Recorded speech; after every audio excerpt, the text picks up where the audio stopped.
if you're not getting much back, you're learning something. So the more you put out, the more you're learning. It may be a slow process. Don't take the negativity too seriously. What do you think's missing in marketing today? I've really doubled down on social media. I've been posting every day. So if I look around at similar sized places, you find that they are not dedicated to social media, which I can totally understand. How do you personally either deal with or look at hate comments or trolls, or is it, because we post stuff on the internet. The internet can be anonymized, can be keyboard can be trolly, etc. How should someone deal with a hate comment or a hate, etc.? Some of the stuff is disgusting, what they say, but I embrace it with love. Unless they have said something, racist or used extreme foul language, I'm not going to delete it. Hello, my friends. Welcome back to a brand new episode in What's Missing in Marketing Today. Today, we're on location, obviously, and we're here at the New Inn in Amesbury, and we're going to be interviewing Nathan or Nat? Which would you prefer? Nate. Nate is good. Okay. Nathan is good. And we're going to be talking about his marketing. It was, I think, I wasn't necessarily going to start here, but I think the main reason why I reached out to you about doing this is because you've clearly been doing something. Because I think 5 conversations with me, but these guys are really shit on marketing. Mm-hmm. But before we get into that, what do you think's missing in marketing today? If we take the New Inn, for example, I've really doubled down on social media. I've been posting every day. So if I look around at similar sized places in the area or even further afield, you find that they are not dedicated to social media, which I can totally understand because it's time consuming. If you're going to do videos, you need a bit of self-confidence. It's scary putting stuff out because there's so much negativity in social media. So I totally get it. But I just think so many more places could benefit from concentrating on social media, being consistent, and not worrying if it's not perfect, because it's never going to be perfect. You just have to get something out and it will develop, it will snowball. So I think that is the main thing that is missing from similar businesses in our field, in the area. Do you think, I guess it's a commonality, like people say to me, like, it's a lot of work, and maybe it's the ROI question or return on investment question around, like, I'm going to put all this work into social, I'm going to put all this work into posting, and then what's it going to return me back? Do you think that's why people maybe don't? Probably, because in the short term, you might be posting, not getting anything back, not getting any traction. So I can understand that's why people may not do it as much, but people just got to realise if you keep on, then it will happen. And just by the very fact that you're putting stuff out, if you're not getting much back, you're learning something. So the more you put out, the more you're learning. It may be a slow process, and don't take the negativity too seriously. The negativity I see now as it's gold, because if someone's a negative troll person posting on your content, well, they found it. It means it's getting out there. And also the good people, which is I'd say 99% of people are good, they would come back and reply underneath why they think that they are wrong, and they'd stick up for you. They might come back, but every time someone's commenting, more people are seeing it for what it is. So we're just honest, and people can interpret it how they want. I think, for me anyway, I think you're, especially in the way you approach or have approached your marketing as a more document rather than create methodology, I think that's really unique as an overall, not even necessarily in your sector, but as a whole, from what I've seen. I mean, did you always look at that? I mean, like, how did you sort of think about it when you were taking on this space and going, well, okay, well, this is why we're going to be successful because we need to do that? Or was it actually just sort of naturally happened, I guess? I guess the question becomes is like, has your success been, quote, lucky, or was it more planned and predicted because you knew you were going to market and then the result would have been that you're building that community? A bit of both. So I'll go back to the methodology that I want to post every day. And from the moment we get the keys, I mean, you could have thought we got the keys, but there's nothing, to film about yet. The pub's not open. But every day something's going on. We're painting, we're doing the floor. I mean, it might be boring to some people, but for me and other people, they want to enjoy the journey. So many people have come into me since the pub's opened and said we've enjoyed the journey and how it's developed. And some people have even said, well, we missed that part of the process. So that it comes from that. It's just posting every day and just things happen. We film it. I've got 5, 6 things probably lined up in my mind that I want to do, because just make sure you got something lined up. But then things just spontaneously happen. I'm looking around and seeing someone's doing something interesting, like discovering the cellar, for example, was the big one, or even simple things like putting up lights or laying a new floor. There is a satisfaction to seeing something that isn't right, it's tired, strip it back, and then see the end process in a short video. People find that satisfying. I find that satisfying. Why do you think people don't do that? And that you can either target this Yeah. at your sector or in general. I think because I think there's so many opportunities to document rather than create necessarily. Because you're in it and it's every day, it might be boring. People thinking, who's going to be interested that I'm painting this wall? Who's going to be interested that I'm laying this floor? But when you frame it and you look at it, and even the wall in the car park, a tired old wall, but to see it gone from a tired old wall to being brilliantly whitewashed, I mean, that's satisfying. And then the hanging basket's going up. And then that's just a small piece. And all these small pieces make up from a pub that had been closed for a little while. So it's tired, it needed a bit of work, it needed some love. So every one of these pieces of jigsaw, which is interesting in itself, slot together, and then you can see the whole picture. And people said that they've followed the whole journey at every video. So that is nice feedback and motivation. And also it feeds into itself, because people coming back, making nice comments, and then that gives you motivation to keep going. So there's a synergy that is feeding off each other, which leads into the fact, like, the community is what has made this happen. Me sharing a journey and a community coming together, understanding what we're doing and getting behind it. To the fact people brought in gifts, beautiful gifts that they've made, stuff that's up on the wall. Even people have brought back stuff that they've stolen from the New Inn from 15, 20 years ago, saying, oh, we really buy into your story. It reminded me that I took this when I was younger and I want to bring it back. So all around the walls and shelves, it's going to be gradually full of old stories and histories from the local community and the people in there. I think for me anyway, that's what will stand you apart from, the corporate pub, right? Mm-hmm. But I think as well, like, maybe people who are watching this who are maybe not in the hospitality industry but are in maybe other industries. I mean, what you're talking about there and touching on there is the storytelling aspects of our daily life, right? Yeah. I think especially now in a, quote, harder climate, people want to connect to stories. They want to connect to people who, I guess, are building community around their businesses. Yeah.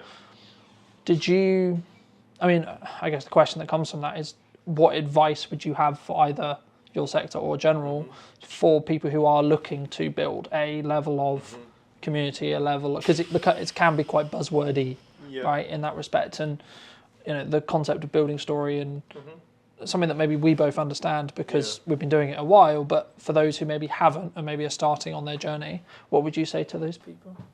I'd say the advice I'd give people, I did it myself, is especially at the start, I don't so much now, is like look at people that are telling the story well in your industry, in your sector, and look at it from the outside, because a lot of things that you think might be mundane are actually interesting. If you're not confident on video yourself, there's plenty of people around you, the bar supervisors or even customers, that there is people that will go on video, and that is part of your pub as well. That's part of your story. So try and find those people. There will be someone around. I think you just have to sometimes put out that intention, right? You said very early that I'm going to post every single day. right? That's, for me, that's something which I've done for many years, but I think that's rarer, right? I think people sometimes struggle, like the keys that I hear from people I work with or etc. is like, we don't know what to post, we don't know how to post it, or we don't have the confidence to post it. Yeah, they're the key things. How would you, I guess, fix those problems from your experience? So maybe either pick one or three, and you know, I'd be curious to hear how you would personally like recommend people try and fix that if they are looking to maybe daily post, or is it actually, you know, go to weekly posting, get that done for a couple of months, then go to 2-3 times a week, and so on, to build it up from there. I'd say go into posting daily and commit to it.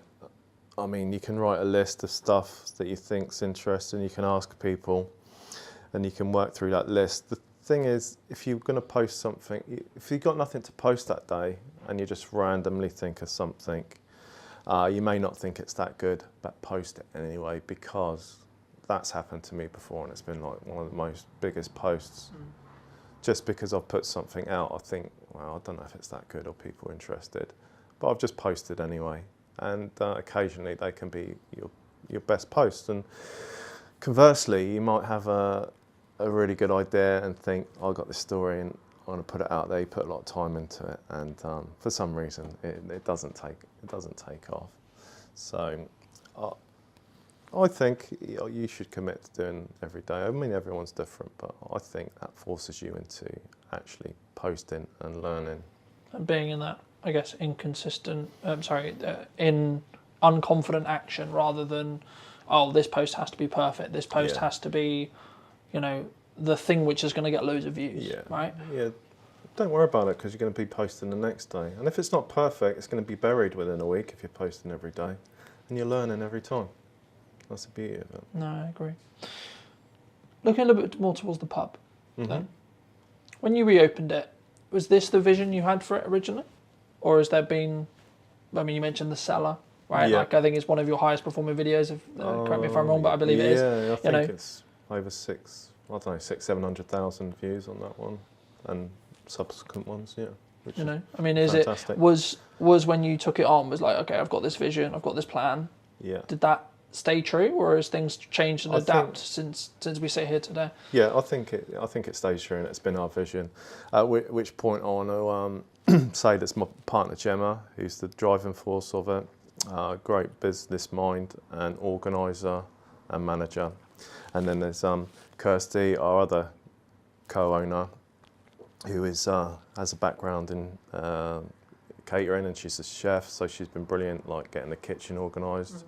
And her partner Adam, who's been doing some maintenance and some DIY stuff. So as we talk forward, I want just to acknowledge that it's like a massive team effort, especially Gemma being the driving force.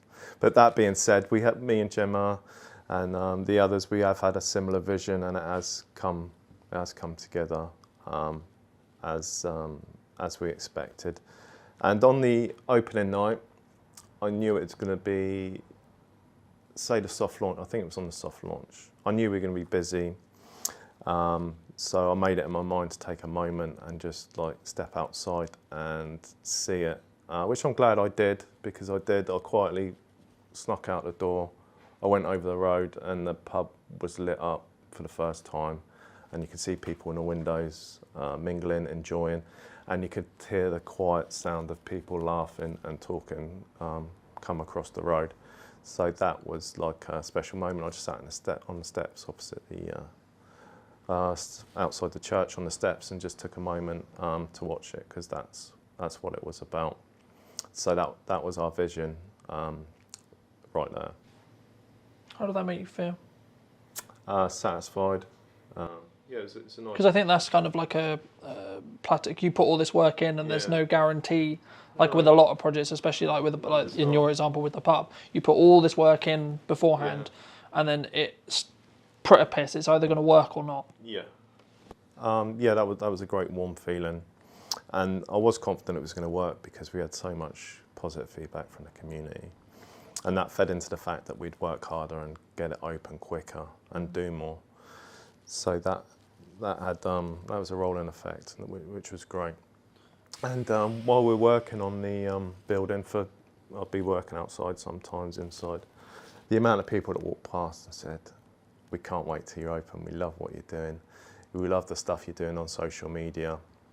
It's, you know, some same people walk past every day and ask how it's going, popping in and showing their support, which was great. It was really, really encouraging.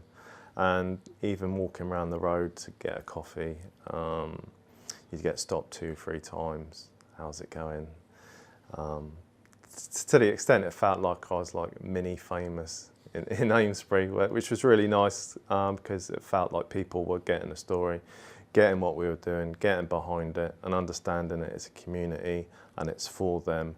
We're just custodians of the place and this place is for them to come and enjoy, even if it's having coffee and cake during the day, if they're playing crib or they're playing pool or darts or whatever, or starting a football team or supporting local groups. That's what it's there for. I mean, that's really nice for me to hear because obviously traditionally, what were like a pub was a communal hub, right? That was traditionally what it was meant to do. And I think with maybe the advent of the internet or of advent of again, I don't like leaning on quite harder times, but it would be easier to say that, you know, pubs are maybe slipping away and out of the community. So I guess in some ways you're an example of, no, we can kind of, I guess in some ways is it more the community actually?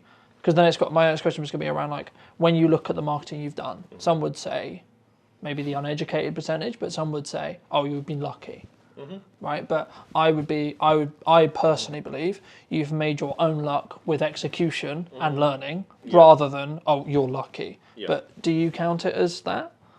I think there is bits of luck, but the thing is you need to capitalise on those bits of luck. I mean, for other people, those things may have happened and they might not have seen the value of converting that into a story, into sharing it with the community and the public. I mean, even with the bad things that happened, I knew I was going to post and I thought, I need to be honest.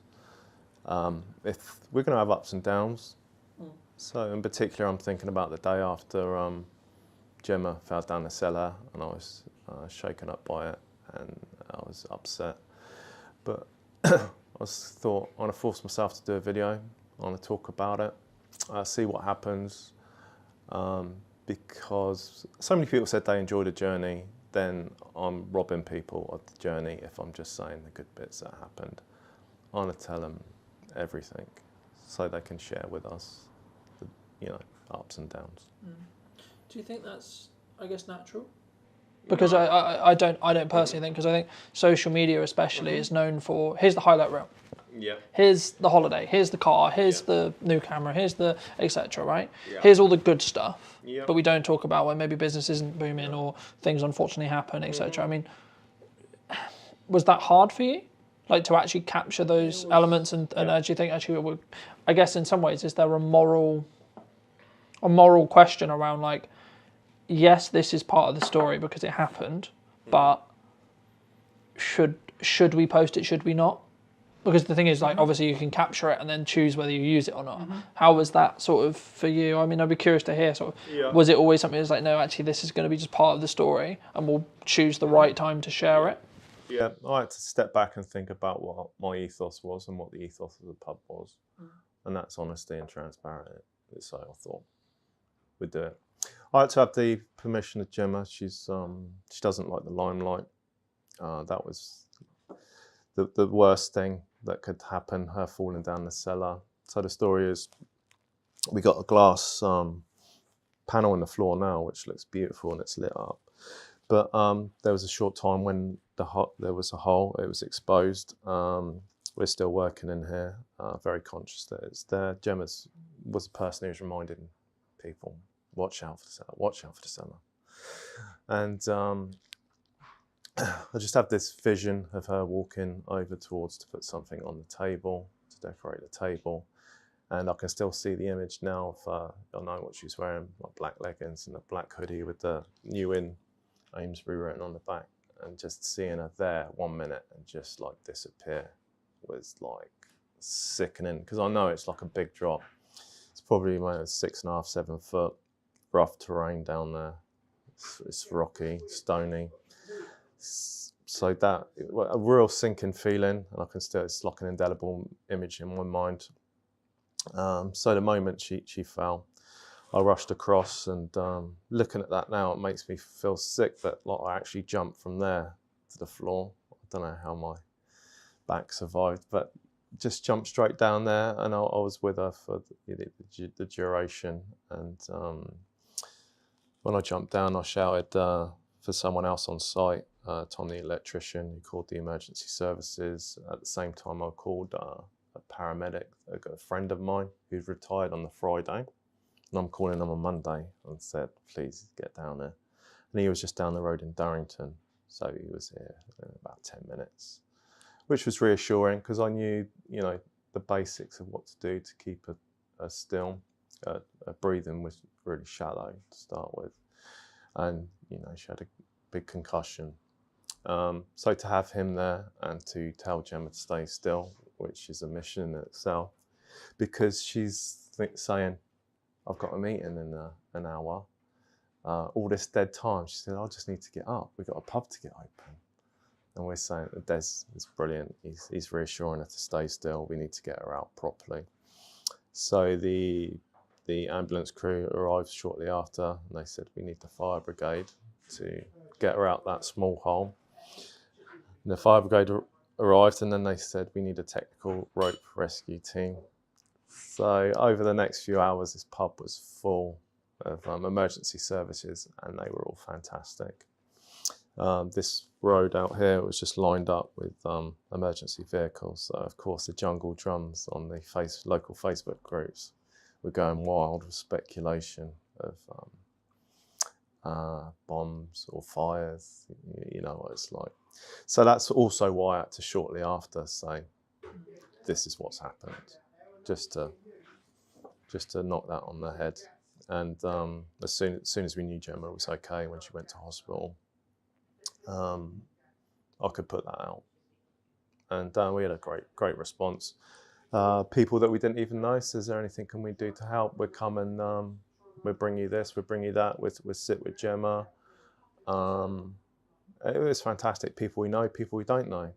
The amount of flowers she got was incredible, which was really heartwarming. Yeah, and it makes me feel a bit emotional now because that's what it's about, community. Yeah. Thank you so much for sharing that. And I don't know if the response, I mean, the initial response as a human is always, oh my God, this thing's happened. Is the person okay? Mm-hmm. Right? But then I guess it takes another level of, you know, leaning into your values, your trust in your community to say, well, this has happened. Mm-hmm. You know, she's okay, but, you know, this was obviously an accident, etc. You know, in that respect. And I think it takes a level of, I'll use the word trust, to tell that to your community, because in another world, in another way, your response was very positive, but there could have been a world where the response could have been very negative, right? And it could have been very, oh, this, that, you know. I guess that bridges me on to a nice question, which is like, how do you personally either deal with or look at, quote, hate comments or trolls, or is it, you know, because we post stuff on the internet, we put our, maybe sometimes our vulnerability, especially in this case, out on the internet, and the internet can be anonymized, can be keyboard warrior-y, can be trolly, etc. Can be, yeah. You know, in that respect. And I think if people haven't been, quote, seasoned on the internet, then they maybe won't necessarily know. Like, everyone reacts differently, right? But I mean, if you were going to give advice to people, what would you, how should someone deal with a hate comment or a hate, you know, etc.? I can understand why that would put someone off, because it is, some of the stuff is disgusting what they say, but I embrace it with love, unless they have said something, you know, racist or used extreme foul language. I'm not going to delete it. I'm going to leave it there, and I thank them for taking the time to watch the video, and thank you for taking the time to make a comment and put a heart at the end. other people see it and that they would like it. I mean, initial reaction is quite different, but over the years, that is the way to do it. Either they don't say anything more, or occasionally they say, sorry, that, oh, I didn't mean that, or they twist it back round. Very rarely do they double down. I mean, they can, but I'd just double down on the love. And it's all good. You have to understand that some people are not, have problems in their own lives, and maybe they're using that as an outlet. Do you think that's a common reaction? To quote, kill them with kindness? I don't think so, but it's the only way to do it. Because it would be very easy from an emotional reaction point of view to go, well, I'm going to start having an argument in the conversation now. It is counterintuitive, but it is 100% the best way to deal with it. Then don't give them the power to make you feel angry. Just accept some people are like that. And the thing is, you just got to just know that 99% of people are good, and they're going to say positive things, or if they don't agree with it, they will say nothing. So you need to have trust, but I can totally understand why people would get angry about it. My partner Gemma and other people would, but I was saying it's a good thing. Someone's seeing it, making a comment, it's fine. Looking forward. What are you specifically looking forward to? I mean, we're recording this just before Halloween. Is it just Christmas? Is it going to be into the new year? Like, what's coming for those who may be watching this when this comes out, that it may actually have happened by the time this comes out? Okay. So every single event we're going to look at, and we're going to keep driving forward. We haven't just opened the doors and that's it. We got the sports bar open now. Sky TV just went in yesterday. So we'll start advertising that now. We're confident that's up and running, because it's a nice games room with a pool table, dartboard up there. There's more work to do in there, pictures up and bits and pieces. I think the amount of response that we've had from the games room, sports bar, is been fantastic. So we got a bigger room that's a function room. So that'll be the next project. So potentially we'll start clearing that out. And I think that may be at the new sports bar because it's bigger. We'll be able to get a lot more TVs in there, dartboards. The response for darts teams has been unbelievable. I think potentially we could have 2 or 3 darts teams and a pool team. So that's another thing to look forward to. And then over the summer, I showed you the garden, which we just made serviceable for now. It's all overgrown.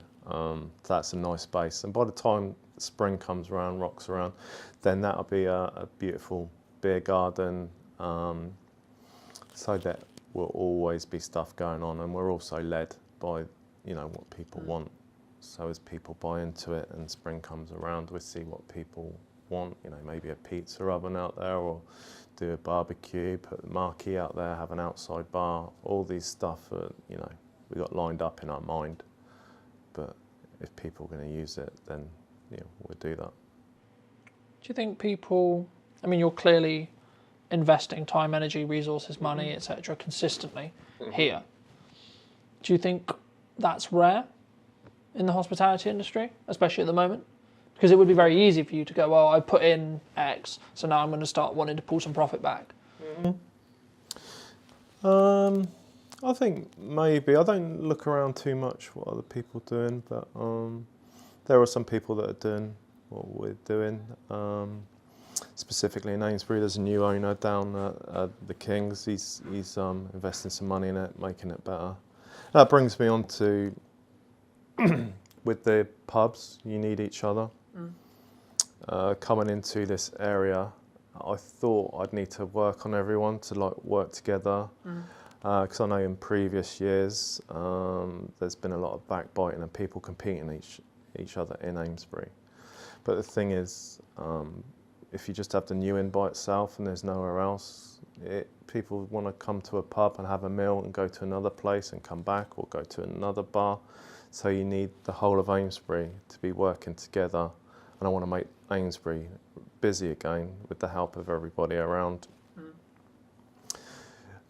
because we're not competing against each other. We're competing against people going further afield, out for a meal and a drink. We're competing about people staying in and buying cheap supermarket beer. We're competing with the cinema. We're competing with so many things, the internet, everything. But Amesbury needs to work together because we're not competing against each other. We need 4 or 5, nice venues, which we have got here, and everyone has been so helpful. When you open the doors and everything's brand new, no matter how much you plan, you forget something. On the first day we opened, someone asked for a bottle of wine, and we were like, oh, we ain't got a corkscrew. That's one basic thing that we've got. So I popped over to the George over the road, and they were like, no problem, here's some, have these. And same with the other venues. I'll try and list them all, like the Kings and the Dunkirk and the Anthropos and the Bell, and sorry if I've missed anyone, Piazza. They've all helped us with things that we might have forgot or change or support or sending people here, which is great. Even the offer of, we'd take some menus, and it's been fantastic. And that everyone buys into the same thing. It's been a great community amongst the bars, as I say, do you think that's... I personally think in some cases that's maybe more true now, because things have got harder, because people need to band together a little bit more.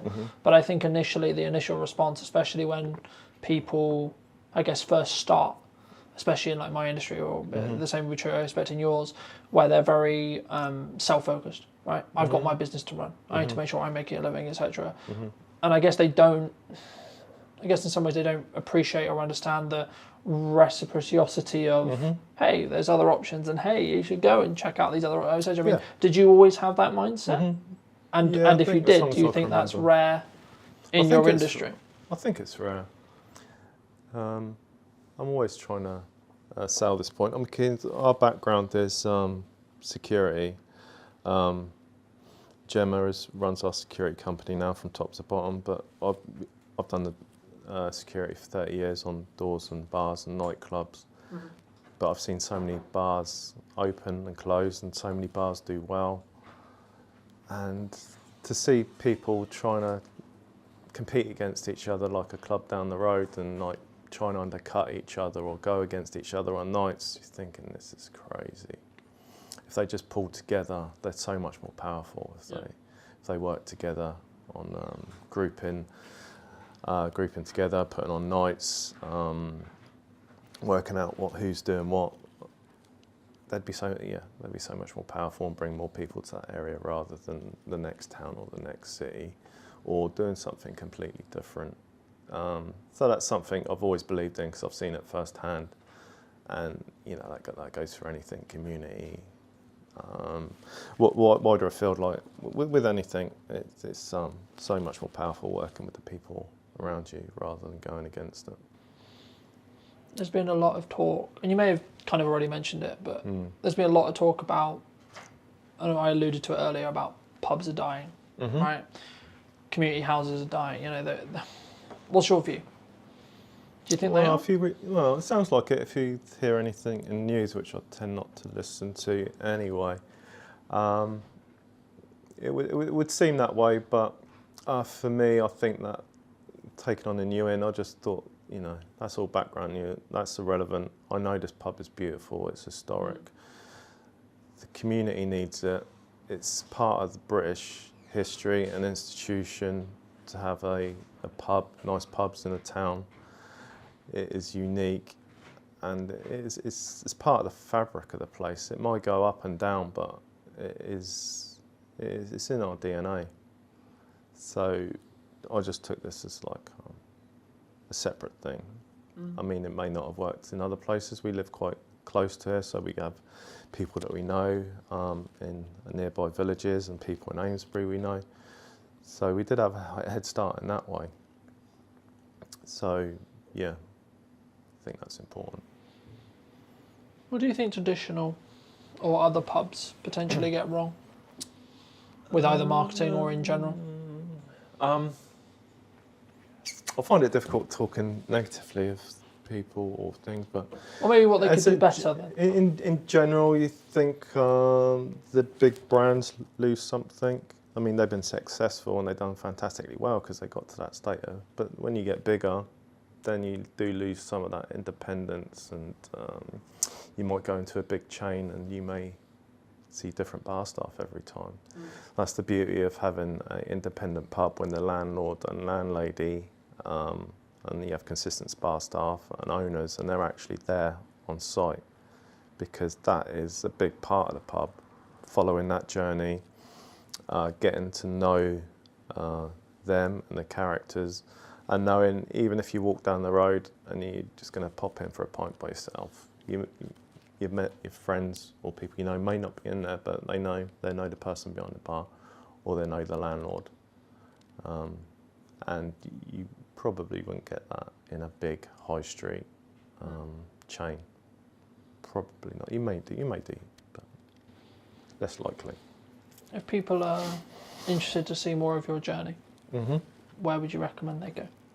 The big one has been Facebook, but also we've got Instagram, YouTube and TikTok, and they are all the new in Amesbury. Under that should come up top if they search for that. It's all documented on all 4 of them, but Facebook is probably the most popular.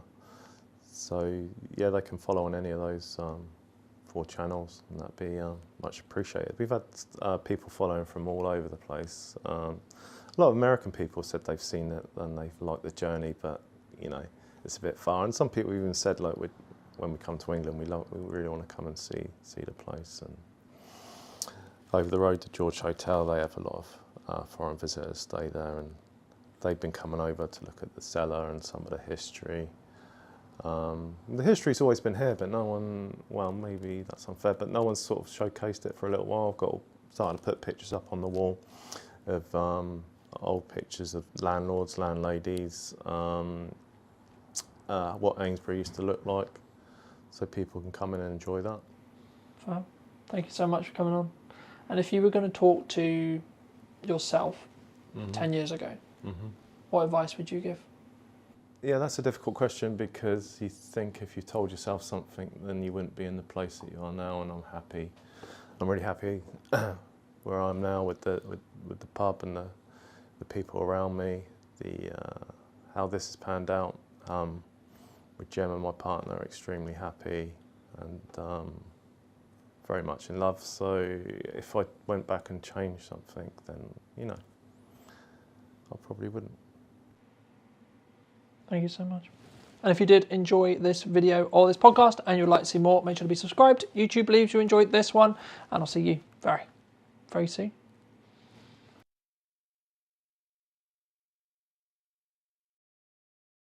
I've got my video goggles on as well, and I'm completely biased towards video because it is the most impactful content on social media. Full stop. End of. Key question for you. What do you think is missing in marketing today? What's missing in marketing today is emotion, authenticity, and consistency. If you were going to talk to Chris 10 years ago and you were going to give advice, what advice would you give him? And the more that you are unashamedly you on social media, the more impact you will have in terms of reach, in terms of engagement, in terms of sales, everything. Hello, my friends. I hope you're well. I hope you had a good day, video night, wherever you are. Today, we're back with a brand new What's Missing in Marketing episode. Today, I'm going to be talking to Chris. I imagine all things about social media and all of those wonderful places to put our content. But first, Chris, welcome to the show. Thank you so much for the time, and thank you so much for coming on, of course. But key question for you: what do you think is missing in marketing today?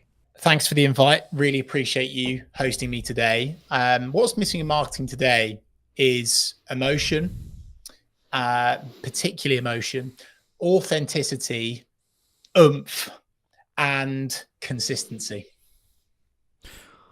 When you say oomph, what do you mean? Because I think sometimes some people will take that as energy, right?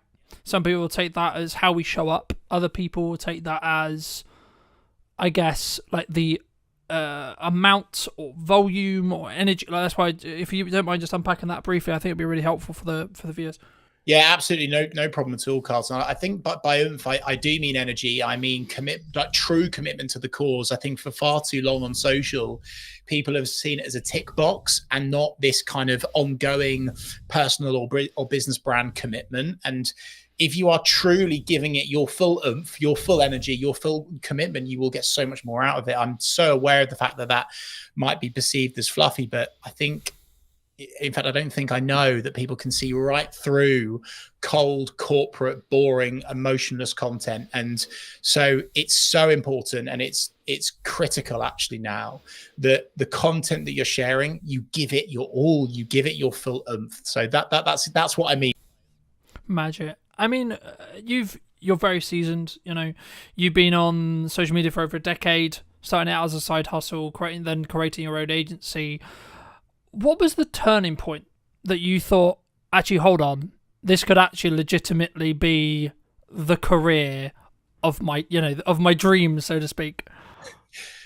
I became addicted. I became obsessed with the platforms, the algorithm, the opportunity, particularly because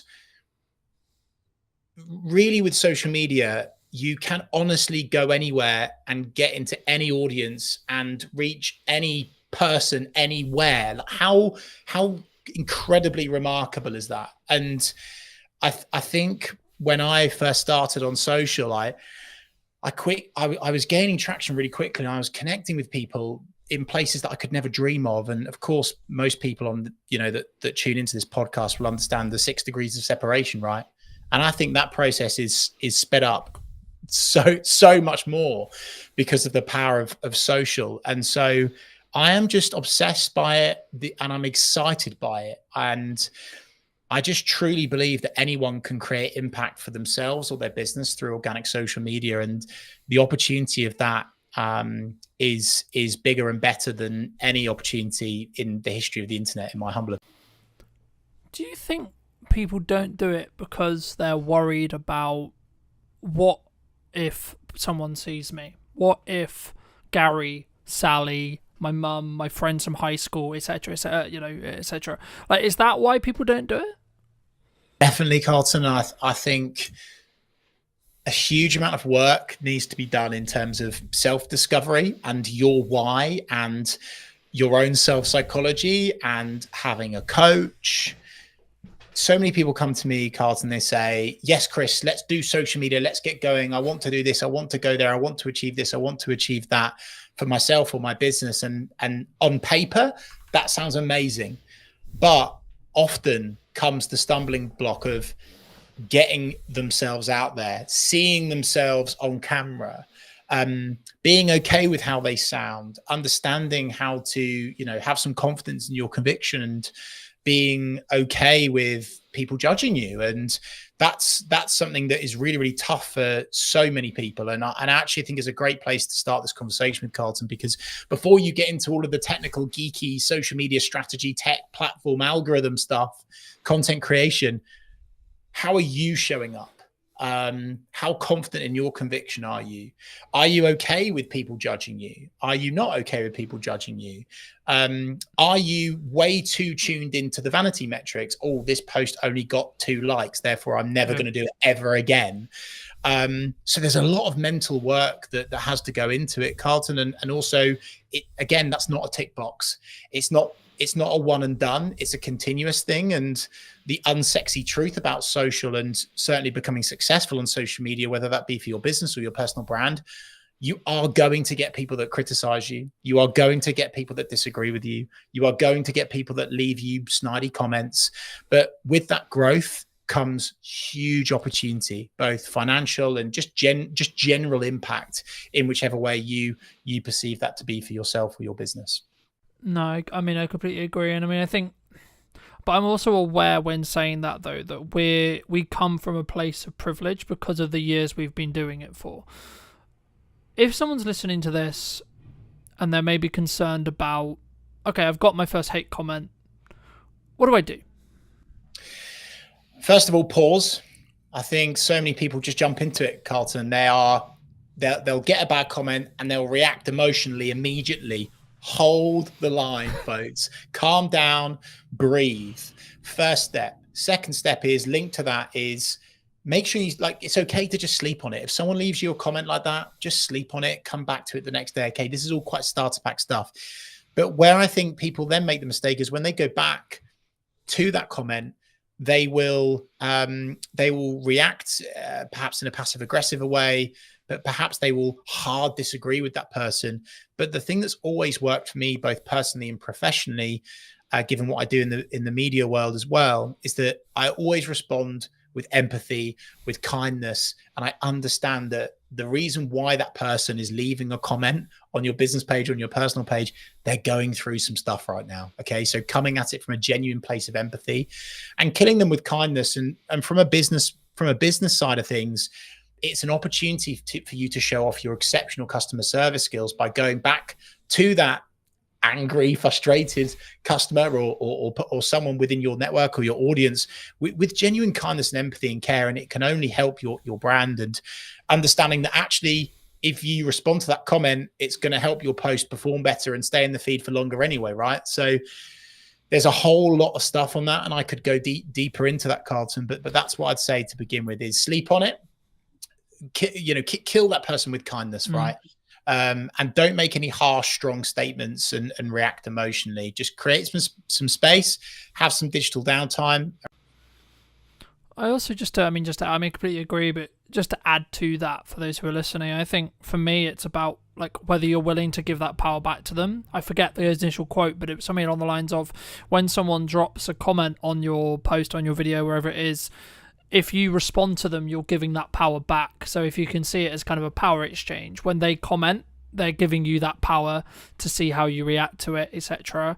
And if sometimes you don't need to comment back. Sometimes you don't need to necessarily engage in that conversation if you don't feel it will necessarily be, I guess, mutually beneficial for the conversation, or like you're not. Like, there's a balance, I think, between building community and building real relationships with people, and then also having people who are just there to maybe stoke the fire, maybe get a little bit controversial, etc. They're there for maybe rage bait, right?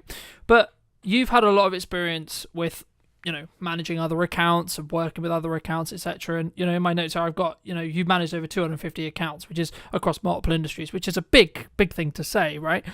Is there like a specific lesson or a specific like thing that you've noticed in that process that's like, this really works? Or is it very specifically industry based? Is it very specific timing based, would you say? In terms of content, in terms of responding to criticism, what do you mean? In terms of, I guess the question comes is like, what because then it's like, maybe someone's listening to this and go, well, why is everyone on social media, right? Like, we want it to work for our business, okay? But some people have said to me, you need a niche, right? You need to niche down and do just content about X, okay? But at the moment, and this is a video I have up and coming, I'm going to talk about a hub strategy very quickly. You have a core Instagram, same is true in every platform, but core YouTube channel, core Instagram that you put your flagship content onto. Then you have spear or supporting accounts. So I have one for this podcast, I have one for my aerial work, etc. And they all then get invited as collaborators whenever there's a main post principle. But for me, like, you can niche, but because we're an interest-based graph now rather than social-based graph, in 95% of the case, I think LinkedIn's the only exception. Correct me if I'm wrong. I'd be interested in your thoughts on it. But like, for me, in most cases, we're interest-based, especially on short-form, infinitely scrolling feeds. In that respect, actually, followers become irrelevant. So actually spinning up these other brands, spinning up these other accounts, you could actually get some decent numbers. And even if it's just awareness traction to push to your main account, where you can then have more value-led content or, quote, conversion content, etc. And that's quite techie. But I think for me, that's like the key, I think, to understanding what content, like what this piece of content, what a piece of content serves. So I guess to like reframe it into a question, in your experience across all of those accounts and across all of your industry, do you find there is commonalities when it comes to strategic content pillars? The unsexy answer and the truthful answer, and I would be waving a big red flag if someone said that there would be something that works for all 250 plus accounts, right? I think that's a little bit disingenuous. In fact, it's massively disingenuous. And the reason why, Carlton, is on social media, there are thousands of variables, thousands. And we're talking like the algorithm, we're talking about the type of content, the headline used, the question, the value, the audience, the timing, the media. I could go on and on and on and on and on and on and on, right? And so I think what I always like to do with our clients is, to begin with, you have to understand who you're talking to, the audience, right? There's no point getting going and serving up content that's not going to convert because you don't understand who your audience are, right? So that's the first step. Who are your audience? Who are your people? And then the second thing, and maybe the thing that could apply to the majority of those, is having this kind of mindset and oversight and umbrella, if you like, of serving and not selling. I think that's really important. Of course, there's times in content where you would add in a call to action, or, you know, send someone somewhere to do something. We have to do that to make money, right? But having that mindset of serving, not selling, across a board of whether it's a business account, a personal account, small, medium, large organizations, that's something that I would say works for the majority of those accounts. Of course, execution of perfection, consistently turning up, not getting bogged down in this kind of perfectionism mindset. I think people have this misconception with social, Carlton, that the perfect social media post exists. And I'm holding my head because it happens all the time. And someone's like, oh, well, that wasn't that good, or that didn't work. Yeah, but my feed looks beautiful, Chris. And we're now away from that, right? And I think, you know, and I'm so happy, Carlton, that you have the understanding around, you know, interest-based content and followers being almost not applicable now. Like, they look good, they make you look more credible, but ultimately, if you are leaving a consistent digital footprint, I'll call it, across a variety of platforms where your audience are hanging out, using keywords within your copy that people can hang on to and find you via, that is where the impact comes with social. I think across the board, some other things in terms of actual, you know, you've mentioned, I think they're content pillars, Carlton. I always like to add in storytelling. Tell a story, because people can connect with that. Brands don't do that enough.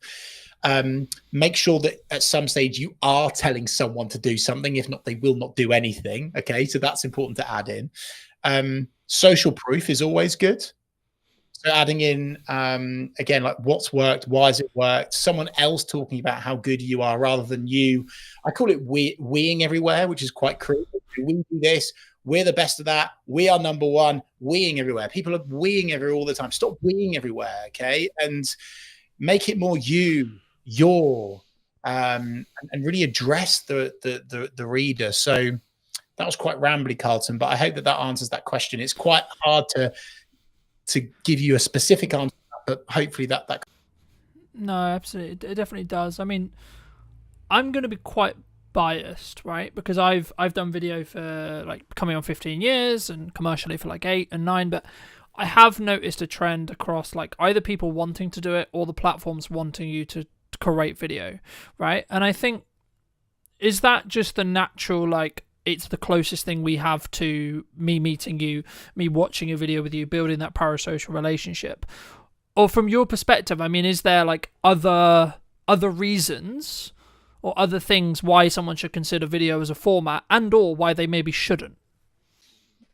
Yeah, I think, I've got my video goggles on as well, Carlton. I'm completely biased towards video because it is the most impactful content on social media.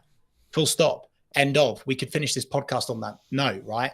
If there's one thing that people do today, film a video, even if it's a selfie shot, iPhone style, that's fine. Do that over a static. You'll see more engagement, reach more people, have more impact.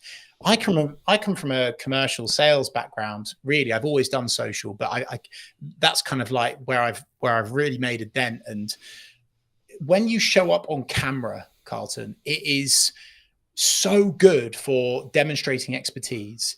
It accelerates relevancy, relatability, trust, because it feels real. And in this AI bot, cold corporate fake world that we seem to be drifting into, it is more important and more impactful than ever before to jump on video. So this isn't just me saying do video because it gets you more engagement, it helps you reach more people. It's, well, actually, even if you only had a LinkedIn network of 4 people and you showed up on video, it would definitely be more impactful than just normal static stuff, right? Because of a sales piece versus an algorithm piece, if you like. So for sure, I'm a huge advocate of video of all shapes and sizes. I think there's a place for long form, definitely. I certainly think there's a place for short form. I think overall, though, Carlton, people are hugely overthinking it. They're getting bogged down in the tech, and they're not, working with someone like yourself in terms of the tech setup, so they can just get going and talk about the stuff that they're good at and that they know about. And I just want people to get into this mindset of execution over perfection and, relatability, being real, even if you're walking down the street. And I know it's brave and it makes you look a bit silly, but even if you're walking down the street and you're just sharing a few words about your day with your camera and you're posting that as your content, that's a good enough start. It really. Yeah, no, I'd completely agree. And, very quick story. I've been a professional videographer for, as I say, like nearly 10 years. I do a couple of phone videos every now and again, and I'm almost willing to bet, I haven't checked yesterday's one, but nearly every single phone video, I think, it's really bad for me to say, but I think it over-indexes in respect to views for, like, on Instagram especially, but even on LinkedIn and other places as well. Like, I've noticed there is a algorithmic boost for phone content if it's executed well, right? Granted, right? And in the one that I'm specifically thinking about, I did tell a very cohesive story. I did give a very specific setup and then a very good resolution, but that was because I'm in the process of creating good content consistently and doing those reps. So whether I'm filming it on a camera, and the reason why I mention it here is because I think some people, they look at like what I'm doing with like the trailers and it looks good and it sounds good and I've got professional mics all the time and then I'm flying a drone and they're doing all this stuff, but it's like I don't have that, so I can't do it, right? I don't have the microphone. But you do have a phone, right? And I think if you just, it's more of a psychology thing. That's why I love to talk about the psychology behind video, because for me, it's the main barrier for someone not wanting to or not being willing to put themselves out there, because actually you find about some insecurities, and it's actually a really strong self-belief and self-esteem and self-growth perspective yourself doing video, which is a kind of a byproduct of actually all the business benefits that we've already kind of alluded to. But I think for me, I mean, if you were going to, and I know when I come on your show I went into depth on like the psychology, but from your perspective with your experience, I mean, what outside of doing it, what would you say to someone who's like either maybe looking to start doing their first post, tipping their toe in, or they maybe want to start on video? Like, what would you say to those people? Talk about something that you're genuinely passionate about. Don't overscript. Don't write everything down. Be okay with ums, buts, and maybes. You will stumble. You will stutter. You will. There will be a moment where you accidentally say something you shouldn't, and keep it in. Keep it in, because it's real and people want real. Again, back to my previous point, AI, robot, cold corporate world that we're drifting into. People are craving real more than ever before. And this is why influencers do incredibly well, because it's so real. It's so genuinely authentic most of the time. And so I think if I was to say to someone to start out, like of course, press record in your office, whether it be, in the workplace or at home or whatever, and just keep the camera on and record your day and maybe record some of your meetings from an alternative angle and see if there's a snippet from that you can take out. Maybe you're not looking at the camera. That's okay, because doing something is better than nothing. And I'm like so far on the other side of the fence with this. Like, some marketers are like, oh no, it's got to be absolute quality, da da da da da. But the problem with that is it's too slow. It's a lack of speed. And just like a balanced diet, Carlton, like I'm a big advocate of doing professional stuff as we are right now, but then also for speed. If you are walking down the street, if you are, out and about somewhere, if you've just walked out of a networking event, whatever, and you've got that moment, that spark, that energy, that inspiration to get on camera, don't wait, get going. I just think so many people are overthinking it, Carlton, which is quite basic starter pack advice, but they absolutely are. I'll tell you a quick story on this. One of my consultancy clients, I was going through this process with her. We were running through various static. We'd established our top line strategy. We had images, we had graphics, we had design, we had some polished video. And I was saying, hey, look, Cassandra, I think we should really shift more towards this kind of real, relatable portrait selfie shot style content. And she sent me a couple of videos. One was her at home, and one was her at the beach. And the one of her at the beach, you could barely hear her, to be honest with you. Like, you could hear what she was saying, obviously, but it was quite hard to hear. However, when she shared that one, you use that word over indexed, it was so real. The wind was in the background. You could hear the waves. And most people, they wouldn't have used it. They would have gone, it's too difficult to hear me. I won't share that. Whereas actually I would say, if there's a car in the background beeping, if there's an animal, if there's a bird tweeting, if someone walks in, you know, like it's like the classic BBC Reader where the kid walks in, right? Like, use that, you know.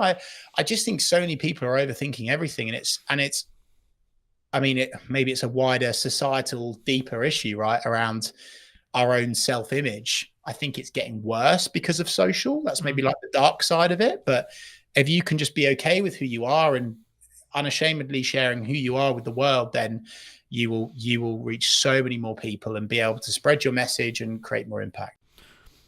Something that I understood a handful of years ago when I did a video talking about marketing funnels was actually the job of a marketing funnel is to basically repel or exclude a certain sector of people, right? The wrong certain people. Because I think when we look at marketing, we go, I'm trying to attract the right people, right? But we don't always look at the other side of it, which is that repulsion side. But something which I've found really interesting as I've grown and I've developed is like I'm talking to more business owners who are getting busier and busier with the operations of a business and et cetera, et cetera. And that's probably one of the reasons why they, to be honest, they bring me in, because they want the professional content, they want the feel, they want the sound, but they don't want to have to worry about what lens are we shooting on, what light are we using, what microphone are we, so on, right? But for some business owners who say they don't have time for social media, they don't have time for content creation, what would you say to them? I would say, like anything, it's whether you truly want to commit to it or not. I would say that it's more attainable than ever before to work with a genuine specialist that isn't going to charge you, you know, through the roof like a large generalist agency that doesn't specialize in. And you, as long as you go through an appropriate in-depth onboarding, consultancy, strategy, agreement process, if you like, and you're able to define exactly what you want to achieve, where you want to go, how you want to do it, your tone of voice, then you could outsource it. But I also truly believe, Carlton, with the tools and technology that are at our disposal today, I've got a lot of concerns around AI, right? But then also, I am an advocate of using AI in terms of ideation, in terms of building out content pillars, headlines. There's so many things that we can get from it. So it's easier than ever before to get consistent on social, whether you do it yourself through tools, through techniques, learn techniques, or you outsource it. You know, you don't, I think there is this kind of there's this real thought with most people that it's like this huge unattainable expense to work with a specialist on your social now, but that's certainly not the case in my humble opinion anyway. So again, not maybe a one and done answer there, but an honest answer, which is that you can absolutely commit to it, whether it's yourself or whether it's through a. I think for me, my answer would be like leverage, right? Like, it's what are you leveraging? How are you leveraging your time, assets, resources, etc.? Like, you could, using like what I did for a long time, hire someone to follow you around with a video camera and document rather than create in a Gary Vaynerchuk style, and or actually, like as you've already mentioned to it earlier, record what you're saying in a meeting. And this does one of two things. A, it gives you infinite content opportunities, especially if you're going to use things like Ops Clips to do the editing for you, because you're only doing it for short form. But also, it actually means you're going to show up better for that person in the meeting, because you're not going to spend time talking about how's the weather, how is the dog, etc. You're going to go, okay, how tangibly can I add value to you? right? How can I tangibly add value in that hour?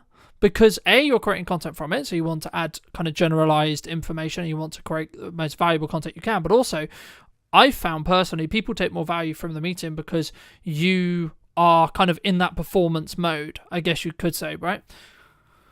But this does kind of link in, I guess, and it'd be wrong of me not to ask you around, you've been very fortunate to speak on stages, you've been fortunate to, I believe, correct me if I'm wrong, but like run your own radio show on the BBC and co-host it and etc. I mean, like, for people who are maybe listening to this and that's maybe like an avenue of their business, so maybe they have a speaking opportunity or they have been invited on the radio, but they're not sure, well, like, what's it going to do for my business? And like, why should I? And like, do you see that as important for you personally? Brought that up, Carlton, because it links with your response to my last answer, right? Which is that if you're going to do public speaking, or you have a media appearance, or you're guest writing, or you're doing something like what we're doing now, okay, the reason why I'm committing to this is, of course, not just to share my expertise and my experience and help serve, not sell, really just help people reach new audiences. It's getting content as well. And you've mentioned Gary Vaynerchuk, huge advocate, very grateful to have met him a couple of times now, a really real massive inspiration for me. And one of the things that he talks about is content pyramids. And many people just, and it again links back to your having the time bit, Carlton, they don't realize that us doing this, what is it now, half an hour, 45 minutes, we'll do maybe an hour today together. This will give me content for weeks. I could pull out of it a long form video. I could pull out of it multiple blogs. I could pull out of it, I mean, with your help, especially Carlton, so many short form video snippets, right? That I could run evergreen on my personal or business account for maybe the rest of this year, for goodness sake, right? And it's a massive frustration of mine, actually, Carlton, as well, because when people get these opportunities, public speaking, media, podcast, etc., they don't maximize the opportunity and they don't use it to their advantage. So they do it, they reshare it, and that's it. And it just kind of dies or fizzles out. And they don't realize that actually by doing this today, I'm getting loads of content that I can use over and over and over again. And that is an incredibly useful trick that so many business people are well, not just business people, all people are missing out on the opportunity from. And of course, by me doing this appearance with you, it's going to highlight me as the expert, the person of expertise. Whereas if I'm doing this on my channel and it's just me and it's on, here you go, me, we, all of this again, people don't quite believe it. But the fact that I'm doing this on your show can actually create so much more trust, so much more respect, and really build you as the key person of influence. I think a book that I'd highly recommend to, and I'm sure loads of your community already know it, Carlton, but Key Person of Influence by Daniel Priestley is a brilliant book to read, to really understand and simplify personal brand. And it gets you in this thought process and concept and strategy of, using these opportunities to build you as a key person of influence so people trust you more. And if they trust you more, they buy more of your products and services. It's a simple mathematical equation, if you like. And so again, that's why I would hugely recommend that when you do these appearances, you really, really milk them for as much as you possibly can. And also, I think, sometimes people see like filming a talk at the front of a room or filming a podcast as like just a cost. And until you break that framework down and you look at the visibility that you're potentially going to get, and I think at the moment we relaunched the podcast account, I think it's now like 24 or 22,000 or so within like 2 weeks or so, just under 2 weeks in regards to like monthly views. Now, yes, we're using a strategy which involves a level of volume to create that, right? Each reel is maybe only getting 300 or so views at the time of filming, sure, but the point is, how many people, with even if we take 1%, okay, that's close to 2,000 people that potentially could convert in my business within the next 3 months, right? And that's just on Instagram alone. You then add the potential revenue opportunities that come from having a monetized YouTube channel and etc., and like building side revenue, especially if you're in what I would call up down business, so like you're very project by project based, you could build yourself an opportunity, and I'm personally doing this with the brands I'm building and in the content I'm creating, where you could have infinite marketing content because you're going to put it out on all your social media, linking out to your YouTube, etc. But also, if you strategically think about it enough, and you can build a strong niche for that YouTube clarity, which is what YouTube specifically cares about in all the research, all the people I've spoken to right now, and that's why I have a different channel for the podcast rather than Brightner Media, etc., is because algorithmically YouTube wants to have clarity over who to serve those videos to, right? But the key there is once it gets to the point where the YouTube channels are big enough, they will become their own revenue stream. And it might be £100 a month or etc. Sure. But that what does that do to your business? That changes your baseline revenue. So if you are project by project based, that means you can potentially pay for another SD card, or you can pay for another microphone, or you can pay for a bit of lighting, or you can pay for a bit of consulting, etc. Or just hold on to the £100, right? And it's about, I think for me, how you think about that from a longer term. But do you think people sometimes underestimate like the other opportunities that could come from like either that or the lurkers that could come on social media from creating content, Chris, do you think? Yeah, for sure. I was going to say, though, something that you've brought up there, which is a huge gap for the majority of people. Unbelievably, they are not using and making the most of the second biggest search engine in the world, which is YouTube. And YouTube Shorts right now are so hot. They are absolutely flying. They are getting so much organic reach. And so even if you were to set up your own personal YouTube account under your name, right? And you just share all of these little videos that you do from various appearances, public speaking gigs, talks, meetings, whatever, wherever, however, getting your name on YouTube and giving these AI tools, hey, by the way, something to grab onto because then you're the expert. Boom. And that is a massive gap for so many people. So again, link back to your previous question, Carlton, we're doing this in a funny order today. That will hugely help people. So definitely jump on YouTube and really, really capitalize on that opportunity by using that video content. And the great thing is with YouTube is by tweaking, tailoring, optimizing, making something, amending something, is that it can go viral like that. Okay. So with LinkedIn, with Facebook, with Instagram, if you edit something, if you edit a social post, it will penalize you, right? YouTube is phenomenal because by simply adding a new thumbnail, changing the headline, adding more to the description, all of a sudden your video can blow up and it could completely change your business forever. And that's not pie in the sky, blue sky thinking stuff, right? That's very real and it's happening for so many people. And so again, another takeaway for people listening to this is please jump on YouTube. Please start publishing to YouTube. Yeah. And I mean, we've talked a lot about like the commercial benefit of doing content, the commercial benefit of like why I should be looking at marketing, how I should be consistently marketing. But you've done some incredible work through your Big C initiative about, specifically raising, I believe this is correct, do correct me if it's wrong, raising up to about £40,000 for the charity involvements and etc. I mean, how specifically is that kind of, I guess, purposely shaped your work, or like how did that kind of come about? Like, because I think that's really rare in the business landscape, but also in the social media landscape as a whole. I don't think we sometimes think, hey, I could actually do something really good and really meaningful here. Love that, Carlton. And we're talking here about business and doing all this, but hey, actually, what charities are you passionate about? What do you want to change in society? What legacy do you want to leave? You can use social as a tool to support with that. I'm so proud to say that we've now got up to over 50,000. I think we're almost knocking on the door of 51,000, right? For a cancer charity that supported my mum before she sadly passed away in 2007. And my mission is I want to get to 100 grand before I retire, right? And I will get there. But the takeaway and the learning from that is all of that money was raised because of the power of social media, specifically the power of building a engaged community.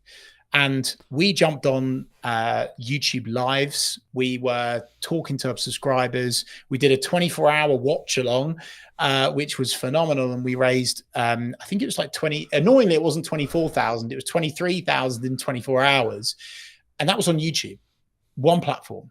So again, like, if it's not enough to already jump on social media for your business, what about the stuff that you're passionate about? What about the charities that you want to help and support? It's definitely the right thing to do. Do you think AI is going to change this? Yeah, I do. I think AI has already changed a lot of social media, and I think that it's one of those things that you can either lean into, you can sink or swim, and I think that many people are already swimming with it. But then also some people are unintentionally sinking because they're using AI. They are poorly. They're really rubbish with their prompts, Carlton, and they're just kind of spewing up stuff and throwing it out there. And the algorithm is understanding and picking up, that's AI content. And there's certain things that you see and you're like, you've swallowed a thesaurus overnight. You're using the rocket emoji on every single post. You're using multiple line breaks in weird orders. It doesn't feel like you anymore. So I think AI has changed it, but not just for the good, but for the worse as well. And honestly, not even just saying this because I'm on your podcast. It's why video. I mean, I didn't think video could be any more I didn't think it could be any more valuable. AI coming in has made video work even more valuable for you and your business. Because of course, AI tools are developing all the time, right? And it's going to get scary really quickly at what it can do, even in video. But right now, there's this opportunity where doing video as you, for real, there's going to be this nice soft squidgy stage where you can get so much impact now before these tools and technologies catches up with it and are able to dupe you to a quality where you can't tell the difference. I don't think that's going to be long, by the way, and I'm quite scared by that, to be honest. For the world, not for me or my business, everyone. But for the next year and a half, 2 years, I think there's a real moment where you can jump on video, make loads of money, create loads of impact, help support causes that you care about. I think AI has made things really good in terms of getting people going, ideation. But I actually also think it's really showing people up, and it's making jumping on video even better for showing off your expertise, your knowledge, your wisdom, your skills, because that's something that AI can't do. Yeah. How shouldn't we be using AI? How shouldn't we be using it? Putting it. I'm not going to try not to swear, just in case you're monetizing this. By putting a rubbish prompt into ChatGPT, copying and pasting any old nonsense, right? If you put rubbish in to ChatGPT, you will get rubbish out of it. And people aren't even proofing, Carlton. It's so scary how lazy humans are. It's so scary. They're literally putting a rubbish prompt in, getting a rubbish answer response out of it, copying it, whacking it in LinkedIn and sending it. Yeah, that'll do. Fact checking it. And some of the stuff I've seen, it's like the worst thing to do for your personal brand. It can literally destroy your personal brand in an instant because the facts are wrong. The stats are wrong. They're not right. And it's because partly of the prompt, but also what AI is currently still latching onto. So as I say, I'm not an AI denier by any stretch of the imagination, but I think that's where people are getting it massively wrong. They are not understanding how it works, and they are shortcutting it. They're thinking it's accurate, and it's not. It's actually, you spoke earlier, Carlton, about, a video / social attracting or detracting for your personal or business brand. And my goodness gracious me, is it detracting from some people's businesses right now? Algorithms change constantly, right? There's constantly a new thing. There's a new trend. There's a new, Reels have just launched, Stories have just launched, Snap Spotlight has just launched, etc. Right? It's a full-time job on its own, right? That I'm sure we both spend quite a lot of our time because of the nature of our business. But to the person who's maybe not in the space every day, what advice could you give them as we go into 2026 and say, okay, well, this format, this trend, this idea, this concept, this thing is underrepresented and is the quote opportunity. right now on social?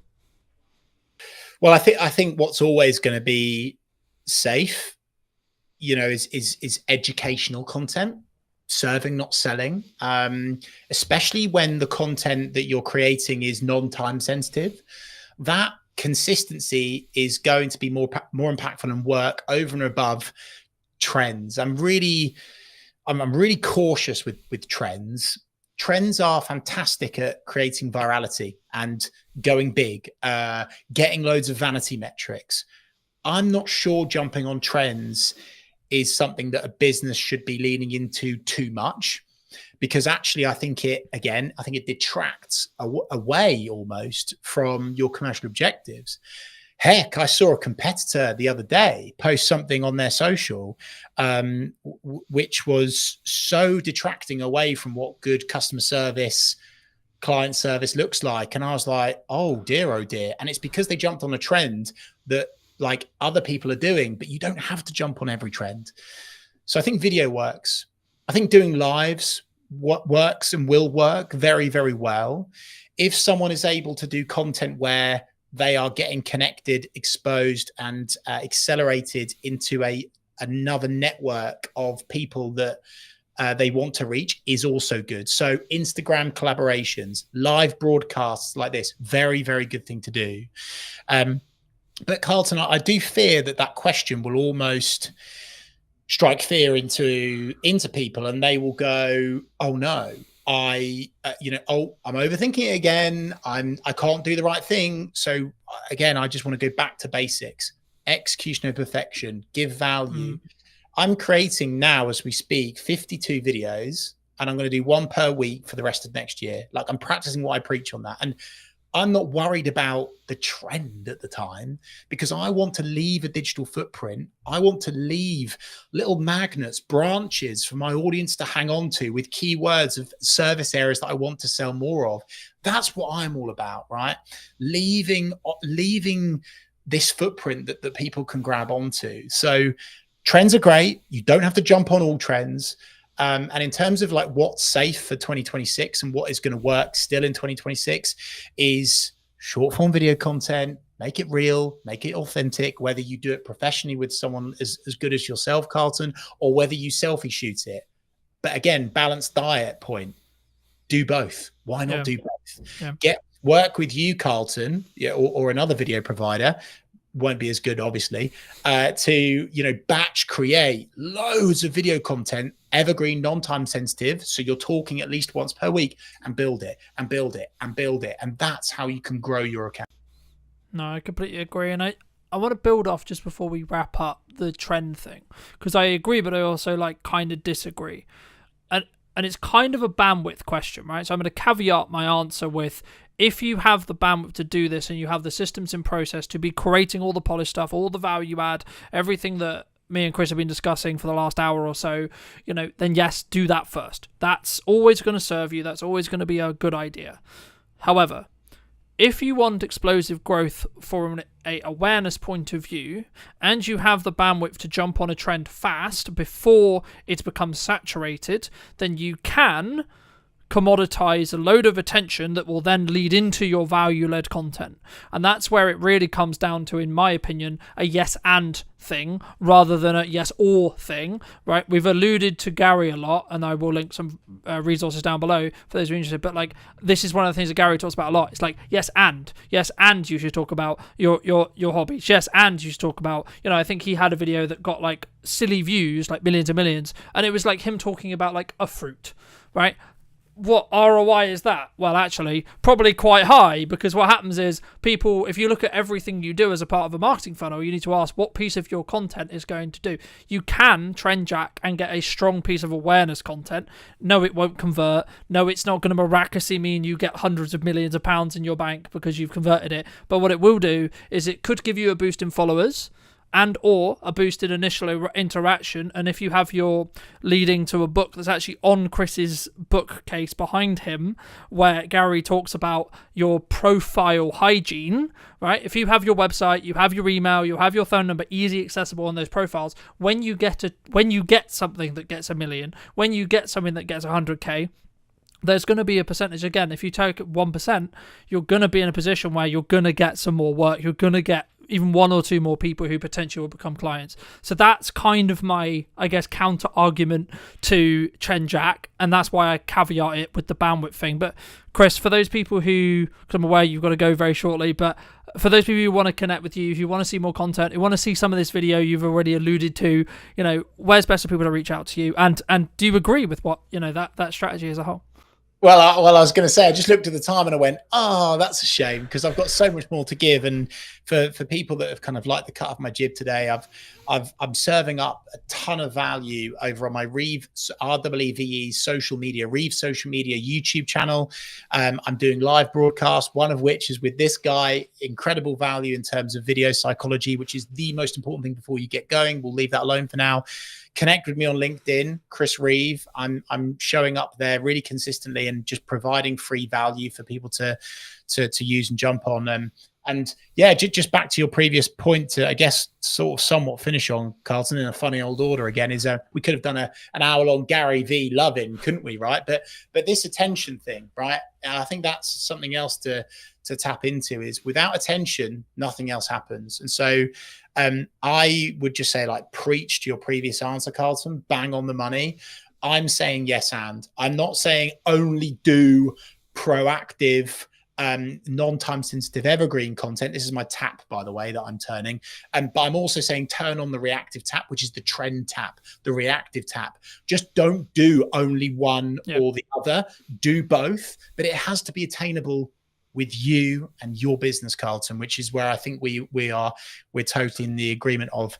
I'm just so fearful that some trends that people are jumping on detract and they turn off your ideal customer profile rather than turn on.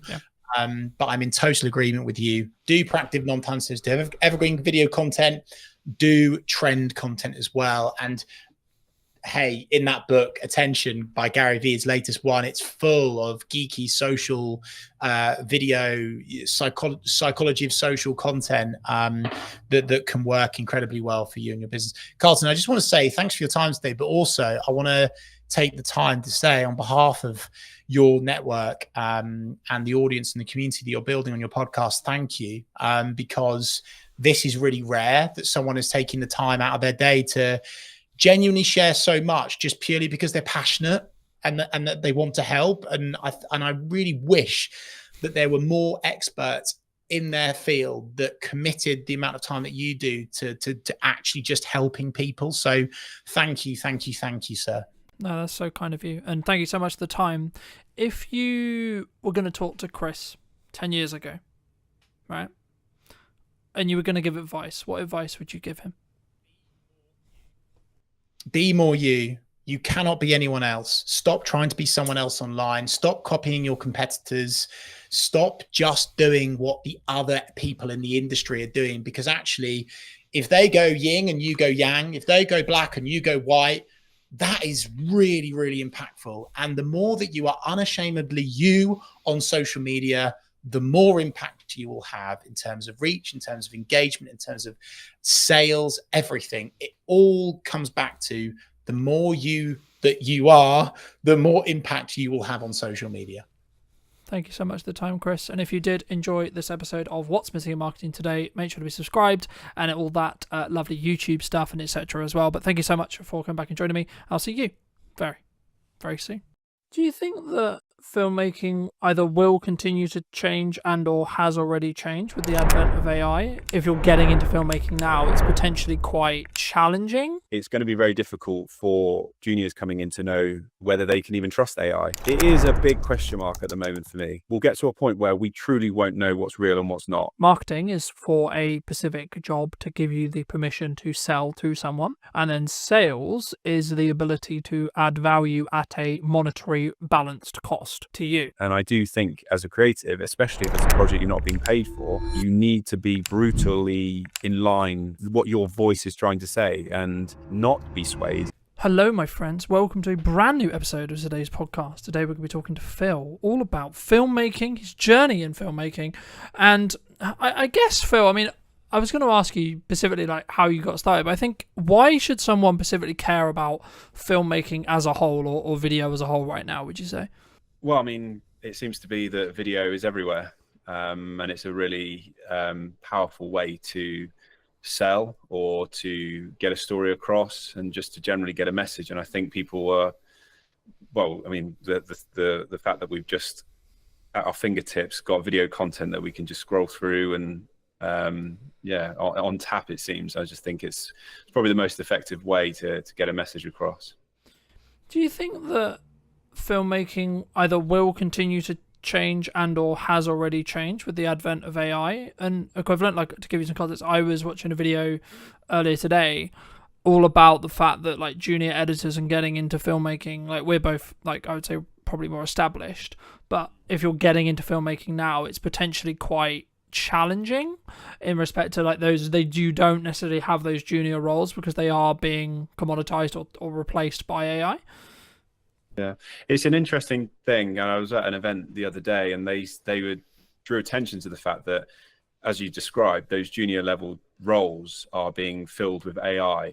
But what's interesting is that those at the latter parts of their careers, once they disappear, the experts that actually know and have the knowledge, it's going to be very difficult for juniors coming in to know whether they can even trust AI, because they haven't got some old fogey next to them that they can vet it and check if it's correct. But in terms of AI, it is a big question mark at the moment for me. However, I'm starting to see, whenever I speak to people about LinkedIn, they're frustrated at the fact that every post seems to be AI. And I do question whether we'll get to a point where we truly won't know what's real and what's not. And so people will need further proof on and evidence as to what's real. And I think what will happen in terms of marketing is that people will just start meeting up more. And so you might find that video loses its impact because we just won't believe it.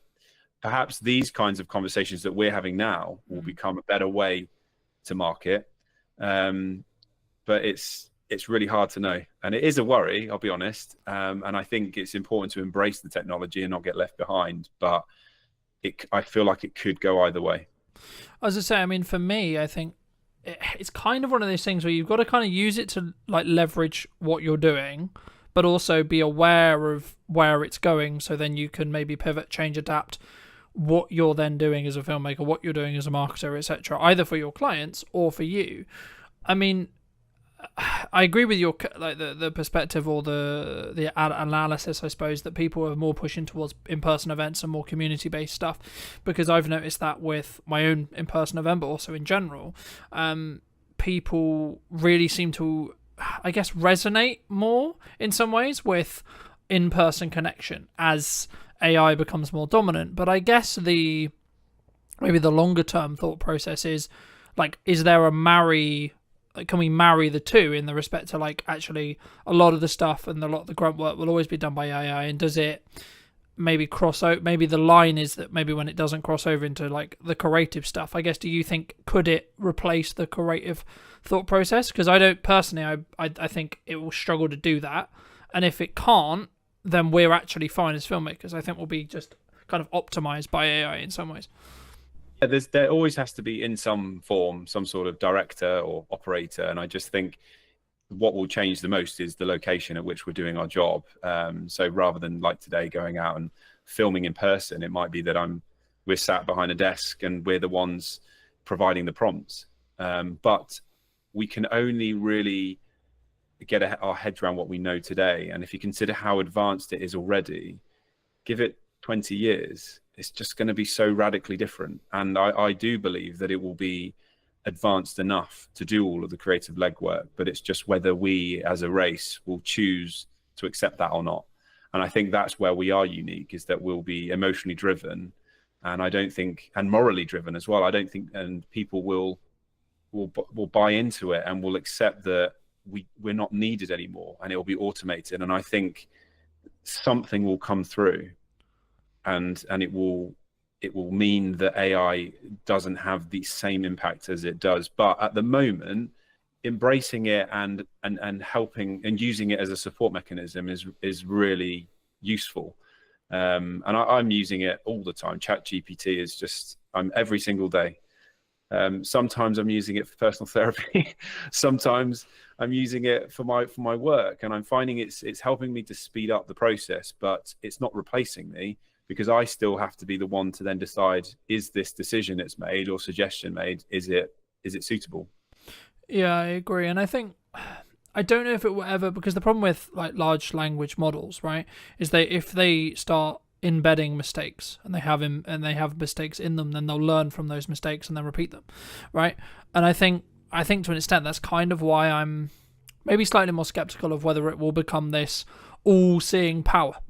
Is it going to be in a world where we have it and we use it? Absolutely, but I don't think it will. I'm kind of, it might be famous last words, right? But I'm skeptical that it will get to the position where it can completely replace a human, right? Will there be elements of, like, I can see a world in 5-10 years where the camera we use for work or the camera we have in our webcams have AI features built in, right? They can, I mean, that's what we're already seeing that with iPhones and etc.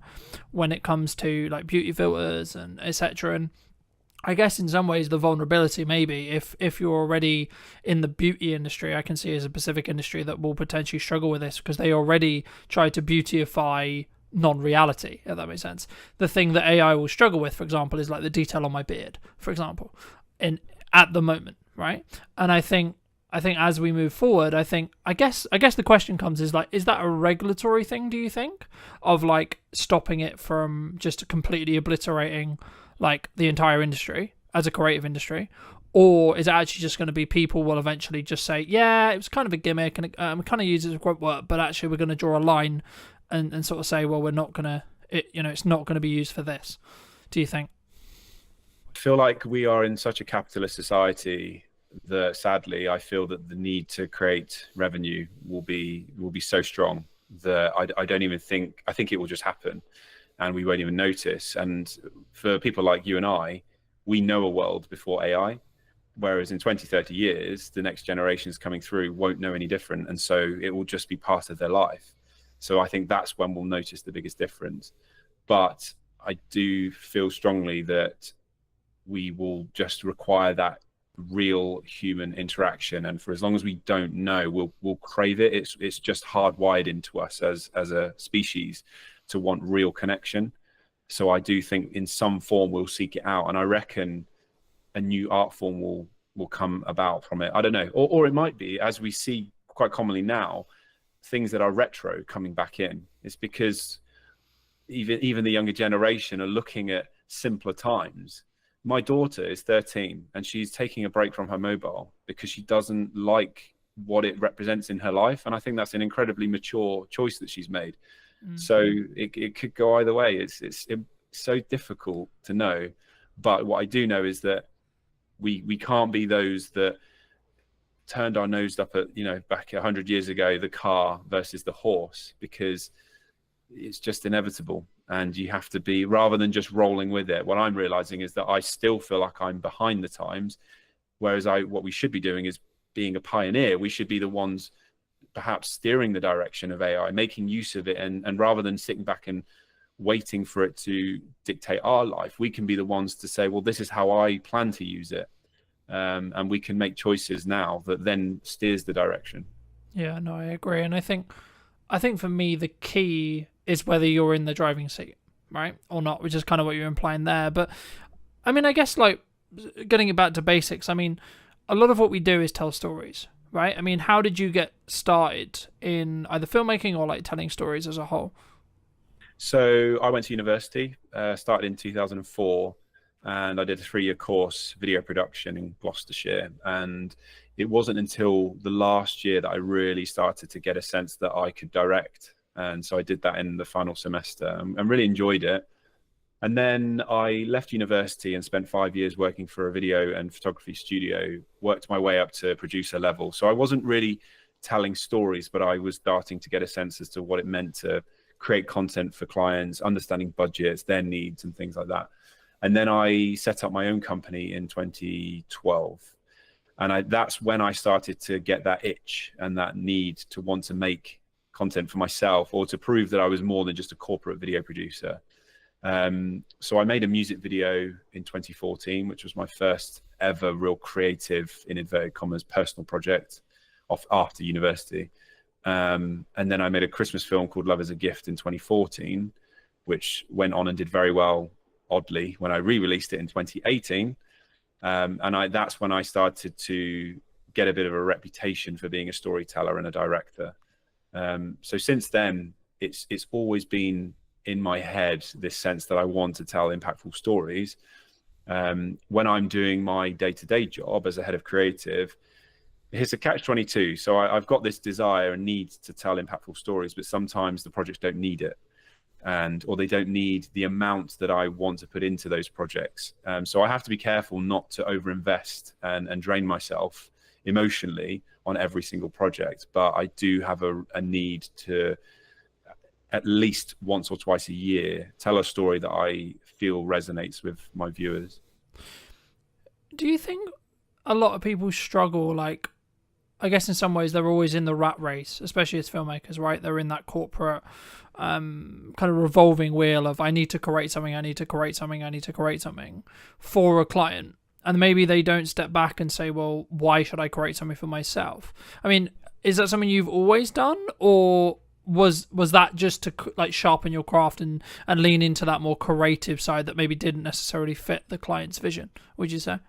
When I started making, yeah, kind of the reasoning behind, I guess, why you still create, or why you did create your own stuff, rather than, because I guess in some ways some people would say, well, you don't make direct money from it, so why would you invest the time, energy and resources in doing so, right? Yeah, it was a twofold thing. So when I made the film, it was because I was, I guess, sick to death of doing interviews, and I wanted to demonstrate that I had more to give. So there was a personal need there, but it was a marketing piece. I truly believed that if I made this Christmas film, it was going to promote my company and push us into new territories. I wanted to create TV adverts and music videos, and I wanted to be paid to do them. So I thought, well, if I just make something that demonstrates my capabilities, well, then that's the best thing I can do. And it's paid off. It took 4 years for that film to gain the traction that it did, but I've had some successes off the back of it. So I think it's really crucial that creatives don't just sit back and wait for the brief to come in from the client. They play their part in steering the direction of their careers, and then that influences who then approaches them, and the briefs they receive. It's like a self-fulfilling prophecy. They'll receive the briefs that they want to receive because they're demonstrating what they can and can't do. Do you think, I guess, I mean, that's always been an approach that I've had, which is like, if I want to make the step into a specific area of work, I need to kind of do spec ads or free ads or etc.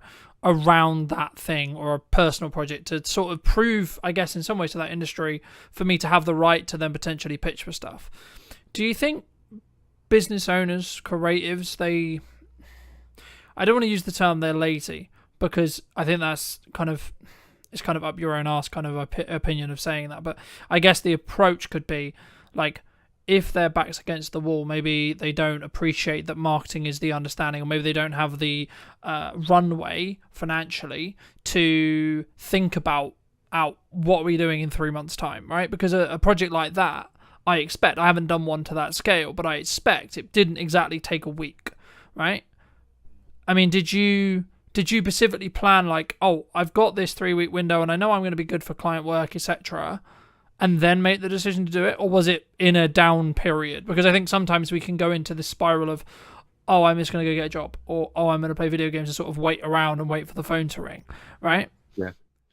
For me, so Love is a Gift, the Christmas film, I was on a run and the idea came to me, and it was just before Christmas. I think it was early December, so I was quite late in the day to get something made, but I didn't hang around. So it was a Sunday, I ran home, literally sped up to get home to write it, and then I'm pretty sure it was the Tuesday that we just made it. So I'm very impulsive, which is a good and a bad thing, but I don't like to hang around. When I get excited about something, I just want to get it made. And I think that's the best way to be, especially as a creative, because the moment you pause, you start to second guess, and you start to worry about, will it be successful, or will people like it? Is this right timing for me? And then you just end up talking yourself out of it. And there's a danger as well with the second guessing, is that you start to lose. When I was running, I wasn't thinking about who was watching it. I was thinking about the story I wanted to make, and it was all coming from a deeper level. It's dangerous to get into a place where you start thinking about how people will consume it, because you lose your identity a little bit. And I do think as a creative, especially if it's a project you're not being paid for, you need to be brutally in line with what it is, what your voice is trying to say, and not be swayed. And I think as creatives as well, we're all incredibly unique, and there's an opportunity there to do something brand new, rather than recycling what might have been successful by others. So in terms of fitting things in, I have to be really mindful, because I've got a job that's full-time and I need to squeeze things in there. But if I really believe in it, I'll make it happen. I think if you're so passionate about something, you make it happen, don't you? And I guess, yeah, brutally, if you don't, you've only got yourself to blame. Would you have done it if there was absolutely no guarantee, or absolutely like the likelihood actually in general was that you probably wouldn't make any money off it or get any more projects off it? Would you still made it? Do you think, in hindsight now? It's a really interesting question, because at the time I didn't know, but I still made it. But yeah, there was always that hope that something good would have come of it. So if someone said to me this would be a waste of time, truthfully, I probably wouldn't have made it. And I'm aware of that. That's something that it's a drawback, in a sense that you could argue I should be making stuff just for me. But let's not forget that I'm doing this for a career. I want progression, but also there has to be a viewer at the end of it. We're broadcasters. We're creators of content that has to be consumed. If no one's watching it, then you're purposeless. So I am mindful of that, but I try not to let that be the driver. It's a strong part of it, and I'm aware of it, and I've actually had to work through that, because external validation is something I do seek. But I'm better these days. And actually the film I made last year was the first one I truthfully made it for myself. I wasn't conscious of whether people would enjoy it or not. I truly felt this story was strong, and I was working with an actress who I knew would be able to help me tell that story, and I just wanted to make it. But I would be lying to suggest that if no one had watched it, would I have been disappointed? Of course I would have. I think there's a difference, in my view, between whether you'd be disappointed and whether you would have still done it. Because I think in the act of doing it, you develop your own skill in being able to create a piece like that. So there's benefit there. Number two, maybe you haven't given it the timeline yet. Maybe you haven't actually marketed the film, right? Because I think sometimes when we look at filmmaking as a whole, the short film genre is maybe something that I would say is probably kind of prone to this. Filmmakers look into, I want to make this perfect piece, I want to make this amazing short film or amazing feature film or amazing music video, whatever it ends up the product ends up being. But you don't necessarily, in my experience at least, on average, until you specifically think about it and you really plan it properly, I think you should personally plan the marketing of how to get the right people, or people in general, to see the thing you're going to create first. And I'll give you an example. So I'm doing an event on probably by the time this comes out it would have already happened, but on the 11th of September. And my plan wasn't, let's film or plan out everything I'm going to do in the event, like piece by piece by piece. My plan was, let's build the marketing. How do I want to market it? How do I want to get the word out that I'm doing it? And then I'll sort of figure out what I do in the event after the fact. Do you think, to phrase it into a question, do you think filmmakers, people in general, especially like solo operators, video production companies, maybe less or so, but especially solo operators or people who are starting to get into the space, maybe they don't look at that marketing piece enough? Do you think? Massively, yeah. And I do think it's a missed opportunity as well. I've worked with many production companies. I've had my own, and there's a lack of strategy behind the content that's being suggested, and thought as to who's watching it and why, and how does that fit amongst a much broader marketing plan. And so thankfully now I'm in a broader creative role, and that's exactly what we have to do. And video is just part of the puzzle. And that's been a real eye-opener for me, because video was always my world. But now I've realized it's not the be-all and end-all. There's so much more that surrounds it. And so I do feel that production companies should be way more vocal or should be understanding of that broader marketing plan, so that when they're pitching ideas, it's not just, well, this sounds nice, let's hope for the best, because the client deserves more than that. So that is a trap that solo shooters and actually lots of production companies that are well established fall into. They focus in on just that one particular project they've been asked to produce, but they're not thinking broader than that. And I do think clients should demand that as well. It's really important. Do you think that would be a way for us to protect us from like the future of our income, the future of our business, the future of our career from AI to an extent, if we focus on that strategic side? Potentially. However, ChatGPT is incredibly strong at coming up with marketing plans and content strategies. But again, there has to be somebody, I suppose, that controls it. That I question whether a business owner would have the time, I suppose, to be thinking, well, what is my marketing plan? What strategy am I going to be putting into this campaign, especially if there's lots of campaigns? So yeah, that's a really good argument there. If video producers can get on board with that and bridge the gap, so that perhaps without, you don't want to get rid of marketing agencies altogether, but for those smaller projects where they just need a video or a suite of videos, yeah, that's a really good way to add value. And whether they charge for it or not, I don't know. But then a client or a customer would come to them seeking that value. Because for me, when I saw, and I'll be very honest in content before, I'll be very honest with you and everyone listening. I mean, I saw what AI was doing, and I saw what AI was becoming capable of, and I'm seeing some of the stuff coming out of Google VO and etc. And I was like, shit. All right, was the honest truth. And then I was like, actually, hold on. There is, and that's kind of why I focus on that middle ground, because with the strategic side, because I think everyone wants to chase the golden goose, right? Everyone wants the large projects. Everyone wants the big paychecks, etc., etc. In the years of experience I have personally, they only happen if you can be ROI focused. And for those who don't know, ROI means return on investment, and it's basically just focusing on, because at that point, if you can, no one can ever guarantee like a strong ROI, right? You can't. But what you can do is you can stack the odds in your favor, right? So something that I'm trying to do a lot of at the moment is be very omnipresent in my marketing, right? Like this is the first one that was streamed, right? I'll be curious to see where the podcast is in a year when it comes to the quality of streams, how I stream, how I record it, etc. But the key for me is to either utilize strategies from either older content to distribute on other discoverability platforms to give me the opportunity to potentially reach a larger audience for me personally, and or potentially everything I'm experimenting with, everything I'm trying to move forward with, I can then, when I work with a client, I can say, well, actually, this is working for me. Have you considered doing this, this, and this? I mean, is that also, I guess, part of the argument or part of the thing you would personally say about why someone should make a music video, should make a short film, should make, their personal documentary, their personal project, etc.? Not necessarily about them, but they should make that personal thing that they're not necessarily getting paid for, would you say?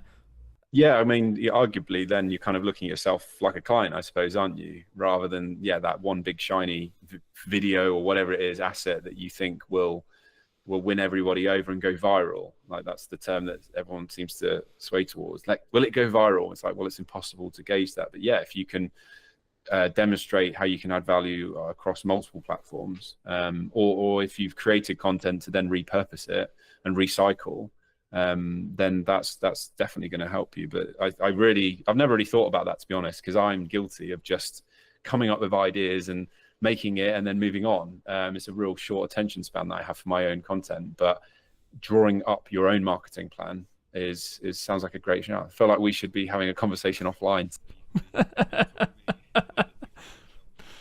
I don't know whether I'm just unique in the way I think, right? But I've always treated and continue to treat Brunton Media as the highest paying client, right? Now, the reason why I do that is because it allows me to be what I believe and where I am as the cutting edge of what I know is working in marketing, and then using video as a vehicle to do that.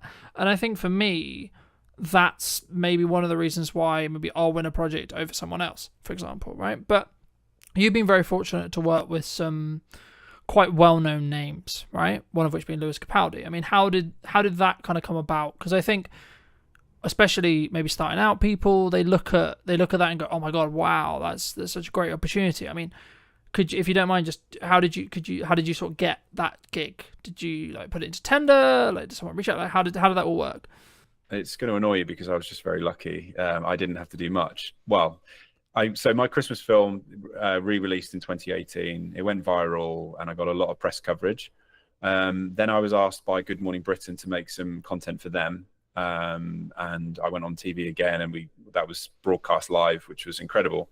And then I was approached by a director agent, and she started to toy with the idea of representing me as a director. But at the same time, what I didn't realize was behind the scenes, she was putting me forward for music videos. And one of them was Lewis Capaldi. And so from my perspective, I didn't know this. So all I had was an email from Lewis's manager saying, we've seen your work, we love what you do, would you be up for a conversation with Lewis to talk about creating a video together?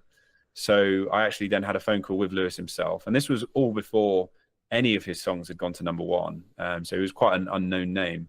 And yeah, we chatted about a concept, and then over Christmas, I didn't hear anything. And we're talking 3 weeks where I just heard nothing. So I just thought, well, that's not happening now, is it? And then they reached out again. And so I did have to put a treatment forward, which is a document that details how I'm going to approach the music video as a director.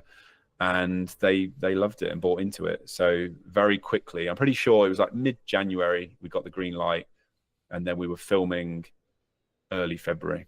So it was crazy turnaround. So I want to say I was very fortunate because I didn't have to do much legwork, but at the same time, I went out there and made stuff for myself. And even though it was 4 years later, it did exactly what I hoped it would do, which is to demonstrate my capability. I think that's a very key example of you make your own luck, right? Like, there could be an approach that someone comes to you and says, well, actually, you got lucky by getting on TV, and then you got seen, and then da-da-da-da, right? Or you could look at it from the other perspective and say, well, actually, you had an idea on your run, you executed upon the idea, and you took the risk of, to be honest, correct me if I'm wrong, but it could have got like 5 views, and you could have, in theory, been a laughing stock. Oh, look, you put all this time and ever, ha ha, right?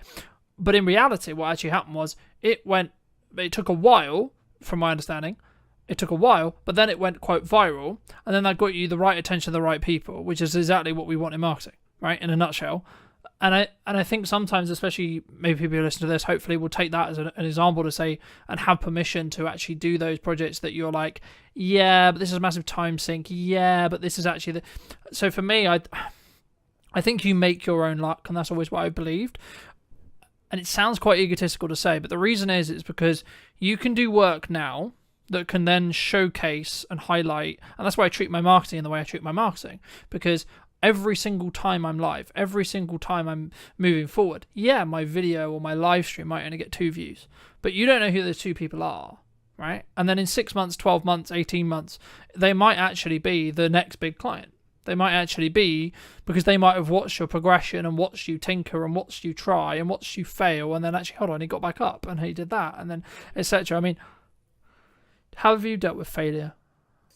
I'm trying to, I don't mean this to sound weird, but I'm trying to reflect on when I can consider myself having failed. And I don't know whether that suggests to me that I'm continually growing, or I've just been very lucky and had a great experience in my career. The film Love is a Gift, I released it in 2014, and it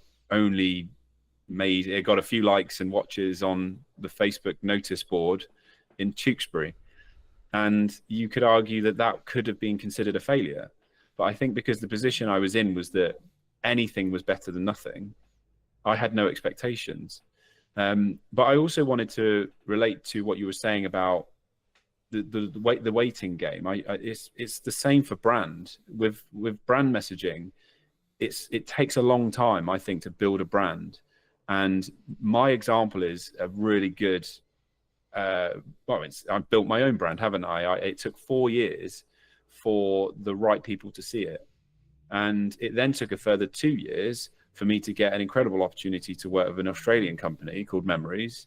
And they'd been having conversations about me for 2 years, where they would talk about video, and they were mentioning my name in the meeting rooms.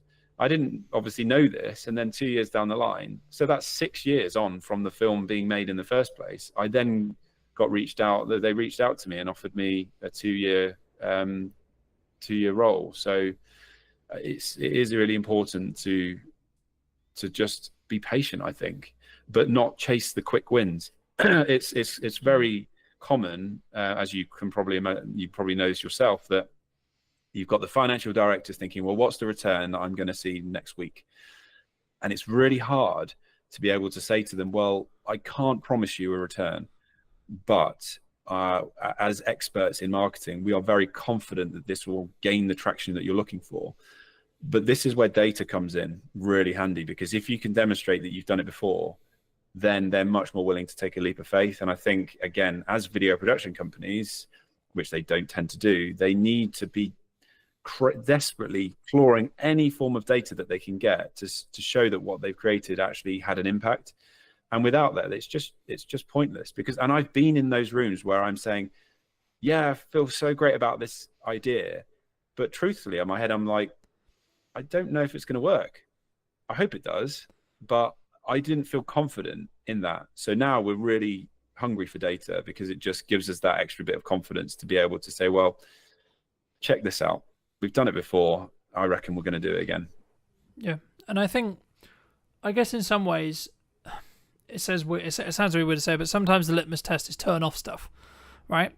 Like, let's say, for example, you've got a client, and maybe you're not in the position to say this or do this, but like, I've had it previously with clients. I'm sure I'll have it again with clients where they're like, well, what's the ROI? We're paying you all this money, etc. Like, we haven't made any direct sales from it. And I'm like, okay, right, let's break that down.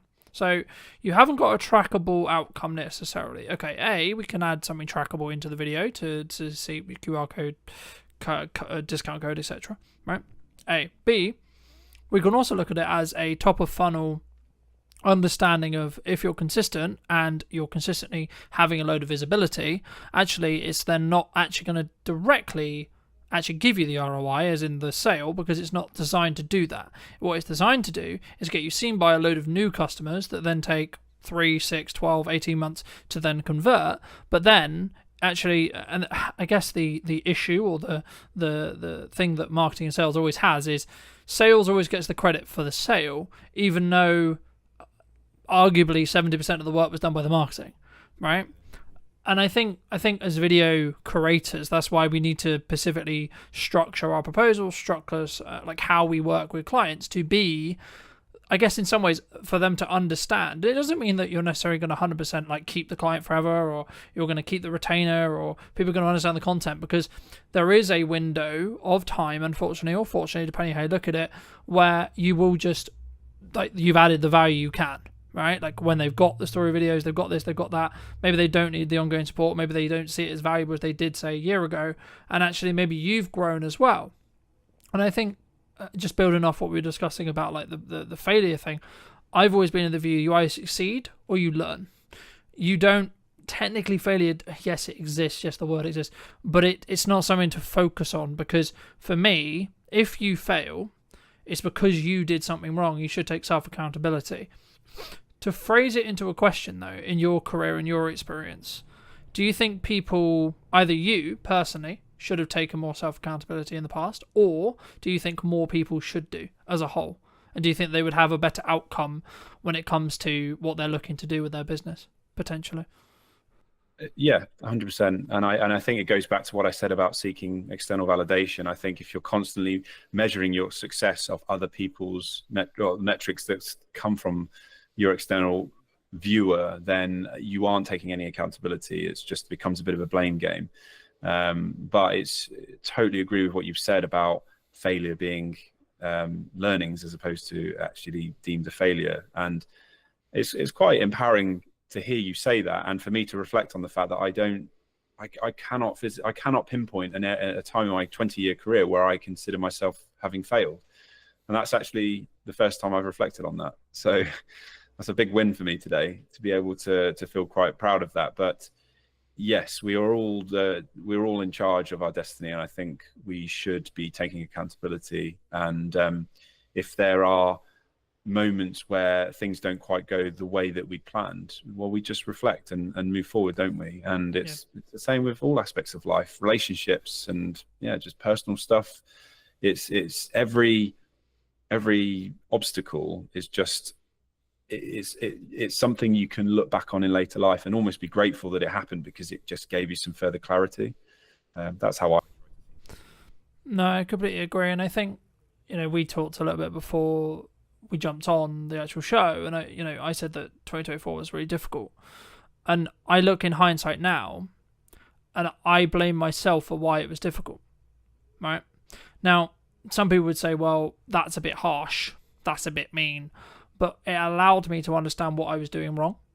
And now I can look in hindsight and I can look back 6 months and go, okay, well, the reason why I'm where I am today is because of the work I did 3 to 6 months ago, right? In regards to marketing and output. So the thing that people struggle with, clients and like me and potentially you as well, is we do a load of actions. The analogy that's always used here is like the gym analogy, right? You show up, you do a good workout. Cool, sick.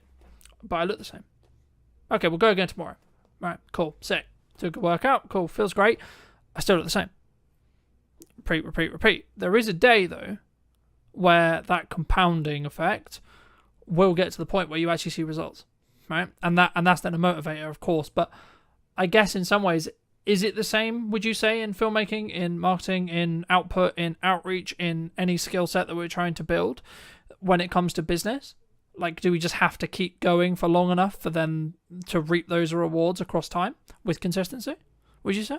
100%. And I think being present and for a long period of time is, you're establishing yourself as any good brand should and does. But I do think you're being hard on yourself, because you're just one aspect of what might steer you in the direction of success, whatever that looks like for you. You can't control other people's behaviors. You can only control your own. And I think there of course there's going to be projects that you've created that might not have necessarily gone where you'd hoped, but there's going to be all these other people that will influence that direction. So I think as long as you're proud of the values that you have and the behaviors that you put into your work, I think that should release you slightly from, let's say it doesn't work out the way that it did. You can always stand back and say, well, I gave it my best shot, and I used the tools that I had to my disposal, and I put my best attitude into that. It's like kids. We say that if they got an E or an ungraded on an exam, if they tried their hardest, that's the important bit. So I do think you should release yourself from some of that stress and blaming yourself for whatever it is that happened last year, because you're just one of billions of people in this world. And I do think we get lost in that a little bit, which is that we, as perfectionists, which a lot of creatives tend to be, imposter syndrome, we come down on ourselves like a ton of bricks, but that's not fair. And it's not, yes, there's many aspects that feed into why something might go the right way or not. And sometimes it is just bloody luck. My Christmas film in 2018 did very well because I was lucky in the way that I worded it, which was the Elton John Lewis Christmas advert. People didn't like it. And so what I said was, off the back of the John Lewis Christmas advert, here's one I made 4 years earlier. So the reason my video, I personally think, went viral is because they didn't like the John Lewis one and they were more receptive to something else. So the whole narrative was John Lewis, this guy creates a film for 50 quid that rivals John Lewis. There was that story there. I couldn't have dictated and controlled that. And I probably would have put the same type of post out had the video been successful. I wasn't deliberately writing it in that way to say, well, I know it's shit, therefore they're going to love mine. It was just good fortune. So I don't think I could have truly controlled that. No, and there is market, like to an extent, there is market conditions that do have a perfect storm, right? But the reason why I say luck is in our own control is because we prepare for an opportunity and then we can execute upon the opportunity. So, like flipping it the other way, if you're going to take maybe my point of view on it, I would argue by the fact you had the film and by the fact that you saw the way I actually remember the John Lewis advert that you actually questioned or that you're talking about, you maybe, I don't know whether you saw it and that's why you made the post, or whether it was because I don't know timing, but like in a world, you could make the argument to say, well, actually, you saw the market's reaction and then you went, actually, let's put this post out and see what it does. I would say, actually, that's your preparation towards you.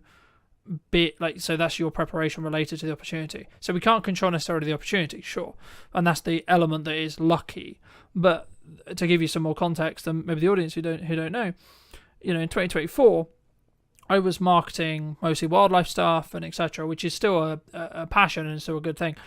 But I wasn't truly focused on who I was serving, right, as a whole, in respect to how I can help you with marketing, how I can help you with video, what's the ROI on video, all these things and these key things. And I think for me, in hindsight, of course it's in hindsight, right, then of course that would then have a knock-on effect to potentially the work I got. But actually, arguably, with that hindsight, I picked up a couple of clients who were in the more nature realm space that I'm still working with today. So actually, I don't regret it in that respect. So I think you have to look back to see what lessons you can learn, but don't hold yourself to this perfectionized constant. I mean, in business, we're like constantly known for it. It's like, I turned over X amount this year and I'm going to try and do better next year and I'm going to continue to move forward and forward. And I guess it's at what point would you say then there's more to life, right? Is it just covering your expenses? Is it actually developing a emergency fund or having some investments in building for the future, etc.? Or is it actually down to the person, would you say? Talking about like actually the focus on where we go. I think it stems back to purpose and having a sense of purpose and feeling that you're adding value back to society. I do feel that we're in an interesting time at the moment where even back at school, we're being fed this idea that we can all be exceptional, and it narrows it down to that one individual. Whereas we are a successful species because we were built on communities, and so what I want to feel in my life is that I contribute. And I get a real sense of purpose from this idea that it's not just about me, it's about how I contribute to society. But going back to what you said about preparation, you nailed it. I was thinking that word preparation and then you said it, because that's all you can do. And it's the same I'm well into my fitness. I used to be a pretty established runner, and training is all about just preparing for that race. I can't necessarily control what the weather conditions are going to be, how I'm going to feel that day. And there's lots of factors I can't control, but I can be very prepared. And again, using that as an analogy, every time I suffered in a race, it meant that the next race, I literally would be able to say to myself, I felt this pain before and I survived. And so I think we can use that in business and all walks of life, which is to say, well, that didn't work out how I thought, but I feel. Yeah, and I think when you change your mindset around failing, right, and that is your mindset when it comes to potential failure, I think it frees you. For me, like in that scenario with the running scenario. Yeah. But I also think failure is often dictated by other people, and I think if there was no one around to tell you that it failed or to give you any sense that it failed, I think we wouldn't feel so bad. And so that's why it's important not to measure your success of other people's drivers or what other people are doing in their lives. It should be based on what's relative to you. Yeah. Do you think that comes from a self-belief, self-esteem, like in here thing? Like, this is more general, this is like not necessarily filmmakers, but do you think that the reason why we look for external validation constantly is that, or maybe that we want a film to go viral, right, but putting it back into our industry, do you think that's why, like, we there's something we're trying to fix in us? Potentially, but I think it's because we're taught the wrong lessons. We're taught that success comes in the form of finances and how many likes and subscribes we get and popularity. Whereas if we were fueled this idea that success came from making someone smile, it's just a whole different vibe, isn't it? And that's raw human nature. And I do think we all have it in there, but we're just being fed this dopamine hit constantly, and the need to want to be popular, which is just that again is a human natural thing, an instinct to want to be popular. We want to survive in our community. So I do believe that from an early period in our life, we're taught the wrong lessons. Yeah, I think that's true, and I think it takes some rewiring sometimes to, and also from speaking personally, like some internal work on why do I look for X or Y from that perspective. And I think you have to take it into two, just maybe lean a little bit back into business. You have to take it from two sides. One is I'll use your example. I'm actually completely cool if this video gets 3 views. I've spent tons of time in it. I'm really proud of it, and I'm not going to tie what I believe to be a successful project on what the internet or the output or etc. actually deems it. So if it gets 3 views, still great project. If it gets 50 million views, still great project. Fabulous, right? And then there's the other side of it, which is like I'm doing it for a client or I'm doing it for myself, which is like, cool, I need it to push a needle somewhere, okay? So I'll give you, I've just picked up live streaming in the last handful of weeks, and I've weaved into what I was already doing into live streaming. So I'll give you an example. A handful of weeks ago, I knew that I got a couple of private texts from a couple of clients that I would call maybe on the fence, right? We don't have any open projects. We've done some projects previously. We're in between projects, etc. Cool. And the part of the text that really stand out to me was like, oh, your videos are really connecting with me, right? And I was like, okay, hold on. So I don't know what he watched. I don't know where he saw it. I don't have any context at all outside of he watched a video, at least one, and it meant something to him. It connected with him, right? Now, if I'm looking at purely transactionally, that probably means they're more likely to use me in the future, or they're more likely to do a project with me sooner rather than later. Sure. But actually, on a nice level, actually, cool, I just made that guy's day. I made that person's day. I added some value to them. I helped them move forward or help them pre-context or re-understand something related to the video. And I think for me, when I started really focusing on that bit, how much can I help, how much input can I give and give and give and give without not necessarily expecting anything. Now, it comes from a place of financial planning and financial health, sure. But actually, once you can get there, you can then actually probably make more money. If you're just looking tangibly and that's your objective of success, you can probably make more money by continuing to do that because you don't have to constantly ask for business, right? I mean, just as I'm aware of time, so I think let's wrap up soon, but for people who are maybe listening to this and thinking, okay, I'm going to start creating my own projects, I'm going to start creating my own content, where should someone start, would you say? Well, I mean, we've all got smartphones that are very capable now. We've seen it with 28 years later. Obviously, they had some pretty sexy lenses on it, but it was shot on an iPhone. So we can all be going out and making our own content. But I think in terms of learning, it's important to surround yourself by other creatives who are perhaps further ahead, and go in really hungry with a positive attitude to want to learn. But just to watch and see what's going on, and I think being broad with that as well and getting a different spread allows you to understand, well, what is it that I want to be doing and what do I enjoy? But I truly think the best, if you want to be a content creator, you have to create, and you can't sit back and wait. It's on your terms. And I think especially younger people, they've got less ties, perhaps financial restraints. I think it's a great opportunity to use that time to explore, but it's also being mindful of the fact that you might not figure it out for a long time.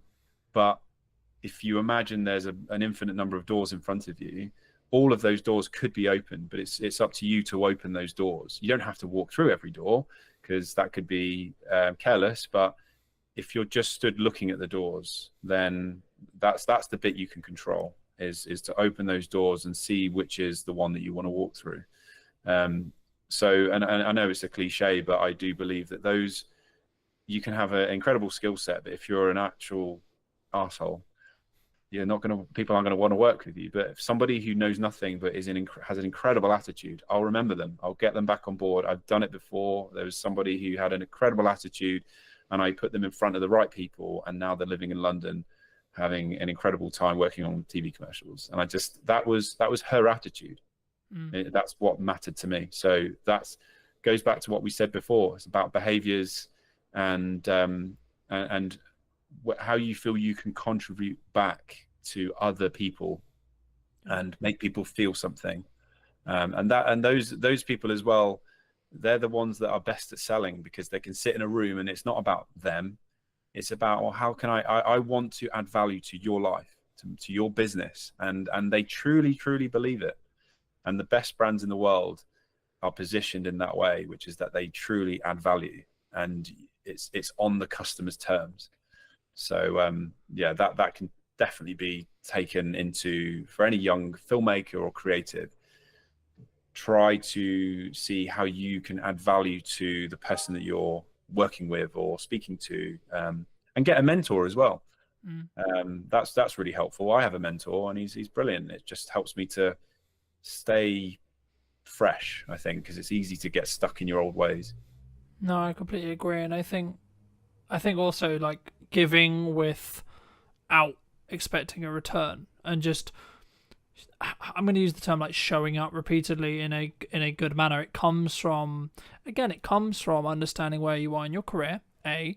B, financial planning, right? Like, there's something that I didn't get right in 24 that I am getting right in 25, and that's why I'm in a stronger position, and that's why I can act the way I am. But also understanding that, building it off the marketing and sales thing, marketing is for a specific job to give you the permission to sell to someone, and then sales is the ability to add value at a monetary balanced cost to you. So you're adding value to someone, and someone is then rewarding you with a monetary gain. Sure.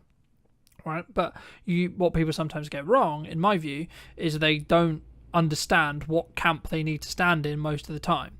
Because if you're really strong at marketing, you actually can be less strong at sales, or have an easier time selling, because you'll A, have more qualified leads, e.g. people who actually want what you sell, and B, they'll have less questions or less objections, right? And this is where you should know how to objection handle to an extent, but I find it a bit corny where there's a lot of content online going, this is how you objection handle, because that's just about, in my experience at least, pressure selling people, which in turn means they're probably not really going to get the value, and you're going to, like, the fuse on that client is going to be a lot shorter than someone who's consumed your content for say 6 months or 12 months and then understands completely what value you could add to their business, and they'll be like, actually no, we're going to give this person like 6 months to before we actually, like, they'll always look at ROI, they'll always look and judge it, sure, but they're going to maybe give them a little bit, like me or you, a longer window to actually add that value, because that's how long it took them to potentially convert, if you want to go down into the business road.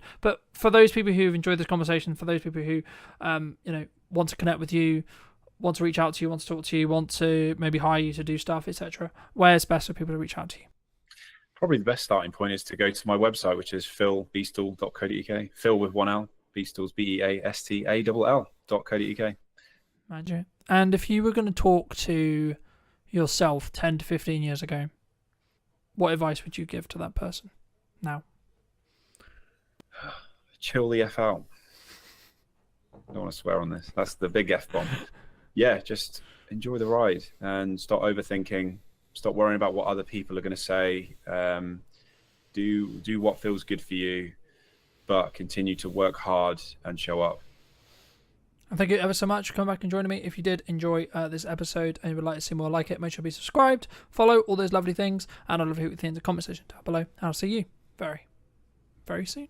I think that's a really interesting observation, because a lot of people, I think, are maybe subscribing to the fact that things are maybe hard. A lot of people are finding or saying that the creative industry is hard, right? Or it's challenging. Have you found it challenging? Rejection is a fundamental within business. Then that's going to serve you within sales scenarios. That's going to serve you just generally in your life, right? I think it's a very fundamental just within life, just rejection in general. Do you think that many people struggle with that emotional side of video, like having it in there and or thinking about how to add it in? Because that's, for me, that's the key sales metric. Ultimately, how do you capture that moment? It's impossible because you don't know when that moment's going to happen. So it's very important to have as much coverage as possible, basically. It's what we always say to people is like, yes, one videographer or one camera operator can come and cover your event, but you are limited in terms of the moments that you can capture and the things that we don't know are going to happen, but will happen. We know they're going to happen, happen. We just don't know when, we don't know where, we don't know how. Hello, my friends. Welcome back to a brand new episode of this week's podcast. Today, I'm going to be with Oliver, talking about all things video, and also starting off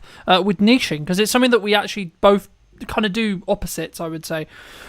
For those who don't know, Oliver, like, firstly, I guess, like, what niche do you operate in? And then secondly, why did you choose to go into that niche? Yeah, it's a great question, man. So first off, happy to be here. Thank you for inviting me on. Excited to chat to you for the next kind of hour or so about everything events and video and marketing and all of that sort of stuff. So ultimately, the question around niching, we've been doing this for nearly 5 years. We've dotted around a lot of different service offerings and niches and markets, if you want to call it that, and stuff. Really, the decision ultimately came because of the ambition that I have for the company long term. I want to scale. I want to grow. I want to specialize within particular areas and stuff like that. And I think ultimately, if you're looking to do that, it's much easier to do that when you decide on a niche or a market or an industry that you can really kind of get your teeth into and become an expert in. I know that it's cliche, but it's kind of that classic saying of like GP versus brain surgeon, you know, who gets paid more. And it's the person that is a specialist. I think if you had a problem with your brain, you would much rather go to a brain surgeon than a GP, and you would probably pay the money because you know that that person is going to be able to solve your problems, basically.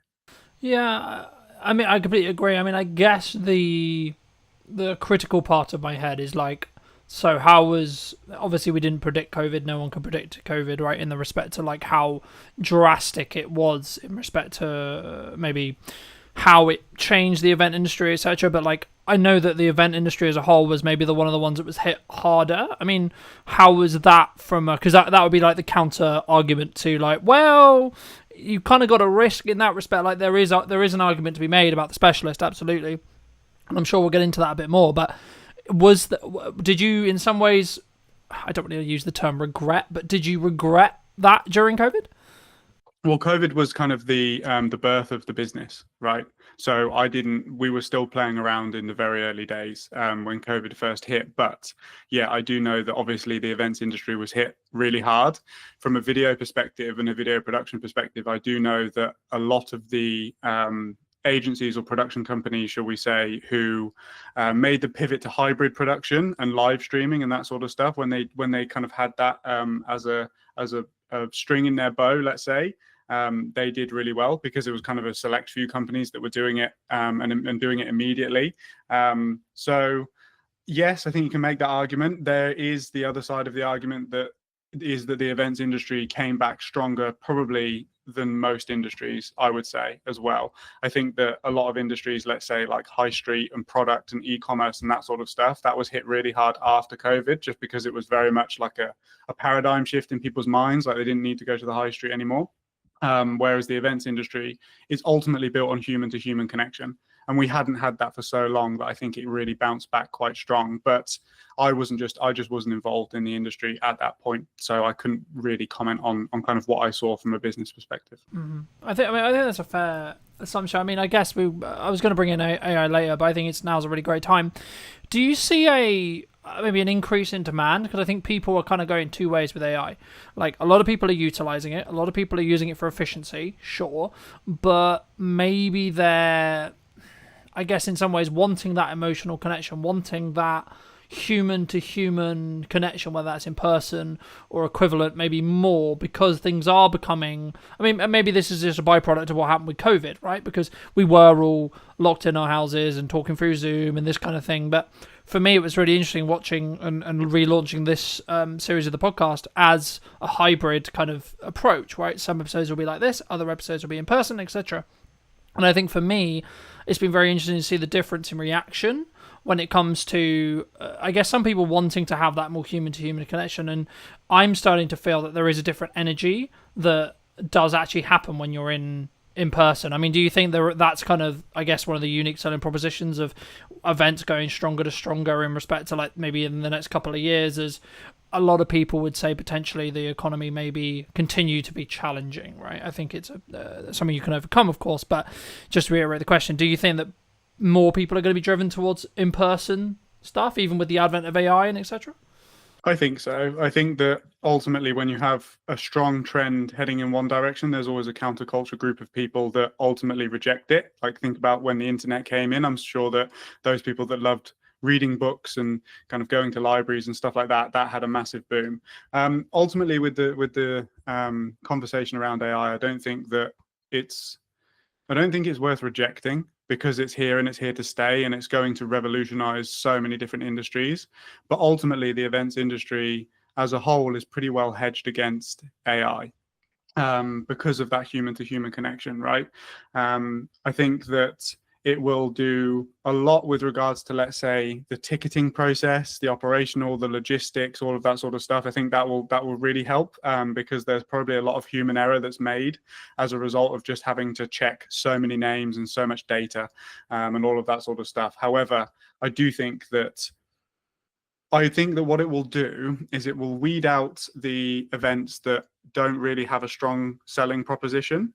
And I think that the events that do have a strong selling proposition, i.e. festivals, or really solid business conferences and stuff that people get a lot of value from, I think that those will be held in an even higher regard than they already are, because of the fact that it's so different to what people are used to experiencing on a day-to-day basis. I think that's a really interesting observation, because a lot of people, I think, are probably maybe subscribing to the fact that things are maybe harder, right? Like I've been filming a handful of podcasts across the last couple of days, and a lot of the conversations I'm having in them is about a lot of people are finding or saying that the creative industry is hard, right? Or it's challenging. Have you found it challenging? And if so, how did you change, like when it was maybe challenging? Maybe it isn't right now, but if it isn't, how have you pushed through that? And is it just because you niche specifically, do you think? I think that that's probably part of it, for sure. I wouldn't lie to myself in the sense that, well, we didn't pick events purely because it was hedged well against AI. It's just worked out really well. I think that if I was a production company, let's say, who niched into like animation or explainer videos or something that could quite easily be done by AI, I would probably have a plan B in terms of like pivoting. But I don't know. I think it's an interesting question. A couple of things that I'll say is that I think that your mindset and your perception around things can entirely dictate how hard things are for you. So if you believe it is hard, then you will unconsciously do things that affirm that belief. So I think that's something that people have to look out for. Ultimately, there is going to be, and there already is, a gap in the market for people that do things not with AI. Like some of the YouTube series and stuff that I watch, at the start of the video, they have a disclaimer that says like proudly produced by humans and stuff like that. And for somebody that values that and values the human input into creativity, for me, that's an even stronger reason to continue backing and watching that channel, right? So that's kind of just like a micro abstraction just there. What it's definitely done and what I've seen is on the post-production side of things, we're certainly less involved than we used to be. So I feel like internal marketing teams are utilizing, let's say, like AI short form editors. But in terms of being on the ground and actually filming the events, I think until it gets to the point where there's like robots and, you know, Elon Musk Tesla bots and stuff that can kind of run around with cameras and stuff like that, I think we're pretty safe for now, to be honest. No, I agree. And I think, of course, we don't know where AI is going to go, right? So it would be wrong of me to say, oh, that's never going to happen. But I think that actually when we get to that stage, I don't believe, personally, we'll see what happens, of course, but I don't personally believe that that will be the thing that's replaced. In warehouses, yeah, absolutely. In, like, repair jobs where it's dangerous or equivalent, yeah. Soldiers, if you're going to have to fight a war, yeah, etc. Things like that, I can absolutely see. But just quickly on the event side, I mean, do you see people maybe underutilizing the concept of, like, a hybrid event still? Because it's not, I guess, as cool, I was going to use the term, but like not as maybe ROI positive if you want to like lean into it business wise, because we're not in COVID anymore. I don't know. I think that there's still a massive use case for hybrid events. Ultimately, the main benefit being that you can attract a global audience, not just a local audience or a national audience, let's say. If you look at some of the people that are top of their game, Alex Hormozy, Tony Robbins, they always do virtual or hybrid events to a really high-end production standard, with the huge Zoom screens in the background, and you can see how many people are on the call and stuff like that. I think that ultimately, if you're going to produce a hybrid event, it can't just be 7 people sat on a Zoom call talking about stuff. I think you really have to go the extra mile with regards to like all of the energy that you would have put into the logistics and the in-person experience. If you take that energy and you put it into, okay, how can we make the hybrid experience better?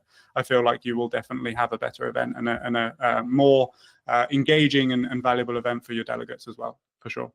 I think that, yeah, I think that's the key. I think it's about like actually branching out a new audience and maybe having, from a strategic side, maybe looking at like, here's a online ticket versus here how you can be in the room, right? And having a different tier in that respect. But when we look at marketing, right now, obviously maybe we're going to talk directly at events, but like it could also, I believe, be used more generalized.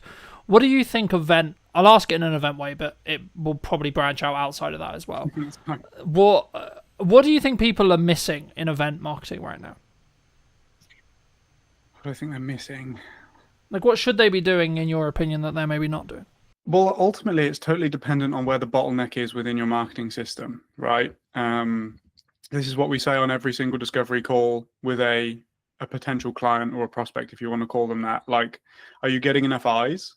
I.e., is there a ton of people filling the funnel, but you have a conversion issue? Like there's not enough people converting into actual ticket sales or sponsor conversations or whatever that might be, or have you got fantastic conversion metrics, but you haven't got enough volume?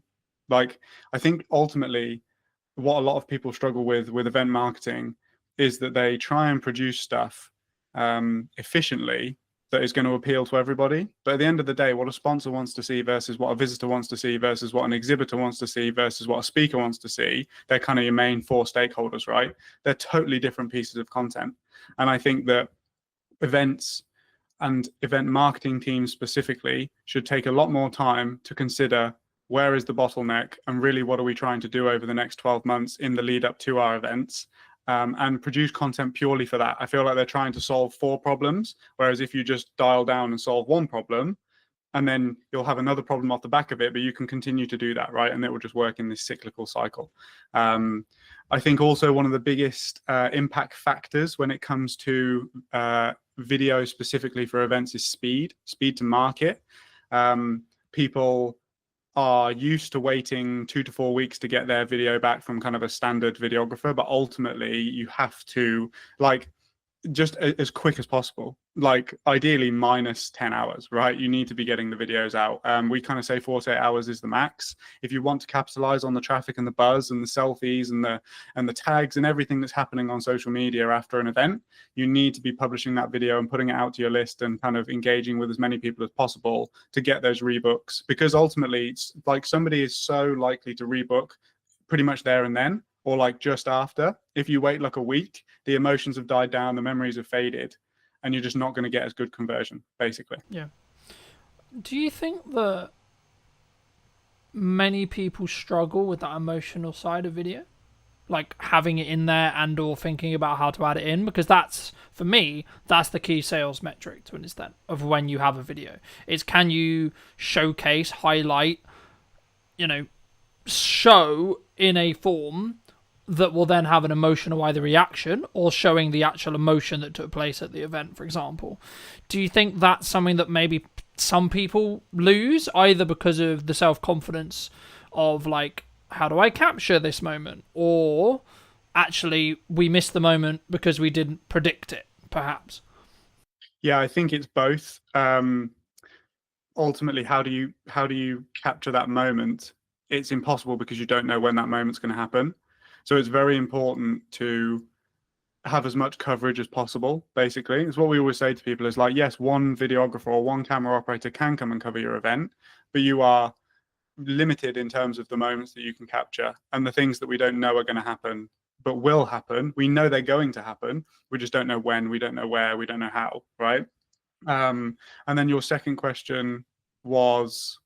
That maybe it's a Just struggle, remind me. like a struggle in confidence, right? Because I think, like, so I'll give you an example. First time I ever filmed someone crying in an interview, I had this emotional, like, care reaction to them to be like, I should cut the camera. Now, in this context, it wasn't my set and that wasn't my call to make. So I was very, like, I need to be disciplined and not press the button. But my reaction was, this person, like, the human side of it was like, this person's clearly upset.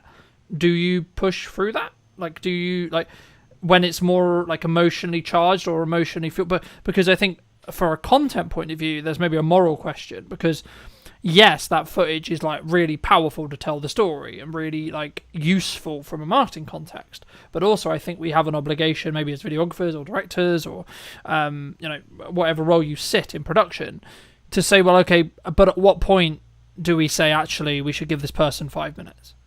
I'm a big advocate of forgiveness, not permission.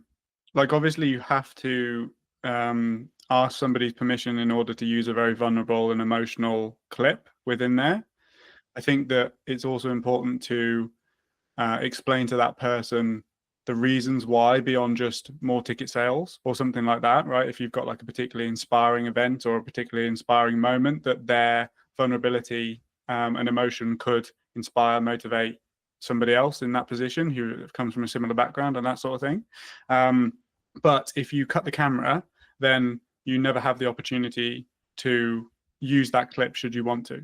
So I would always say, like, I think push through it is probably the wrong term. It's more of a case of just let the moment unfold, let whatever is going to happen, and then decide how you're going to use it later. I would much rather have it and then not use it than not be able to use it because I didn't have it. Yeah. Do you think? I mean, I know we discussed briefly when we were setting this up as well, and I'm going to get a little bit into mindset to give you some clarity. But for me, I think I've always been a very disciplined person, and I think it bridges quite nicely onto what we were discussing there about, like, the emotional stuff. But, like, I agree with you in respect to, like, if it's not, because you can get retroactive permission, and with the context you're potentially going to use it for, and actually that's probably a nicer way of saying how you're potentially going to use it. But is in more generalized term, when you're looking at business, or when you're looking at maybe, you know, maybe touching back to when things are harder, perhaps, and you need to do the extra hours, you need to do that one more rep on the sales call, or do one more sales call, one more discovery call, one more piece of content, etc. Is that just a discipline thing in your experience? What, in terms of pushing through? Yeah, just doing when it. you don't want to do something. Yeah, like doing it. So, like, sometimes, because for me, I have the evidence that that is what will be pushing me to the point where I will be able to get the result I'm looking for, especially if my back's against the wall. And when I was like, oh, I'm motivated, that would have potentially meant I didn't do it because it's uncomfortable, right? So actually what we're talking about here is uncomfortability. And I guess, when is it appropriate to push through uncomfortability? And how does someone, if they are looking to build it, how do they build it?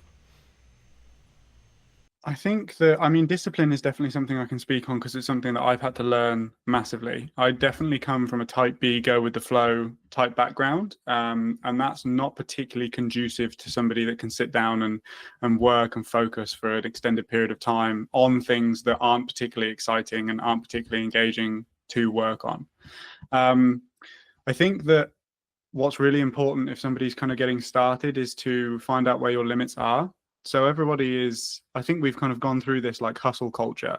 And then on the back of that, we've kind of got this, like, for want of a better word, like, snowflake culture now at the moment, which is very much like, if you don't feel like doing it, don't do it. If you're, nervous, that's okay. You don't have to do things, et cetera, et cetera. There's definitely that kind of energy around at the moment. And I think that it's really useful to know where your limits are and push yourself to the edge, so that then when something like that comes up, you can ultimately kind of just look with a bit of foresight and say, okay, yes, like today I might need to work 12 hours, but that might mean that tomorrow I can only work 6. So would it be better for me to just do 8 and 8 and feel better on the back of it, right? I think that you ultimately have to go through a process of kind of understanding yourself and your energy. One thing that's been really helpful for me to do that is kind of tracking energy versus hours versus focus on a day-to-day basis. Now, obviously, this is kind of qualitative data, right? There's no, like, Whoop or something that's going to tell you kind of like how you're feeling that day.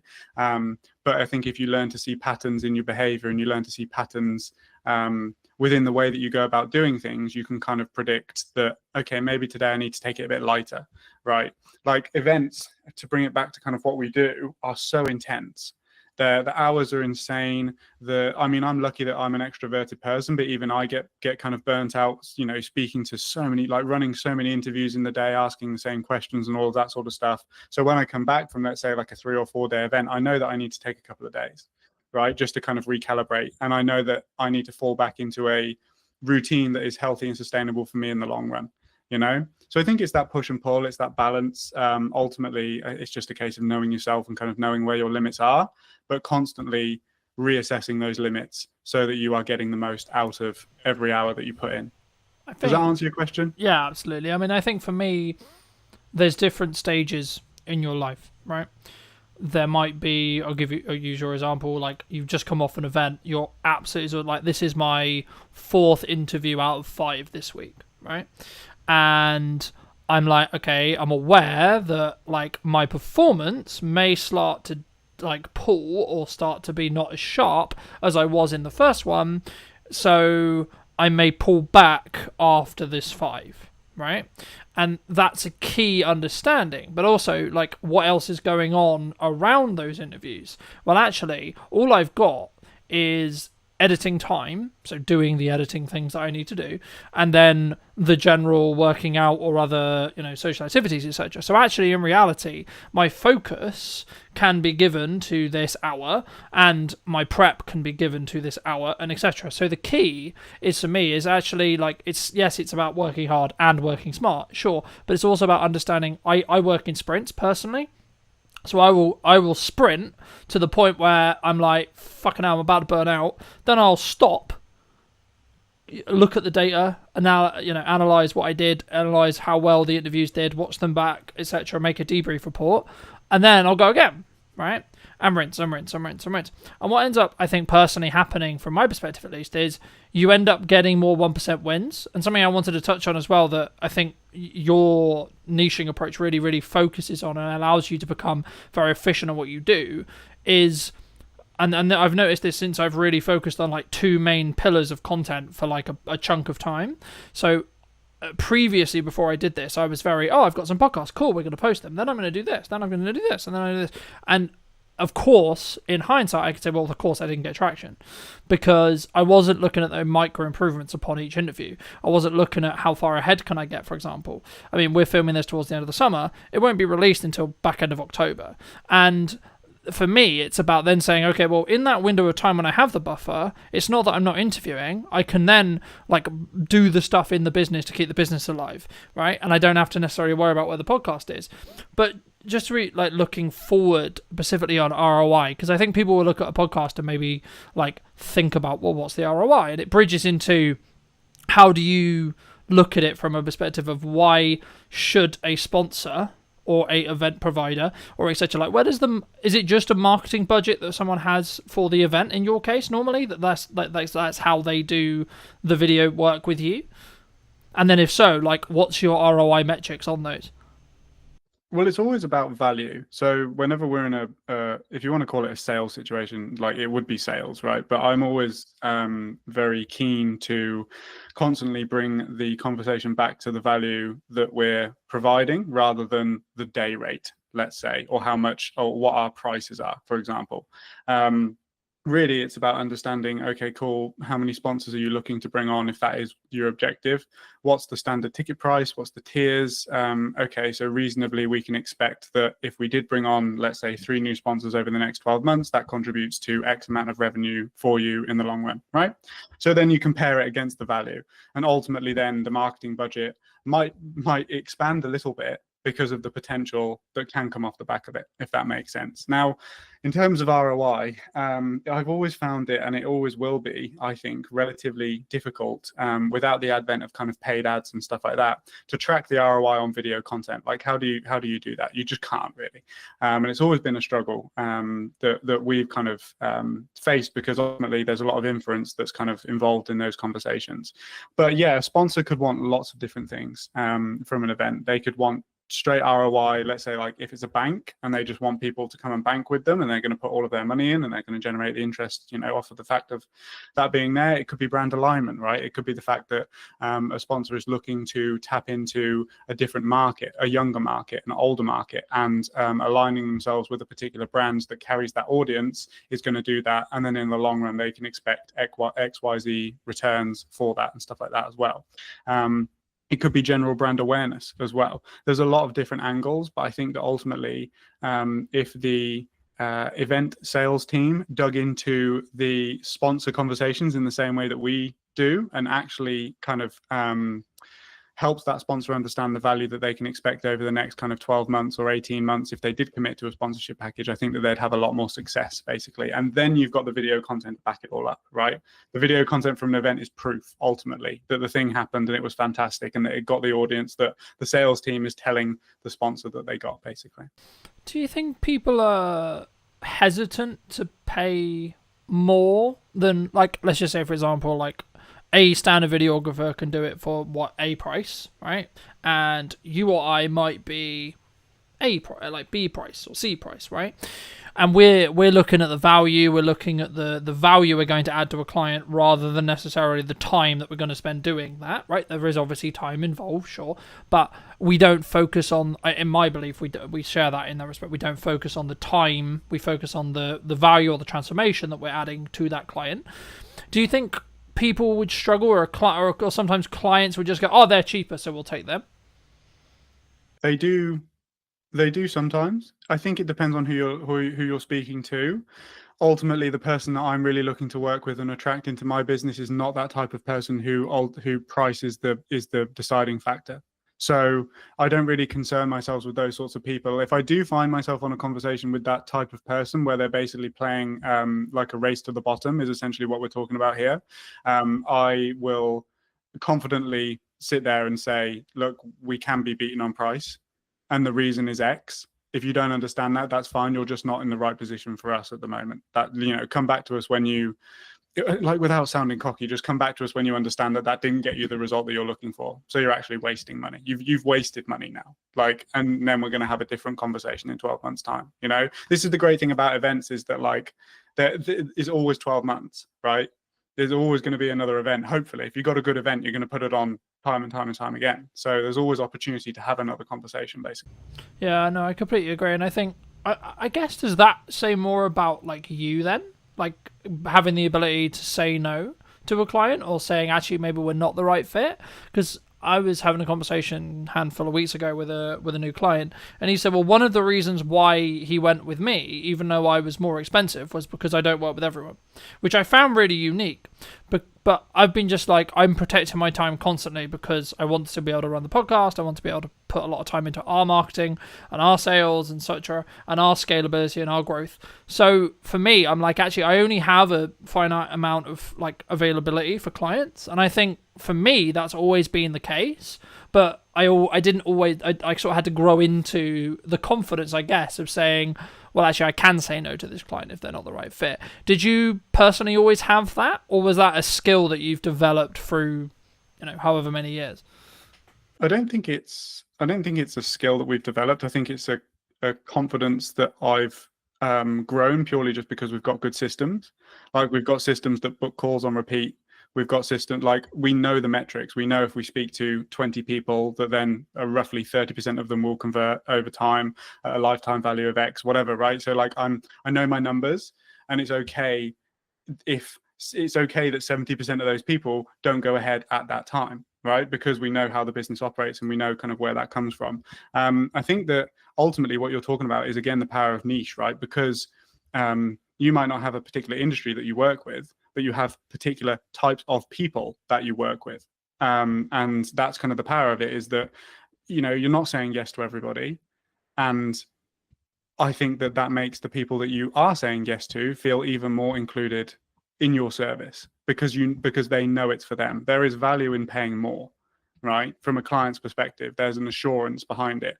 There's confidence behind it. There's there's just power behind I think, saying no. yeah, I think it also goes into that perspective of it comes with a level of prestige if you want to look at branding or marketing as well. Like, why do we perceive Rolex in the way we perceive it? Why do we perceive Audi, BMW, so on, so on, so on, in the way we perceive it?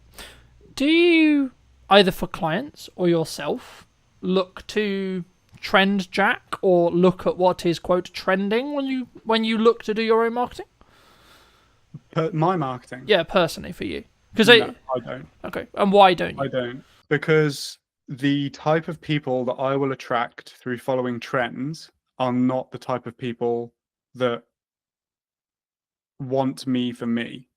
I would much rather a video that I produce get 50 views, but all of those 50 people love that video and get invested in the things that I'm saying and be the types of people that I made that video for, than 100,000 people when like really none of them actually wanted to watch it. They wanted to watch the trend.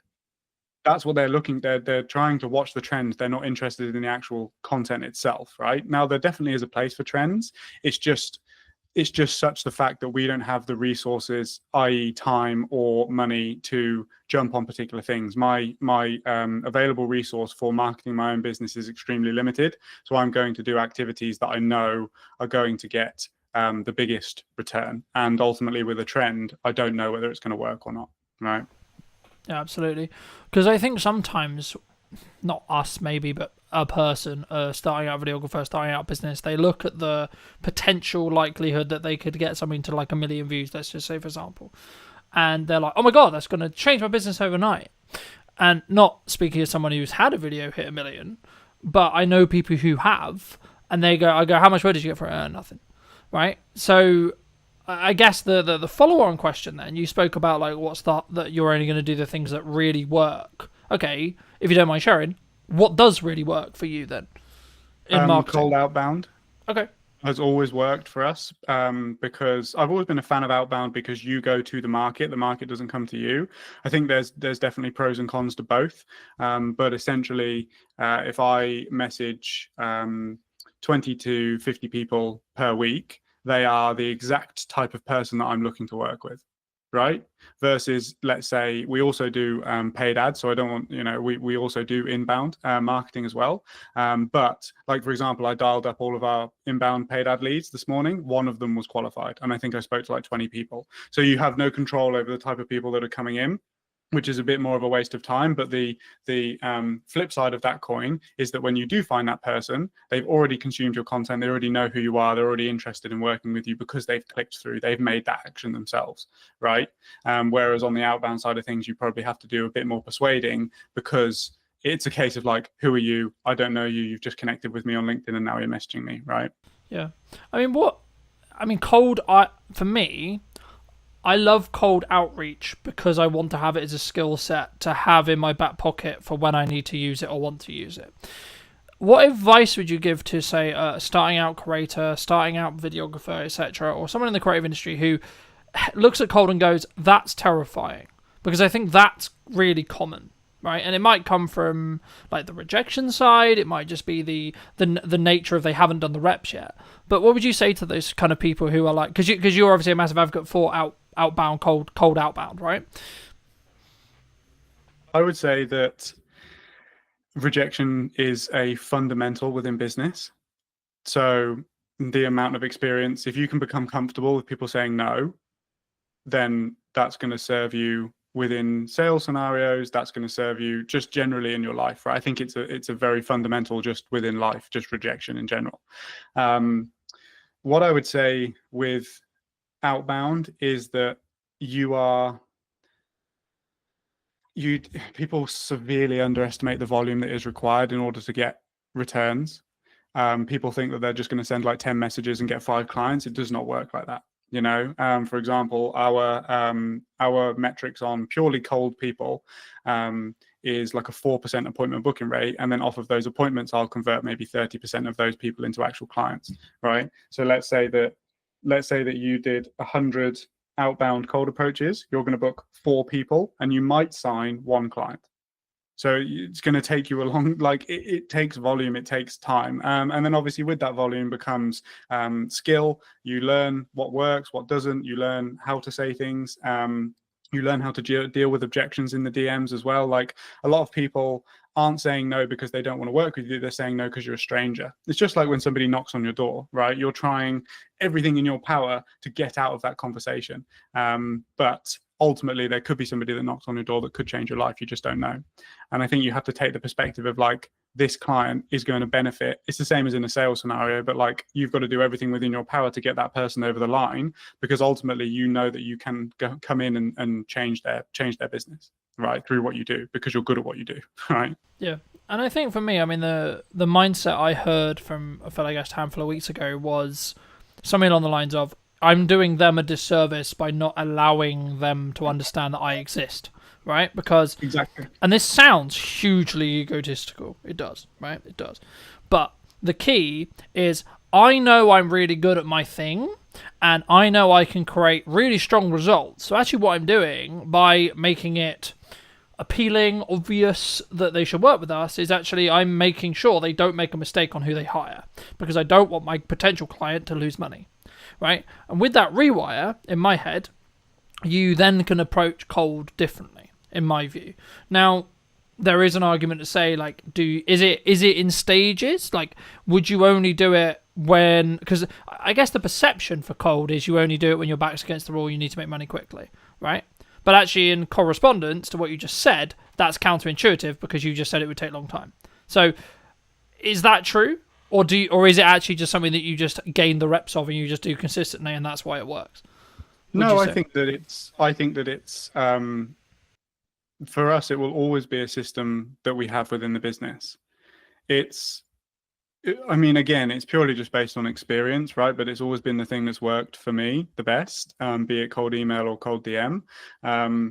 The thing that people don't get is that, like, for one, you have to be intelligent about how you message people insofar as you're not going to piss them off. Right, you're just looking for a yes or a no to essentially have a call and see if it could be a good fit to work together. You don't need to do like tons and tons and tons of follow up and like ultimately just get that person in a position where they don't like you because you've messaged them so many times or whatever.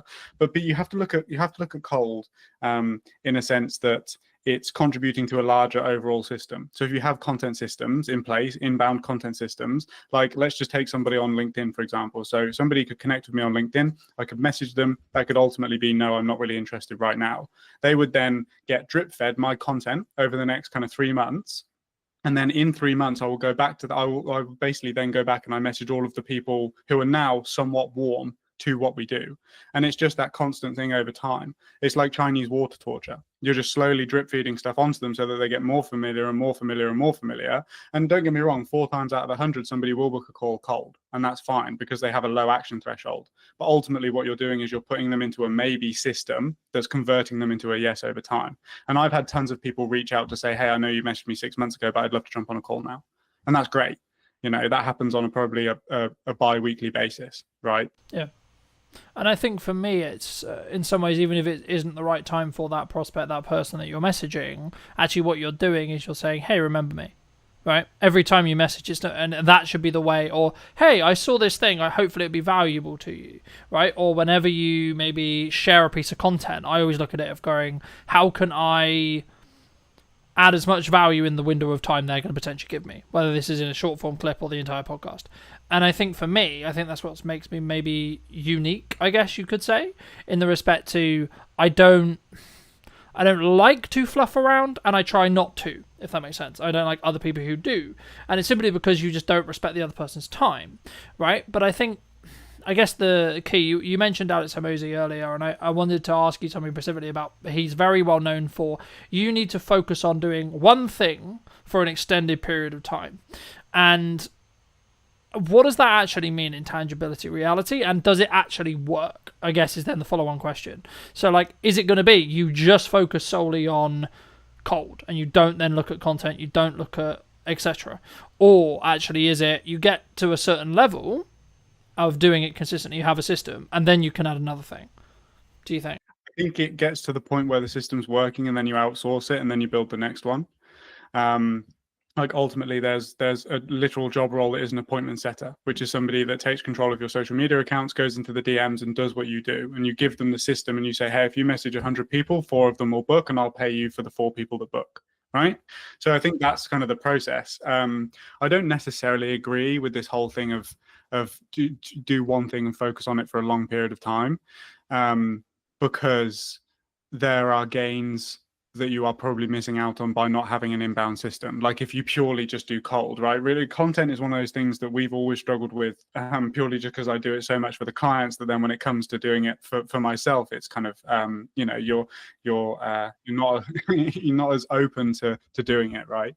But I do think that, like I just said, those people that don't necessarily come through the first time being cold will look at the content, they'll see that it's valuable, they'll see that we know what we're talking about and that we're working with other clients helping them achieve the exact same thing, and then they'll be more open to it. So I feel like if we didn't do that, then you would miss out on those things as well. Yeah, no, absolutely. And I think that's why you have to take it with a pinch of salt, right? It's true that if you try and start too many things simultaneously, you'll fail at all of them, right? But you also need to know your own limits and ask yourself how many plates can you continue to spin, right? I think is actually the key there. But for those who are maybe looking at like either doing an event or hiring you, like, or any production as a whole, like I build a system where I try and do a behind the scenes breakdown of every single production that I've done, right? And I build that very early and I build it into my sales process so the client's cool with it, the client, etc., etc. But like for me, I guess the question is like, do you do behind the scenes content? A, and then B, if you do, how do you manage that resource? Because obviously you're there actually working. Now, I would argue that's the best content you could possibly create for what you do, right? Because it shows you in your element, shows you problem solving, etc. Like, is it just a matter of like hiring another videographer and maybe you take a little hit on the profit to follow you around specifically, or like is it in more depth than that? Yeah, for sure. It's basically that. We have experimented in the past with purely trying to get behind the scenes from the crew that's already on site to do the job. But ultimately, I think that you're doing a disservice to your clients and to the crew by doing that, because that's not what they're there to do. The client hasn't hired you so that you can make an amazing behind the scenes film using the camera operators and crew that they've paid for, right? So you're going to piss your clients off by doing that. The best way that I've found is to essentially just have somebody whose sole job it is to take behind the scenes imagery and behind the scenes video of everybody doing their thing. And yes, you do take a hit on your profit, but you have to look at it as a long-term marketing resource. One thing that I want to experiment with doing that we haven't done just yet is to cut out the talking to camera aspects of the behind the scenes video, because no matter how hard I try, I can't focus on 2 different video projects at the same time, right? It's very difficult for me to think about how the behind the scenes video is going when I just need to be focused on the client's work, essentially. So what I want to start doing is bringing somebody whose sole job it is to do that, have me mic'd up the whole time, and then have those clips of the problem solving and have those clips of us working on a day-to-day, bring that back in, and then probably review it with the camera in the studio, and basically just say like, look, this is the context, this is the situation, here's what happened, here's how I dealt with it, have a look, right? That I think is going to be a much more valuable resource. And I think that we'd be able to turn one behind the scenes video into probably 5, because there'll be multiple instances of problem solving over time. So that's something that I've discussed with the team, and that we're going to start doing moving forward. I think I think also it protects your bandwidth, right? Like just looking at like that approach, because you're not then thinking, oh, I've got to do a piece to camera because we're about to do this and then I've got to do that, etc. Like, yes, in an ideal world, that's what you would do. But actually, I think potentially you could think about it as this way. Like, actually, if someone's listening maybe and thinking about doing that, are you doing your client a disservice? Like, whenever I do mine, I've wrapped. Basically, I've wrapped. So I'm basically just referring back to what we did, right? So my initial focus, as I think everyone's focus should be when they get on set, especially in an event context, but in any production, is, hey, what problem are we here to fix? Remind myself of that problem that we're here to fix, and then focus on making sure that the content does that job, right? And then if there's time at the end, or sometimes I'll do like, oh, I've got the behind the scenes, or here's like the setup, etc., and then I'll talk through it in a studio context. But for me also, it's about understanding like when that's, so I guess in some ways you could just say it's like reading the room, right? Like, when is that appropriate to do? When is that not appropriate to do? And or was that planned in? And or was the client aware of it? And how do they feel about it, etc. And I think it's about how you manage that. And actually, maybe if that's something you are going to do, maybe look at, like, especially if it's a returning client, maybe look at it saying, well, actually, and this is really counterintuitive because you're sacrificing profit and then sacrificing profit, but maybe add a percentage discount because you get the marketing out of it.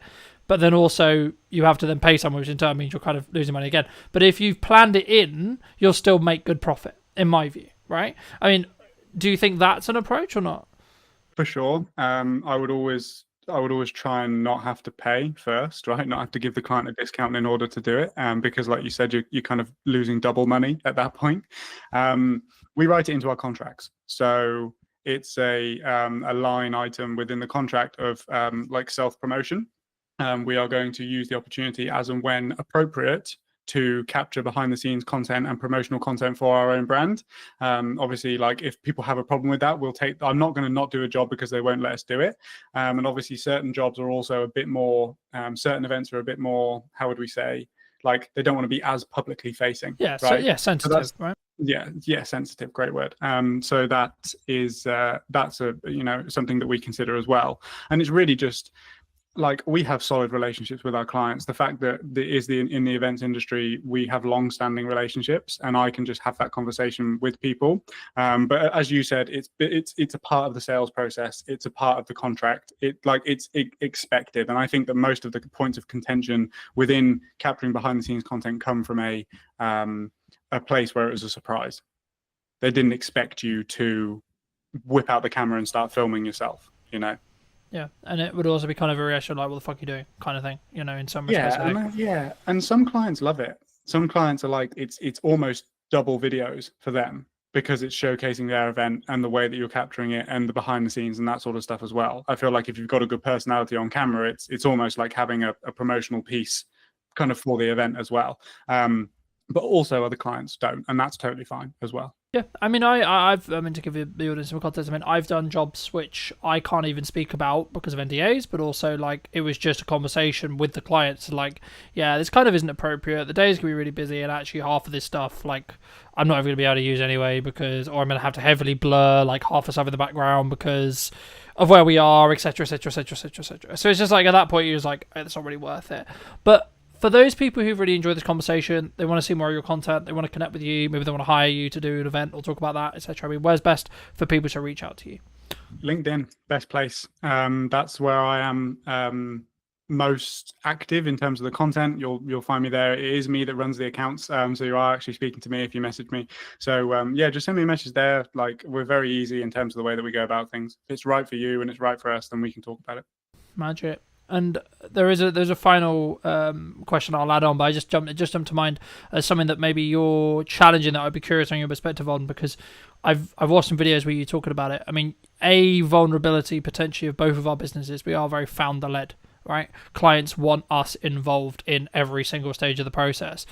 Is that just like the nature of it sometimes? Are you just like, okay, it is what it is? Like, that's, I guess, what I'm going to have to live with to be able to make the money I make and be able to run the business I run? Or is there a way you can transition it? I think that you can transition it for new people. I know that you left a comment on my YouTube video that I made, which is basically, it's just like, it's not an expectation that we're there. But I think ultimately, if you have a strong personality that people connect with, and half of the reason why they go with you is because it's you, then you are going to run into issues doing that with certain people. I think, like, pre-existing clients who have always known you to be the one that's there, but then also certain clients are totally okay with it and they understand it's a natural progression within the business process, right? It's something that I can't necessarily speak on too confidently right now because it's something that we're still figuring out. Obviously, if we're looking to scale to the point that we are, then I can't be involved in every single project because I just don't have unlimited time. And I think that's my hypothesis for this, is that the brand, whilst it can still be founder led and come from the vision and the mission that the founder originally had, I think that the brand has to have its own characteristics and qualities and quality assurances for the clients and stuff like that as well. And I think that's where the leverage is with regards to me not having to be on set every single time in order for a client to sign with us, basically. Yeah, and I also think to an extent, in that respect, you need to be overly transparent with the fact that you might not be, right? Especially in your space, because obviously an event may be happening at the similar time to another event, and actually you may want to actually serve both, right? And I guess, I mean, feel free to weave that your next answer into this as well. Like that might be just like an advice piece that you need to give to some people of how you manage that. But I like to end the podcast by asking the guest, you in this case, of course. What would you say to 10 years ago to the younger version of you now? What advice would you give them? I would say that it's going to be a lot harder than you expect it to be, and that the people that you look up to online probably aren't giving you the most accurate depiction, as I don't, of the reality of running a business and doing this. But ultimately, it's the most fulfilling thing that you're going to do. Like, I love this. There is not a single thing that I was having this conversation with my cousin the other day because he's 19 and he's trying to figure out whether he wants to go to university or what he wants to do with his life. And I said, well, you have to ask yourself, and ideally you're getting yourself in a position where you would continue to do the thing that you do every single day, regardless of whether you get paid or not, because I would still do this, right? Obviously there's certain things that we wouldn't do, right? Like dialing paid ad leads and stuff like that. But, Yeah. like ultimately the goal and the end destination, I would continue to do regardless of whether I was being paid or not to do it. So yeah, it's just set expectations to my younger self that it's going to be way harder than you expect it to be, but it's going to be more fulfilling than you could ever think it could be. Magic. Thank you ever so much for the time, my friend. Pleasure. Thank you ever so much, ladies and gents. If you did take value from this video, you'd like to see more like it, I'll be back next week with a brand new episode. And feel free to let me know in the comment section down below what you thought. And I'll see you very, very soon.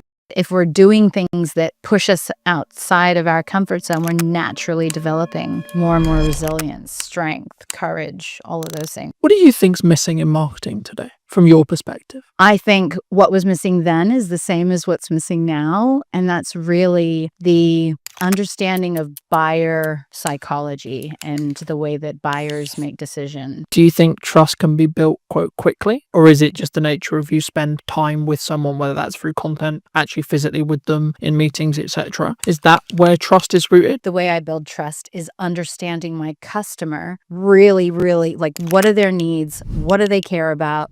What's their mission in their organization? How can I help them be successful? Did you know that 93% of you are not subscribed? So if you could please do me a favor and you're enjoying the show, then subscribing would mean the world to me, and it would allow me to grow the show and continue to get larger and larger guests and continue to bring what's missing in marketing today. Thank you ever so much for joining me, and I'll enjoy the episode. Hello, my friends. Welcome back to a brand new episode of What's Missing in Marketing Today. Today, I'm going to be talking to Mel about mostly pivoting, but also how we build resilience in business as a whole. Welcome to the show, Mel. And before we start, I always want to open the podcast with, what do you think's missing in marketing today, from your perspective? Yeah, well, so I've actually had a lot to do with marketers in my career. So I used to, at Gartner, I was supporting CMOs, and I think what was missing then is the same as what's missing now, and that's really the understanding of buyer psychology and the way that buyers make decisions. So I think that there's a disconnect between products and services and what they do and what they actually mean and the outcomes for the buyers involved. Do you think that's overlooked? I'm sure we'll get into the actual psychology, but when someone looks to set up their business, do you think they overlook the human psychology element because they're more interested in the shiny camera, the shiny marketing technique? Do you think? And are you so I think the majority of organizations don't consider marketing as a key strategy. Often it's an afterthought. So the people setting up the businesses are usually excited about the products and services or the technology. Very rarely are they sales marketing kind of led unless their products reflect that. I think the majority of them are not thinking about marketing from the beginning. Do you think that comes from a lot of people we work with are very founder-led, so founder-person-led? Do you think that comes specifically from their identity as a whole. So putting their identity out and, quote, supercharging it with marketing. Do you think that's where sometimes people get wrong? Because maybe they are not confident at coming across, or maybe they don't want to put necessarily, they're not sure how they feel about putting themselves out there. I just think that, so I work in prop tech. Presently, that's where my startup is. And a lot of the people I know come from the technology, their technology background, that they have technology backgrounds. And so they just aren't familiar with what's needed in marketing. So they don't even know the first steps of where they should go, what they should do. And so often they just do nothing. What, I guess, is a stigma in the tech space then? Like, they don't take that first step, but is it because it's just they don't know, do you think? Well, you only have a finite amount of energy and time. And so, and a lot of these, you know, if you're a solopreneur or you're just getting something off the ground, then you're really, really good with what the product does and how, you know, to make that work. But when it comes to, I've met so many founders who have no idea. They haven't even tested whether or not anybody would pay for their service or their technology. Like, what's the use case for it? And they often just jump to solution without really understanding how to get from where they are, which is the solution or the technology product, to somebody using it. And so all of those steps in between, which, you know, obviously buyer psychology and the way people make decisions and how they can change from status quo bias. So what are they doing now to where you want them to be in using your products and services? That's a journey. And you can't just go from one to the very end. You have to kind of navigate your way throughout the entire thing. Do you think when we look at that journey that people underestimate the amount of time that someone needs to, like consume marketing or etc., or that journey as a whole they need to go on, or they need their customer to go on, etc.? I think, and you're talking about the founders? In general, like when so say I'm a tech founder and I've just started this amazing thing that I think is going to change the world. Right. Would I potentially underestimate how long it's going to take for me to educate my target consumer to be educated enough to know why this thing that I've made is going to be the solution to their problem? Of course. And if so, how would you say someone can start peeling away and start on that process? Most people don't even know the amount of different layers that they have to get through. So it's not just ensuring that you're able to deliver a message that resonates with them to pique their interest. How are you demonstrating true value? What will their lives look like once they're using your service compared to what they're doing today? How is your service going to infinitely improve their situation? All of these different things, nobody really considers them. And so I think maybe they're like, okay, we'll do Google ads, or we'll hire a marketing manager that's very tactical and maybe just looking at how they can get clicks versus really penetrating that value that they're supposed to be creating in the mind of the buyer. We talked about psychology in the opening kind of statements of this episode. I think it's an underrepresented concept as a whole across the business realm, not even just in marketing. In my view, I don't think we talk enough about actually A, buying psychology, or B, the ticks or the seeds that we need to plant psychology wise. But from your experience, from your perspective, what actually happens, like from a psychological point of view, when someone is maybe looking for something? So when I was working for a consulting firm that focused purely on the psychology and neuroscience behind how people make decisions in sales and marketing, I was amazed to learn that so we're all programmed to stay safe. And the part of our brain that keeps us safe doesn't like change. And that's just the way that we're built. So if you want to get somebody doing something new or different with your product or service, you have to disrupt that status quo bias that is designed to keep people safe. And there are several reasons why people stay with the status quo. And so if you're not being very intentional about the psychology that keeps people doing the same thing that they've always done, I mean, there's so many instances where people come out with these amazing products. This will save this amount of time. It'll save you this amount of money, da da da da da. And everybody's like, yeah, that's great. But it needs to feel so urgent and so important to them that they have no choice but to change. Otherwise, it's easier, it's cheaper, it's easier, it's safer to stay with what they're doing most of the time. Do you think we can overdo it, though, as a society at the moment?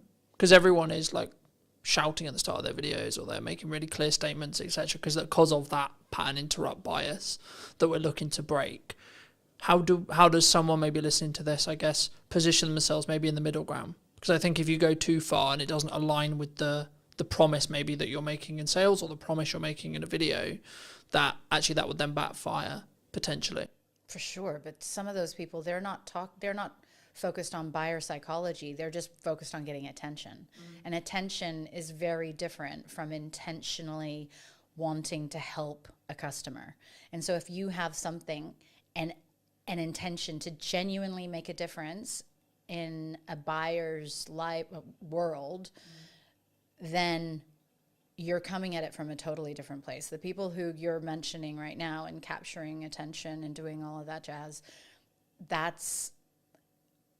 you may interrupt what they're doing, you may get their attention, but the trust and the rapport that you need in order for someone to buy, that's never going to be there until you go through all of those steps and demonstrate the value. And so I think that you definitely have to follow a process, and it has to be intentional and value driven. And what you're talking about just sounds like pattern interrupts that, is just more distractions that people will forget you as quickly as they stopped. I guess it comes to a longevity question. My next question was going to be like, roughly, do you think trust can be built quite quickly? Or is it just the nature of you spend time with someone, whether that's through content, actually physically with them in meetings, etc.? Is that where trust is rooted, either from a psychology point of view or just your thoughts around, like, how do we build trust? Because I guess that's the next question, right? Like, you say trust is a key buying metric or a key reason why someone would buy. Okay, well, then the question becomes as well, then how do we build trust? Mm-hmm.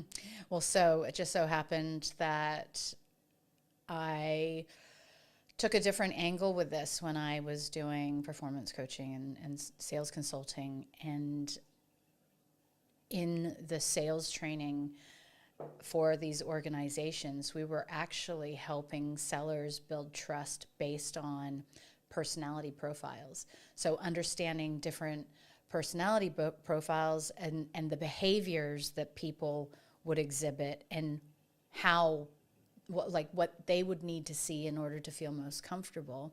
And the reason why I say that is because if you have a salesperson that's really dominant and is just, moving very quickly and not giving all the detail, but then you've got another person who you're trying to sell to who cares very much about the detail and the information, and you don't slow down and you don't meet them where they're at, then you're going to miss them. And those people are the most risk-adverse buyers out there. So there's just layers upon layers of different ways but I think that when you're dealing with humans, taking these things into account, it is a unique position that as humans we can navigate that technology can't yet, and that's by being able to predict, well, what is something that would be important to you. And I think so just to give you an example, building trust is really important. But then you've got the old school way of selling where everything was based on relationships and not a lot of merit. And then you have newcomers coming in, and I hate small talk. And so it can be really uncomfortable for me to just pretend like I'm talking about stuff that I really just feel awkward even, starting those superficial conversations. And so from that perspective, the way I build trust is understanding my customer really, really, like, what are their needs? What do they care about? What's their mission in their organization? How can I help them be successful? If I'm demonstrating that really quickly, that I know their industry and that I understand how to really take them from here to where they want to go, that will at least get me to the table to have conversations and, rather than other methods. Did that answer your question? Yeah, no, absolutely. I mean, it's interesting that you say you hate small talk, because I thought that was just a me thing for a long time, right? And I'm on the spectrum too. since I didn't mean to. I meant as well as like yeah. Since like running the show, or since like connecting with people, or being, I guess one could say that I'm quite targeted in who I choose to bring on, who I choose to connect with, who I choose to talk to. I guess in some ways, because it's quite hard for me to describe how I choose and why and etc. Because for me, it's all an instinct-based thing. It's a gut thing. It's like, yeah, I think this person might be interesting. I don't know, because I deliberately don't want to know, because I want that to be here to make a good, quote, good show, right? I guess, I mean, is that why AI may not take all of our jobs, as lots of people have been claiming or saying? Right. I love that you bring that up, because I think that people ignore their instincts a lot more. And I think we have so much more knowledge just in how we feel, in our, perception and the way that we react to certain people. I think a lot of times we ignore that. And so throughout my journey, as I've gotten to understand myself more and more and more, I firmly believe nobody, especially this year, has come into my peripheral and had meaningful exchanges with that haven't made me think that was absolutely meant to be. Like, my energy field, if you like, AI is never going to, whatever technology is, it's going to be very difficult to replace that. And so you can use technology to do certain components of roles to, for efficiencies and cost savings and stuff like that. But when it comes down to actually going back to the truly building rapport and following your gut and, knowing whether or not you can trust somebody, that is very much a human behavior that I'm not sure that we will replicate in our lifetime. And I don't think we should. No, for sure not. I think that's, I guess, if you're going to be corny about it, that's what makes us human, right? Mm-hmm. But I think for me, and we talk about a lot of this in marketing, like, however you want to be tactical, right? We're going to do social content. We're going to do ads. We're going to do our podcast. We're going to do this. We're going to do that. The reality is that's the middle bit, right? That's how do you get me as a human to talk to another human? And that's why I'm interested and also like to talk to people about psychology, because if you get the psychological stuff right, actually you can have mediocre middle bit. Mm-hmm. Or if you really want to do it well and do it scale, when you get the middle bit right as well, you then compound on those decisions. But just as you were discussing that, and it jumped to mind to me, so I'm going to mention it. I think it was Alex Hormozi who said, there's some points where you have to push, and there's other points where you have to pivot. Mm-hmm. In your experience, how would you, either for you personally or a friend of yours, when would you say that someone should make that decision? What are paint that picture? When should I maybe look to, maybe if things aren't working the way I want them to, I'm not making the money, the marketing doesn't seem to be connecting, etc. When should I just push on? Mm-hmm. Versus when should I pivot into something else? Really good question. So again, it's being able to trust yourself, I think, is a very, very big thing. I have tended more recently to become a bit more philosophical about these things. And if something's not working, but you know that, it's really hard, because is there a need?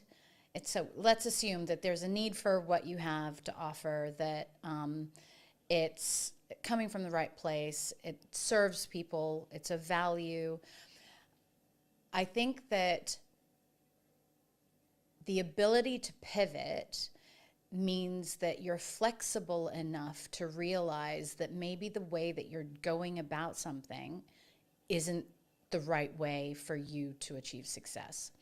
And so, I mean, I've pivoted so much in my life, but and in particular the last few years, but I think that a lot of people become really so part of resilience and part of emotional intelligence is the ability to be flexible. If you're really rigid about, no, it has to be this way, and not curious as to, maybe I hadn't considered all of the factors, or maybe I don't know as much as I think I should, and then you go and get outside opinions or consultants to help you or whatever.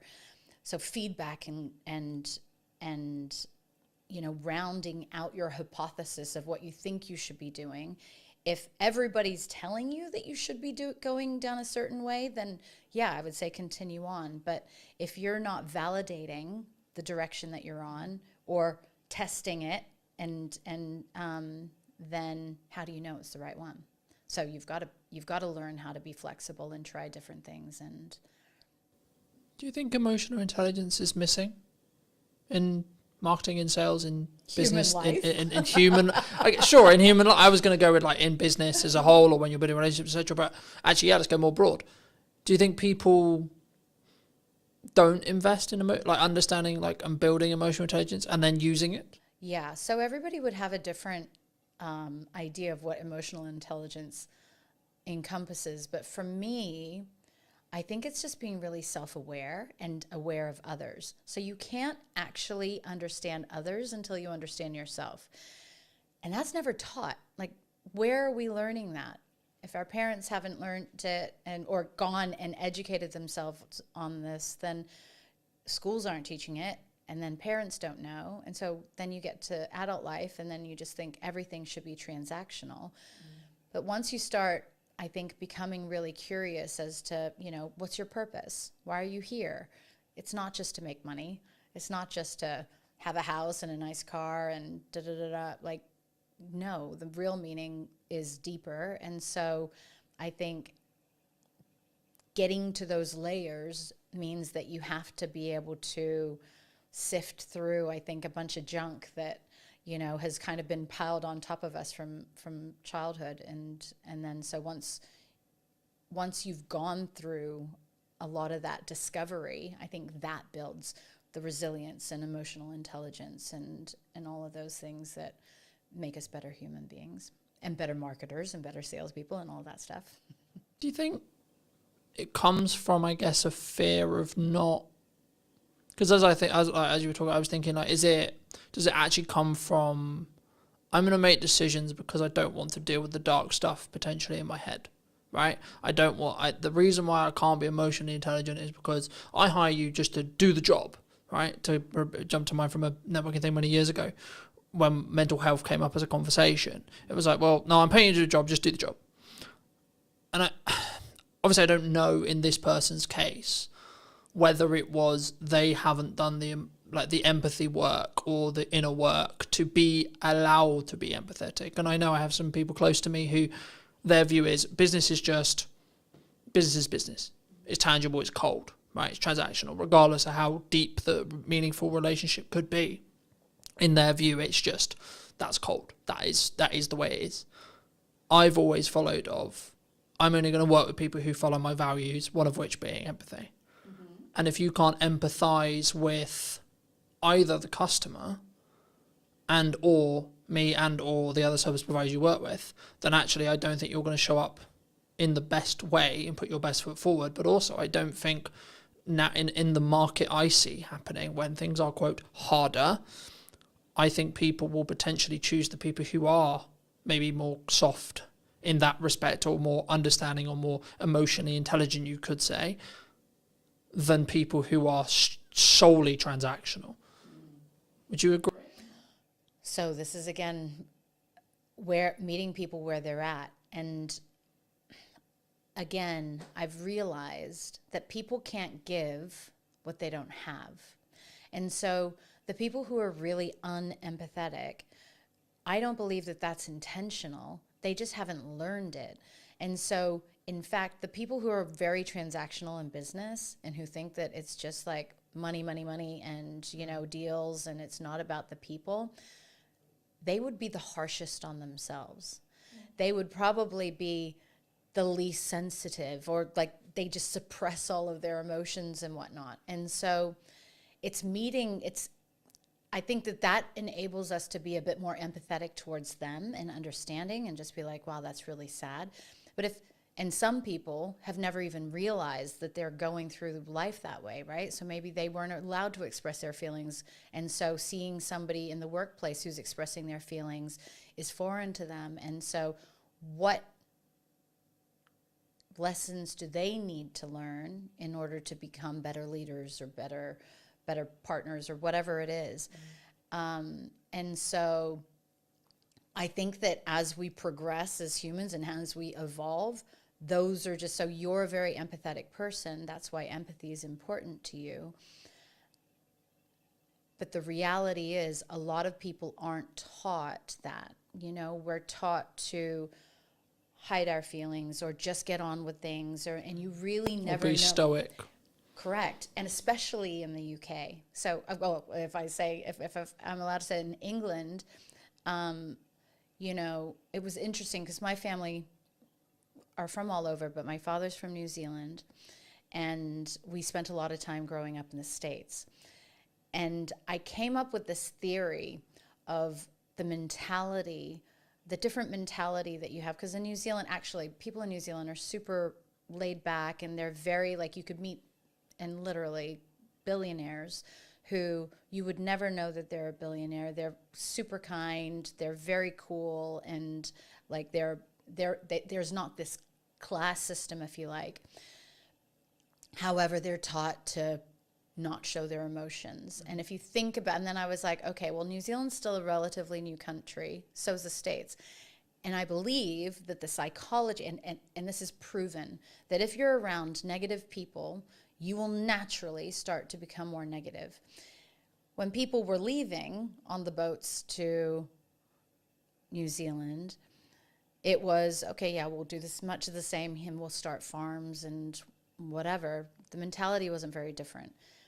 When people were going to America, it was, all of my dreams can come true. This is the land of opportunity. It was this positivity that I think you can see translate into the culture.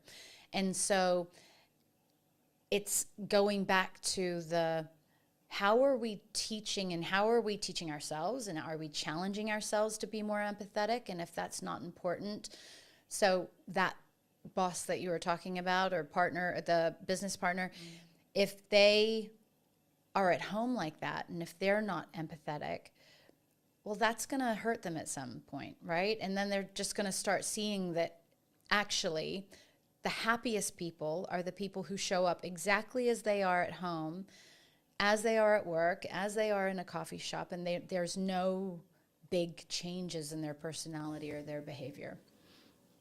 No, it definitely did. I mean, for me, I think that's what will allow you to stand out in a world where you can be perceived as like every videographer is technically the same. What we sell is the same.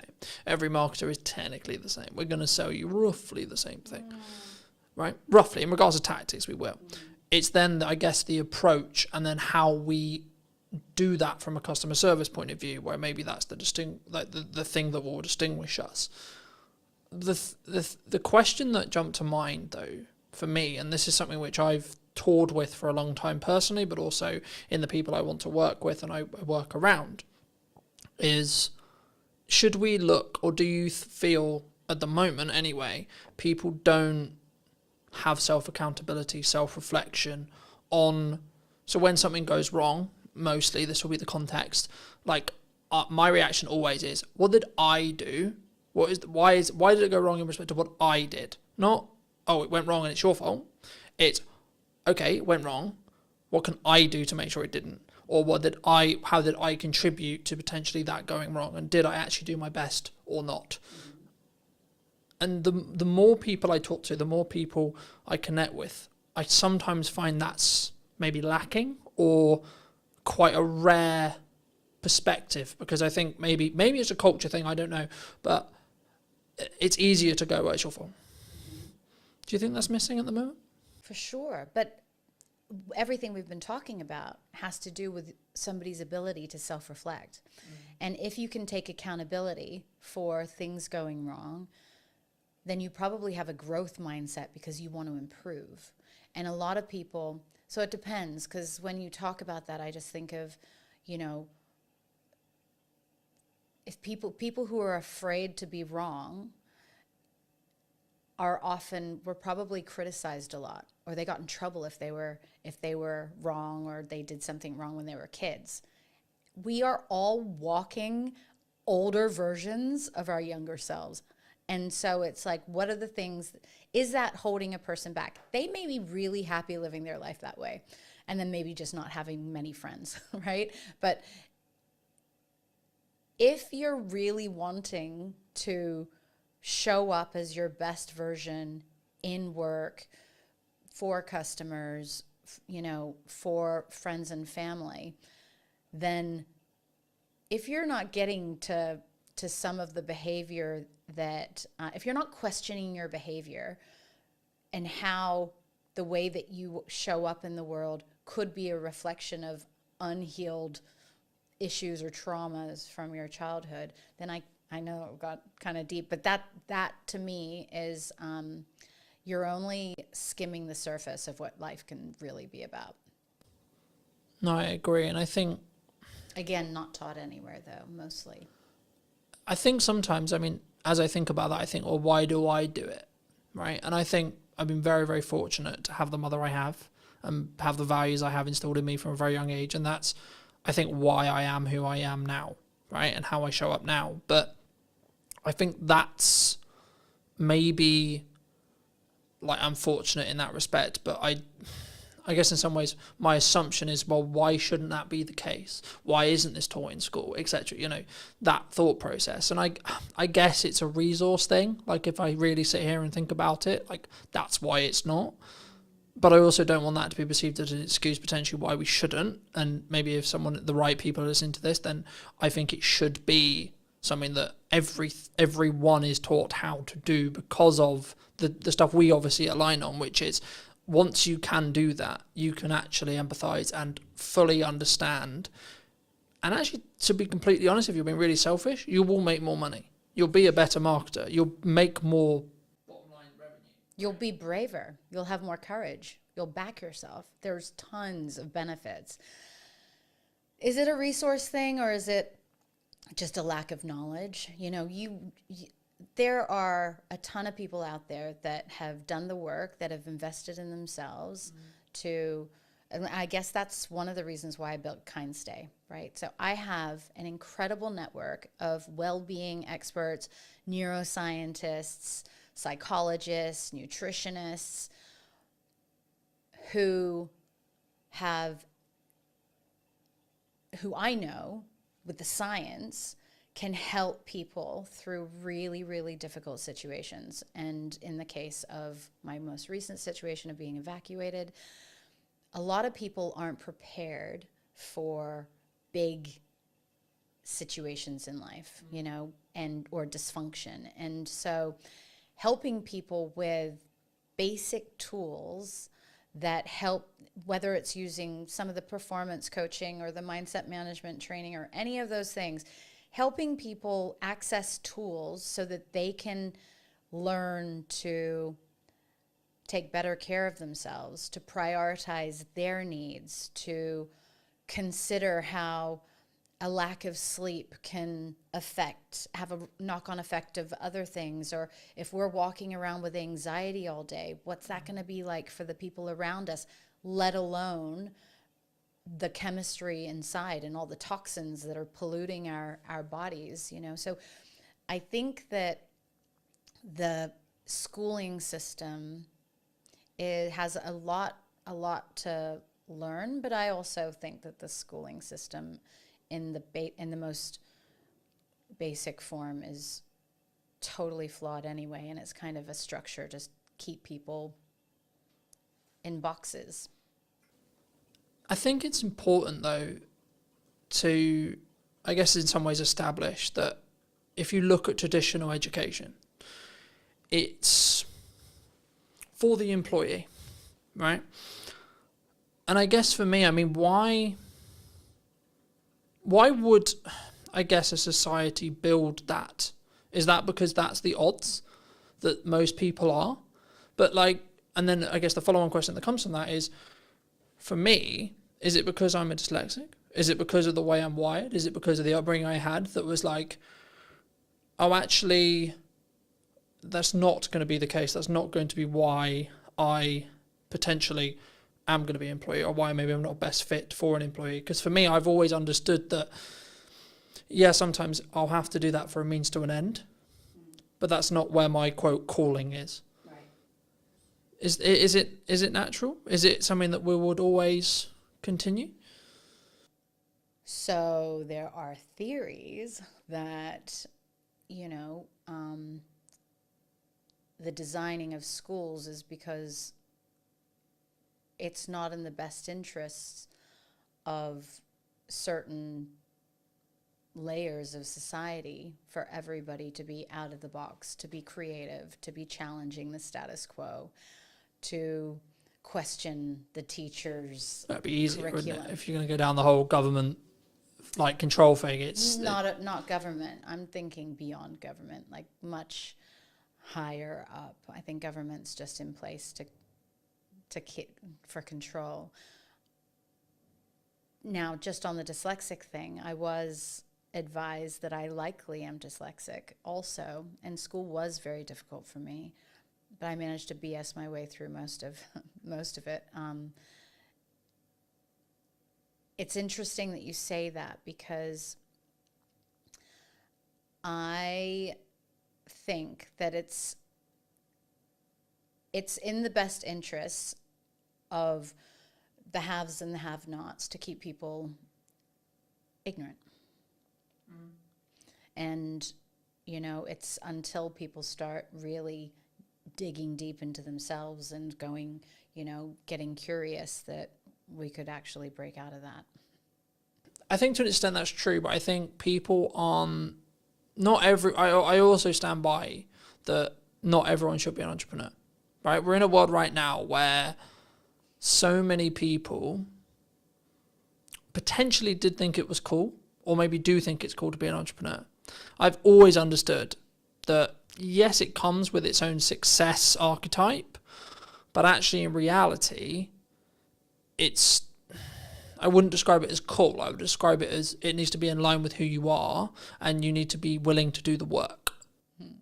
Yeah, totally. There's never going to be a world ever, no matter what kind of education system, where everybody has the ability to be an entrepreneur. It's tough, right? And the only reason why I got into this lane was because I wanted to solve a problem that didn't exist, and I wanted to align my core values, which was standing up to injustice, helping people, and providing transparency and fairness. Those are my core values.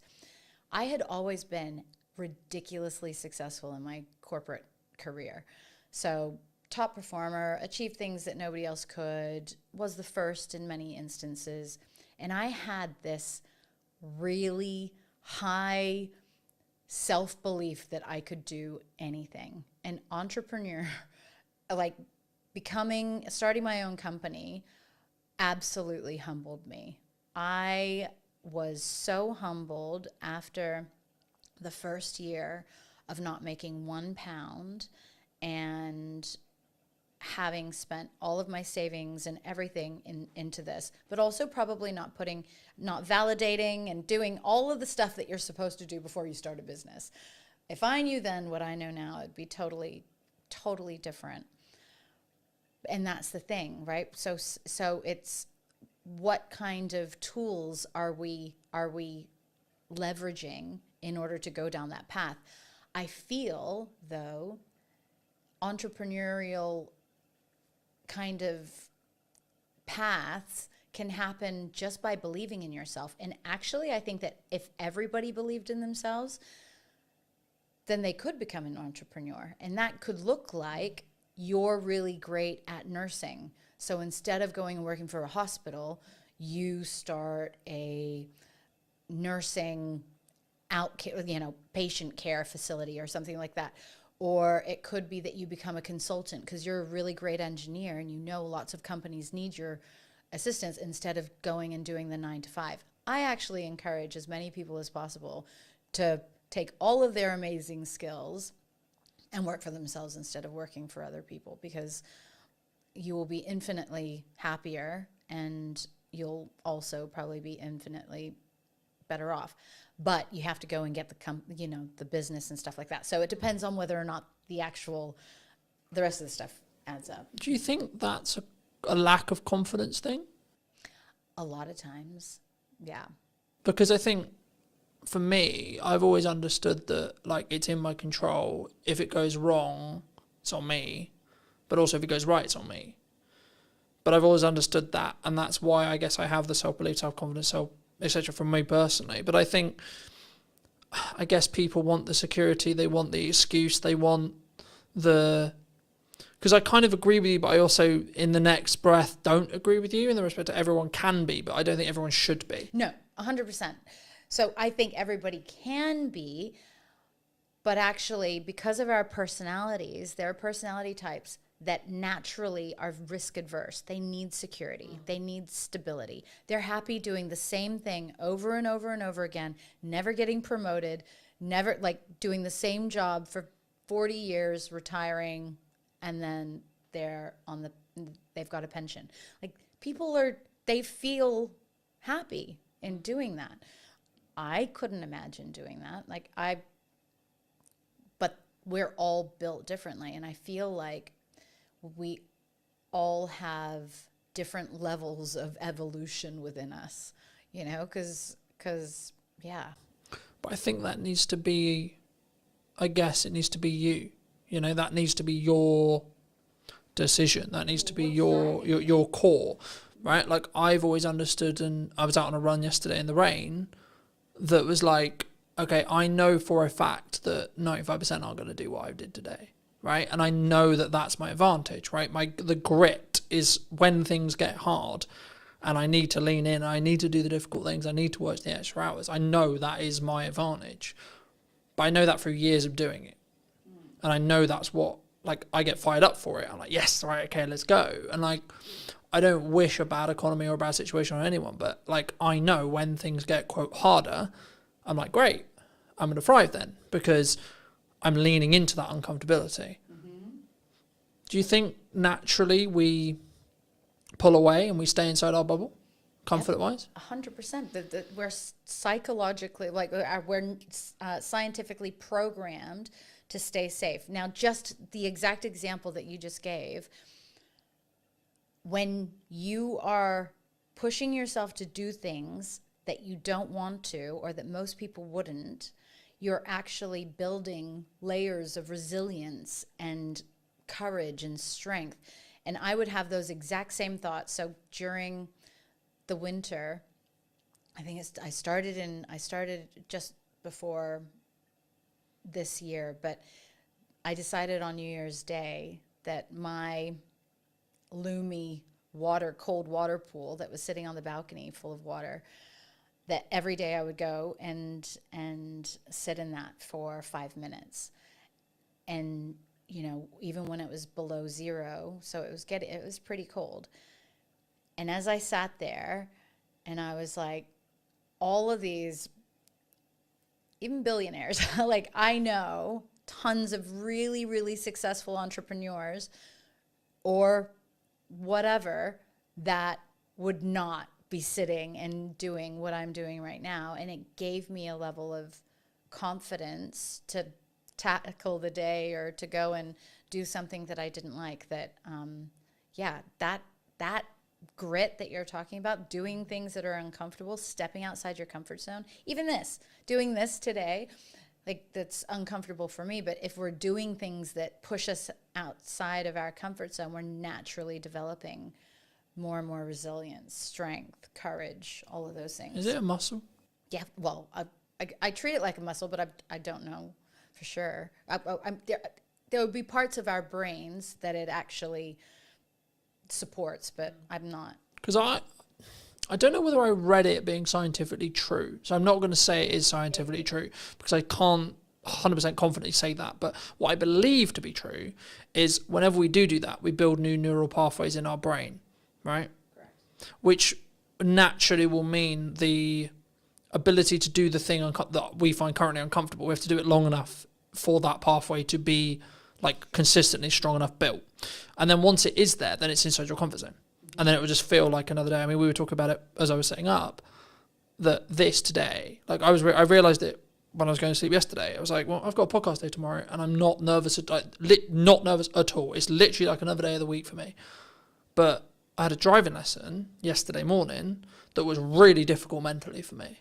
And now people who drive every day and people who drive for years are like, well, that doesn't make any sense because driving is really comfortable with me and really works really well. But talking on a podcast or running a podcast would be a nightmare. And I think that's a really key example of someone's grit, someone's uncomfortability might be very different. And I think that's why, to circle back to emotional intelligence, that's why if you have and you can lead and you can operate with empathy, you can then go, okay, well, I might find this thing really easy, but then I can go back to when it wasn't. And then I can say, okay, well, this is how I felt when I started doing it. Maybe that will help you. Mm-hmm.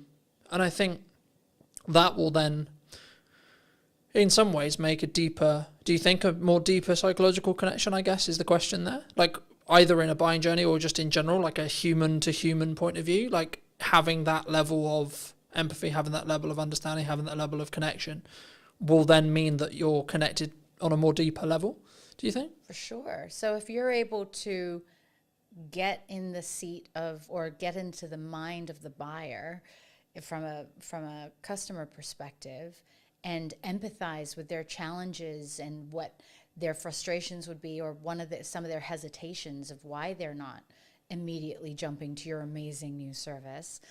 And if you can demonstrate that you understand that, then certainly, and frame your conversation so that they know that you understand that it's not an easy decision, or then that, of course, helps people feel more comfortable. And I think authenticity is really important too. So if you're just operating at a level of you're being 100% yourself, and then you're genuinely curious and interested in the people that you're engaging with, then that'll just naturally come across. You can tell when people aren't being genuine. And I think that in itself creates a level, our instincts will naturally be like, oh, this person's energy's off, or we're not, like, they're not genuine or authentic. And I've made that judgment a lot of times. So that's probably one of my areas for improvement is because sometimes people just aren't comfortable in themselves, or they're not comfortable being totally open and honest and all of those things, because that's just not something that they have learned how to do. And so rather than just thinking that, oh, they're not on my wavelength, or I don't feel like they're authentic, maybe they just don't know how to be. And going back to your guy who wasn't empathetic, maybe he just hasn't learned how to be yet. For those who've really enjoyed the conversation, they want to maybe hear some more from you or see some more of your content, etc. I mean, where's best for people to either see that or reach out to you if they want to? Yeah, so, well, I would say that the two things that I've did some recordings on, which was intrepid thinking around how to be bold in the way that we're thinking and challenging the way that we're doing things in order to achieve progress. So the intrepid thinking, I did put that up on YouTube, and there's some cool clips on there. And then the diversity-minded podcast too, because actually being diversity, like we talk about diversity in terms of maybe more aesthetic things, but I really love being around people that don't think like me or don't behave the same way that I do, so that they can challenge my own perceptions. And I mean, not too, so if they're like really extreme in their beliefs or their views, and I don't believe that they're right, I mean, we have to have, aligned values, but I enjoy people who think differently and who show up differently, because then it helps me be more conscious in how I move and behave. And I think we never want to get too comfortable. If we're just moving through life like an autopilot, then we're missing everything. And that's definitely not a fulfilling way to live, in my opinion. But kindstay.com. So that's my latest initiative, and I'm really excited about the disruption that I intend to cause in the housing sector for landlords who are wanting to make more income off of their properties, and then also the residents who need to consider their well-being when they're going through difficult housing situations. Thank you so much for the time. Yeah. If you were going to leave or talk to the person, Mel, 10 years ago, what advice, if you were going to give advice to her, would you give? Yeah, that was probably that was the beginning of my journey of doing the hard work on myself. It would be that you don't know everything, that a lot of your responses to the world are based on the challenges that you've had growing up, and the person that you need to really show love to first and foremost is yourself. So do it quickly, because then you could be really, really awesome sooner.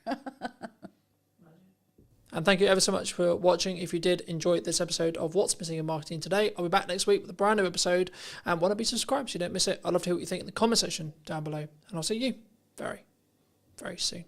The biggest mindset shift for me was understanding it's not actually about you. No one gives a shit about what you look like, sound like, etc. You are a catalyst to the information in your head. That's it, full stop. The honest answer is we live in a world where people binge watch their favorite shows. They watch a lot of social media content, sit and watch TikTok for 7 hours. It's not about whether it's, quote, it's the only question for a viewer is it valuable? But if I was running a business and I needed clients today, I wouldn't be doing marketing. I'd be doing cold outreach and I'd be ringing 100 people a day or sending 100 DMs a day.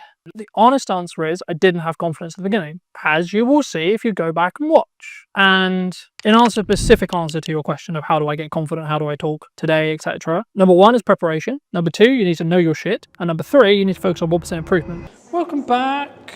Is everyone feeling a bit more refreshed, ready to go into AI? Yeah. Cool. Is there any questions on the first half before I move away from it? Or any other specific challenges you have with AI or use cases that you either want to share? Really like your journey on like how you started becoming as polished as you are now in your videos and stuff, because I've seen your earlier stuff and it's pretty crap. Now it's good. So I think it's important for everyone to know, because I speak for most people in this room, I'm sure none of us could do what you're doing currently, but kind of if you could just explain how you kind of got the confidence to start putting out the crap. Like Gary Vaynerchuk talks about it a lot, right? Well, the honest about wine for years before anyone watched any of his videos, and now he's got millions of followers and millions in the bank. So. The honest answer is I didn't have confidence at the beginning, as you will see if you go back and watch, right? Please do, it's funny. It's hilarious, right? But the key point is, right, I could have deleted all those videos, right? I could have done. They're my videos, they're on my channel, I can do whatever I want. The reason why I haven't is because it shows my progression from then to now, right? So to give people really quick, brief context, and feel free to ask in a little bit more depth, but I started creating video content when I was, I want to say 13, 14. That's a fun age. You can't even speak right at that age, but there you go. Around the gaming sphere, etc. Anyway, fast forward to starting in Brunner Media, 2018.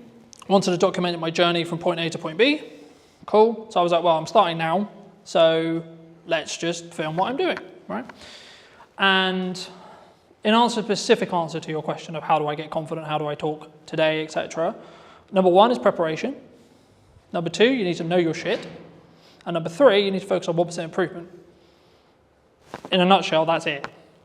But also understand that you will get better if you keep going, regardless how uncomfortable it is.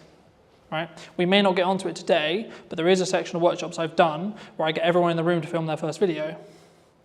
We can do that if you want. See where we are. Everyone's like, no, I'm not doing that. Okay, but the reason I expect, I don't know, but the reason why I expect most people are saying that is because A, they're self-confident, so they don't have the self-belief, self-esteem in themselves to be able to do that, or B, they have a technical hurdle about why. So they're not sure what happens if I do it on my phone, what if I do it wrong, how does it sound, etc. In most cases, it's the confidence end, right? Does that help? Does that help? Because that's, I mean, my story I've told a million times. There's videos of me telling the story if you want more in depth, but... And how many people have come up to you and told you the original videos were crap? Because there's not many people that have probably looked into everything, so obviously we're talking on a deeper depth, so... I think... Not many, I would assume. Yes and no. I think it's subjective. Because at the time, it was the best I could do. So I think what John is referring to is probably the stuff that I started in 2018. Yeah. 28. So 5 years ago, so 23. I've never really been big on social media until we started working here. The thing is, you don't know what you don't know. You have to Yeah. start somewhere. You can only do with what you've got, and that's it. Absolutely. I think delivering knowledge is the key. You've got to add value. The thing... All of you sat in this room know most things about the hospitality industry that most other people don't know. And I think you need to understand how much knowledge you have that most people don't. The biggest mindset shift for me was understanding it's not actually about you. No one gives a shit about what you look like, sound like, etc. You are a catalyst to the information in your head. That's it, full stop. My issue is though, because the nature of my work is how much, you say about adding value, I get it, but how much of what I give away is taking away from the service that I actually offer. That's common. Yeah, that's common. I think that's... So is it that what you feel you know that you don't want to share with other people to then know? Yeah, because I'm a coach.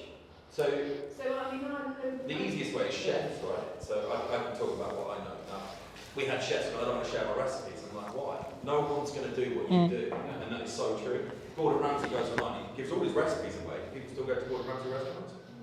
Because the key is that they will want the personal service. When you do content, you have to be generalized.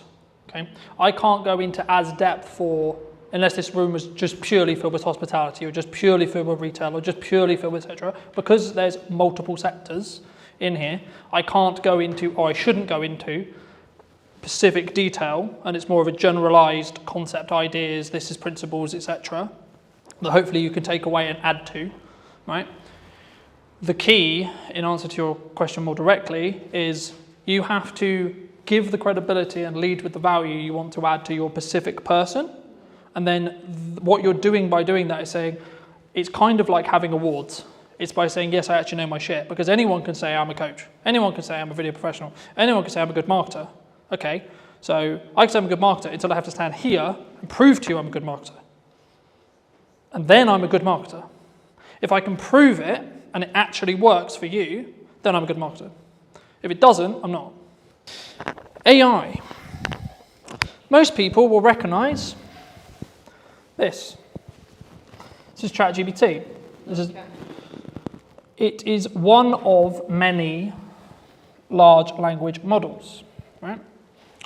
I would probably say the biggest one, the one that most people understand, hence why I'm using it today. You can also use Perplexity, etc. And all of these things, in most cases, will work with other AIs, your custom AIs, etc., etc. What I'm going to talk to you and show you today is the principles that I would use it in content creation. Okay? So, before we start, who has used this bot before? Everyone in the room. Wonderful. What would be your use case for ChatGPT? The answer is you can use it to do whatever you like. It's an idea engine is how I look at it. So a common use is this. Okay? If I could type, that would be great.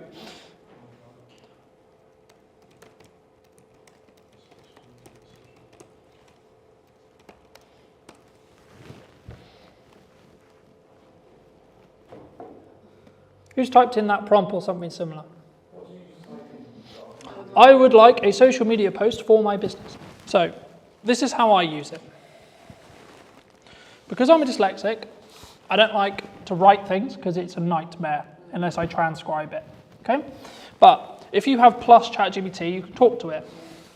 So I'll give you an example. If it works. Hey ChatGPT, can you hear me? I can hear you loud and clear. Feel free to let me know what you need. Fabulous. Today I'm giving a workshop on content creation and AI use cases. Could you create me a detailed plan for a attendee to potentially use AI, things like ChatGPT, to start utilizing the tools that you can use within yourself, but also to create social media content with clear key performance indicators and pain points that they are looking to fix in their content as a whole. Absolutely, that sounds like a great workshop. So let's map out a little plan. You can start with a quick intro on what AI tools like ChatGPT can do, just to set the stage. Then dive into a section on how they can use it for brainstorming content ideas. So for example, coming up with social media posts, headlines, or even scripts for videos. Then you could move into a hands-on piece where you actually have them practice. They could bring a real piece of content they need to create and kind of workshop it using AI to help them refine it. In terms of key performance indicators, you can definitely talk about things like engagement rates on their posts, how much time they say. So then ChatGPT would list all the things I just asked, right? And that's just me talking to it. So those who are not confident and don't want to sit here and write a big article, if you're a writer, do that, right? The key when you prompt is to be as detailed as humanly possible, right? What a lot of the pain points I expect is we've written a social media post using ChatGPT and it sounds like a robot's written it, right? Yeah? Okay, so I'll do another example very quickly. Hey ChatGPT, can I please have a social media post thanking all of the attendees and everyone who attended my workshop this afternoon? Keep in mind the current tone of voice I'm speaking in and the following key points. I would like to thank the attendees for coming to my event. I would also like to summarize some of the key points that I made, such as content distribution, content styles, and algorithmic changes. Could you please draft this post so then I can share more feedback with you on this post?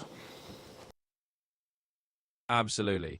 Let's keep it in that same kind of warm and engaging tone you've got. Here's a draft for you. Hey everyone, just want to send out a huge thank you to all of you who joined the workshop today. It was fantastic having you there and I really appreciate you taking the time. We covered a lot, from how to distribute your content effectively to exploring different styles you can try out and even how to keep up with those ever-changing algorithms. So thanks for being such an interactive group and let's keep the creativity rolling. Feel free to let me know if you'd like any tweaks or changes.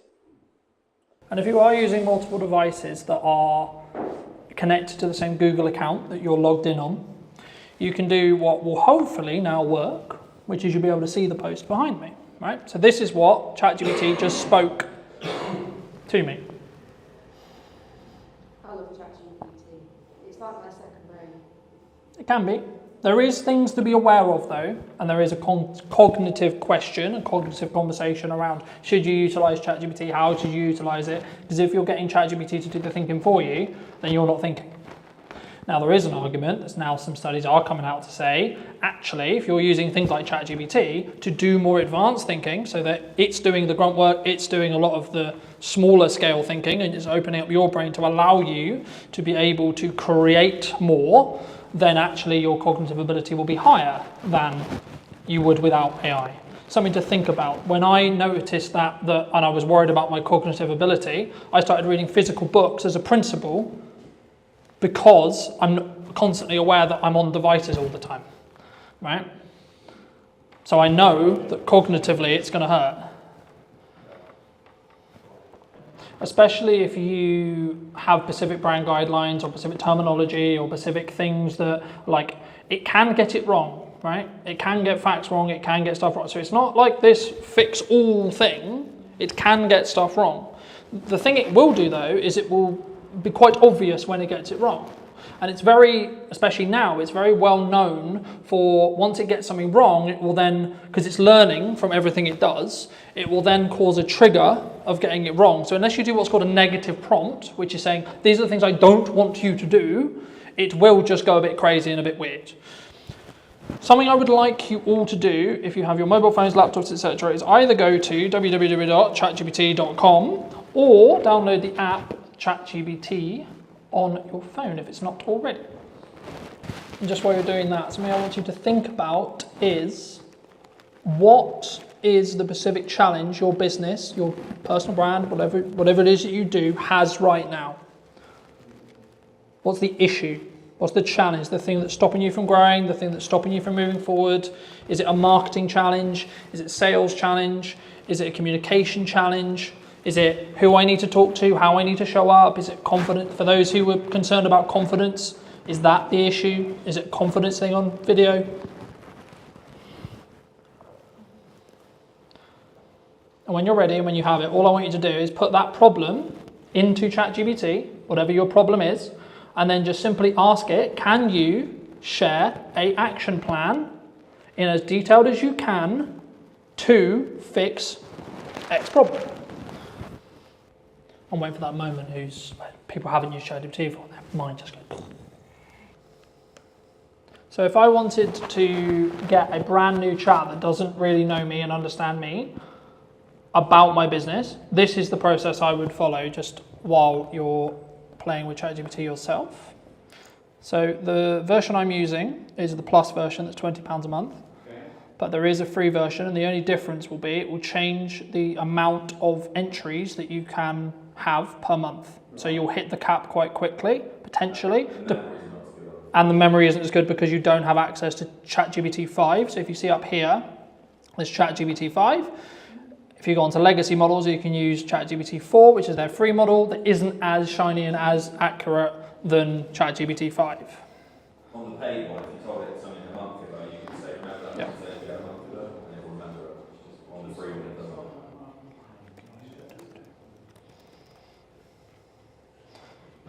So the first prompt, I'm going to share some information about my business. Please read and understand it, and then I'll tell you what I would like you to do with it. So at this stage, it is literally just going to try and read and understand what I'm going to give it. Right? I'm going to use the copy on my website.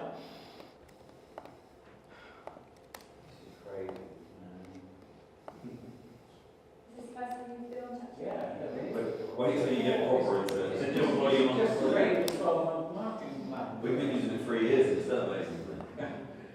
So, does it say all the stuff I just put in? Yeah, as long as you're logged in, Yeah. it will save it.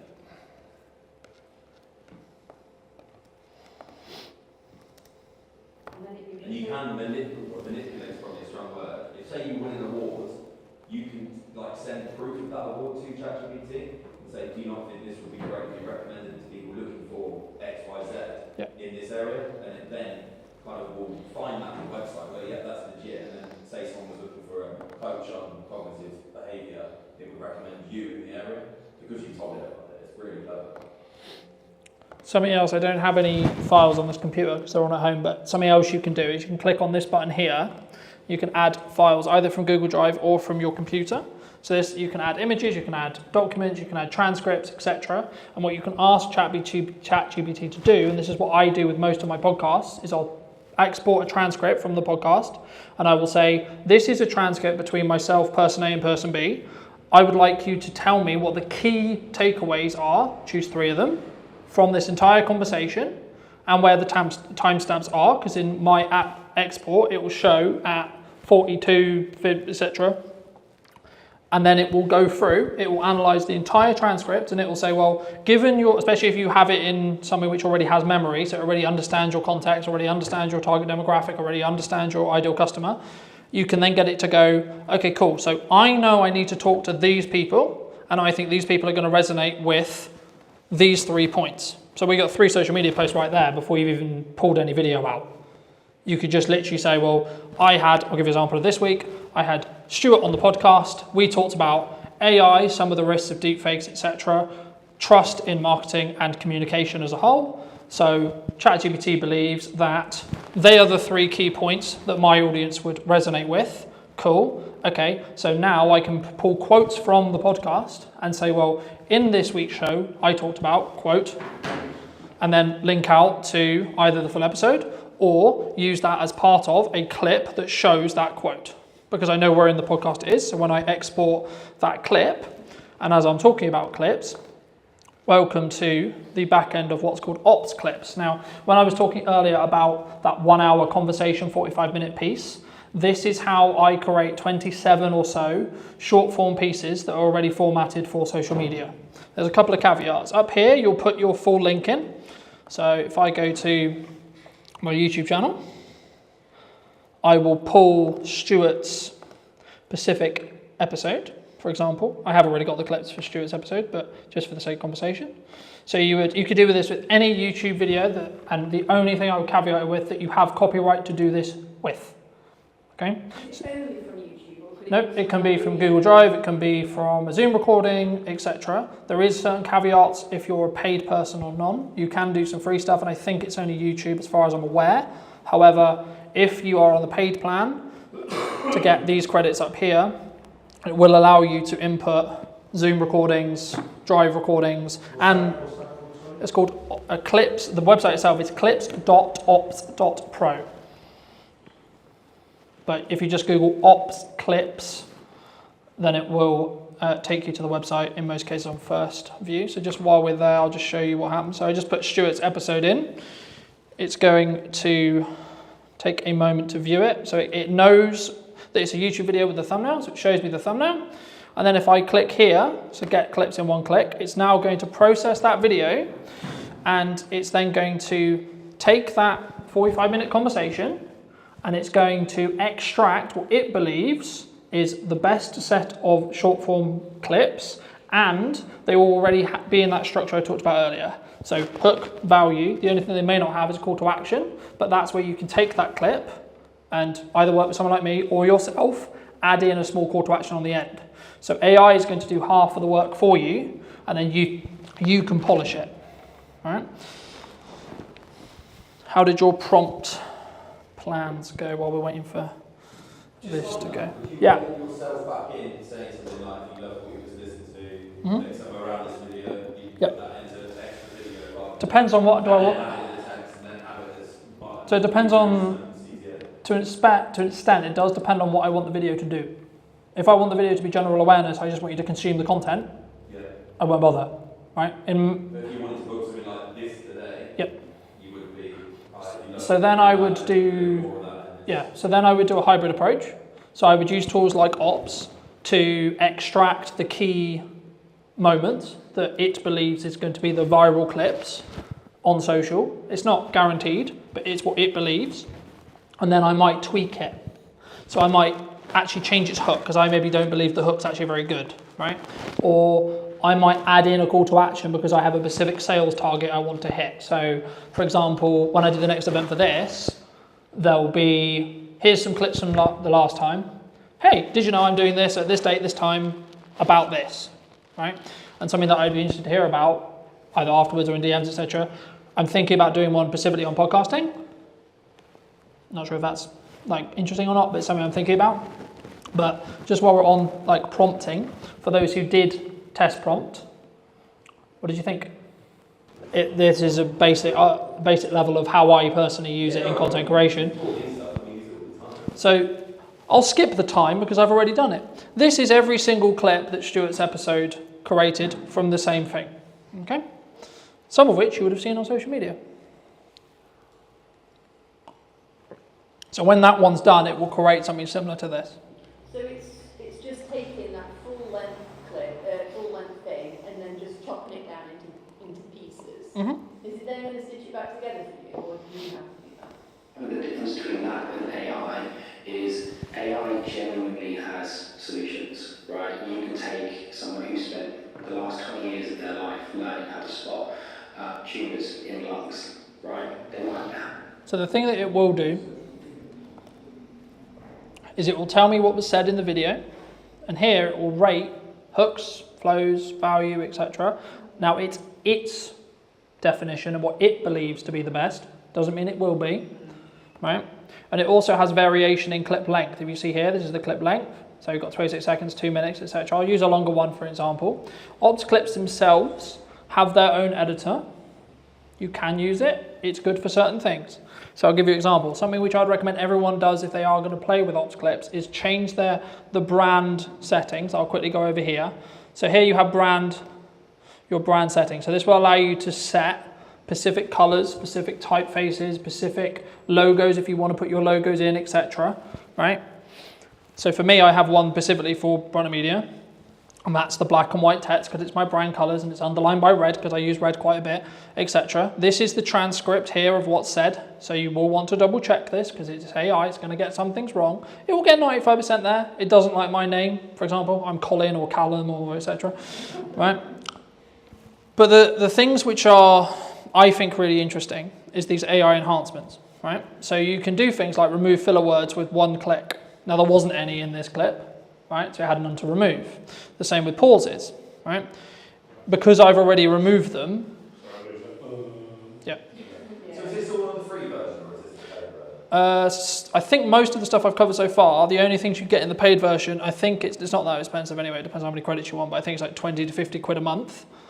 And it's not a crazy amount of money. It's designed to be affordable because it's a software to service product. The thing that you would be bottlenecked by would be the credits, because every time you input a video, long form, it uses up 1 credit per minute.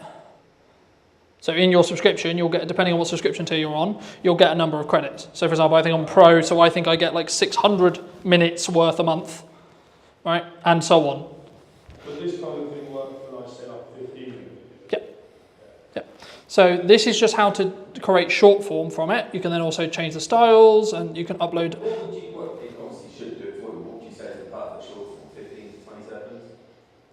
As short as you can make it to get the story that you're trying to tell. With the value of the CTA. Some videos I do, some video, like this. So this is where I experiment, right? So some of the stuff for this event, the promotion stuff for this event was 6 minutes long, was the whole YouTube video reformatted for socials and then put on Instagram to see whether it would get good retention or not.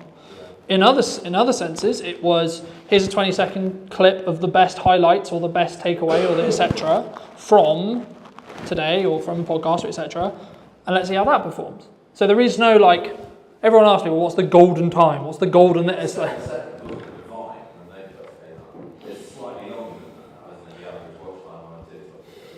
the honest answer is we live in a world where people binge watch their favourite shows. They watch a lot of social media content. They sit and watch TikTok for 7 hours, right? It's not about whether it's, quote, it's the only question for a viewer is it valuable? That's it.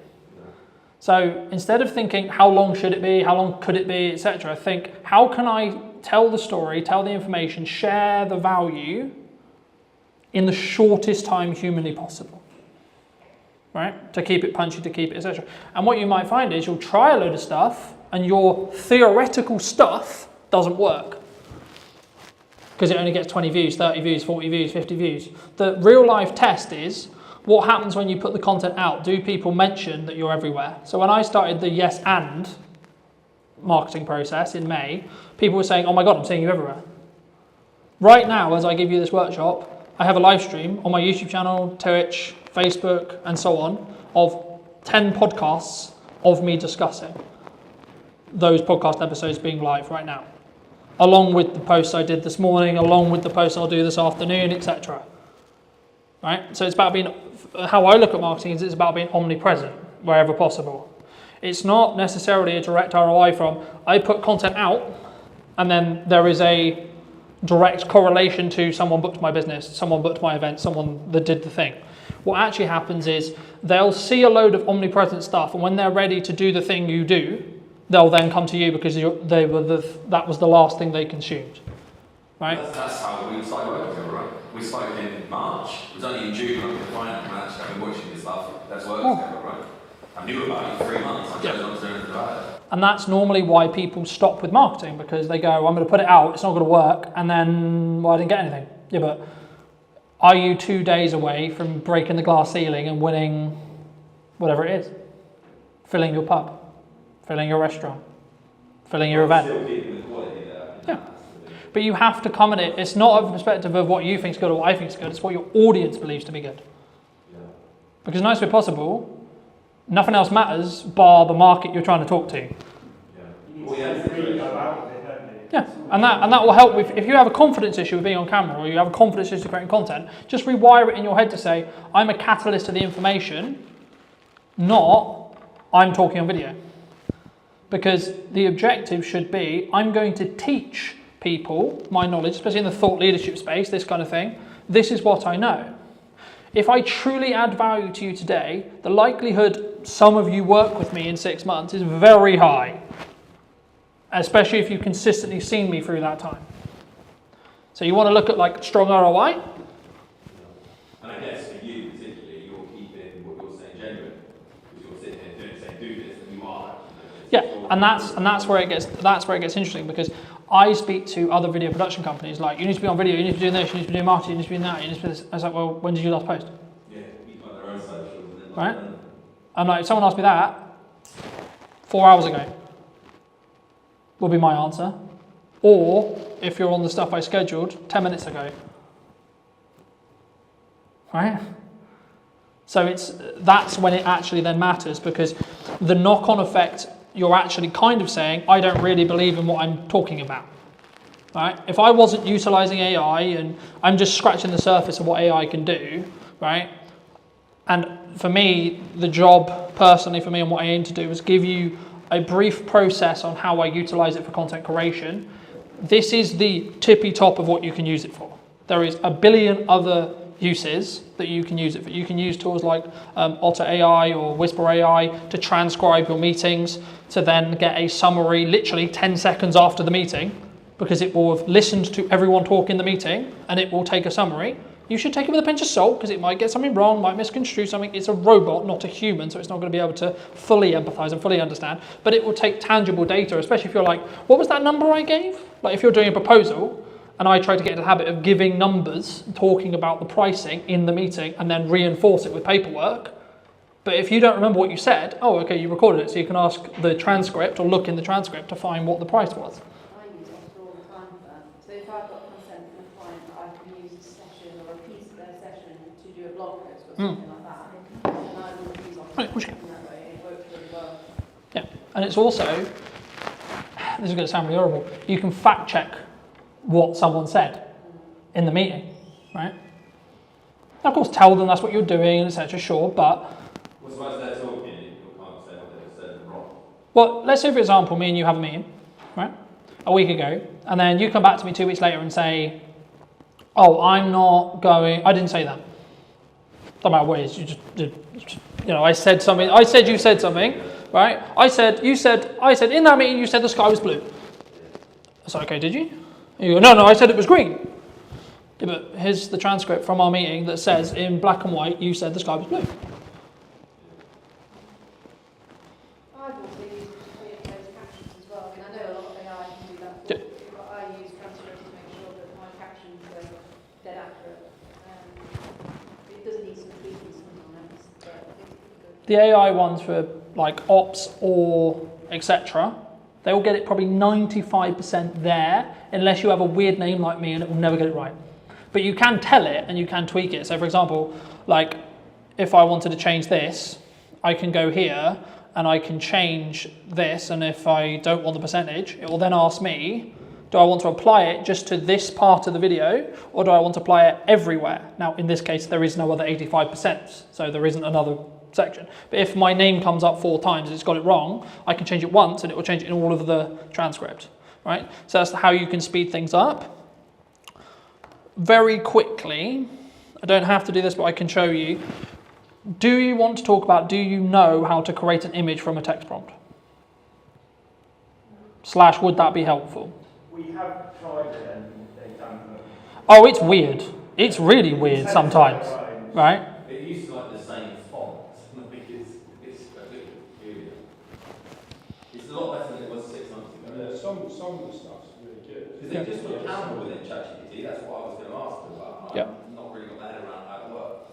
So when AI was prominent and when it came out, there was a little trend for what I would describe as grifters who said, I'm the prompt engineer. That's my role. That's my job now. Right? Now, in reality, what actually happened was ChatGPT or an AI can prompt better than any human in this room, full stop. It can. Okay?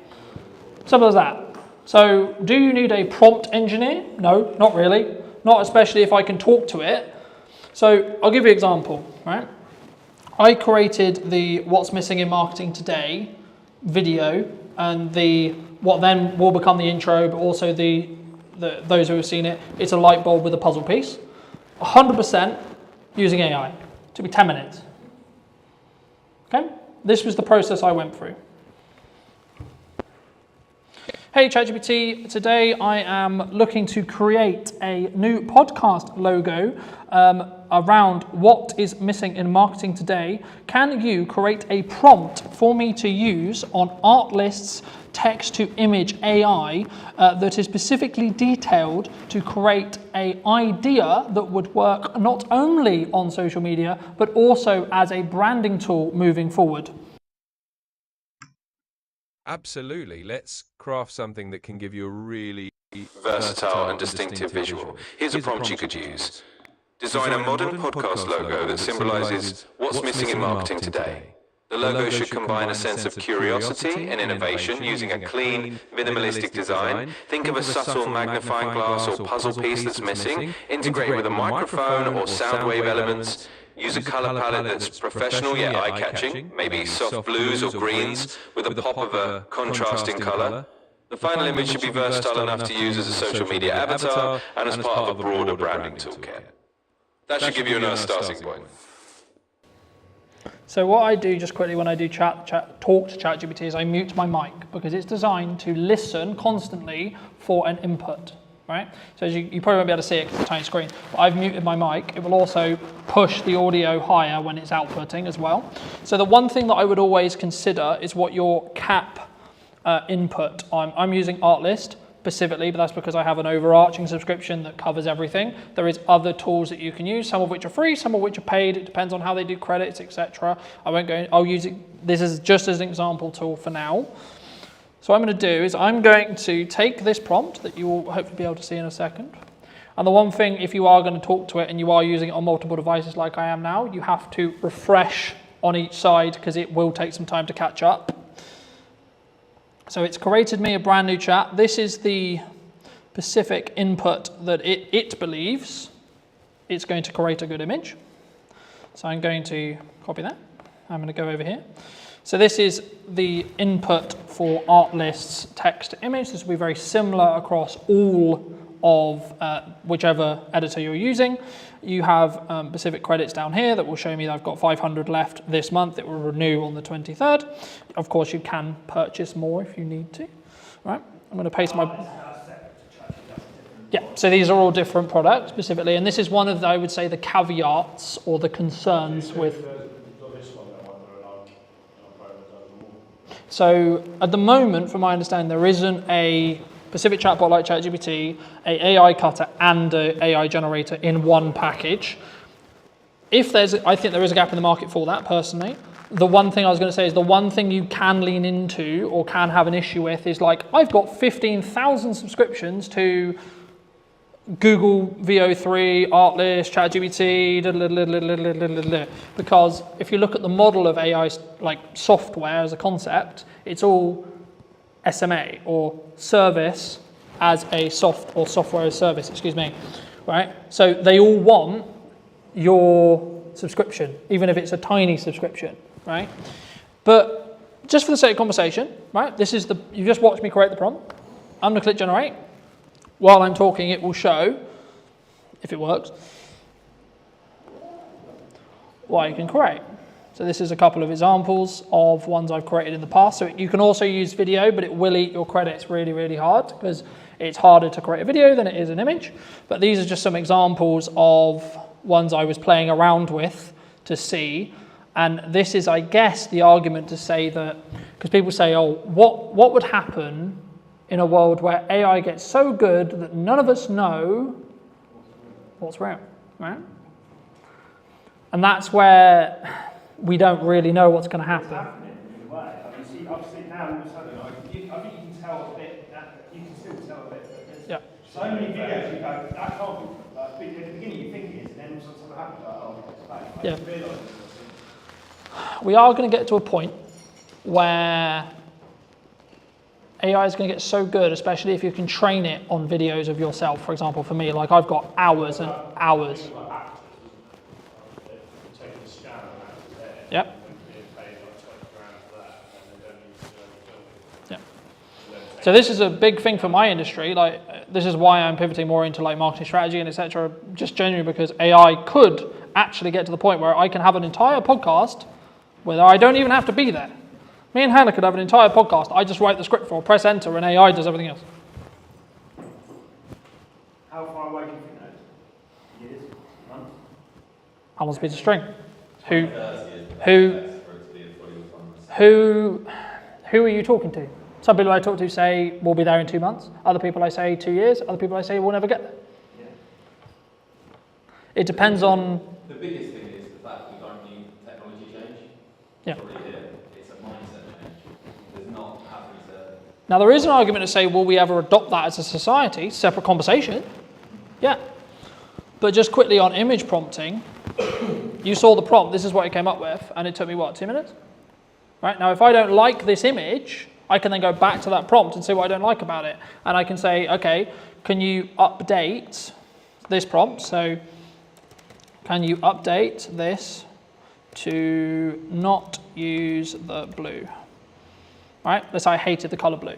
Right? For whatever reason, didn't think it worked, etc. It's then going to regenerate that prompt for me. I can then go back into Artlist and then I can use it again. Right? I don't think I've got enough credits necessarily. Yeah, I do. Okay. To do it. And then it will remove the blue. Okay? So it's given me some different concepts now. Now I could take these concepts, I could take it out. I could then be in a position where I pull out one of the logos I really like, tweak it in Photoshop, and if you did want to bring a graphic editor in or etc., or an actual human in, you could say, well, this is what I concepted. Cool. Can we build on that? Right? I really like, maybe I like the red, or maybe I like the fact it's a microphone, or, list what you like. You could tweak the prompts if you wanted to, and you wanted just to do it in AI, or then you could bring a designer in, because one of the things that people have said to me is, okay, well, isn't graphic design dead? Now, if people are being traditional and they're going to only use a graphic designer, they're missing out on this opportunity.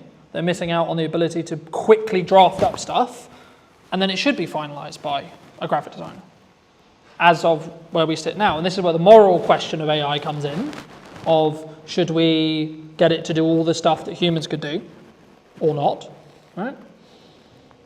But hopefully that gets at least some ideas rolling in respect to how you could utilize it and some of the other tools that are there. And if it is a barrier when it comes to, like, for me, writing is not my skill set, talk to it. Any other questions or any other thoughts? What's the difference between the art, what's the difference between artists and just asking ChatGPT? Personally, I think ChatGPT's, you can create images on ChatGPT. You can. I personally don't think they're as accurate and they aren't as good, in my opinion. As a model, as in the large language model it's using, I don't believe at this moment in time as of today that ChatGPT is the best image creating model. There was a big song and dance about Google VO3, which is a video model, for those who don't know, who was released by Google, and it allowed, with just a text prompt, for you to create something that could be used in Hollywood in respect to quality, in respect to video, in respect to how, etc. So I guess the big question is always like, where does this end? When does it end? When, how much is AI going to do, etc. At this stage, we're only at what's called generative AI, e.g. you have to prompt it for it to create something. The larger conversation is what happens when we get to super intelligence, e.g. it can think for itself, rewrite itself, etc. That's the Terminator, Doomsday, we're all going to die point of view. The question I would say at the moment, from a business use case or etc., is people in this room are not got enough influence power to change what the outcome of AI is going to be. So don't really worry about it. Well, that's the social. What you're talking about there is the social question, and it's actually 95% of the reason why I started leaning into in-person events as another strand to what I do. Well, that's the other side argument about AI, right? Humans will always want to connect with humans, other humans, and how they will go about doing that, what they will go about doing, etc. Like, will that ever be like something that we lose? Probably not. I disagree. Okay. I really do. So do you think we're all going to fall in love with AI? Just done that for free now. So in answer to your specific question, the best thing I would do if you want the list of free tools that's currently updated is ask ChatGPT what the free tools are. Right? It's a cop-out answer. It is. It's generally a cop-out answer. But you have to build an ecosystem around what works for you. So it would be wrong of me to say, well, you should use this one, this one, this one. I'm just using the examples that I use personally, me, because of the subscriptions I have to have for business and blah, blah, blah, right? But you might have a preference. You might actually really like how ChatGPT creates images. Well, this is Canva. Yeah, or Canva within ChatGPT, for example, right? So the reason why I would say ChatGPT was the reason why most people use it is because they got what's called first to market. So OpenAI, who own ChatGPT, came to first to market. Hence why they took the market share. Hence why there is things like Perplexity, for example, is another one. It's more the principle of how and what, like the concept of thinking how could you utilize AI today and how could you utilize AI in your business in 10 years, right? It's that process I hope I've shown you today, rather because the problem with me doing this is how to use ChatGPT today, this is the second we hit tomorrow, it's outdated, because these AI is changing rapidly in regards to its capabilities, how it works, what it can do, what it can't do, what you should do, what you shouldn't do, etc. But I think just as a final point or things to potentially take away, I think for me there's kind of two questions from AI. One, how you can utilize it in its current form. Two, what it will become. And three, then the moral conversation or the human to human question around, are we all going to be replaced by human AI in that respect, or robots AI, and the conversation around, are we all going to have boyfriend, girlfriends, are just AIs, etc. I don't know. Because we don't know where these AIs are going to be in 10 years. But there's no right or wrong. We don't know. That's the part of the fun. I can tell you 3 years ago when I went to Rifle. And what I would say as a final thought, if you're not utilizing AI and at least minimum playing with it, you will be left behind. Period. You will. Full stop. There is no question. If you're not playing at minimum, I will probably say you'll be probably out of business, depending on if you're the only exception would be if you do something very, very in person, right? So if you only do events, you've probably got what we call a moat in business to be fine, right? A moat. So in business we call it a moat, right? One of the reasons why you'll stay in business in a long period of time, it's a moat. One of the moats for my business, for example, is how long I've been doing content. Because it's what I teach.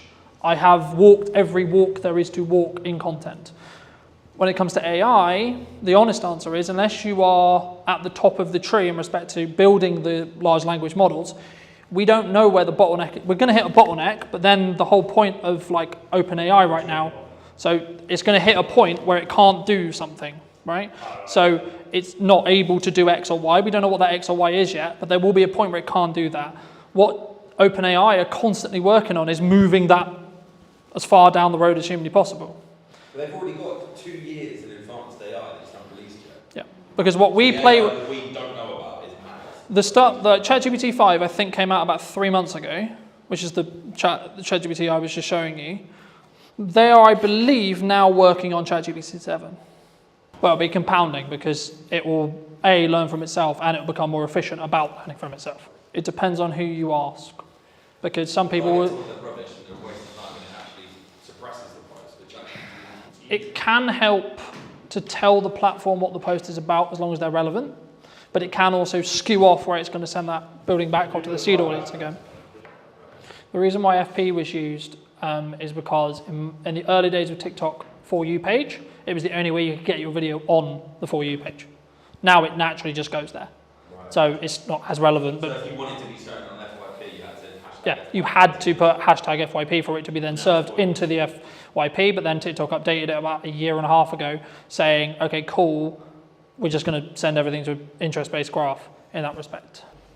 And what I would do personally is I would take a 3-month chunk of your marketing, this is what I'm doing right now, and have at maximum 3 pillars that have specific call to actions related to it. So if I wind the clock back when I was marketing this event, I was focusing on the podcast and the event, and then my service. They're the only 3 things I was focusing marketing on, and I only made content around those 3 things. So I had a podcast with clips and call to actions to go to see the full episode. Then I had the event, which was, this is a summary, or this is an idea of what I created, right? And this is how to create it. And then I'll be then going into more depth in this workshop of this, right? So hooking someone in, this is the problem I'm going to help solve. This is actually the solution. And then this is where you can find more if you found it interesting. And then the service stuff will either happen passively if you're only doing 2, depends on what your service is, or you can do, are you struggling with content creation? For example, in my case, here's the solution. Oh, would you like for me to work with you more? Go to the link to someone, you know.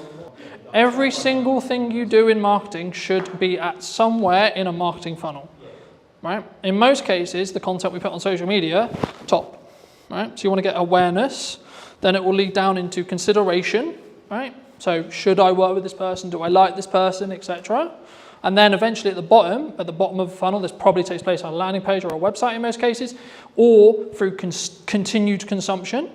You'll then be in a position where you have trust with that person, and then it's just a matter of time before you work with that person. Because once you trust me, there's no like question mark on am I good at what I'm talking about? Because you trust that I am, and you trust that I'm going to hopefully add value to you, and then we can go from there, you know?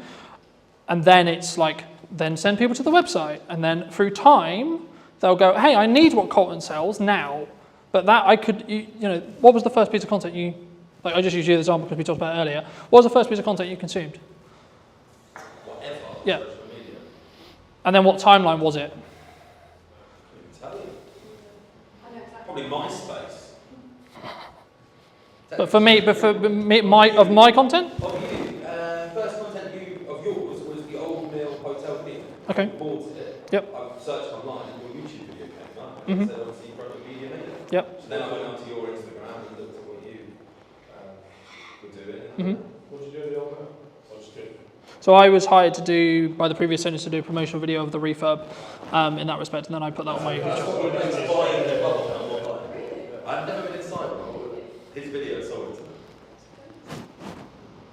Do you personally use like a set number amount of posts you do a day, or like a set schedule? I focus not on an interest. Too much is not. So the key is about being consistent. So if you can be consistently 1 a day, be 1 a day. If you can be consistently 2 a day, be 2 a day. If you can be consistently 4 a day, be 4 a day. Are there set times during the day that you post? It's irrelevant. Because we're not on a social graph anymore, it's completely irrelevant. If you want to go and you want to reason about why your content is not working, then yes, you'll go, I posted at the wrong time, What actually is happening is your content is not good enough, or you're not good enough at creating content yet. That's fine, but that's why you just create it, and then you see what the market tells you with views, likes, shares, comments, feedback from clients, feedbacks from people, feedbacks in your real world, right? So like, I'll give you an example. When I started doing Christmas marketing at the start of September, my driving instructor said to me, oh, you're starting Christmas marketing. Now, he's not going to hire me to do Christmas, but it was a confirmation in my head that he's seeing the marketing and he's seeing the trigger. But if he's driving, instructing the son that wants Christmas marketing, they start talking about it. They go, oh, my mate. And the whole point is to start conversations, right? Content is one part of what your word of mouth should be. Very quickly on that, your word of mouth will be amplified depending on what you do in content. You have good word of mouth, things will go really well. You've got bad word of mouth, your business will die really quickly.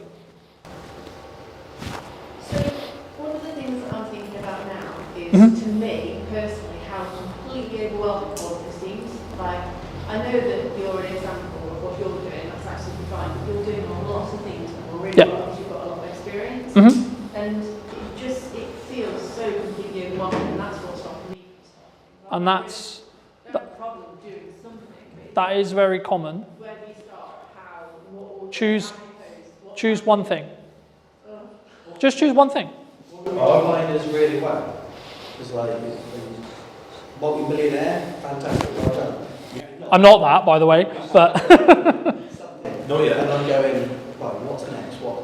Because you're everywhere at the minute. And my wife went, bloody hell, it's everywhere. I'm going to unfollow politely. Yeah. And I thought, shit. But all that says... Because you're only getting 1,000 views, so there's only 1,000 people seeing it. That must be Salisbury based. Yeah, but it's also echo chamber based, right? Yeah, but in the nicest way possible, is your wife going to buy from me? Probably not.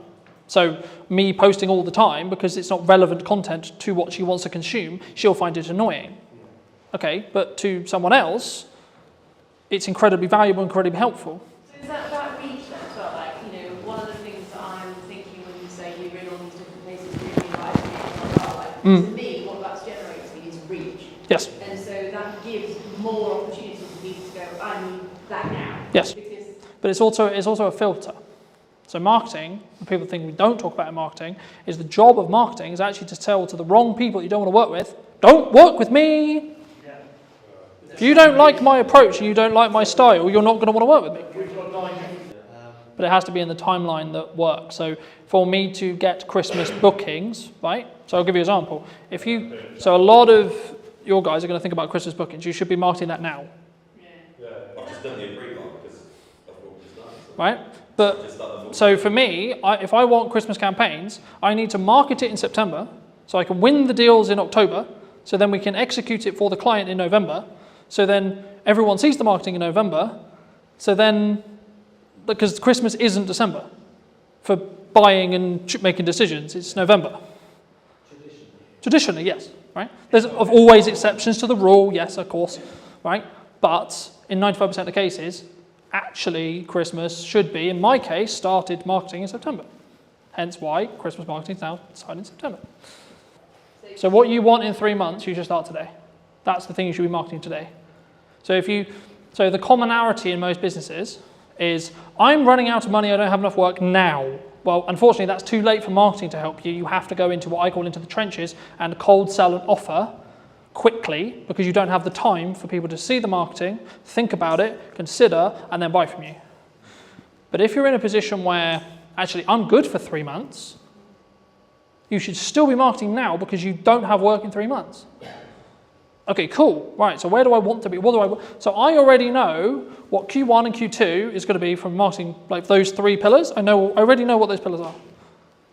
You don't know, because I haven't started it yet. Second we hit December, Q1 starts. Second Christmas is done, in regards to my marketing plan, the plan for Q1 next year will begin on my marketing. But that's because I'm always front loading it, right? So a lot of the content for this event went out over the summer because I wanted to sell it in September. My view personally, do 1 really well instead of doing 5 really badly, right? Something that I struggled with personally a couple of years ago was, I'll go to networking, I'll do content, I'll do a podcast, I'll do this, I'll do that, I'll do this, I'll jump around with a banner, I did all of them terribly, so the results didn't happen. The moment I focused on, I'm going to do content and content only, I got more deals, I made more money, I did less work on actual serving clients. What happened just before you decided you were going to do content only? I asked myself personally, what do I want to spend my time doing? Me, personally, what do I enjoy? What do I enjoy doing, and how do I feel I can amplify what I'm doing? Content's incredibly good to doing a message to many people at once when it comes to scaling time. You might actually find, fucking hell, I hate the idea of content. But I'm really good at having conversations, I'm really good at talking to people, just generally, okay, go and network. You don't need social media, you don't need ads, you don't need this, just go and network. Yeah, and pay me to. I can't do that, but there we go. Or you might go, actually, I want to get better at content. Right now, I'm shit. I promise you, everyone was shit, including me. Genuinely, go and look at his, No, please, seriously. That's why those videos are there. They are shit. But I have a journey that I can now show you. Here's me in 2018, here's me in 2019, here's me, shit, we have a pandemic, I just went full time, fucking hell. Right, okay, here's me 21, here's me 22, it's on. How did you go? What, COVID? Lost all my clients in the span of a week. £10,000 worth of work, gone, like that. Every single deposit had to be paid back. We can't do it, we don't. We're terrified the world's about to end, we all think we're going to die of an unknown virus. The one thing you're going to go and do, oh, you know what I'll carry on spending money on? The future of my business. I don't know if there's a future of the world right now, bruv. We were too busy pouring beer away. COVID was a fun time.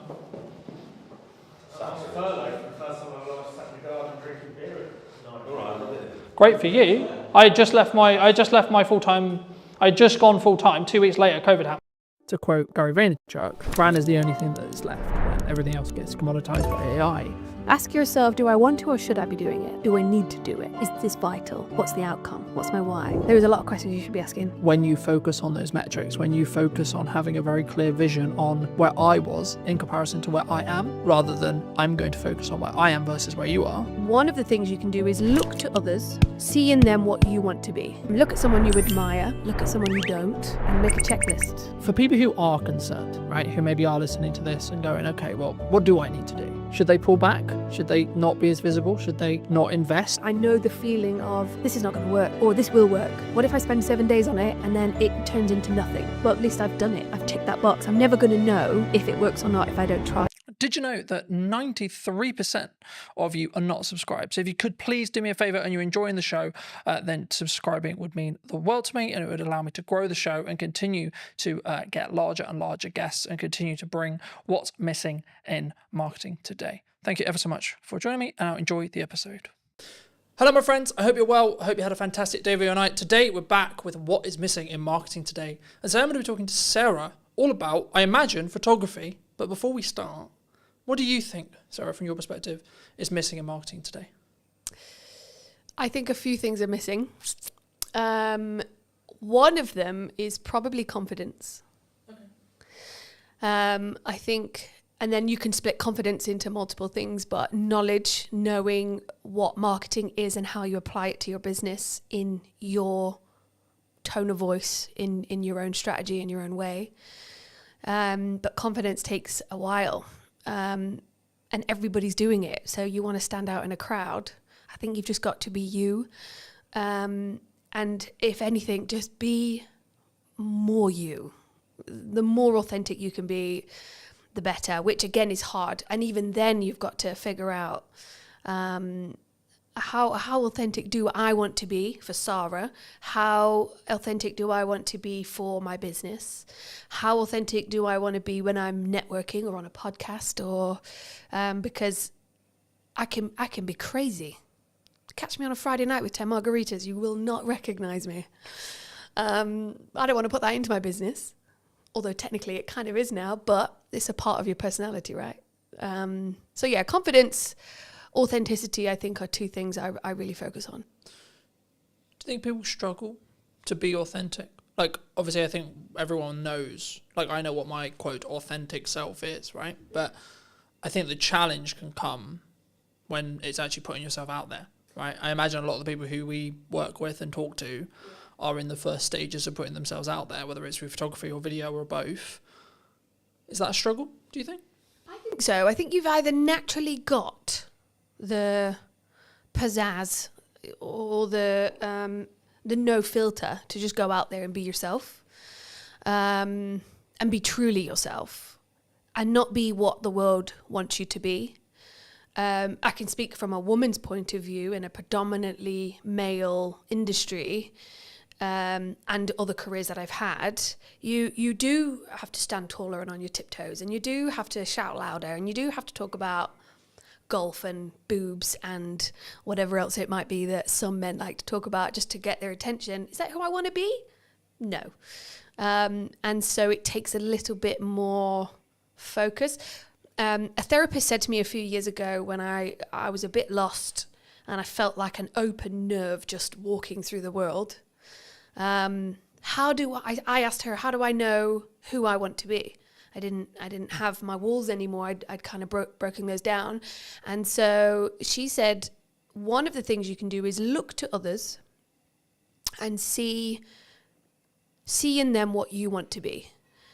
Look at someone you admire, look at someone you don't, and make a checklist. You know, I really like the way that she holds herself on stage and captivates an audience. So I really like the way that he listens, and take that on board. Do I listen that good? Do I have that kind of presence when I walk into a room because I want it? No, I don't. Okay, how do I incorporate that into not only myself, my confidence, my business, my world, my relationship, but equally when you are talking to someone and they're on the phone or they're looking around the room and they don't know, they're kind of not interested, or you know, when you've been at a networking event and somebody just walks over with their business card. You need this. You need this. Great.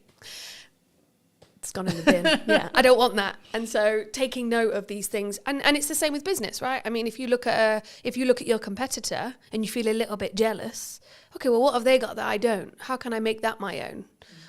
When I look at someone whose personal brand is on point, and they've absolutely nailed their marketing, then what have they got that I don't have that I can twist and make it my own? So yeah, I think people struggle. But there are ways around that to really incorporate that in their business.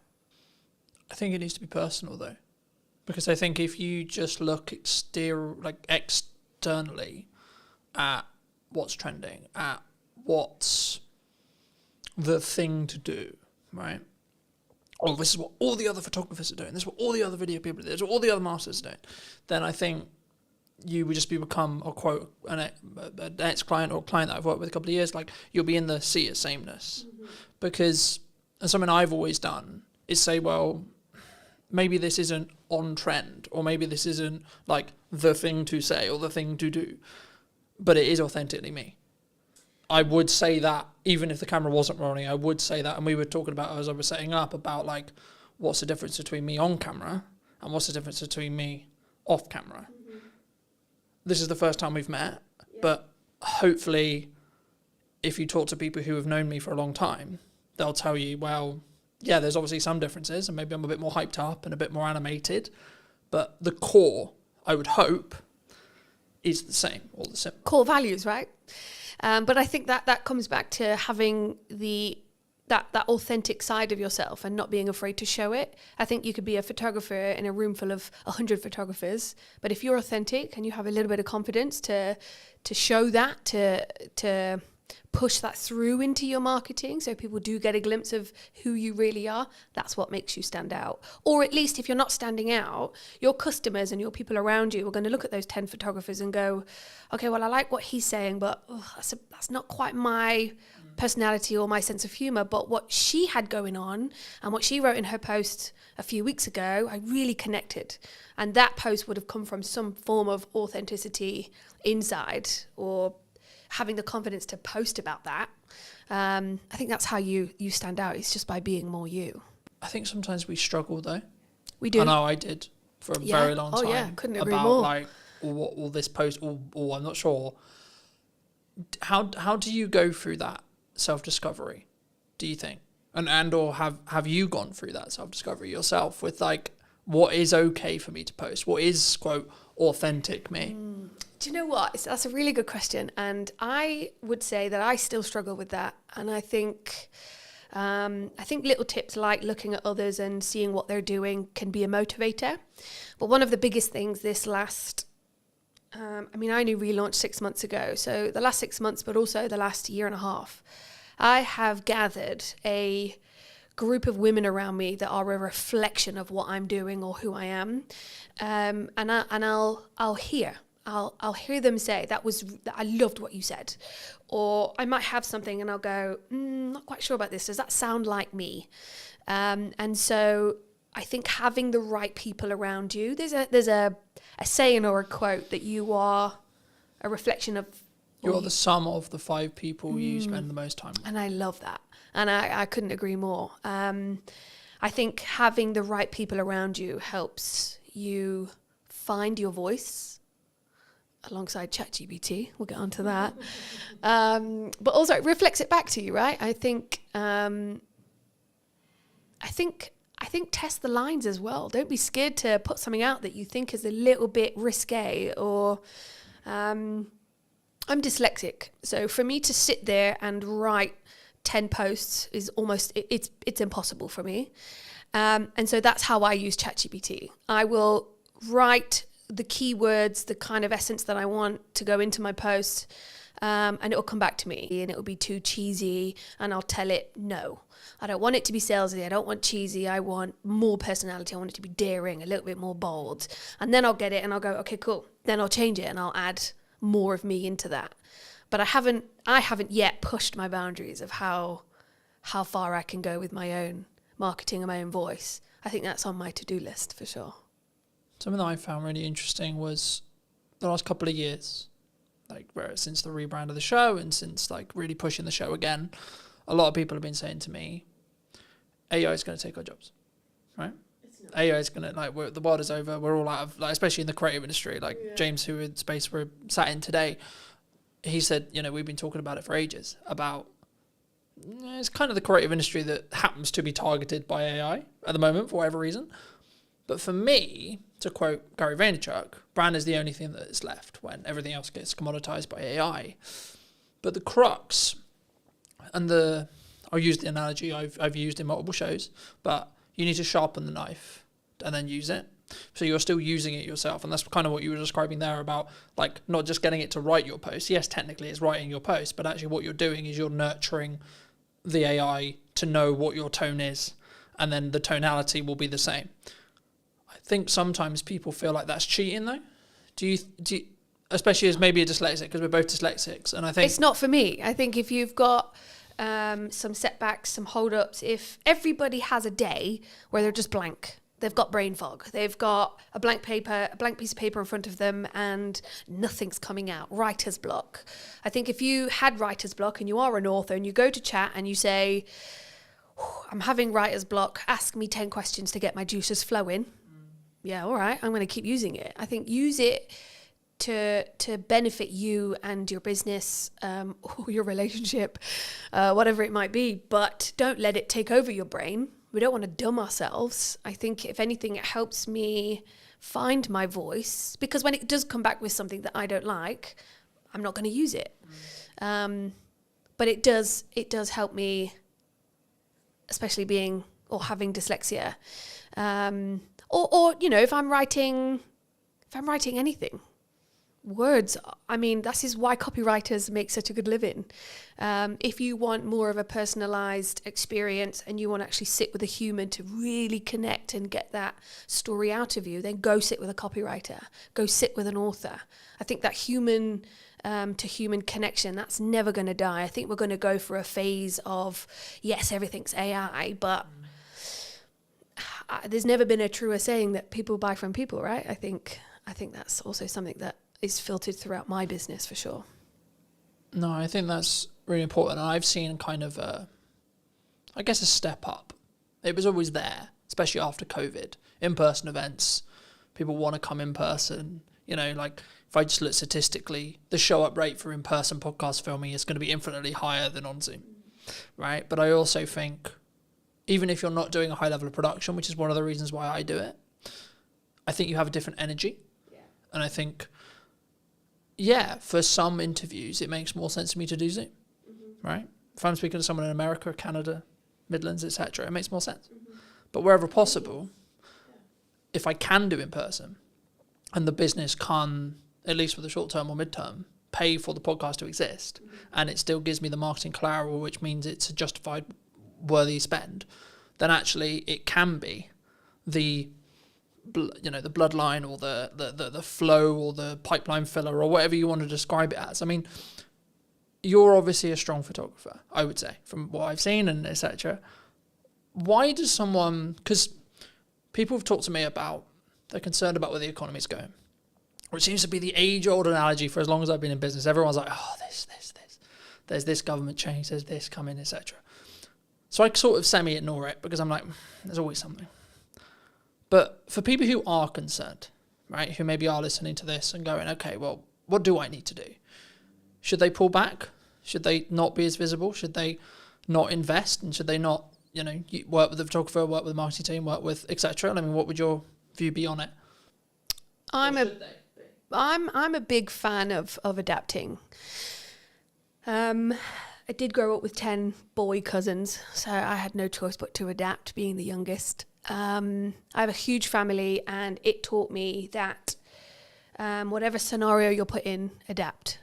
So if you're starting a business, if you're running a business, if you've been in business 10 years and things are changing and it's overwhelming, take a minute and adapt. I think look at what you're doing, look at where you want to go, what feels icky.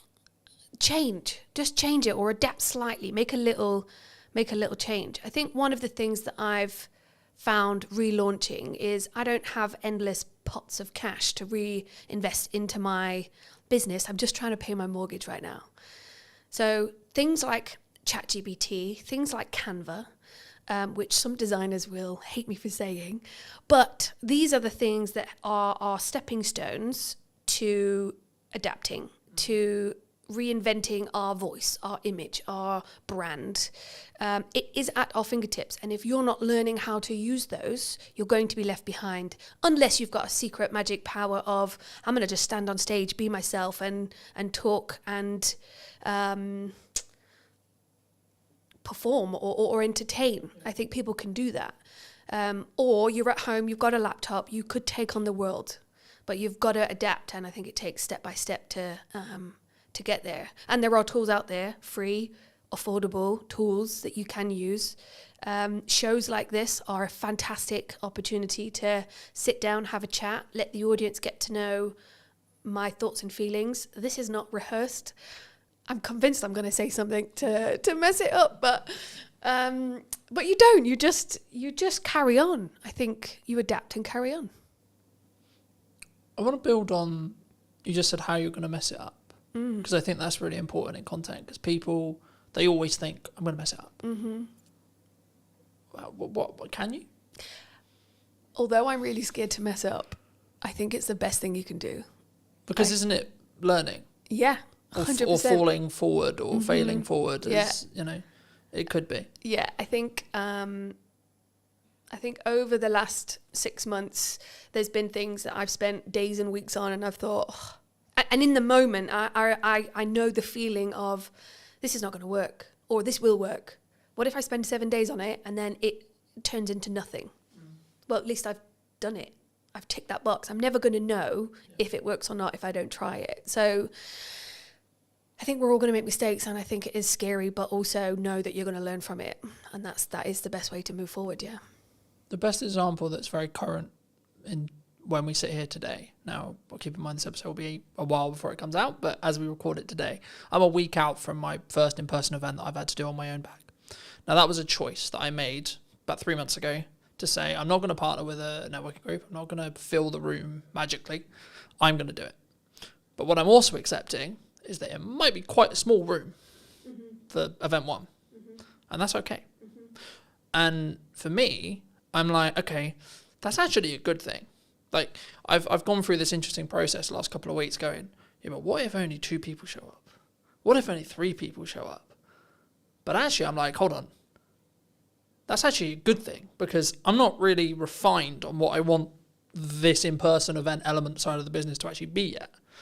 So actually, if I only have 2 or 3 people, that's perfect feedback ground for me to go, okay, well, let's try this.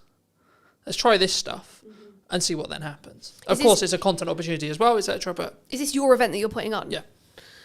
So a friend of mine is about to have an event tomorrow, actually, again, depending on when this podcast comes out. But she asked me she said the same thing. What if there's only a few of us? Or what if nobody turns up? If nobody turns up, but you're stood there with a glass of champagne waiting to welcome everybody. You now know the process of how to put on an event.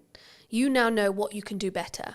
And so don't cancel it. Keep going. And even if one person turns up and you have the best life-changing conversation with that one person and you get to give each other all of that time, that's massive benefit and value for both of you. You've met and grown your network by one, which is always a great thing. That person's had all of your attention and they're buzzing. But equally, when you put on an event, which I'm also doing myself, you learn from it. What if is just the worst anxiety-inducing phrase.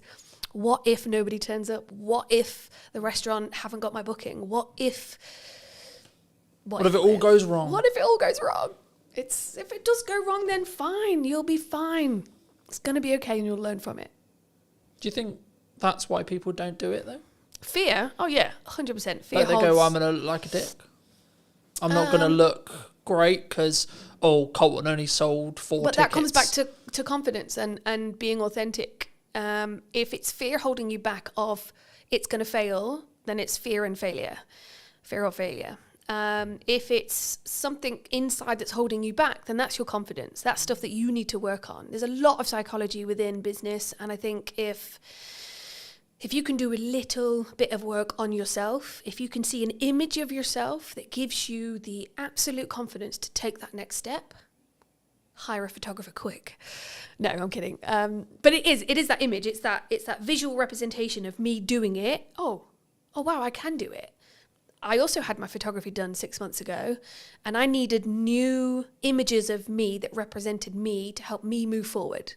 But there was a tool that I needed to tap into, and it really did reinvigorate my shop front, and it gave me the confidence to move forward. Therefore, I'm not holding myself back. But I made a move to tap into something that would get me there.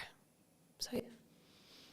Do you think that when we're in that scenario, right, in reality, I'm going to do my best to perform to the room, however big that room is. Do you think whenever we do, because I could use the podcast as an example, I could use the event as an example, but I use the podcast because it's the stats that are in my head. The number of podcasts that get beyond episode 10 is like 25% or so, right?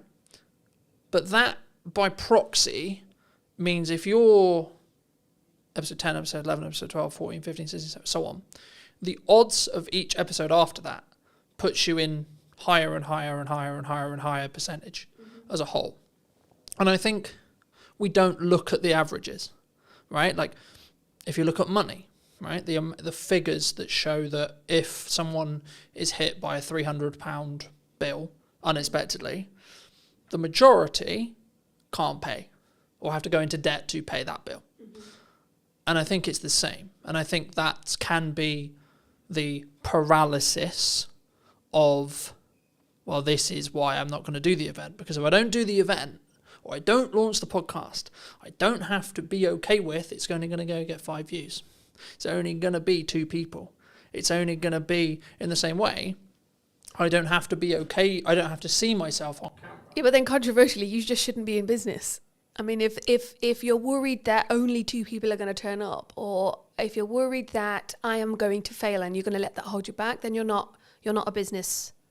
You're not a person in business. You could be working for somebody, but you've got to have some form of gumption to just move forward and do it, no matter what the consequence or the you can't live in fear and you can't catastrophize what's going to happen. I would like to think of myself as quite an optimistic person. And so even if nobody turns up, fine. I've learned how to put on an event, what I needed, what my contacts were, how can I do better? And I think if you can switch your mindset, get a coach, talk to your 5 people around you, look in the mirror and have a conversation, read a book, look at YouTube, educate yourself. If you're running the tap and it's murky, keep running it until it's clear and educate yourself, update your knowledge. If you are holding back because of what if and fear, then you're not ready. I would say read a book, listen to a podcast, feed yourself with stuff that's going to help you make that next step, open the door and welcome your 2 guests. Equally, welcome your 500 guests, and now you're overwhelmed, but I did a good job. But do you think it's like, I think sometimes, especially for me anyway, and the more I think about it, I'm like, I can reframe it as a perspective of, but I'm going to give so much to those 2 people. And then they're going to be maybe advocates for my brand, or potentially have work from it, or etc. Or even just like do the nice thing of like, I gave them all this time and they took a lot of value from it. People are very value centric, right? We want value from it every minute, I would say, in the culture we live in, right? But when we create content, when we show up, when we look at marketing, would you say people sometimes underestimate the value that they can actually give themselves? I think people don't know what they can give. Okay. I've created a networking group called The Huddle, and I've done a lot of networking myself. And I've been to events that were well marketed, very well marketed. And then I've gone and it wasn't that good. Great marketing, but the execution of the event, not so good. Same with anything. That deodorant was very vibrantly marketed, straight directly to me. I bought it. It's actually not that good. I think you've got to do your research. I think you've got to ask questions. I think you've got to put in systems and processes. Dare I say those 2 terms, but everybody needs a system and a process to put in place. Ask the question, what is the value? I mean, if it's a networking for the huddle, I asked a friend of mine, Chris, what would be the value? What would make this event worth shouting about? And not only did I ask questions before the event, but I also sent a questionnaire after the event. What did you think? How did it compare? What was missing? All of that kind of stuff. Because even if 2 people do show up or 500, you've got data. Data is another tool to sprinkle on your next event, to give you the confidence to go. Because another thing is direction, right? If I'm not giving value, if I'm not taking that next step, is that because you don't have direction? Is that because you don't have, what's the word I'm thinking of? I would say it's conviction. I don't want to put words in your mouth, but I would say it's conviction. So I'm convicted to the event happening regardless of who shows up. Even if it's an empty room, I'll still give the presentation because I'm filming it as if it's 2 people, 5 people, 10 people, 15 people, 100 people, I'll show up the same. So I have the conviction to be able to come forward and say, I know my shit, I'm proud of my shit, and this is what I can offer. Yeah, I think conviction definitely plays a huge part. I think the word I was looking for is something to do with seeing where you want to go and what's your why. So at the end of this campaign, at the end of this event, at the end of your marketing XYZ, what does good look like? And then work backwards. That's always a really good way to do it as well. I think conviction helps get the job done, but you've got to have a vision. You've got to have a why. Why is, you've got to have a, why am I doing this? Why am I putting on this event? Why am I posting this? And that's probably another thing that's missing from marketing is your why. I think Simon Sinek, I think he puts it really well. And 6 months ago I was watching his YouTube videos online. Like, why the hell am I doing this? I've got a mortgage to pay and I'm going self-employed. This is not what I had in mind. But you've got to ask yourself why, how. Yes, have the conviction. Be more you. And just have you can still be a shy person and put something on great. But have that little bit of confidence in yourself to go, I can do this. And if not, just lie to yourself for the first one and then get over it. Or tough love, I think also gets underrated, or I don't like to pussyfoot around certain friends. You're either going to do it or you're not. Sometimes you need a cuddle, and other times get over it and just get it done. And that's also but it's hard. It's hard to do the jump. Yeah, but it's what if I get it wrong? What if I fail? What if I run out of money? What if I have to go back and get a job? Everyone will be a ridicule. So then get a job. I live in a world where I think the actions I'm doing now and everything I do is to eliminate the idea of regret in 6 months. Yeah, regret is another thing. I learnt that in a theme park. I left and I wished I would have gone on more rides. And I remember thinking, regret is horrible. I really wish I'd have gone on that ride because everybody came off like pumping. And I went on the medium one, but I didn't go on the big one. And I love that one. Why didn't I? What was it? What if I fall out? What if I die? What if I have a heart attack? Nah, it's just fear that's going to hold you back, isn't it? Well, you might have done, but actually. Well, okay. but see, I'm an optimist. I don't live like that. No, I'm not going to catastrophize what could happen. I'm going to almost manifest, or at least try and be. Of course, I want to sit here and say that I live in a happy-go-lucky kind of life, but of course, every single day I wake up and I go, "What am I doing?" Or "What do I do next?" Or "What is my direction?" I have to remind myself of what I wrote down 6 months ago. I have to sit round a table full of my friends and colleagues where we just we help each other get through the day. Yeah, it's hard. Of course it's hard. And it's scary. And you just need the right mindset, the right people, and the right tools to get it done. Is there a perfect time? For what? Whatever someone's looking to do. Launch a podcast, do the event, go full time. Bridge that thing from a hobbyist the hobby that pays me to then actually it's my full-fledged business, it's my only career, etc. It's the thing I'm currently doing to make that leap. Is there a perfect time for that? I'm not sure. I think no. I don't think there's a perfect time. I think there's a circumstance. I think if you're in the right circumstance, the right environment, the right headspace, go for it. If you're in the wrong headspace and you launch something, or if you're in the wrong headspace and you post that controversial thing that absolutely ruins your career, your circumstance and your headspace was not right. Therefore, you shouldn't have, because the evidence has just shown, or the consequence, you've now got no business and everybody hates you, right? But if you're in the right headspace, environment is a huge thing as well, then yeah, do it. If it's just a little bit of fear, if it's just a what if, do it. Do it anyway. Should we lean into our emotions are on our sleeve sometimes? In public posts? Because that's what came to mind when you said this career destroying post. That's what came to mind. Emotions are interesting. I photograph emotions on a daily basis. If you're going to bitch and whine about how bad your life is, nobody wants to hear that. Equally, if that person is crying out for help and an ear, then maybe one or two people will lean into that and help that person. But we've all got our shit going on day to day. And I don't think we've always got the capacity to help mollycoddle that person.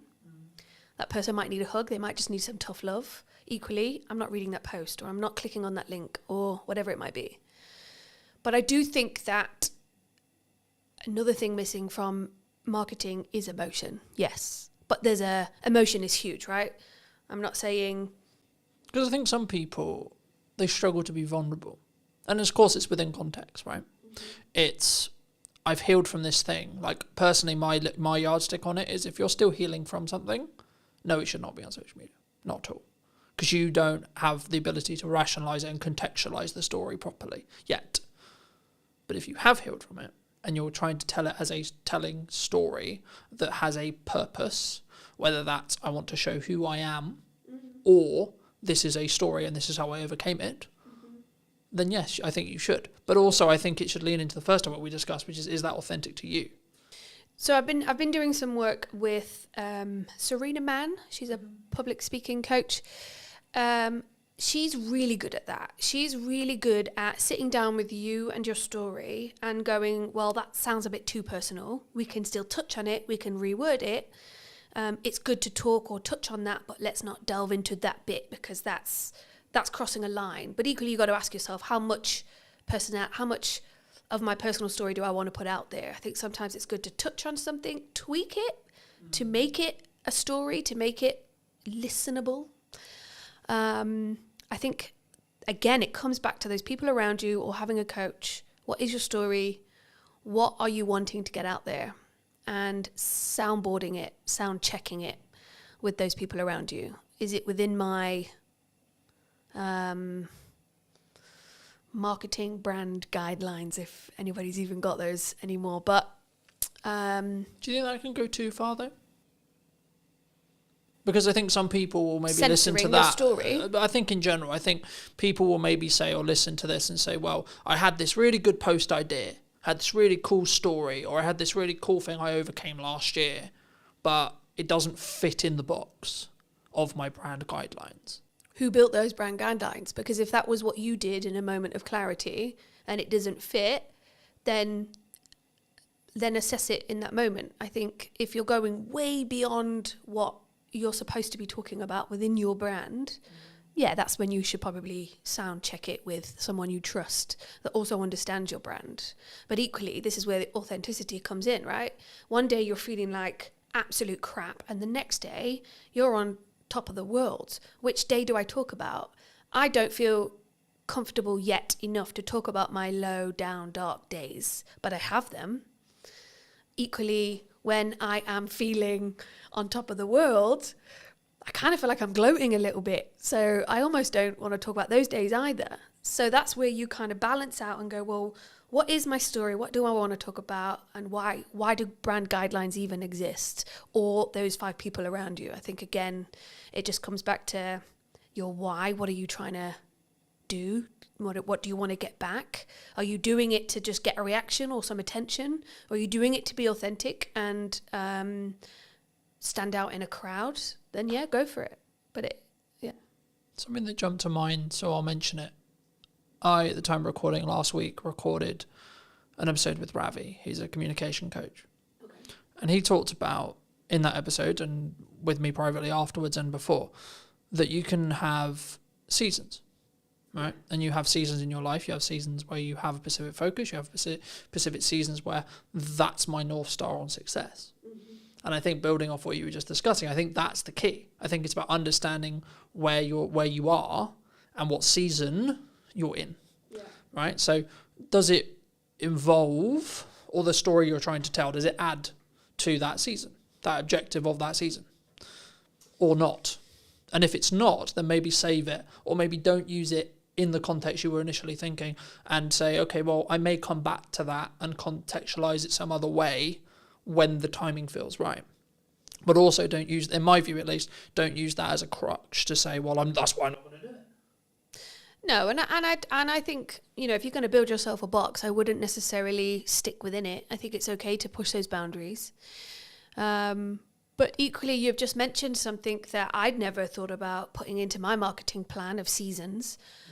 Not at all. So actually, now watching this podcast back, somebody might go, actually, I do find that I have seasons. But that's because they've gone out of their way to watch a podcast and somebody's mentioned seasons and they go, actually, last month was really good. This month's not so much. That month's about this and that and so on. So yeah, I think have your seasons, have your strategy, try to stick with it. But if you feel really strongly that I want to talk about this, or actually I've got a new idea and I know this is going to be the thing that skyrockets my visibility or my business, then yeah, run with it. Yeah. I don't think there should be, I think you need healthy boundaries, but when you put things in place that stop you taking that next step, yeah, that's something to be mindful of. For me, something which completely changed my marketing as a whole was actually limiting what I'm allowing myself to market, but also doing it in 3-month chunks. So 3-month chunks. So I talked about the event earlier. Mm-hmm. The event marketing stopped about a month ago at the time of recording. The event's next week. Okay. Now, some people would say, wow, your priorities have changed. Wow, the event's going to get cancelled, etc. No, the marketing did the job I needed it to do to get me to the point where I'm doing the event. Cool. But now I'm focusing on other things. And for me, I mostly took this from Alex Hormozi, but again, you can take it from other people as well. I only allow myself 2, maximum 3 things per quarter to talk about. For as long as I have a podcast in the current format, one of those things will be the podcast. At the moment, at the time of recording, it's also Christmas. Now, to give the audience some context, we're recording this at the first week of September. So people are like, why are you focusing on Christmas? Well, Q4 is when Christmas matters. But for me to be able to get the work, I need to market it before the decision makers have made the decision about Christmas. That's September. That's not October, November. That's when you do the campaigns. That's when you do the etc. And there's kind of this joke in marketing where like, oh, it's summer and 25 degrees and we're taking pictures of snow. And it's quite funny, I think, for me. But when I made that decision, I made it maybe 6 months ago, it completely changed how I look at marketing, but then also the results that I get. Not short term, not all this clip went viral, but the focus I can give during that time.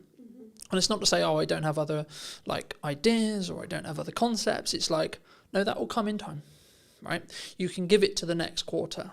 So I've already planned out what Q1 next year is going to be, but I'm not going to touch anything in Q1 yet because I'm very focused on what does Q4 look like for 2025. How did you learn all of that?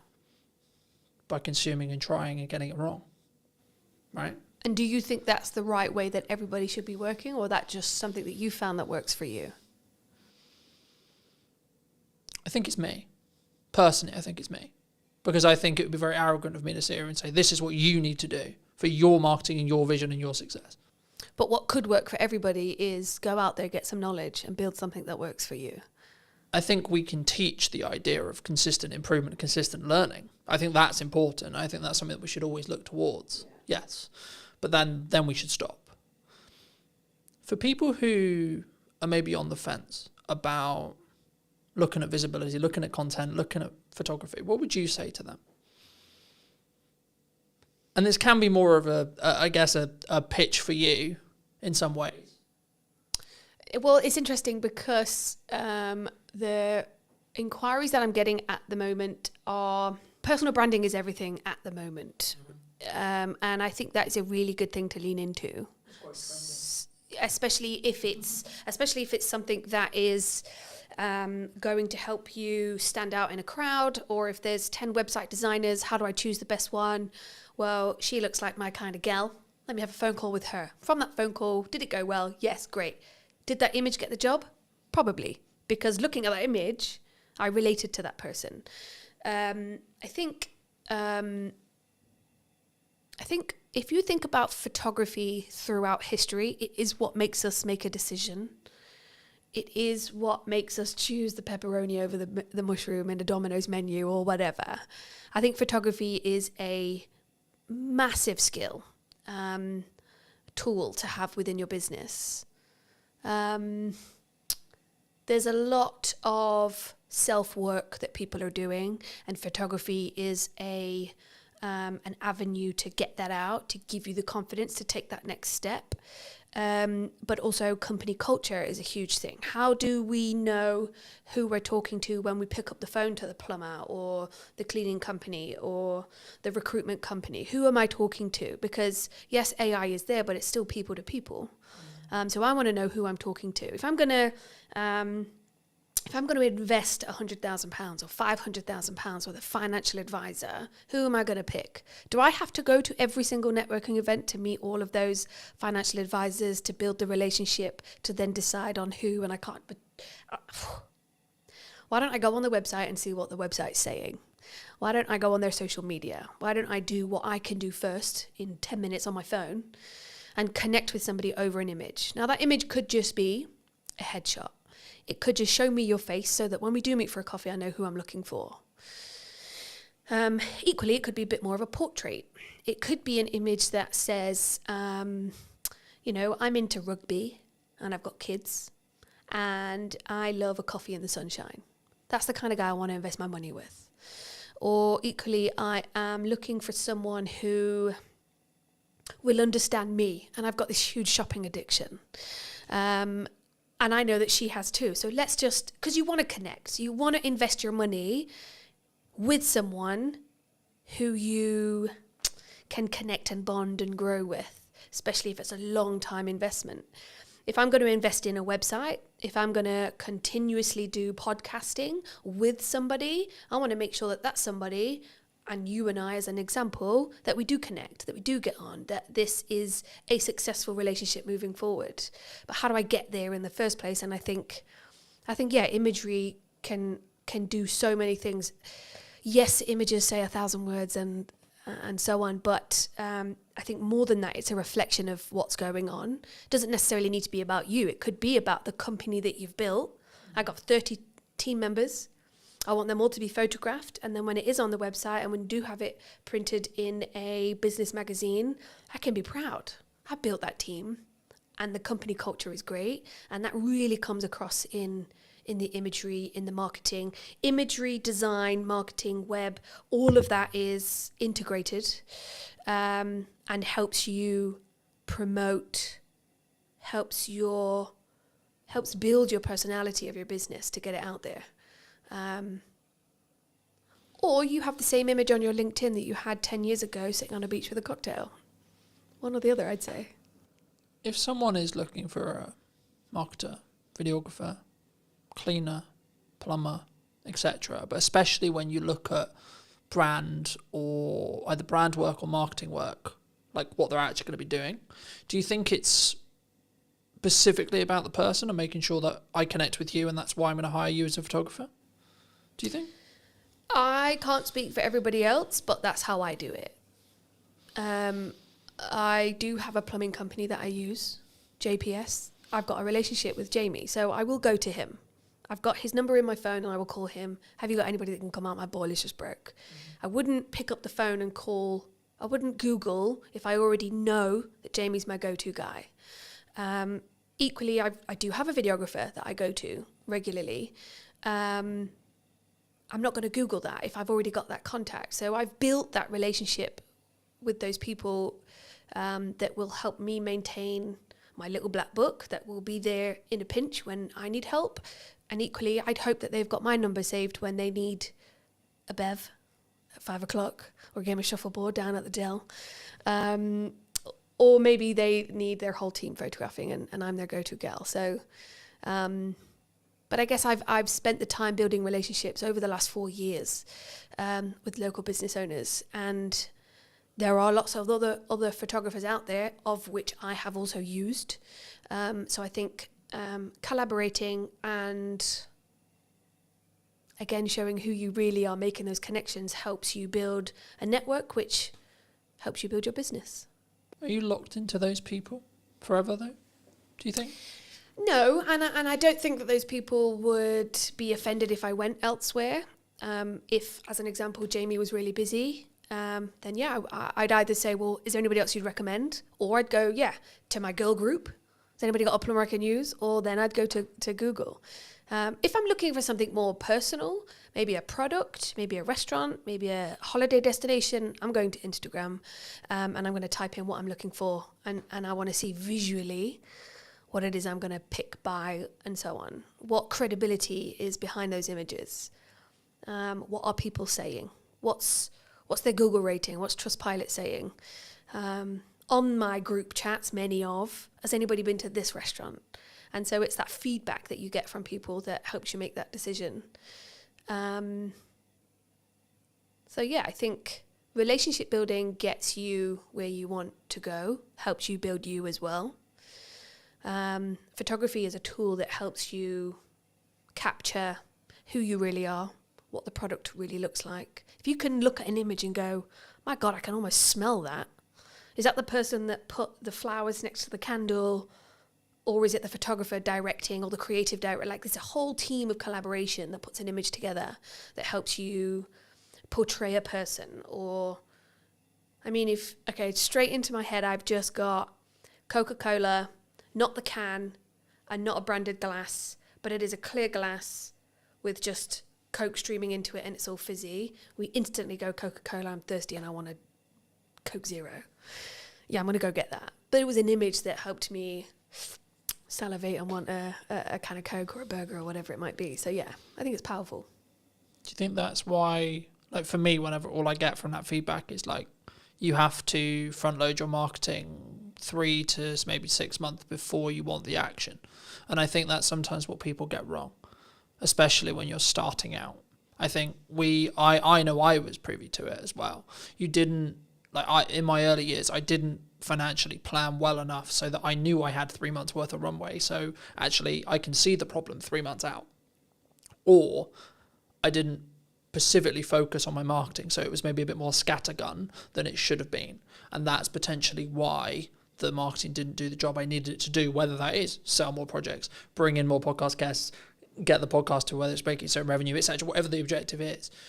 But I guess that bridges into, how do you think people should, because I'm big for collaboration, right? And I'm big for let's work together, let's see how we can collaborate to create something more meaningful.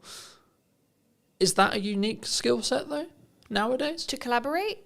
Because I think it's very easy, because this would be a good example, because some would say, well, you're a competitor of mine. Am I? I don't think so. But some could say that. We're both in the creative space where we create visual identities. I think collaboration can be everything. And I think it comes back to a line of 10 photographers. Who am I going to choose? Which relationship do I have? What is their style? What's my style? And is that a good match? I think to be competitive and decide not to build relationships with your competitor, or, I mean, I know 2 financial advisors who wouldn't, and I know she's referred customers to this other person when she could have taken it on herself, but it wasn't quite right. It just wasn't a fit. And that was a personality relationship thing. But if she didn't have that relationship, then she wouldn't have been able to collaborate. I think some of the best things come out of collaboration. Planning ahead. It's interesting because when I walked in, I think you and James had said, it looks like everything's going really well. Because I guess, I mean, I don't know what people think looking outside in. But sometimes I'm lying in bed at 11 o'clock at night, writing my morning post, and I'm going to schedule it for 7 a.m. or 8 a.m. And I might do that consistently for a few weeks. Do I wish I could be the kind of person that would plan 3 months ahead? Yes. But equally, what if something changes? And so I like to have a little bit of control over that. And that's something I'm still learning. Do I want to hire someone to do all that for me? Absolutely. But I think everybody should learn how to do it themselves first before you move on. Equally, can't afford that yet. And so, yeah, I think for now, I'm just going to be in bed, scheduling, 11 o'clock at night, lights off, tapping away, trying to get something out in the morning. I think it's important to be consistent, however you show up to be consistent. That's just who you are. And I guess one of the things I have struggled with is, well, she's doing it that way, so I should do it that way. And that puts that pressure on. But I'm just not built that way. I'm built last minute, and it makes it more exciting. And the more pressure, I used to work on cruise ships for 6 years. You don't have time. Time is not a thing. Location is not a thing. You show up and you get the job done. You live, you work, you play in the same place. And those things just need doing there and then. So I guess that's the way that I've learned. How did you learn? How did that person learn to... I've got a friend, Rel. A lot of people watching this might know Rel. She is organised. She plans. It's just built within her, you know? I'm not that person. I'm not at all, but I can walk into a room of 500 people and introduce myself. But I can't plan. It's just not my thing. And consistency, I hate that word, but it is probably one of the key elements of success within marketing, because your customers want to see consistency. Coca-Cola don't sell those cans if they aren't consistently putting it on billboards, right? So yeah, there's such an array of things that we should be doing. What do you actually want to do? Because if you're shoulding yourself, then I don't think it's real. I think you need to do things to be consistent within business, within marketing, within your products and services, sure. But when you're showing up for yourself, are you shoulding yourself, or are you doing it because you want to?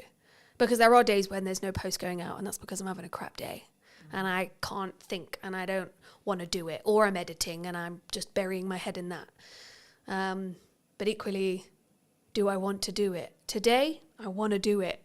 Today I wanted to do this podcast. So I showered, I straightened my hair, I put my best blazer on, and I came and I'm doing my thing. So ask yourself, do I want to or should I be doing it? Do I need to do it? Is this vital? What's the outcome? What's my why? There is a lot of questions you should be asking. Or should yourself? There is a lot of questions you could be asking yourself to get to that next step and be consistent, or just show up for you. Be online. I think the important point for maybe someone to leave with as we finish this episode is to do you v you, right? Because I think so many times, and something I've always focused on is, where was I a year ago, and am I better in my subjective terminology of that than where I was a year ago? That could be how much I've turned over this year. That could be how many podcast episodes I've done, how many views I've got, etc., etc., etc., etc.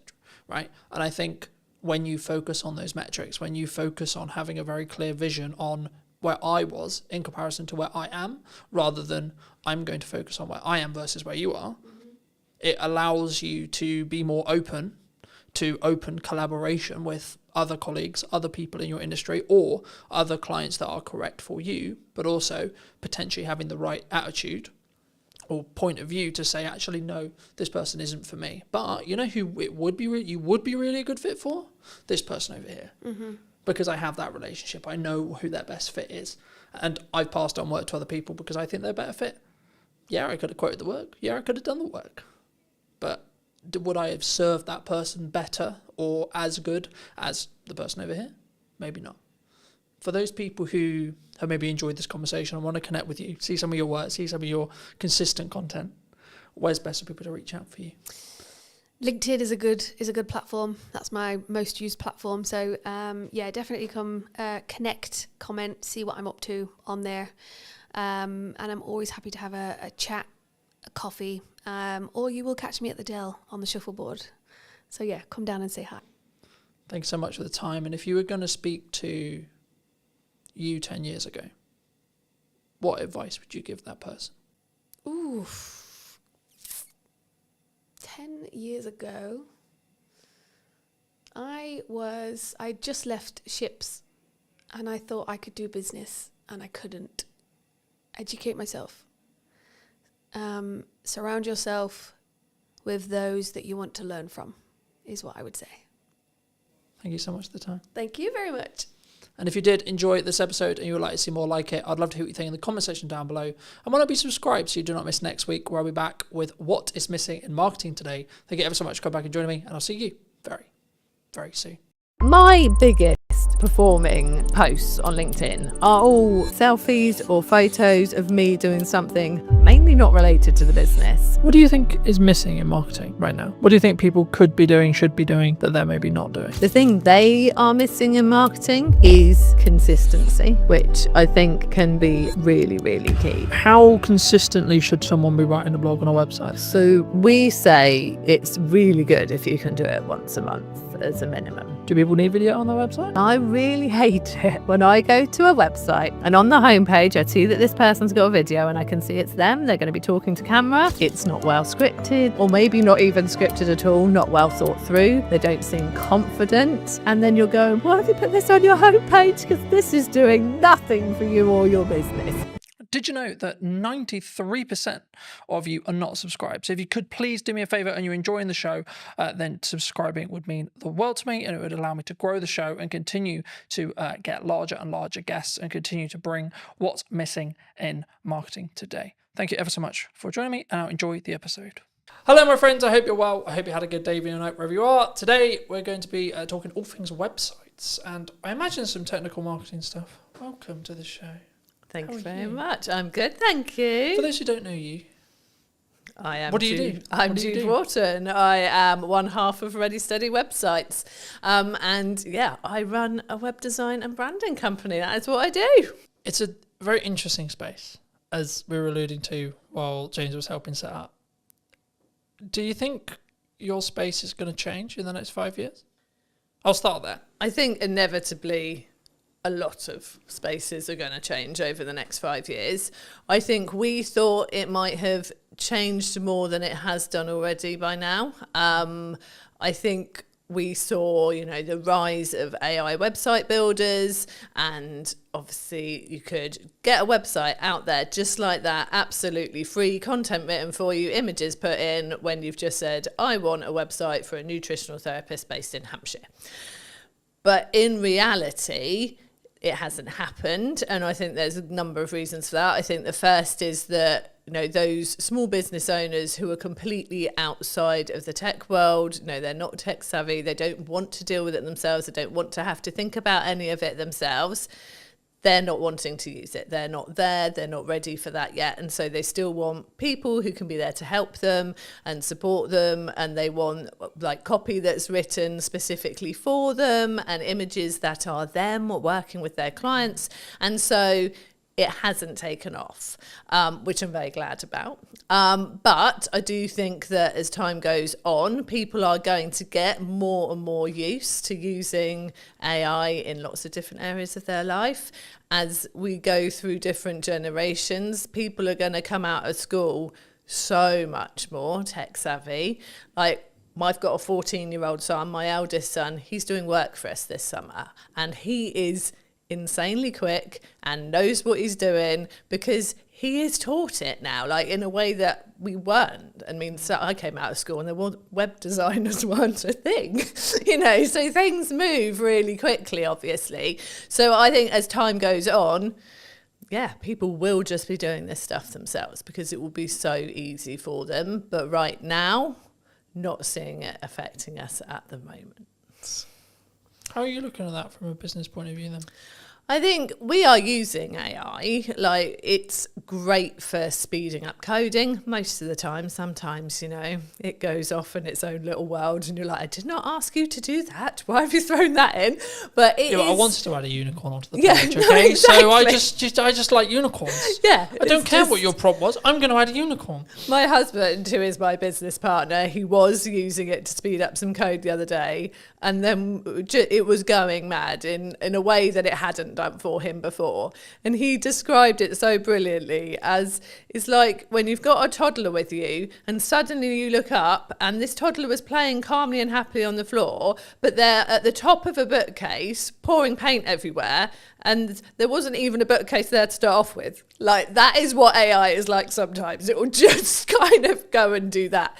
And that's reassuring to me at the moment, because it means that Chris, being a coder, he can use it to speed up his code and he knows when it's gone wrong.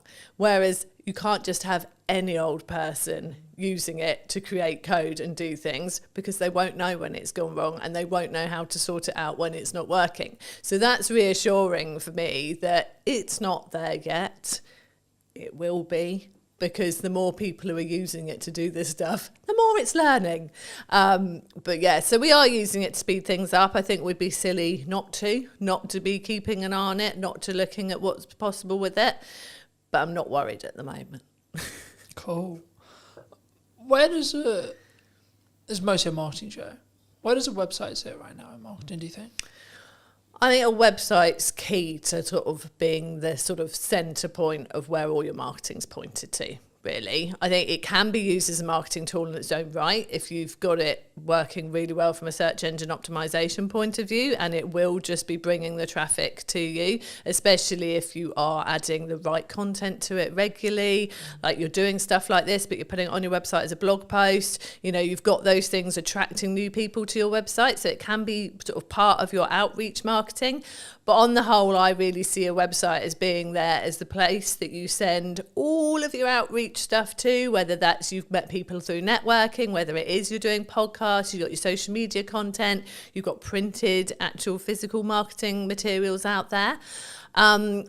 Because so many people want to see that you are a real, genuine, can be trusted business.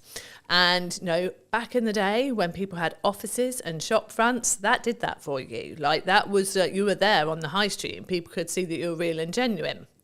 But most businesses don't have that. Your website is a replacement for that. And I've seen various statistics and the percentages vary. But on the whole, it looks like sort of 60 to 70% of people won't consider using a business, even if it's been recommended to them by someone else, unless they can go and actually look at their website, see that their website looks good, is professional, is really representing them very well, and then they feel confident to approach that business to consider working for them, with them. And so I think that's why it's so important. Like, your website just gives you that credibility, and is a really important part of your marketing to actually get people to want to talk to you and consider working with you. Because I think we're in a social media landscape where I think there's maybe a cohort, maybe a percentage of business owners, maybe newer business owners who just look at it as but I don't need it because I've got a social media strategy, because I'm on Instagram, because I'm on LinkedIn, because I'm on etc, etc, etc. And for me, I think it serves a different purpose, right? Yeah. And I think, we touched on AI at the beginning, but I think for me, like, traditionally we're looking at Google search, right? How are you seeing the shift to AI search? It's definitely happening. We've noticed it in our own analytics that we're starting to see more traffic coming from, specifically it was ChatGPT, than was coming from some of our social platforms. So it's definitely happening.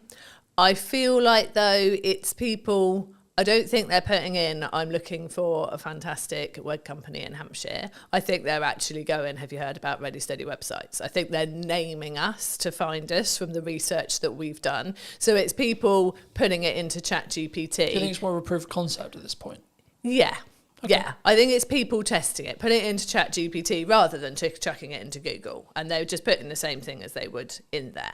So it's sort of, it's a different way of finding us, but definitely people are using it more. I know people who say that they will ask AI pretty much anything. Like, they just want to see what it says, whether it's ChatGPT or Claude or whichever ones are out there. They just want to, see what it says, see if it is sort of thinking along the same lines as them, see if it does bring up anything different. And again, it is completely based on what you've been talking to it before, because when Chris tested it and said, ChatGPT, I'm looking for a web company that can do me a website for around this price, straight away, we recommend Ready Steady websites, they're fantastic. Got one of our business friends to do the same, and didn't bring us up at all until he then went, I've heard good things about Ready Steady websites. What do you think of them? And then it came back saying, Ready Steady websites has a good reputation. It has got these reviews. This is its price point, and then did serve up the information.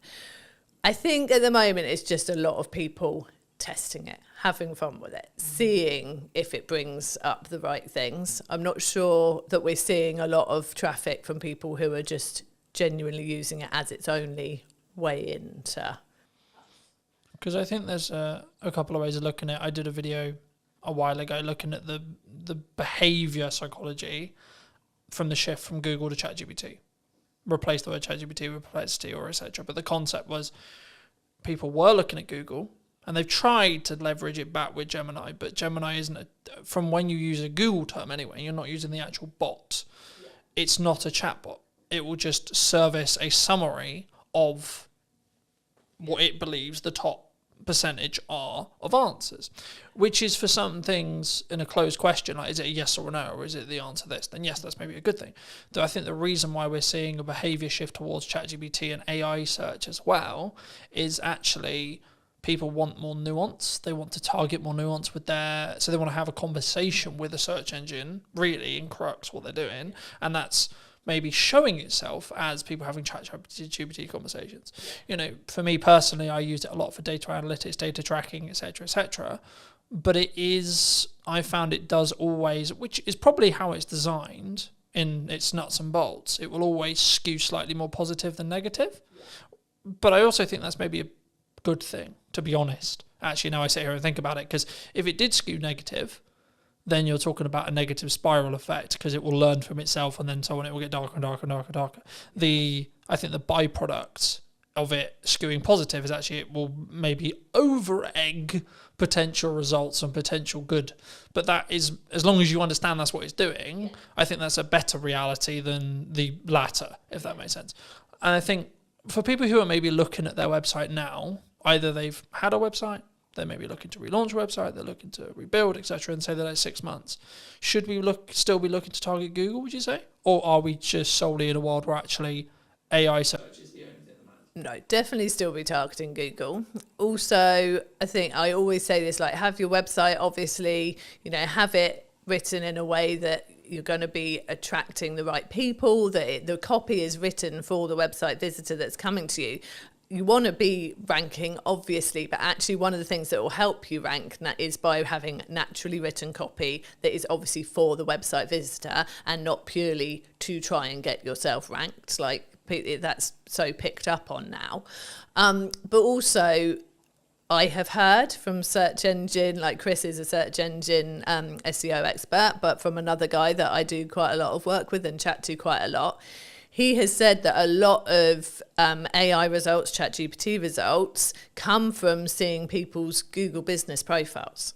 And so making sure that you've got that there, that is up to date with the right stuff on there, that you're using that frequently, putting new stuff on there as well, will help you come up in the AI results as well. So getting your website solid and obviously linking to that from your Google business profile, but having that profile up to date is really key as well. And I think this is the thing with all areas of marketing. You've got to cover all bases. You don't know where someone is out looking for what you do, whether they are the type of person who is just on socials, chucking something onto Facebook groups and things like that and asking people for recommendations, whether they're going to Google, whether they are going to ChatGPT. You've just got to do it all well to be better than your next competitor, really. Do you think it's a constant update 1%, update 1%, update 1% to be like? Because I think sometimes we get into the like I personally never struggle with this because I've always focused on me v me, but I know that a lot of people have, which is I'm constantly looking at what my competitors are doing. I'm constantly adapting and looking at what if Sally's done this? Oh my God, Nigel's just done this, and I think that's can be quite a dangerous road to walk down. Yeah, I think you've got to do what you're doing, focus on what you're doing, do it well, and tell people what you're doing well as well. And yeah, I mean, the space that we sit in with Ready Steady websites, with having our templates out there and a do-it-yourself offer out there, obviously that puts us in a similar space to the Wixes and the Squarespaces and the like. We're never competing with them on search engine ranking. We're not putting the money into the ads. We're not on telly. So there's no point in us looking at them and trying to compete. But what they don't have is me and Chris. They don't have those consistent people who are there to support you. And so I feel like we've got to focus on what we do well. And we use the fact that we are the people you will meet, we are the people you work with, that we get out there and we get to know people. And that's the way we choose to do it. We do obviously work hard on our search engine results for the things we know we can rank for. We have specific templates for specific types of businesses. And so if you go and type in speaker website template, we do well for that. If you go and type in membership site website templates, we do well for that, because they're the things that we know there aren't as many people focusing in on that for their search terms, but we also know there are people looking for those things. So I think you've got to keep an eye on what's going on. You've got to look at those keywords. You've got to make sure you're putting the right content out there to rank for those. But yeah, if there are competitors out there doing things like you're seeing them doing this all the time, and you can't do that, you can't keep up with that, or that's just not your way that you would do something, no, stick in your way of doing it. If it's working and you can see you can build on it and do it more, that is the way I would always go. I think for me, it's about only adding the stuff you can stay sustainably at, 1. 2, it's also, again, focusing on that UVU. Rather than, so I always look at it as where was I a year ago, 6 months ago, 3 months ago, and am I moving in the correct trajectory? Maybe I haven't got all the results yet, maybe I haven't got everything that I want yet, or what I'm aiming for yet, but I am moving in that direction. And as long as I continue on the direction I am currently moving, then I will hit that by probability, by analysing probability result there. It'd be wrong of me not to ask you about video and where it sits on your website. Do people need video on their website? Do they not? Should they have it? I think that video can work really well on a website. But I would say use it in a way that plays to your strengths. Because I really hate it when I go to a website and on the homepage I see that this person's got a video and I can see it's them, they're going to be talking to camera, and I think, oh cool, okay, let's watch this. And then it's not well scripted, or maybe not even scripted at all, not well thought through. They don't seem confident. And it's just all a bit waffly and a bit awkward. And then you're going, why have you put this on your homepage? Because this is doing nothing for you or your business. And you know they've put it on their homepage because someone told them that they should use video on their website. You can only use video if it's going to be right for you and it's going to work, because it could go completely the other way and make people go, I'm not sure about this, and go and look at someone else's website. We have used video on our website. We had a video on there. We sent to Instructured the way that some of our packages work, and so we have taken it down because it's not current now, and that's another thing. You have to make sure that you're keeping everything current and up to date. And that was more of a animated, sort of explain your process of how to work with Ready Steady websites. And we were quite surprised actually that it didn't get as many people watching it as we thought. We really thought that more people would watch the video on the website than choose to read it. But actually, there wasn't as high a percentage when we went and looked at sort of the views and the people who had come to the website in the same period of time. There wasn't as high a percentage of people watched it as we thought there might be.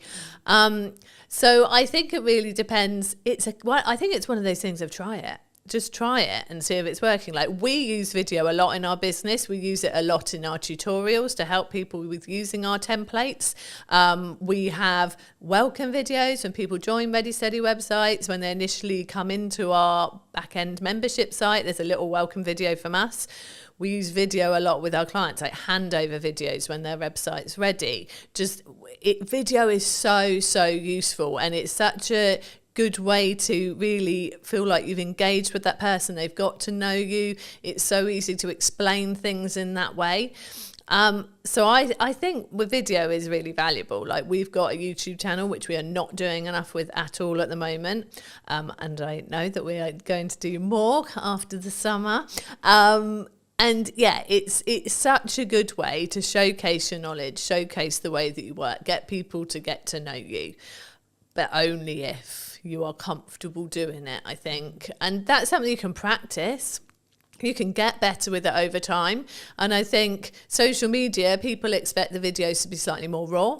And I think you can use video to get more comfortable using it on social media. And then once you are in a position you feel more confident, can get it more polished, that's when you can stick a video on your website, I think. And until then, get an animator to do an animated video for you with you doing a voiceover. Or even if you're not confident with that, there are fantastic voice actors out there who could do a voiceover for you. There are so many ways you can do video without putting yourself in it looking a bit like you don't want to be on video. Do you think, my next question was going to be when and how do you think you should spend money on production? Upping the quality? Is it for that perception of when someone hits the website? I think, I definitely think it's worth having a professional quality video on your website. If you think about the fact that you've probably got someone to help you create your website at the least, if not got someone to create it for you. So you've paid for that. You've got a professional website. You have hopefully invested in brand photography or product photography. If you've got products in your business, all your photos are looking great on there. You've got your content written in a way that you're happy with, whether you've used a content writer or you've done it yourself. And then you just go and shove a video of you sort of in a dark corner of your office, bumbling away about nothing in particular for about 5 minutes. And then you're I'm not really sure why I watched that. That just takes away from everything else that you've invested in and that you've done. I definitely, and especially as, I don't know if people have a perception that to get a professional looking video, they are going to have to pay thousands and thousands. There are so many places now, we are sitting in one of them, where you can go and get a video created that, you know, is filmed using good quality cameras, good quality mics, proper lighting, in a nice background. Go and just pay for an hour in a room like that and get someone who knows what they're doing to help you. And it's not a lot of money. Like, I'm sure business owners would drop the same amount of money on belonging to a networking group or something like that without even thinking about it more in a year of belonging to a networking group. And once you've got all those fantastic people you've met on networking coming to your website, it'd be good to have something decent there to make them realise you're definitely the person to work with.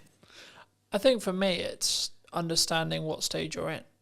Right? I still film stuff on my phone, right? But if I'm doing a production piece like this, people expect a certain level of quality, I would say, personally, for me.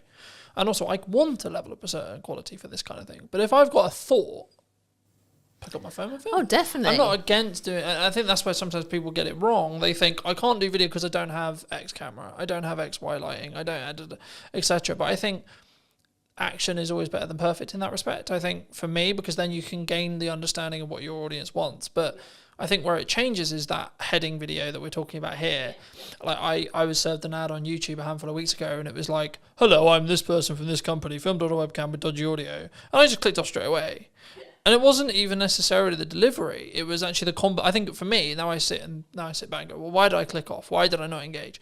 I think actually the reason was because of the combination of it was a webcam video with dodgy audio and there was no hook.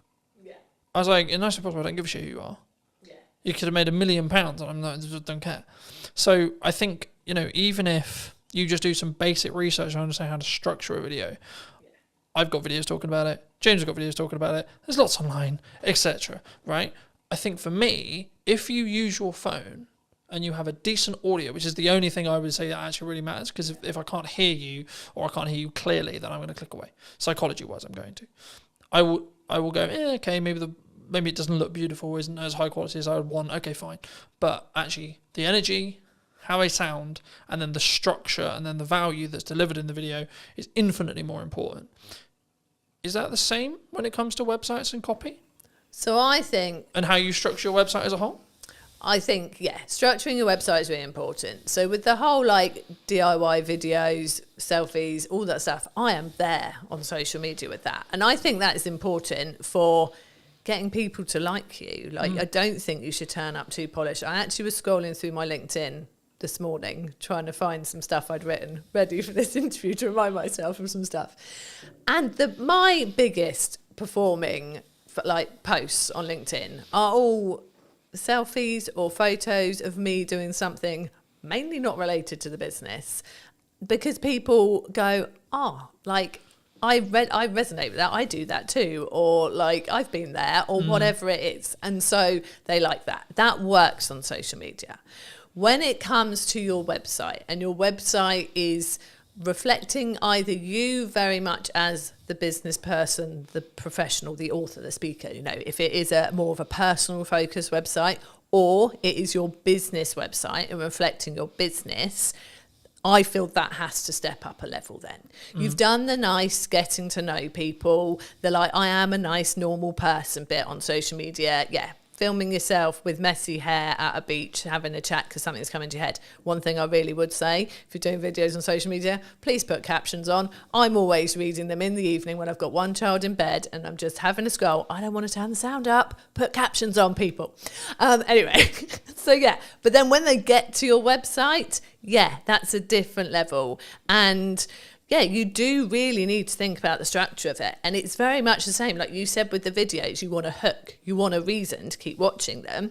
It's the same with your website. I always say in that top hero area on the homepage of your website, you want to have, I call it an engaging statement. But it's the hook. It's the thing that someone comes to your website and goes, I am in the right place. So I want to scroll down and I want to read more. In those first couple of lines and that first statement, you need to basically say, this is what I do. This is who I do it with or for. And so therefore I can help you. That is what those couple of lines have got to say. So yes, it has to be structured really well. And then it's got to carry on talking to that website visitor. So many people then decide that the first bit of their homepage suddenly has become their about page, and they launch into this story of like, oh, I decided to start my business because my grandfather had done it before me, and no one cares at this point. People still want to see your services or an overview of your products or whatever they have come to your website for. And then if they click on your about page, that's them saying, oh, actually, I'm really interested now and I'd love to know why you started the business and who you are. Put that on there. So yeah, it's definitely a structure to follow, definitely a right way of doing it to get people in and really wanting to buy from you or work from you. And yeah, it's got to be that at that professional level then. The DIY selfie in the garden approach, not great for a website. I think, again, it's what do you want to put your first foot forward with, right? Especially when it's like, it might be set by Google, it might be set by AI, and this is your first time of meeting that business. Yeah. I guess then it questions of like, from us as a smaller business, not necessarily implying small, but smaller than the Squarespaces, etc. Yeah. Do we lean into personal brand, do you think? I think, there's so many factors there. I think if you are a smaller business, it's really good to have a personal presence out there, definitely, because I'd say quite often you're out networking, so people are going to meet you in person. You are probably on LinkedIn talking about all of like the stuff that you're going about and doing and what your business is doing. So I think you're naturally going to have a personal presence, but then, and I am very much that person. I'm out there networking all the time. I am the one doing that for our business. But when you go to the Ready Steady website's website, it is a business website. There, is an about page and there is a team page, and we are on there, and our sense of humour is definitely on there, and we carry that through like the way that we are on social media. It's very much on. Someone commented that to me the other day, that she loved the fact our personality was there in the website once you look for it, but actually the website was, this is what we offer, these are our prices, this is what you get, really clear and simple, and all about the person who's looking for the website or the branding or the SEO package and all the other things we do. So yeah, I think a personal brand is important, but I think how you present that on your website very much depends on, how the business is structured, where you're looking to take the business in the future as well, and that's a question right at the start when you're starting your business too. And obviously you can evolve, like we trade under Ready Steady websites now. We initially set up as Second Floor Designs Limited, and our business has evolved over the 15 years. And that can happen. You can start out as, enter your name here, and then what you do. So, we have people who are Joe Blogs Nutritional Therapy, that kind of thing. But actually maybe over time you're getting more and more patients and you bring on more people to work with you, and then it turns into just JB Nutritional Therapy. It can evolve. And I think whether you go out as a personal brand really just depends on like your vision for the business, where you're taking it, and how comfortable you are with that as well. Like some people don't want to put themselves front and centre. They're very good at what they do.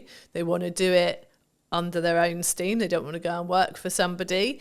But actually, they're not this person. They're not out there doing the podcast interviews. It's not them. They actually they want to be a business and they don't want to be front and centre. And I think that's fine as well. If you can find the right way to get it out there, to get your like seen and marketed, then that's great. But I think it's like with the videos, you've got to be comfortable to do a really good video. You've got to be comfortable putting yourself out there as a sort of personal brand, I think.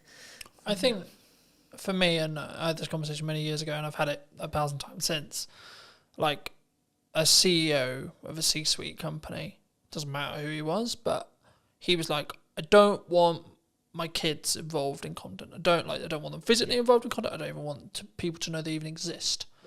I'm like, cool, no worries. He was like, how are we going to make sure that happens? I was like, do you have control over your mouth? I said, yes. He said, yes. I said, congratulations. You will not talk about your children their existence or anything about them in any way, shape or form then. Yeah. It's that simple. Exactly. Right? Yeah. And I think sometimes and that's why I always phrase it that way, because I think so many people, we sit and go, I have to be really public and I have to be this, I have to be that. It's like, yeah, but we forget we have control over what we say in every moment. And especially if you're post-editing it, even if we have a conversation or the conversation ends up going into a realm that you feel is inappropriate, I feel is inappropriate, or we don't feel comfortable having out live, then you just ask, would it be impossible to remove that section? Yeah. Or I just feel, actually, that's just a tangent that's not really relevant, so I might chop it from the set, etc. But it's doing it for a place of comfort. Yeah. Because I'm like, okay, everything I talk about publicly is everything I talk about publicly. I don't talk about the challenges I'm going through today or the things I'm hearing from today or whatever, if I am, because that's not appropriate and I'm not ready for it. But I can talk about it in hindsight, right? And in the same way, like, if you don't want the ability or the fact that you have children to be known, then don't mention it. Yeah. It's really that simple. It is. And I think, which I get, right? Like, I'd be like, no, but also, what's it got to do with business? What's that got to do with business? Now, you could make the argument, but it humanises you and yeah, but you made that you have to make that decision. Yeah. Yeah. You know, no one else is going to make that decision for you. And it's important to make sure that everything you put out is A, relevant to the business, but 2, is in your... And I use the term comfort zone loosely here because it's not about whether it's like comfortable, but it's whether it's within line with your values, I think is the more important thing, right? It's not about, it's uncomfortable, because I think we should push ourselves for a level of uncomfortability to do things that we're not comfortable with. But that's different to, no, I just don't want, in the kids example. What do you think is missing in marketing right now? What do you think people could be doing, should be doing, that they're maybe not doing? Oh, that is a good question.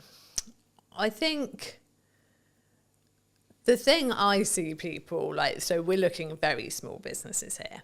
The thing they are missing in marketing is consistency, which I think can be really, really key. I think there's people who think, well, I put this out there and therefore, everyone will know about it now because I mentioned it once. So I've marketed that, and that doesn't work. There's so much out there. People, the term, so much noise that people are having to deal with, whether that's visual or audio. But there's so much out there, and people aren't consistent with it. So I think that being consistent in whatever form of marketing you're choosing. So whether you are using social media, whether you are doing email marketing and putting emails out there, whether you are putting out flyers places, you're doing some actual putting up posters and that kind of thing. You have to be consistent with it. You have to be doing it in a range of places. And I think people feel like, well, I don't want to bother people. I don't want people to get bored of me because they're hearing it so much. And you have to do it an awful lot for people to be hearing it so much they're getting bored of you. And I think that is one of the key things that I think people are missing. I think in marketing in general, what's missing, I suppose perhaps I'm seeing so much of the personal stuff. It might actually be nice to see actual more businessy marketing. I wonder if that would actually catch my eye more these days. Rather than people out there doing all the talking about themselves and I've been here and I've been there and this, that and the other. But actually, I don't see that many people putting out from business perspective, this is what we achieved this week. This is what we did this week. This is actually what a proper week working with a client looks like. Or these are all the testimonials I got in 1 week. And I don't know if that's because it's a bit braggy, isn't it? If you get lots of testimonials all telling you you're lovely. But actually, that's what's going to make people really want to work with you. If they go, wow, they put that many sites live this week and that many people said that stuff about them. I actually don't see that much these days. And I am bad at doing it myself. I know I am. Is that because it's easier? for you to talking as you're walking down the beach, or of course, it's so cetera? much easier. Or just when you're in the going, garden, or etc. Yeah. It's not. Yeah, it's easier from a couple of perspectives. One, that takes no preparation. Just going, quick selfie, talk about this that I did here. Whereas if you want to put out like, okay, this website went live this week, we got this testimonial, I've got to sit there and make that look nice in a visual before I stick it on social media. And, you know, if it's a busy week, I'm not taking the time to do that. And I know I should. And I think that is a key thing, that doing it well always takes time. And we all have a finite amount of time. And if we are busy in our business, obviously, we've got to make sure those deadlines are hit, those clients get their websites, that the support tickets are responded to, the site that went down because the server got overloaded is put back up again. We're doing all that stuff that we actually have to do as the actual stuff in our business that pays the bills. And then we've got to go, oh, do you know what? Yeah, testimonials, do this next week. And then, oh, look, next week came and went, still going to do them next week. And actually, I think, and this is something that's clicking in my head right now while I'm talking to you, that, you know what? Some of that might stand out a bit more because people aren't doing it as much. It won't be the stuff that gets the likes and the shares and the comments on social media. There'll be those 5 nice people who are always lovely on every post and go, oh, that's so nice that you got such a lovely testimonial. Well done, Jude. And I love those people for taking the time to do that. But it won't start the discussion. It won't be those posts that go mad. But actually, they're the posts that when people are scrolling through your posts, that really solidify what it is you actually do, that actually she doesn't just work out in the garage and try and grow vegetables in her garden. She does actually do websites. Do you think, like I've just filmed Gemma's one, and we talked about the fact that some marketing agencies that I've seen in my lifetime are what I would call fall into the classic trap, in my view, that when they're busy with work, their marketing kind of shuts off, or they stop as much as they maybe should, either completely or as much as they should. Or then they only turn it back on when they need work again. Yeah. Something that I've always done for as long as the business has existed is Brunton Media is the highest paying client, period. It's not the most priority, but the reason why I always frame it as the highest paying client is it means it's the amount of resource, energy and time that it consistently gets. Yeah. Because regardless of how well I do my job for clients, if I'm growing, there will be a point where we don't work together anymore. Yeah. And I need a strong pipeline to stay in business. Absolutely. Right? So I need to constantly be going. If you're just looking at project work, I've pivoted the business slightly so it's retainer-based and project work, but if you're just looking at project work, you need project. And it might feel overwhelming as you're starting to put them in. But then I'm just like, just be honest with your client and say, well, what's your delivery timeline on this? Yeah. Because if you don't have the availability to film, edit and produce it, for example, in my case, then don't commit to doing that in the month you can do it. Say, that's a really cool idea. Is it time sensitive right now? Because if not, I can do it in September. At the time of filming. This will probably be out in October, but like the same is true. I could do it the following month in November, for example.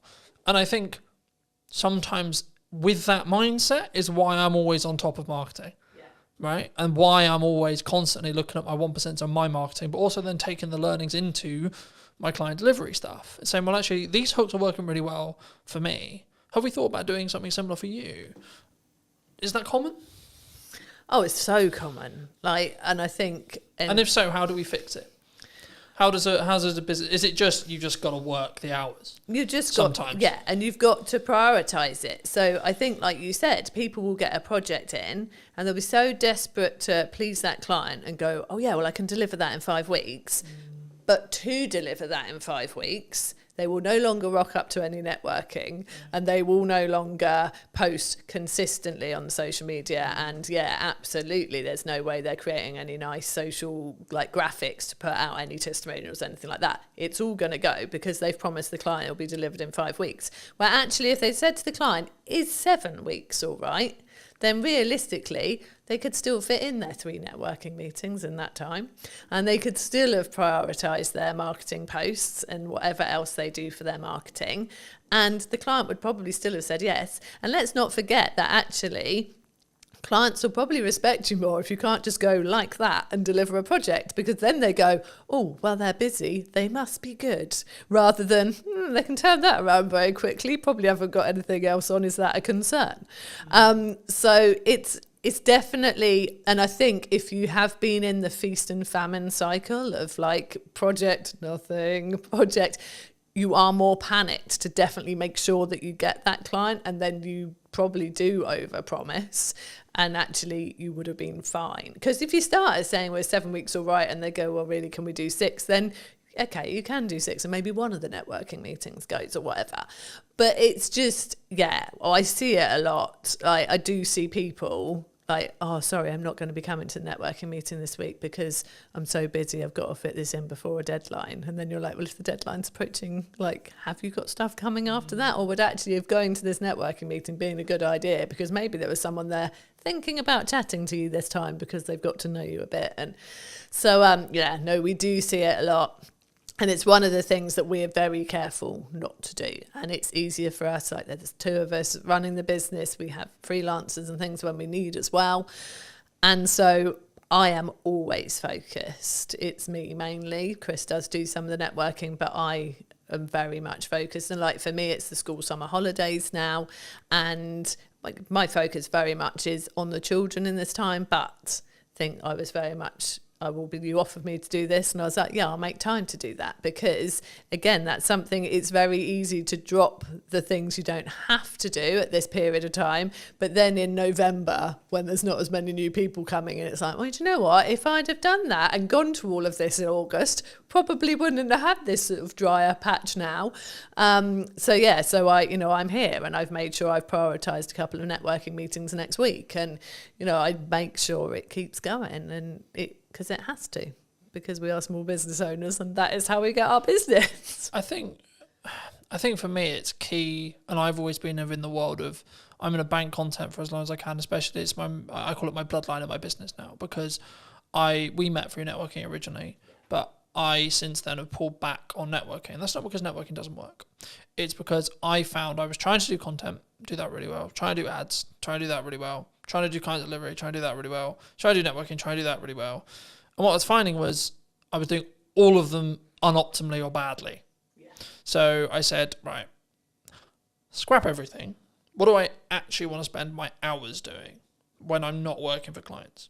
And then I was like, okay, well, actually, I really love enjoying creating content, having conversations on camera, etc. Cool. Okay, what's the byproduct of that? The byproduct of that is I become better at my craft. I become better as an interviewer, which in turn means when I'm doing interview content for clients, I'm even better. So it's a compounding effect across that board. But also I can then make sure that I'm consistent. So as we're discussing now, it's the middle of the summer holidays, but this won't be out until probably closer to October. And it's like, actually, I can have a really busy, I'm expecting September to be really busy because of the natural progression where you have a month where people are really focused on family and but then they're like, shit, I've actually got business stuff to do. And in September, that's normally what happens. So I'm actually prepping it as a perspective. I probably won't be filming much in regards to podcast my own content in September, but that won't matter because of how much content ahead I am. So then when it comes back round to it come October, I can then go back to filming, say, 5-6 episodes a month, or maybe 8 episodes a month, and then I'm good till December again, and etc. And I think once you understand that principle, once you can kind of get there with either your blog writing or etc., then you can be in a position where you don't need to worry about consistency. Like, I'm not worried, oh my God, what am I going to post? Then the question becomes, what could I post or what should I post? And it removes all the pressure. Yeah. Do you... how consistently should someone be writing a blog on a website then? Let's focus back in on websites. So we say it's really good if you can do it once a month as a minimum. Like to have that new content going on your website once a month. In that respect? I think, I used to write posts weekly for Ready Steady websites. People told me that they loved that they did go and read the blog post every week. And I maintained that for a good few years. But that's a lot of content. And I got to the point where I really felt like we were getting busier. And actually, if I had a post once a month, I could still pull bits out of that for social posts throughout the month. So I'm still putting stuff out there, sending people to the website, to a blog post. I could still pull different bits out of it for our newsletter, which is weekly. And Google likes to see something new on your website every month. Like, it just reminds Google that you're there. Something new's gone on there. It's something new for Google to index. And so, yeah, so that's why we say once a month. And that is what I do now, because, yeah, once a week got a lot. And I will like batch. So like you said, like I've said, it's the summer holidays. I don't want to be doing as much during the summer holidays. So I had blog posts and social media posts already at the start of July for July, August, and the first couple of weeks of September. And my email newsletter as well, all scheduled, all ready to go, sorted. And I think it feels like that's a lot, but actually that took me not even 2 days to write the emails for every week, 3 blog posts, and I haven't written the social posts fully because I do like to be more reactive on social media, but I've written like probably 2 for each week, like full, solid, good posts that are more business related. And then I can put in my fluff of like, sat in Schoolfield today and did this type thing. And yeah, so it can be kind of a mixture. But it doesn't take long to do it, to schedule it. Like you said, like I know you've obviously booked this room today, you're blocking your podcasts, and that's months worth of content. And it's easy to do if you organise your time right to do it.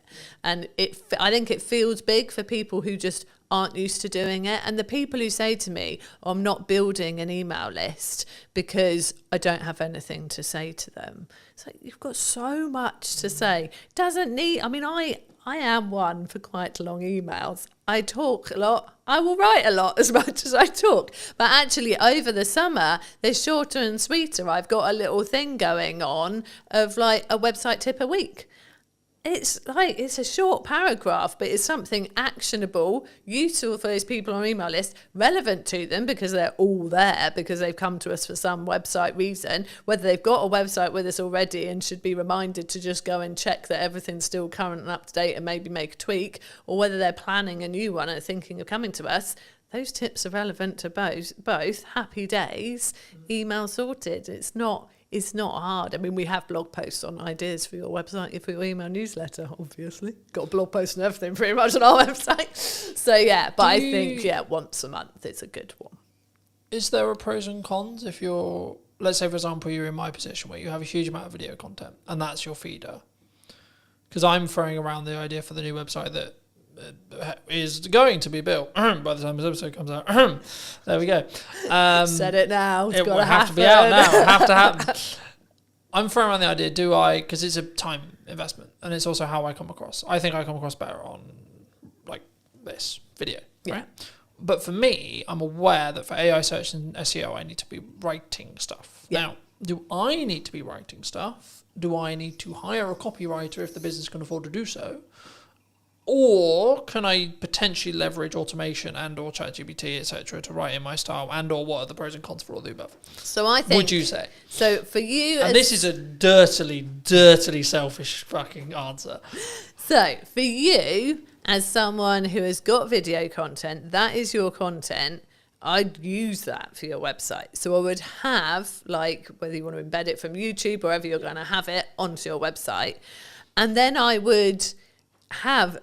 like notes of what's discussed, key points, which there are so many tools that will do that for you, that will draw it out. But I would say that if you're using a tool like that, you need to then go and sense check it, look through it yourself, make sure it does sound like you, tweak it, make it your own. Don't just use it verbatim from the tools that have pulled it out. So from that kind of content where you're repurposing a video and turning it into a vlog essentially on your website with notes, I think that's absolutely fine. If you then wanted actually to do some actual blog posts as well, I personally think I like the approach of giving it a go yourself. so that it is really what you would be saying and like the points you want to make. If you then read it and think, this isn't good enough, this isn't my forte, this isn't like my strength, then I personally would get a copywriter involved to help you. Like, there are people out there who will help you to craft kind of what you've already started, improve it, write it in a way that they know is going to be nice and readable, but also is going to be great for getting some key terms in there that people are going to be searching for what you do. I don't like it when I see blog posts that I can tell have been written by AI, you know, and people have written guest blog posts for me and sent them to me, and I've gone, this is obviously, they've used AI to help them write this. I will then go in and tweak those. I will take out the EM dashes, which, you know, are an actual like staple of punctuation in America, but we tend not to use it over here. So it's quite telling when I get an English person sending me a blog post with a load of them in. So I will tweak those because I don't want them on our website. There are people saying that AI copy doesn't work as well from a search engine point of view, that like it's penalised. I don't know how truthful that is. It's hard to tell really, because, you know, we're still relatively in the early days of it being put on websites and things. The problem is that if you go, AI wrote me a blog post on this, if someone else has put in exactly the same request to ChatGPT as well, they could have they won't be exactly the same, because we know that ChatGPT will learn from the conversations you've previously had and will have it sort of tailored to you, but there'll be some of the same stuff in there, and I want to feel like what's on our website is genuinely unique and different. Someone's going to come and read something on our website and they're not going to go and read virtually exactly the same on someone else's. Obviously, people are giving similar tips to us. Like, none of what we are saying on our Ready Steady Websites blog is rocket science. It's tips around your website. You know, there are many people out there doing that, and a lot of us will be preaching the same best practice. But I write all our blog posts that are not guest blog posts, and I very much do it as me. And I know there's a copywriter I know well who says, it's me. He says, from your emails to your blog to your LinkedIn posts, it's so you. And I think that's important, personally. So I wouldn't, apart from, like I said, drawing out some show notes from a podcast, use a tool to help you do that. It'd be silly to sit there listening to the whole thing, making notes. That's ridiculous. But if you're going for something that is sort of separate content in its own right, I still would prefer it that people really put themselves into it than the robots. Is there a world where you can do both? Yeah, I mean, there is. I mean, I know that I've got a lot of business friends who like are dyslexic, and for them, like, even sitting there and trying to start something is hard. Like I said, it's good to start from your own point of view and get someone to help you with it. So using it as a tool to kick you off, I think is all right. Again, as long as it is very much, then it becomes yours. I think I really don't like the idea of creativity being lost.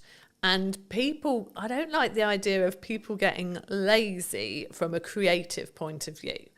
I think AI is great if it can help you with the really practical things.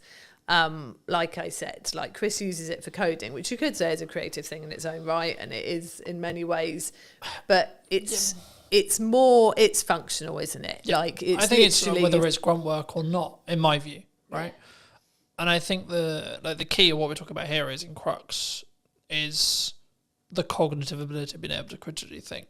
Yeah. So for me, I'll give you an example that I've probably used on other podcasts. Apologies if I have, but for me, I'm now basically solely only reading a physical book out of principle, because I'm aware that I'm utilizing AI in tech, and I want to balance the cognitive ability that I'm losing for using AI, but I'm gaining efficiency, but I still want the cognitive ability to be able to think and get creative ideas, etc. But I'm also leaning into like let's do more stuff in person because I think the energy is better where possible, etc., etc., etc. And I think there's the conversation will flow better, so on, in that respect. And I think it's actually, to an extent, you can utilize both sides of the world as long as you're aware of the caveats. Yeah. Is which I think what we're touching on here. Yeah, definitely. And I think I had a brief conversation in comments on LinkedIn the other day with somebody who said, you know, do you use AI for writing blog posts? Do you ask it its opinion for things? Like, do you get it to do it?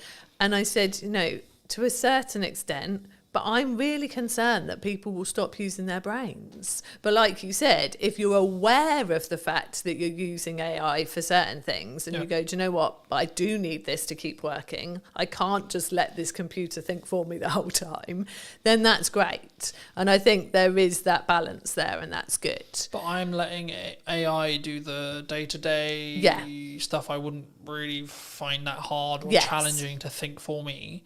So I have freed up capacity and then the ability to think longer term problem solving, larger scope problem solving, longer term business challenge, growth challenge, and so on for clients and me. And I think for me, that's potentially where the people who are utilizing AI correct will rise to the top. Yes. Because I think, and there was this kind of AI is going to take our jobs-esque, the world's over kind of principle, I guess. I've been of the view that it's a tool. Right, and that's why I use the analogy of sharpen the knife and then use the knife yourself. So you're using AI to sharpen your knife, and then you're using it to cut up whatever you're cutting up, etc. And that allows you to then move forward. Yeah. That allows you to be more efficient, and that's kind of the, I'm going to work smart and hard simultaneously thing, because it's not just about. It is a level of, because I was like in my head whenever I look at content, I'm going quality or quantity, but actually you need both to be able to understand data, to be able to then work out what the market thinks is valuable. Because in that suppose it doesn't matter what you think is valuable. Yeah. It's what the market thinks is valuable. And the only way you're going to get there is through a level of quality at volume, in my view, at least. Because then you have, like, this video got 300 views, this video got 1,000. What's the difference, for example? You know, in that respect. But for those who've maybe really connected with this conversation, you know, really enjoyed it, or maybe they just want to check out what you guys are doing, where's best for people to reach out? Where's people to connect with you? Well, our website. It's got to be the answer I give, really. So our website, readysteadywebsites.com. If they want to have a chat, they can book a call there. But we are on socials. We are Ready Steady Websites on Instagram, on Facebook, and on YouTube. And I am Jude Wharton on LinkedIn if people want to connect. And I'd like to end the episode by asking you to give advice to your younger self. So 5 years, 10 years, 15 years ago, what advice would you give to that person? I'm going to keep it on a marketing theme. Like, we started our business 15 years ago, and I wish right then we'd started to build an email list. We didn't start doing it for about 5 years. And once we built our email list, that was when the consistency of work coming in massively picked up, because those people were there and we were talking to them every week and they were getting to know us, like us, really understand what we could do for them. And then they started coming to us consistently. So yeah, absolutely, I'd have built an email list much sooner. So that's my marketing, if I could go back and tell myself. Thank you so much for coming on. Thank you so much for the time.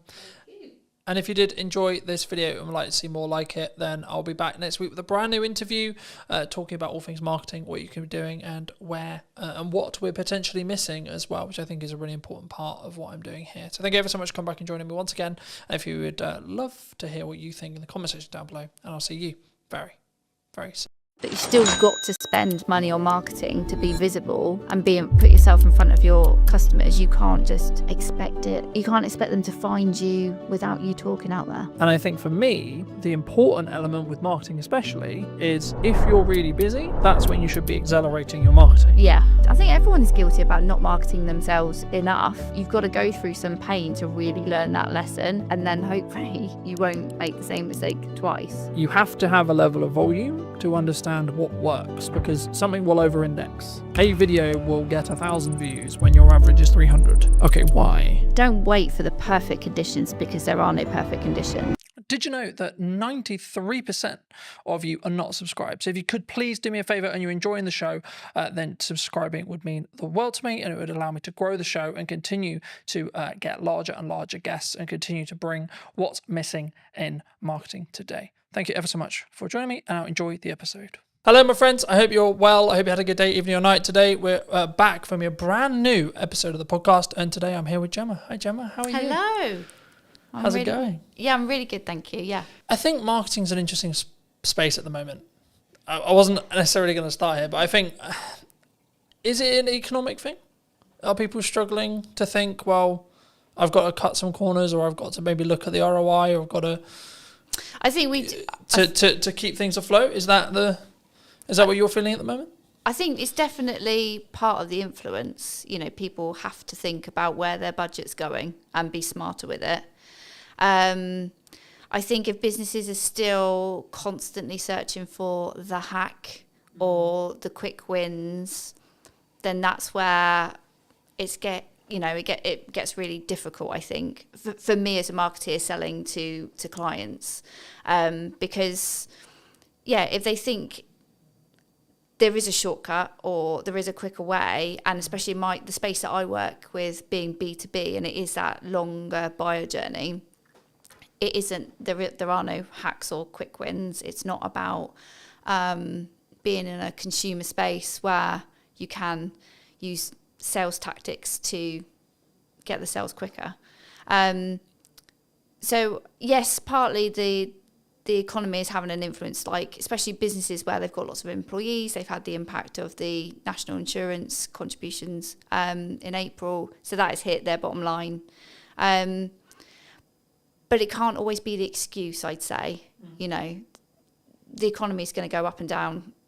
Look at all the things that have happened in the last 5 years that people did not see coming. So it can't be used as an excuse. You still got to spend money on marketing to be visible and put yourself in front of your customers. You can't just expect it. You can't expect them to find you without you talking out there.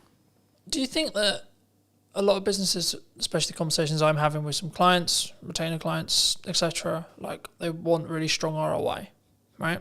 Return on investment. They want that strong return on investment. Do you think, though, when it comes to marketing, that people, because I'm seeing a world in the larger space for larger business. Now, of course, they've got more capital, they can burn it for maybe a bit longer, etc.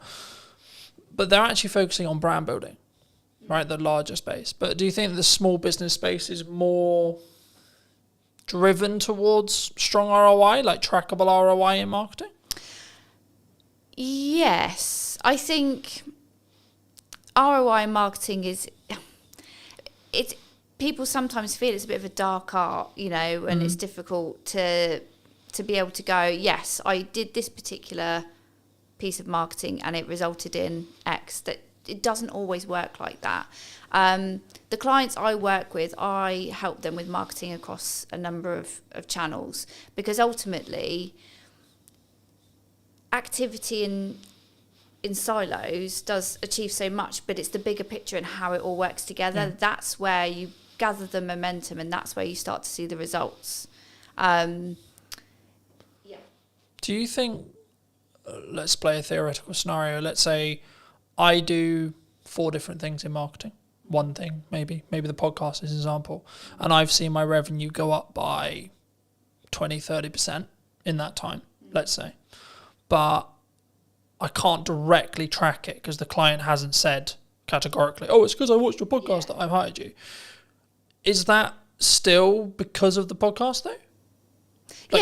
Like, could I look at it that way, and could I, from an analytical point of view, when a client or me or you or etc., we look at our spend and we go, okay, well, I'm outputting these things, right, and my revenue has jumped this way. I've had a change in revenue, whether it's 10%, 20%, 30%, whatever it is. And what did I do before that change? That's how I look at it personally. But is that how you look with clients? Is it you say, well, okay, well, we did these things, and then the maybe not the direct outcome, e.g. the trackable thing, but the byproduct was you're consistently, you know, across months, not a week, etc., but like across months, you're up 10%, 20%, 30%, etc. Yeah. Do you think? Yeah, definitely. You know, it all works together, and the thing, especially with B2B and the longer buyer journey is that they might remember like the last engagement they had with your marketing, and then that, you know, when you fill in the surveys online or something, how did you hear from us, you might then you'll legitimately put the last thing you remember, but it will be because of the influence of all the other engagements that you've had. So it might be that they go, oh yeah, the most recent thing I saw was one of your podcasts, that's how I heard about you, or that's made me want to buy from you. But you know, whether you want to get down to the granular detail and kind of attribute 50% to the podcast because it was the last thing that they saw, but actually they were also on your email list, and maybe you give that 30% of the credit. You know, it depends how you want to analyze it and get into the detail. But ultimately, yeah, you know, everything will have a weighting. And it's good that you've obviously gone, right, before this point, I wasn't doing this, but after this point where I've seen bigger engagement and bigger sales revenue after, because I've done this, you can kind of logically go, that's because of the podcast. I think for me, like, especially in marketing, especially in content, you have to continue to adapt, to continue to test. Yeah. I'm sure we'll get into that in a minute, but for me, I would just look at it as a kind of a binary set of actions.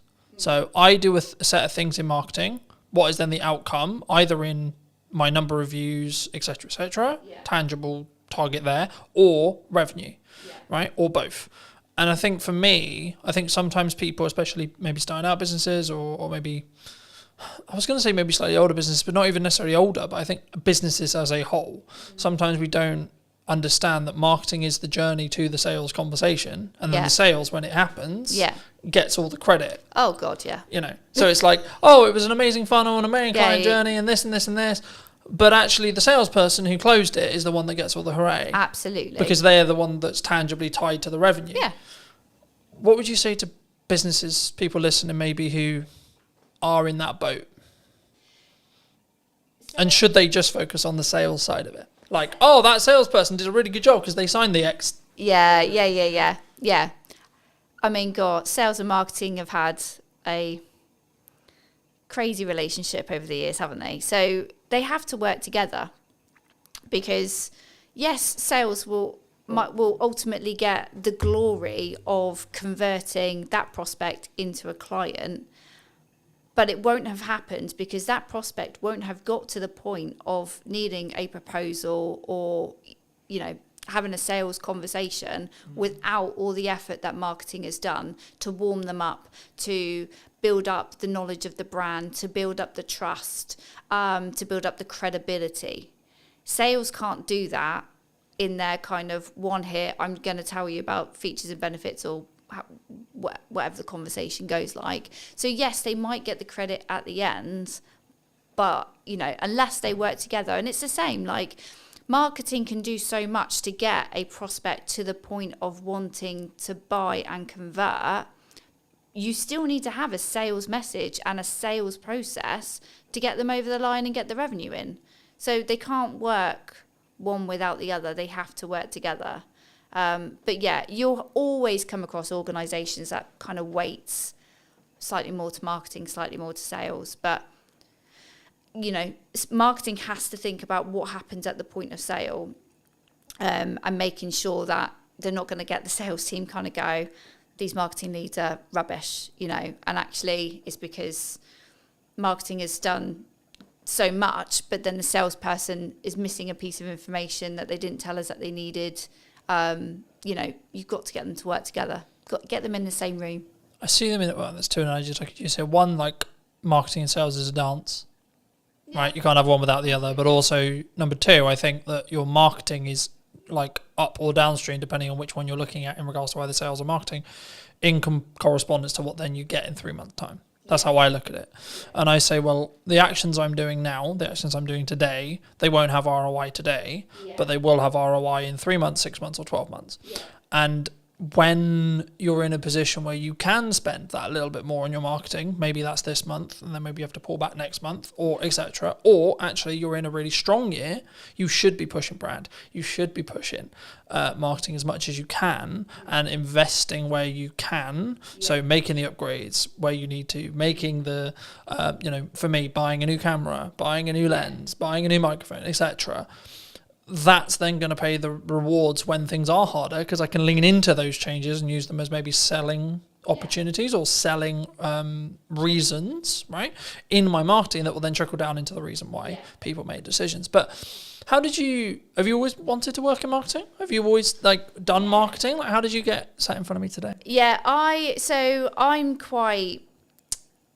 knew exactly the career I wanted to take. I knew I wanted to work in business. I knew I wanted to work in communications. So I've kind of been your standard student who did GCSEs, A-levels, did a marketing degree, and went into a marketing agency. Just because that's the path I knew I've wanted to take. Never did I think I would actually run my own business. That kind of came over the last few years. I was always happy working for somebody else, working part of a marketing team. I was always, I didn't foresee the kind of the change. Why did you go freelance? Because some people are forced into it. Right? Yeah, no, they're I wasn't. Oh, I'm good. Yeah. I'm in an agency, and then suddenly the dreaded redundancy call comes. Yeah, I wanted to do a bit more marketing. It was for me. So I'd had my son, and I'd sort of lost a bit of my work identity. So I started to do a bit of freelancing on the side, not in the freelancing that I do now. But then COVID actually gave me a really good opportunity, because I was at home. I could do loads of online networking. I could meet loads more people. And that just gave me the opportunity to pick up a few new clients, work with some other marketeers. I had an employer that was absolutely fine with me doing my little side hustle, no problem. And then I got to the point where actually I think I wanted to work with more different people, feel a bit more valued. So I sort of crunched the numbers, picked up a little bit more work, and then it was like, right, this is the moment. Let's go. Let's switch it over. My employer actually did become a client, so I was rather sensible with my sort of dip into freelancing. So I had a plan. I had a bank of clients kind of ready to go, and then it kind of went from there. Do you think people, maybe in the current climate, I'm always hesitant when I say that, right? Because I've been in business nearly 10 years now, which is a really nice place to say. Yeah. But also, I'm also aware that I've now got a bank of knowledge in my head, which is like, well, there was that thing 4 years ago, there was that thing 3 years ago, then we had COVID. So I try to be nice and try to lead with empathy when people are like, it's really hard, I'm struggling, the economy's hard, but I'm like, there's always going to be something. Always going to be, the government's doing this, geopolitics is doing this, etc. So I think for me personally, I always focus on my inner work in respect to A, how's my client delivery, B, what's my marketing, and C, how much is where is my pipeline, where's my cash reserve, etc., etc. Things like that. And I think for me, the yardstick I always use, and I've been thinking about this like a lot over the weekend, it's like the problems I'm now trying to fix are drastically different to where they were a year ago. So for me, that's clear growth metric. Yeah. Because I'm trying to fix larger problems. I've got more, whether that's financial problems or delivery problems or etc. You always have problems, I think, in my view. Yeah. To I guess to phrase it into a question, people who are maybe looking at the economy as, should I maybe pack in what I'm doing and then go get a job? Or the other way, and saying, actually, well, maybe I'm a little bit concerned about my job security. Maybe I'm seeing redundancy in the next 6 months, either because their company's actually said that's going to happen, or they just have kind of a gut feeling that's like, I would feel more secure if I had something else. Yeah. What would you, is now a good time, would you say? Any time is a good, any time. Don't wait for the perfect conditions, because there are no perfect conditions. Employment, some people do look at it a bit more securely. There's more, law behind, to protect employees. I don't sit there and think, I don't think either or is more safer, freelancing or employment. I saw somebody post something the other day about, maybe I think they must have gone through a redundancy. And I just sort of commented to say, like, look, don't overlook freelancing, but also don't look at freelancing if you want to get some income in your pocket quickly, because it's not the quick result, unless you've got somebody that has got a project lined up, that they're going to be good payers. But I think that happens because you did the work 3 months ago. Yeah, no, that does. But that's what I'm saying. I'm saying, like, somebody that was like literally, okay, I've just been made redundant, I'm going to jump into freelancing, and it's like, that's fine, but brace yourself. You are going to financially, you're going to just. You need to live humbly. Yeah, and I think for me, the key for me, and the thing I've learned the last couple of years is you have to live below your means within reason, regardless of whether you want to grow or not. Because if you're growing, that requires money, but also it's in a scalable fashion where actually, if money starts to get tighter and you have to make cuts, then I'd rather be cutting the stuff I'm using to push forward rather than I can't eat today. Yeah. I can't turn the heating on. It's interesting you say that, because at the end of last year, I had a couple of clients, they kind of fell out one after the other, and it was a little bit like, oh, this is getting uncomfortable. But it was a bit of a wake-up call for me, because I'd had lots of work come to me via referral, via other clients, but I could honestly say I wasn't doing enough marketing outbound to reach new audiences. So as sad as I was, and I was panicking, I knew I had enough money to pay the bills. That was fine. But I decided to invest in myself a lot more. So I invested in a bit more coaching. I invested in some other kind of support marketing communities where I was going to meet other marketeers, learn from them, possibly grow my network and find other people to work with. And it was absolutely the best thing I've done. So it's scary to spend money when you know your income is reducing, but sometimes you have got to do that. You've got to invest in new systems and technologies and new ways of doing things. Yeah, I was going to say, I think it's like, what's your response? And I'm having this like constant concern, right? When things are going well, you should make wheat. Okay, cool. But then actually, maybe I've got runway of, let's say, 3 months. Or maybe 2 months, right? Or maybe a month and a half. Cool, right. Do I continue to move forward, continue to say, well, this is working, this is growing, and trust in that by the time I hit my end of my runway, I'll be fine, the work will be there. Yeah. Or I'll make the money, or I'll found a way through. In that scenario where you are, unfortunately, losing clients, the project work isn't there. We're recording this. This will be going out probably nearly October, but we're recording this in the middle of the summer holidays, where I naturally know there's going to be a lower demand for stuff happening, which is understandable to an extent, because kids are home, things are harder, people are working less, people are enjoying either holidays or time with their kids, etc., which is completely understandable. But also I'm like, okay, when I looked at my financial plan, I was like, okay, I need to kind of plan as if there's not going to be any project work for the next 6 weeks-ish. Yeah.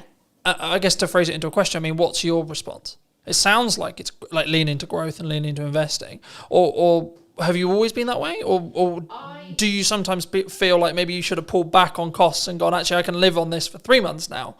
The interesting thing is, if you ask my husband, I am captain cautious. So I am not necessarily a risk taker.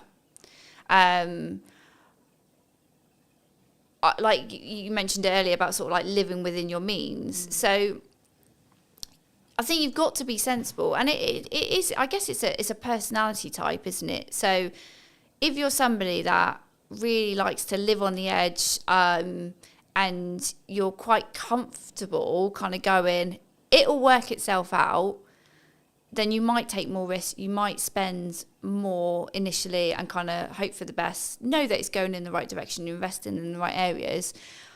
So for me, in November last year, where I had less clients, but I knew I had to do something different.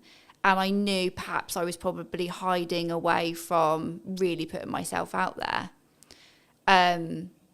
Because it is scary. It's scary to put yourself out there. I was gonna say, did that come from like I've overused the word insecurity, but I can't think of another word to use lately. It's like, but is it an insecurity within yourself? It's like, what if? Because it's the classic of like, what happens if people comment nasty things or etc. Yeah. It's pushing yourself out of the comfort zone. So when I went into my freelance stuff, I had a bank of clients. I grew, quite quickly. I was quite fortunate. Maybe I use that word too much. I'm good at what I do. That's why people work with me. But I guess I was comfy. I had enough money coming in, but ultimately I didn't have enough of an eye on my pipeline. And so, and that was in like the first 2 years. So I've learned a lesson, and I'm happy that I've learned that lesson. I don't think there was any other way I was going to learn it. Like nothing was giving me the kick up the bum to focus on my pipeline. So when you say focus on your pipeline, what does that actually mean in tangible terms? What are you doing when you're focusing on your pipeline? In terms of having more conversations and lining up potential new clients, new work. So you're in sales? Yeah. So I think there's sometimes a misconception when we look at pipeline, which is like, I'm going to push marketing really hard. Because that is a approach to get more pipeline. My answer is yes and. Right? Yes, and you should be doing more marketing. Yes, and you should be doing more outreach. Yes, and you should be connecting with your clients. Yes, and you should be adding more value to your clients. Yes, and you should be trying to go above board for all of the clients you currently have. When things are good and when things are bad. Because the result is identical. But I think if you can financially plan it and or plan in such a way where actually absolute worst case scenario, you probably got close to 3 to 5 months, you're going to be fine either way. Because if you think about how long that time actually is in regards to actionable things, it's so unlikely, if you look at probability, that you're going to then not have any other work within that window of time if you're doing all the right things. Yeah. You would, it would fill me with a sense of, okay, actually I'm going to be fine. Yeah. But also I think that comes back to the level of resilience you have, the level of experience you have. And this is one of the issues that I think maybe for starting out freelancers maybe have, is they don't have that evidence in their brain to go, when my back's against the wall, I need to make money. I know I can go in what I call going into the trenches, which is I'm going to have 15 cold outreach messages a day. I have stages. Like for me personally, I have seasons or stages, depending how you look at it, depending on where I see my pipeline, where I see things. When things are good, I lean into marketing as hard as I possibly can and try and add as much value in a short window of time. When I know that potentially I'm about to go into a season where I need to make sure things happen, like say like money hitting my account every month, then I'm like, okay, we're going to change gears now. Right? And I will potentially change the content a little bit, and it will be a bit more pushy, not salesy, pushy in respect to, hey, remember me? But also what I'm doing in the background of that is sending 10 to 15, maybe 20 DMs a day. I'm calling old clients. I'm going back through my old list, etc. to go, hey, what's going on? How's it going? For people who maybe are listening to this, how could someone approach it, would you say, if they are in that position? Because it depends on where you are, I think, in business. I think you've got to make yourself as visible as possible, and just put yourself out there. Be confident, be yourself, but put yourself out there. And I would say get out from behind the screen. So it's great if, you're doing all your digital marketing, you're sending your DMs, hopefully you've built your email list and you're reaching out to them and saying, hey, I've got availability right now, grab it. But also it's being seen in person as well. Just try and be in as many places as you can. If you're really like, I need to get some money in this month, you've got to, and be honest. Like, I don't think there's any shame in anybody going, hey, I've got a gap right now. I need to make some money. My skills are going unused. Like, just be honest, because there are lots of people in the same situation, and like there's no shame in there's no point lying and going, oh yeah, I'm fully booked until next year, when you're not. Like, that's not paying your bills. So yeah, I think for me there's a couple of layers there. The first is if you're in that position, you need to get yourself out of the hole short term. Second position, you need to take the lessons that you got where you got there. And thirdly, you need to then understand that actually, even in a year's time, when you've taken the lessons and when you've moved forward and when you've done the money management, and I keep leaning back to money management because that in crux is what will fix the problem long term. When you make money, stash some away. When you make money, stash some away. When you make money, so on. And that can, there's loads of ways you can do that. But I think for me, the key is to understand that once you do that, you're then thinking longer term time horizon, but you still have problems. I might lose some of my retainer clients tomorrow. I might not. Right? Cool. But what am I doing to potentially get 2 more?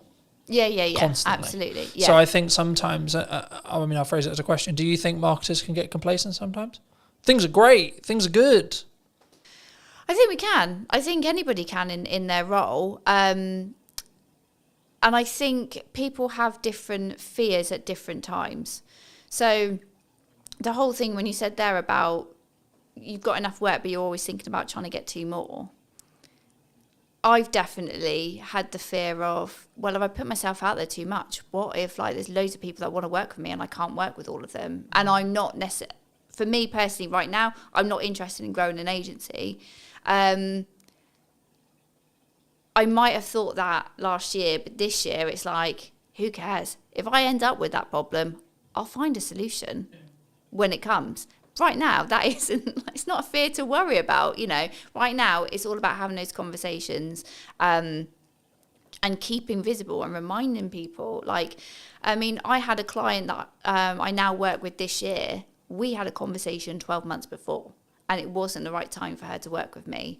And then as soon as she was ready, she comes and has a chat, and that's it. And then we're working together, and we started working together on one particular project, and that project has grown, as a result of continuing to have these conversations. Do you think, I've always looked at it from more, in some ways, I've seen myself as very unique in the respect to how I market and what I do. But also I've seen it on the other side, which is what I would call more traditional marketing agencies, where they sell marketing service, but they only market their own business when they need work. And I think that's backwards, personally. I think regardless of whether you're busy, regardless of whether you're not, you should be leading with your best foot forward as a marketing agency, if it's what you sell, right? Or a videographer, you should be posting your best content for you. You should be having the podcast, and you should, and look, I always focus on, for me personally, everything I do is 1% improvement, right? Little thing, how can I tweak the lighting? How can I make it look a bit better? How can I make it sound a little bit better? Etc. And sometimes it has a cost implication. And sometimes that's an uncomfortable cost implication. But I'm always like, is it going to make 1% improvement? Because if I plan it in respect to I've got 2 months, let's just say, for example, 3 months worth of runway, by the time that 1% compounds, I'm going to be fine anyway. Regardless of what happens with it. I could lose, touch wood, that won't happen, but I could lose all of my clients as today, and actually I'll still be fine in 3 months because of the compounding effect. Because as long as I've got enough cash to live that runway, then I'll be fine on the other side. Do you think, is that common in marketing? Do people take their foot off the gas for their own stuff because it's just a application of resources kind of question? Yeah, and this is the reason why I'm a freelancer and people work with me, is because they might give marketing their best effort when they're really motivated. Like I say, they need the sales, they need the income. They win all that work, and then as soon as client delivery needs to focus, marketing, then they take their foot off the gas, and they're like, oh, we're fine. And then as soon as they are then at that next stage of growth, or clients have left them, they then go, all right, well, we'll just switch marketing back on. But that's not how it works. So everyone is guilty. I think everyone is guilty about not marketing themselves enough. And I think you've got to go through some pain to really learn that lesson, and then hopefully you won't make the same mistake twice. But yeah, it's not uncommon for people to ease the pressure on marketing, to kind of, just let inconsistency just kind of bleed in. And that's when you've then got to make a decision. Either are you doing your own marketing, or you need to really sharpen the tools and focus, or you need to outsource that to somebody who can do that for you so that you can put your attention on the other areas that are needing your attention. From a tactics side of marketing, we talked a lot of psychology, we talked about like, should you do it, should you not do it? But from a tactics point of view, what do you think's missing right now? What do you think people are maybe not doing that they should be? That's a good question. I think they're still looking for like the hack, the shortcut. I think they're still kind of thinking, do I really have to do all this? Do I really have to put this effort in? And the answer is yes.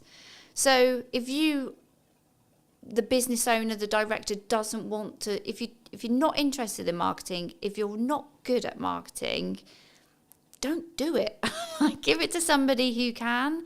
And you know, I will always say to anybody, if they're not in the financial place to outsource, when you are marketing, think about something that you enjoy and that you're going to be able to be consistent with.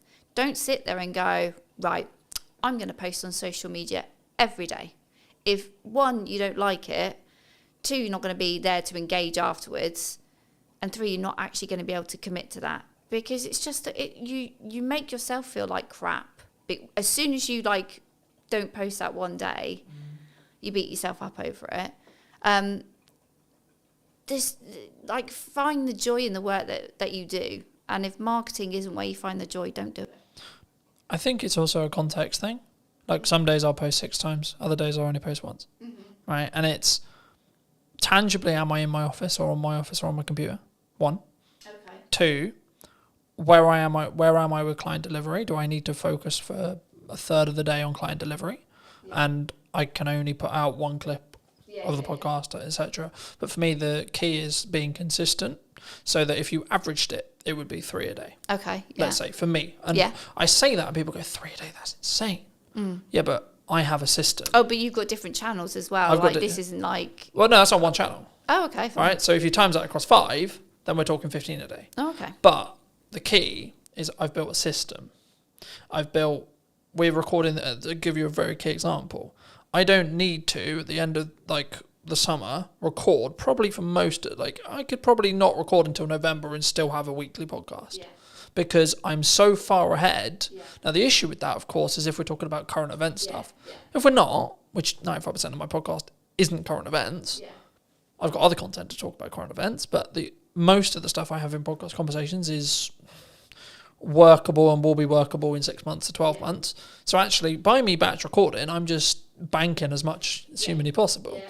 So then if I get really busy with client work, if I have to fix problems in the business, if I have to expose these on, I then don't have to allocate resources and time necessarily into the podcast, or I can limit that cost on a month where it is a bit tighter because I'm so far ahead. Yeah. But the key is I'm focusing on the consistency. So, and this is where I've used the analogy of like, you need to make the hay while the sun shines, because if you don't, you'll just be left with sludge. Yeah.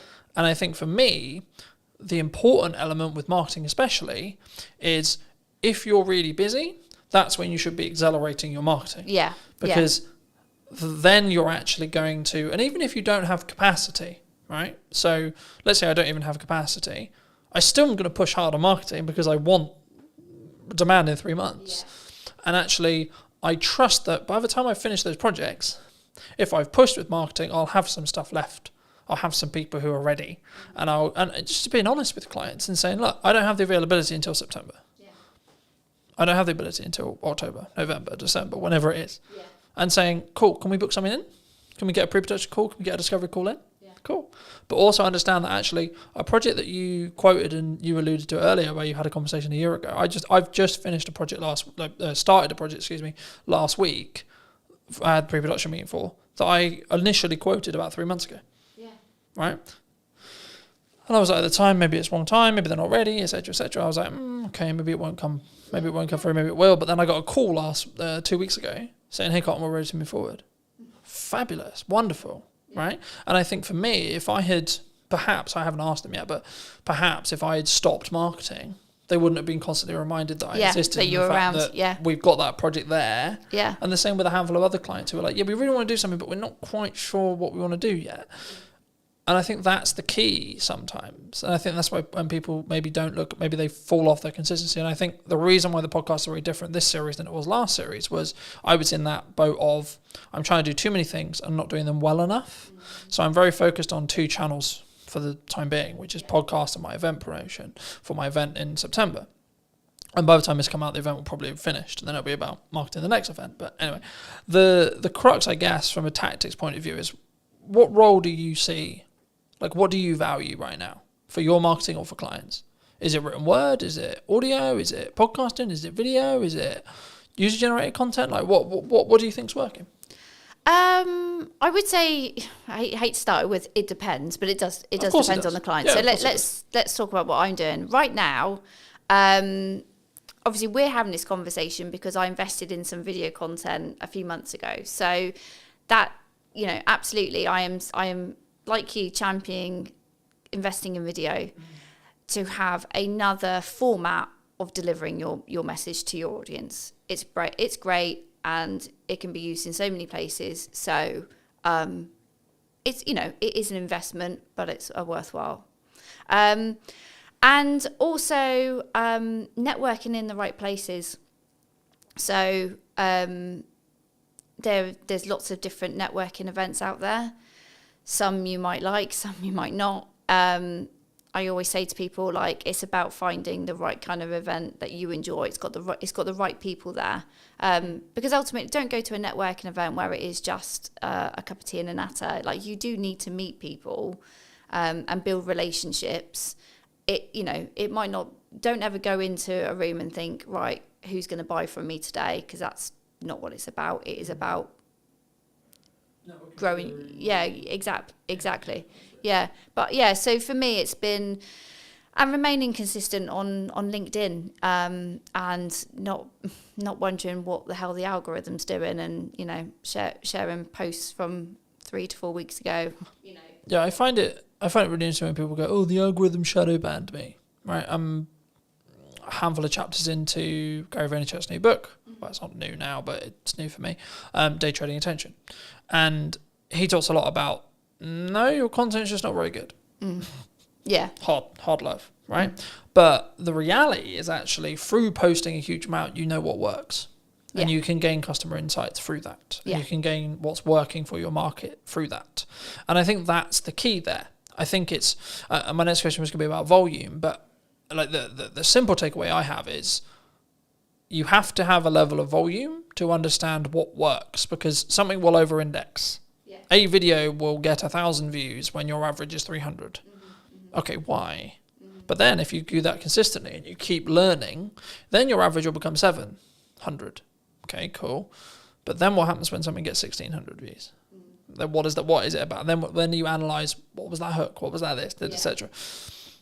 Do you think people struggle with the volume? Maybe they see someone like me who posts a lot, right? And they go, I can't possibly do that, so I'm not going to bother. I think people are overwhelmed. And I think when you're feeling overwhelmed, you then procrastinate and then you just don't do anything. So I think that's when you've got to have a strategy. You've got to bring it back to what your goals are, what you're looking to achieve. And then utilize someone like me who can kind of say, like, look, if we can do this one thing, so let's say invest in video, these are all the things that we can do with the content from that video, not just the physical video itself. And these are all the places we can put it. And it's not about constantly thinking about new ideas and new things to say. It's taking one piece of content and repurposing it and making it relevant for the different channels. That's where you get your visibility is amplified, but your effort is you haven't had to invest less than it could have been. Exactly. So I think people do panic and feel overwhelmed, and then that's when they just don't make a decision. And that's where you do need an expert then to kind of say, like, look, it's not, you don't have to be overwhelmed. This is the plan. This is what we're going to do. This is how it's going to be used. But ultimately, you just need to sit in front of me for 45 minutes and talk about what you do. Easy. Where does AI fit into this? Because a lot of people are scared about it, right? People think they're going to take their jobs. Yeah. People will be out of a job. The robot's going to take over the world. Yeah. What do you think? AI is a tool. They are all tools to help you be more efficient, but ultimately they can't replace human creativity. I've heard some people talk about AI is for lazy people. It's like, it's not. If you want to use AI correctly, you've got to invest the time.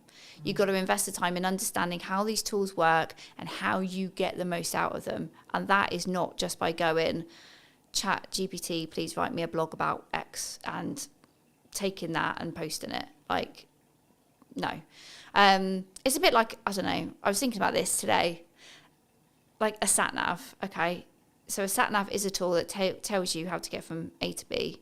It's really great if you have no idea, but also you could work out using a map yourself, but it takes a little bit of the thinking time away from it. But you might also just want to go for a drive and enjoy whatever route you decide to take that day.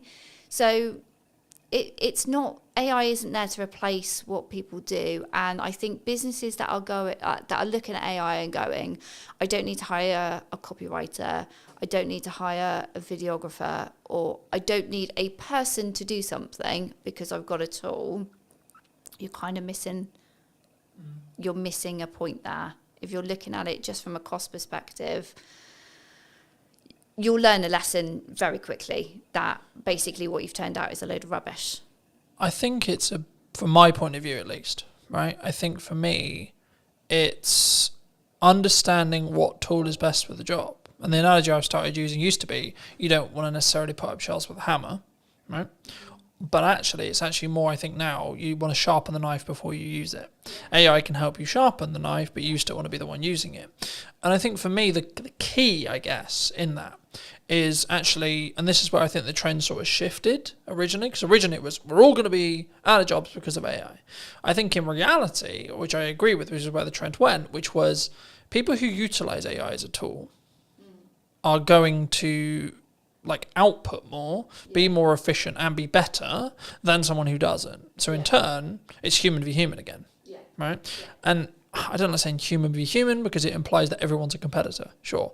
But for me, it's actually more about it's you v you and focusing on that mindset, just on a mindset shift really quick. But for me, I don't see AI, I see AI as maybe a leveler or a tool rather than, oh, it's going to take my work. If you're in a corporate landscape and your client's looking at you and saying, we need to cut some costs, or we're going to cut some costs and we're going to get an AI agent to do the thing you were doing. Okay. Ask yourself what you can control about that. The answer is probably not much. And then ask actually, well, did the client actually value what you were doing as much as they probably should have done, or actually, in the nicest way possible, are you actually that good? Are you actually better than a computer? Yeah. Right? And that's harder one to ask ourselves, I think, because we then have to be vulnerable with ourselves. We have to say, hold on, shit, I might not be. Yeah. Right? Do you think you're better than a computer? Yeah.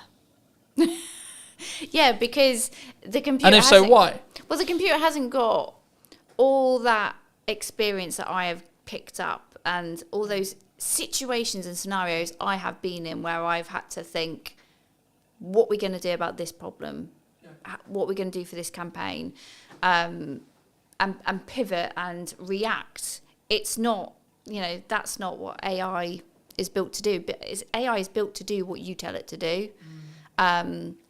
So, like you, I use it as an assistant, and it's an opportunity really, because if AI can do some of the heavy lifting in your job, in the work that you create, if it can do some of the stuff and save you time, you then go, I've got more time, what can I do with it?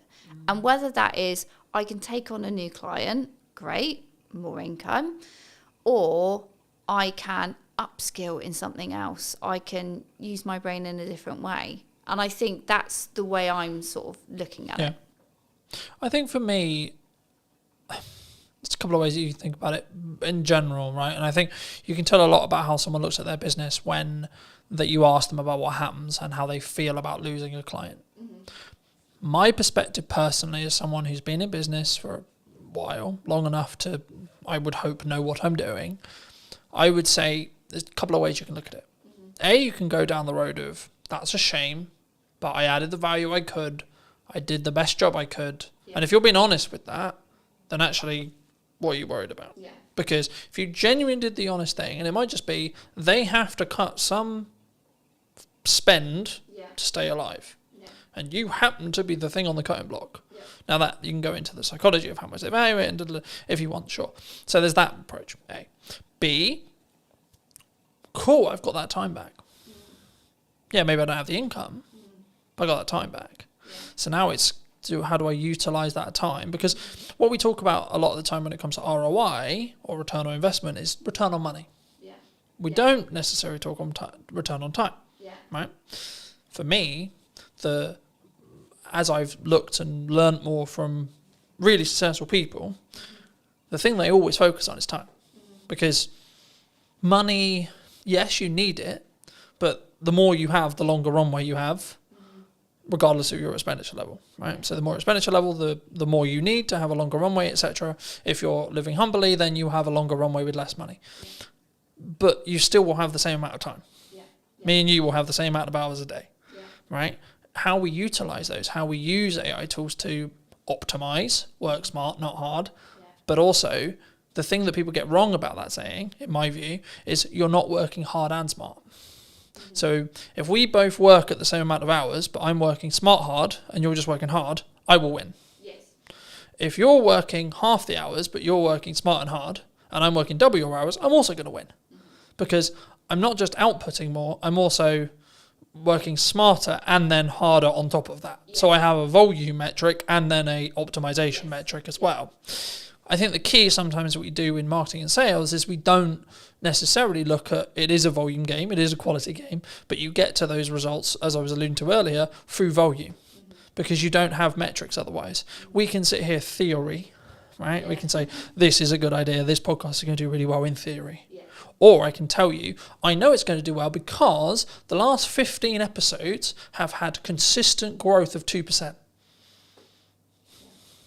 Okay, so now I know by the time this comes out that it will be however much further down that line, as long as I continue the trajectory and continue the learning that I've got. But also people, what they don't count in when they have a podcast or something like this is also the knowledge they gain from the guest and the knowledge exchange we have. So actually what I'm doing is I'm creating content out of it so I can like go to many, but also in our one-to-one conversation, you might say one thing to me that I might go, actually, hold on, I could implement that. And actually, what's the knock-on effect there? So it's not even, because I think sometimes we go, oh, it's got 3 views, right? Especially when you start out with a video. Oh, it's got 5 views. Does small numbers of views matter in marketing? In an ideal world, we want thousands and thousands, right? But yeah, like you want that, but don't ignore the fact that there's lurkers. Like that, you know, not everybody who sees your content goes, I'm going to indicate to you that I've watched this video, that I've done something that, you know, it's resonated with me, it's given me an idea. Not like people do on the periphery, observe from the background and go, okay, yeah. And they don't show up in the engagement, you know, and if you just only focused on, you know, analysing your engagements, comments, likes, all that kind of stuff, you go insane. You know, you need to be having the conversations outside of it. So yeah, okay, people might have looked at it, but what else are they doing? How else are you engaging with them? And that's where it's like, you can't focus on one channel. You can't focus on posting one video. Like, you know, those 3 people might have seen it, but what else have they seen? What else have they digested?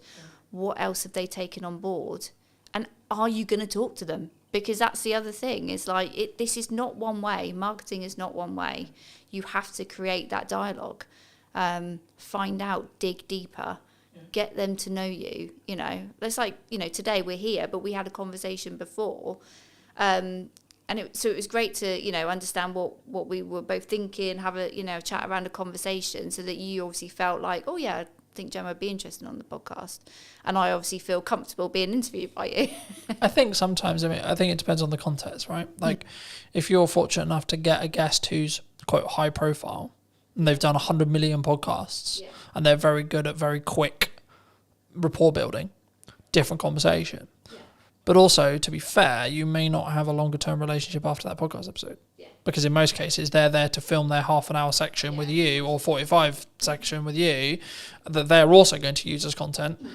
And then that's it. That's the transaction. Cool, I'll come on your show, but I'm going to film it so I can cut it up for my socials. Cool, sick. But actually, potentially what we're doing is what I've now replaced networking with. Because in the nicest way possible, networking is incredibly good when you're not time poor. When you're incredibly time poor, it's not overly efficient unless you're in the very targeted specific room, and that's specifically what you really enjoy doing. Everyone thinks, well, some percentage of people think I mock networking. I did networking for nearly all of my business, and I still do now. I do it slightly differently now because I'm very focused on content delivery. But the reason why is because I sell content delivery service. So for me, the highest return on time, energy, and resources is content delivery, because it allows me to hit every single bucket I want to hit. But also, something which I was doing when I was networking and doing content and this was I was doing them all poorly. Instead of doing one incredibly well and getting reap the rewards of doing those things well, I was actually trying to do all of the things really badly. So I think maybe as a takeaway, do you think people should do lots of things? Or do you think people should just focus in on, actually, I really enjoy talking to people, so I'm just going to go to networking and talk to people? I think the joy, doing something you enjoy is one part of it. So don't, if you're doing something in marketing that you really feel uncomfortable and it's not your bag, find another way of doing it. And if that's outsourcing, or like if you've got a firm of people and somebody else really enjoys networking, make them the person that represents the firm out in public. Oh, just lost my thought then. So you were asking me about should they do lots of things? Should you do lots of things? Yeah. Or should you just narrowly focus on? So I'll give you. So Alice Mosey would say you just do content. Yeah. You just do ads. You just do networking. You pick one, and because you have either decision fatigue or optimization fatigue or etc. or performance fatigue. In when you're trying to pivot from I'm going to do content, then go do networking, then go do this, then. So yeah, my answer would be no. Don't just put all your eggs in one basket, because I don't think that's efficient. And again, with my B2B buyer's hat on, they won't make a decision. They won't get to know you just through one channel. So you need to be in other places of where your prospects are going to be. You need to, because they need to hear from you directly, but also they need to hear from other people that have worked with you to kind of, you get that stronger credibility, and it's built up quicker when they can hear from a third party who might be a client or might be an advocate, to hear what it's like to work with you. And then to really kind of think, yeah, okay, this is a company I think I want to engage with a bit further. So I would always say, like, no, you can't just focus on one area and ignore everything else. But if you've got limited time, budget, resources, you've really got to go back to, well, why are you doing this? What are your goals? What are you looking to achieve? And you've got to be really critical and say, okay, I want to grow the brand. Okay, I'm going to focus on these activities. But if it comes back down to a goal, then you've got to focus, and then you've got a reason to help you make a decision. Like, decision fatigue happens when you probably don't really know what you're trying to achieve. I also think we don't give ourselves the time window. So I was alluding to it earlier. For the next 3-ish months, but just under 3 months, I've got 2 focuses. Podcast, event. That's it. Yeah. Nothing else. Everything I do is in one of those 2 buckets. Yeah. The byproduct of me doing that is I'll probably win more production work, I'll probably win more marketing work. Cool. But the main 2 content focuses is those 2 areas. Yeah. Now, after the event, when there's a bit of downtime between the event, I might add another one for 3 months. Yeah.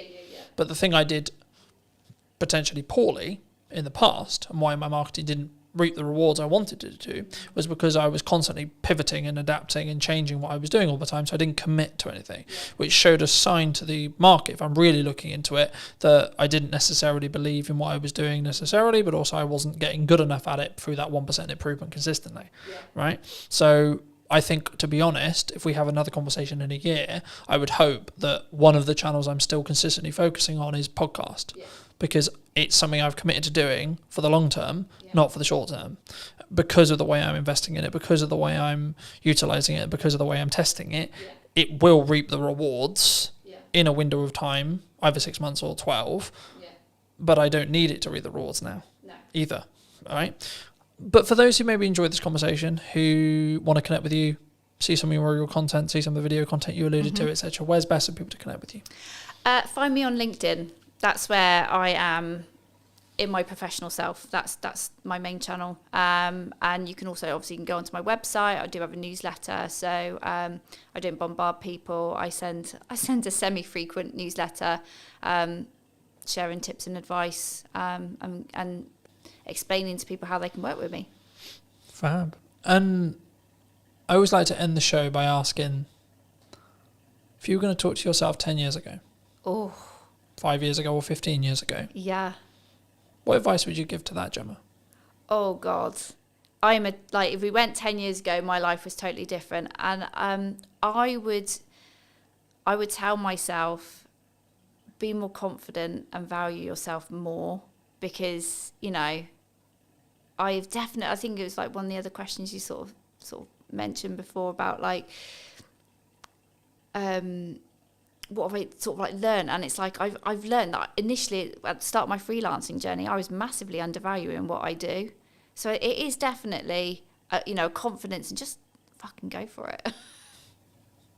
Thank you so much for the time, Gemma. Thank you. It's been good. And if you did enjoy this episode and would like to see more like it, then I'll be back next week with a brand new episode. So why not be subscribed and let me know what your thoughts are in the comment section down below. And I'll see you very, very soon. Hook. This is stopping the scroll. I'll use TikTok as an example because it's probably the commonality in the room. Scroll, scroll, scroll, scroll. Oh, what pattern interrupt? What thing, either visually or audibly or on screen, is going to stop me from infinitely scrolling on Instagram or Facebook or TikTok or etc. I redistributed it on short form. One without captions, one with captions. The one without captions got 100 views. The one with captions got 1,100 views. It's the same video. Done is better than perfect, and posting a lot is powerful because you can work out what happens. To quote Gary Vaynerchuk from his new book, you should market to get better at marketing. It's the market will tell me in views, reactions, shares, sales, etc. what's working. No one really cares who you are. That's why I didn't start this conversation with, hello, my name's Colton. I wanted to get the basics, or help you understand the basics of marketing before we start. So can I just get a show of hands? Has anyone read, listened, or watched something on social media or the internet today? This is an opportunity for you to have either marketed what you do, how you do it, why you do it, or been marketed to. By the fact that you've all consumed content at least once today, means you're in that marketing system. Now this is quite basic, but then the question becomes, well, what do we create? How do we create it? The commonalities for me, in 95% of cases, whenever I have a one-to-one conversation, I work with businesses, etc., their hurdles are, in most cases, not knowing what to create, not having the time to create it, or not knowing specifically what to create it about as a whole, right? So the first part of this workshop has been designed in such a way for you guys to really troubleshoot what you feel is your hurdles. So I'm going to apologize ahead of time about spelling, because I'll probably get some spellings wrong, but just quickly around the room, what is your main hurdle right now with either creating content for what you do or utilizing AI in that process? So standing out. Okay, yeah. So it has that feel of AI, yeah? Okay. How to use AI. Anything else? Confidence is a really common one, but it doesn't sound like that's really the issue for the room necessarily. So that would be content pillars.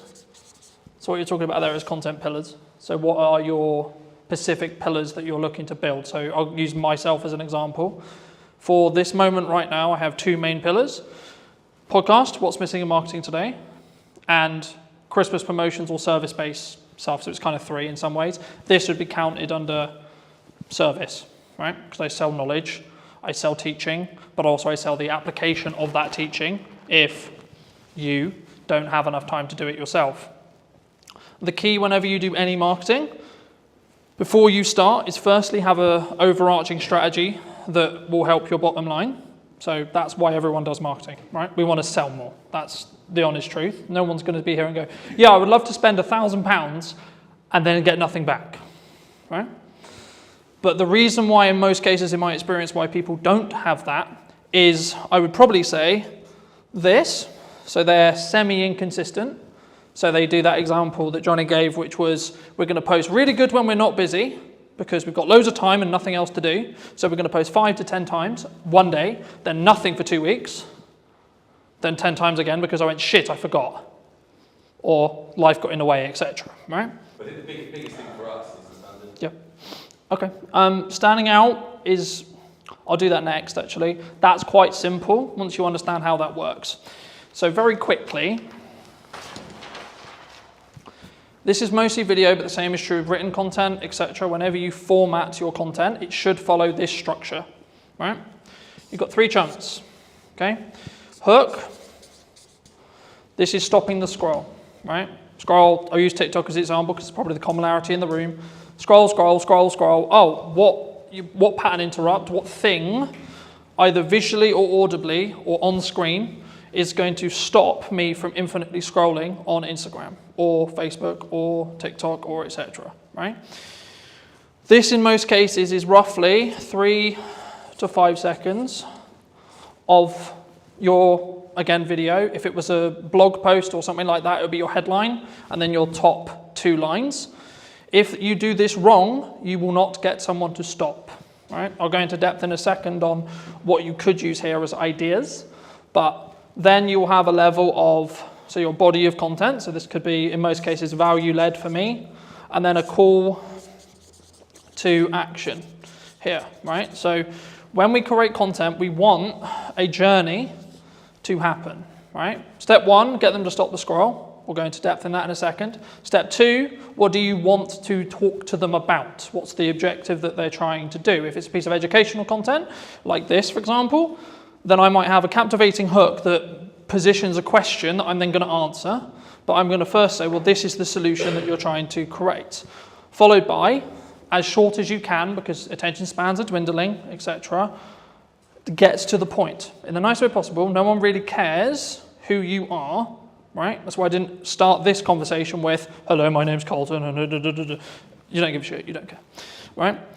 The bit they do care about is how are they going to make their life, the viewer's life, more entertained, more educated, or both. Hopefully, after today, you'll understand how to do that. And hopefully, I hope, today will be that valuable for you. So you should be entertained, you should be educated, right? Just on that, sorry, Colton. Yeah, of course. Every piece of content you've got on TikTok has to follow that.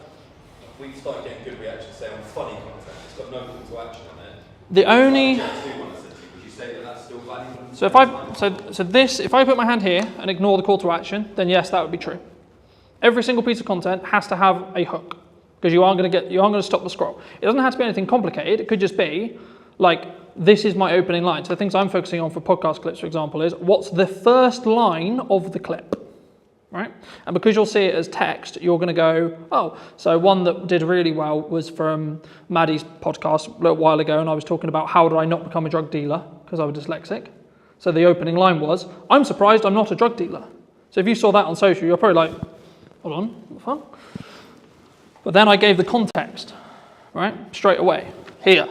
So ideally, it should follow this format, yes, in every post. So you would say for us to stop messing around and spending half an hour filming a Jet 2 on trend TikTok with no value? So this is mostly for thought leadership. I will come on to trends in a second, because trends is a little bit different, and it depends on where it sits in the funnel as a whole, overarching. But this is mostly focused around B2B thought leadership stuff, but you could also do it for everything you do as well, because if you follow this format, it's a known format, right? We were talking about marketing funnels yesterday. This is a mini marketing funnel that then leads on to your, so this could just be, so for example, a lot of the content I did for this event was, here's the thing I'm going to talk about, here's the value I'm going to add. Hey, if you would like to see more like this, come here today. Yeah. Happy days. Right? Or try and blend the trend in almost, like the Jet 2, we could have finished it with, come and grab your pint here, it's happy hour. So it doesn't need to necessarily be, especially at the start, you don't necessarily need to follow this format. It's being aware that this is the ideal format and then using it in the content where possible. When you specifically look at trending, so on TikTok, it's kind of controversial in some ways because some people think, yes, you should trend jack, okay? I'm of the mind of, you should, if you see an opportunity, to be able to gain eyeballs that you otherwise wouldn't be able to gain, okay? But it should be additionally, not instead of, additional content to doing this consistently, right? This is where content creation gets hard, because you need a lot of it to be able to do it, right? If you can do this well, then you can do this. If you can't do this well, don't do this. Because I personally believe it distracts from this focus, right? For me, the issue with this is you know you're going to hit your demographical things, right? So I put out a video, I know it's roughly going to be hit by people in Salisbury because that's my following, right? The issue with trending is because you're in a trending sound, I'll use TikTok as the example, but Instagram, etc. is true too, you have no idea demographically where that's going to go. So you might get, let's just put a big number there, 100k views, okay? Wonderful, okay, but if we look at ROI on a business, and we ROI on time, what would you rather have? 100 views to 200 views on something like this, or 100k on a random video that's actually mostly spread across the Philippines, China, America, the UK, so on.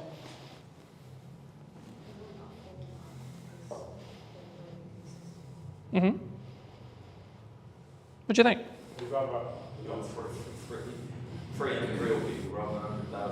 Because 100,000 looks good. Yeah, but 100,000 looks good.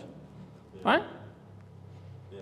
But when we... 999,000 aren't going to become, or probably might not be close to your venue. And that's why chasing virality, yes, it looks fun, yes, it looks sexy, but does it really do much for your business?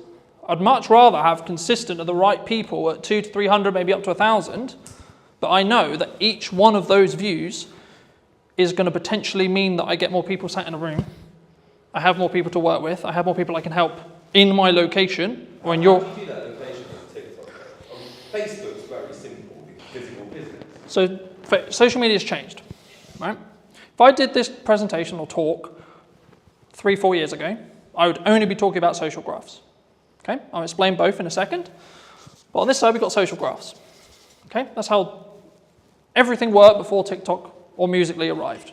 Okay, here we have interest graphs that I'm definitely going to spell wrong, right?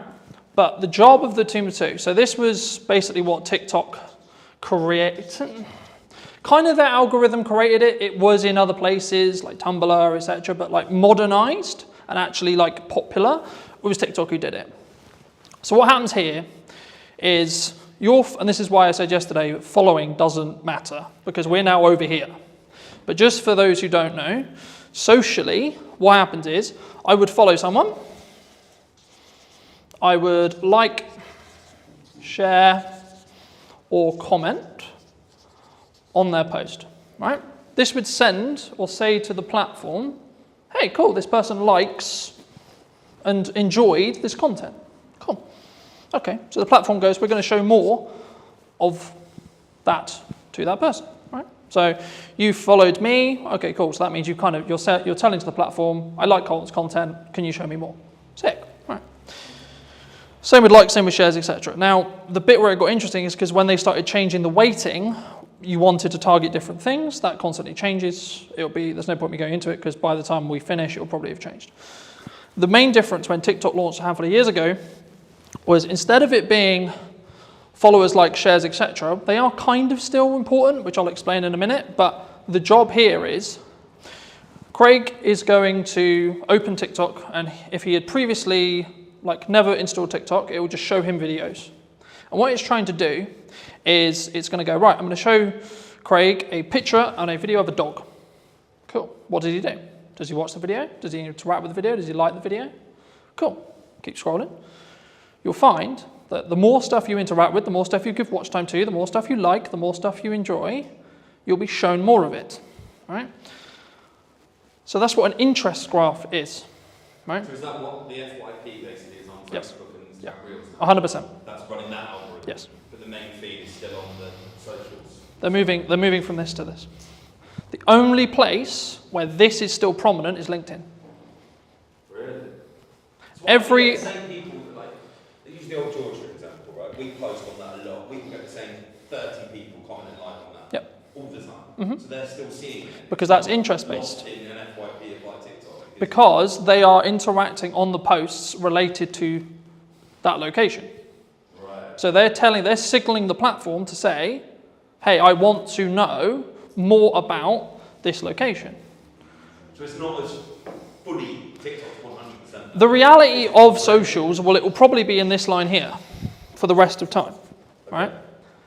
The future of socials is going to probably be, there's a debate at the moment, right? In the marketing space, in the etc. with Meta and so on. But my prediction, and probably the prediction which I think most people would agree with, would be in 2 to 3 years, you'll have 2 feeds. One that's like this, and one that's like this. Okay? So this would be your FYP, this would be for you to discover new content. And this is where, to an extent, trending would probably go into. So if you're trend jacking, following trending music, etc. Let's say you like, I'll use the example I used with Craig, dogs, cats, motorbikes, games, pubs, pick your topic, right? This is also where a concept called community talk came from, which was a specific hashtag around a specific thing. So when TikTok launched, everyone thought, oh, it's for dancing. Can I just get a quick show of hands? Who thought TikTok was for dancing? And for kids as well. For kids, yeah. That was the commonality, right? Everyone thought, oh, I'm going to go on TikTok and I'm going to do a... Thank God that people laughed at that. But the key is that's when it was Musical.ly. So very quick history lesson. TikTok is owned by a Chinese company known as ByteDance, who used to own an app called Musical.ly, where that was what the app was for. Lip syncing, dancing, etc. They bought this. They then launched it in China, did really, really well, and it was strong from an educational point of view. And then it moved to the West, and it became interest-based. But what they didn't realize was that interest-based would work so well, right? And that's why you're seeing, in the last couple of years, Instagram Reels launched, standalone, short-form feed that scrolls forever. Facebook launched, scrolls forever, so on, right? Even LinkedIn's now doing it. LinkedIn will probably have a video-only feed that's interest-based. The only post that will be social graph-based will most likely be carousel or image posts where you tag. So Johnny came to my event today. Thank you so much, Johnny. Going to tag you. Cool. How that quickly works, if you tag someone on socials, on a social graph, so this is mostly around LinkedIn, and they don't interact with it, it will be buried as a post, is the current conversation with the algorithm, right? And the reason for that is it stops people going, I'm going to tag whoever I want because I'm going to tag David Beckham in my post just to get more views on my post, right? Because unless David Beckham actually connects and actually, comments, likes, does something related to the post, it doesn't confirm that that actual connection happened. Because you need to remember, LinkedIn specifically is a recruiting platform. That's what it's designed to do. It's designed for you to get a job. Any questions on anything I've discussed so far? So the next thing I'll go into very briefly is creating a content ecosystem. I'll use mine as an example, and then we can go around the room and see where the holes are and see if I can help fill them. My content kind of evolves around, in most cases, 2 long-form pieces. So it could be an educational piece like this, or my podcast. So for this conversation, it'll be a podcast. So this is an hour to 45-minute conversation between myself and a guest of choice, right? So most cases it could be talking about marketing, could be talking about trends, could be talking about very similar to this. But you might say, okay, well, who's going to sit and watch the 45-minute presentation? Quick show of hands, who would watch a 45-minute presentation? Okay. That's the key. Okay. So what most people do, and the reason why most people don't do it, is because they don't have the self-worth and self-belief to be able to put this 45-minute conversation out and it to get 2, 3, 10 views. What 95% of people should be doing is creating this, and then using it to fill their socials. Right? I'll show you in a minute. Yeah. So that's called that is basically about how you structure your short form, right? So very quickly, short form. I'll show you how to use AI to create 20 plus pieces from each one of these, because I do it, right? Every week I do it. For you specifically, you could talk, I'll use an event that you're running for an example, okay? You could talk about every single unique selling proposition and every single thing about the event that you think is really good, okay? Like a Q&A almost. Yeah, with your staff. You get someone to ask you questions. Okay. What's it going to do? Film it, chop it down, and then put it. And you don't have to film it the way I would film it, with multiple cameras and pro audio and this and this. I literally mean, right, a phone on a tripod, looking at 2 people, right, stick person, wonderful, another stick person, you can tell I'm not an artist, right, 2 people having a chat, wonderful, okay? That will fill your socials, okay? Because it's this long piece here. Could be anything. Your long form piece could be, this is how to utilize 1 hour of content, especially if you're time poor, right, and you've only got an hour of content to deliver. You can film it once, then distribute it into short form, you're probably good for a month. And then if you want to hire an editor, like I do, I get a custom trailer made for each podcast. Some of you would have seen them. If not, go on my socials.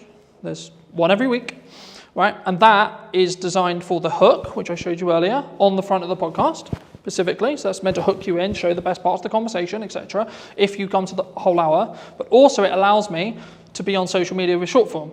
So by the nature of how the trailers are designed, I'm naturally going to get a higher retention chart, which will look something like this, which means people are watching the whole video, which in 95% of social media cases, if people watch up to 100% of a shorter video, less than a minute, it will then be served to multiple audiences, right?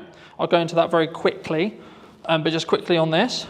Once you've got short form from this 1 hour, you can then do lots of stuff with it. You can pull out the audio and have it as a standalone audio podcast, right? You could also get it transcribed, and then using tools like ChatGPT, you can get it into blogs, etc., in your own tone, etc., right?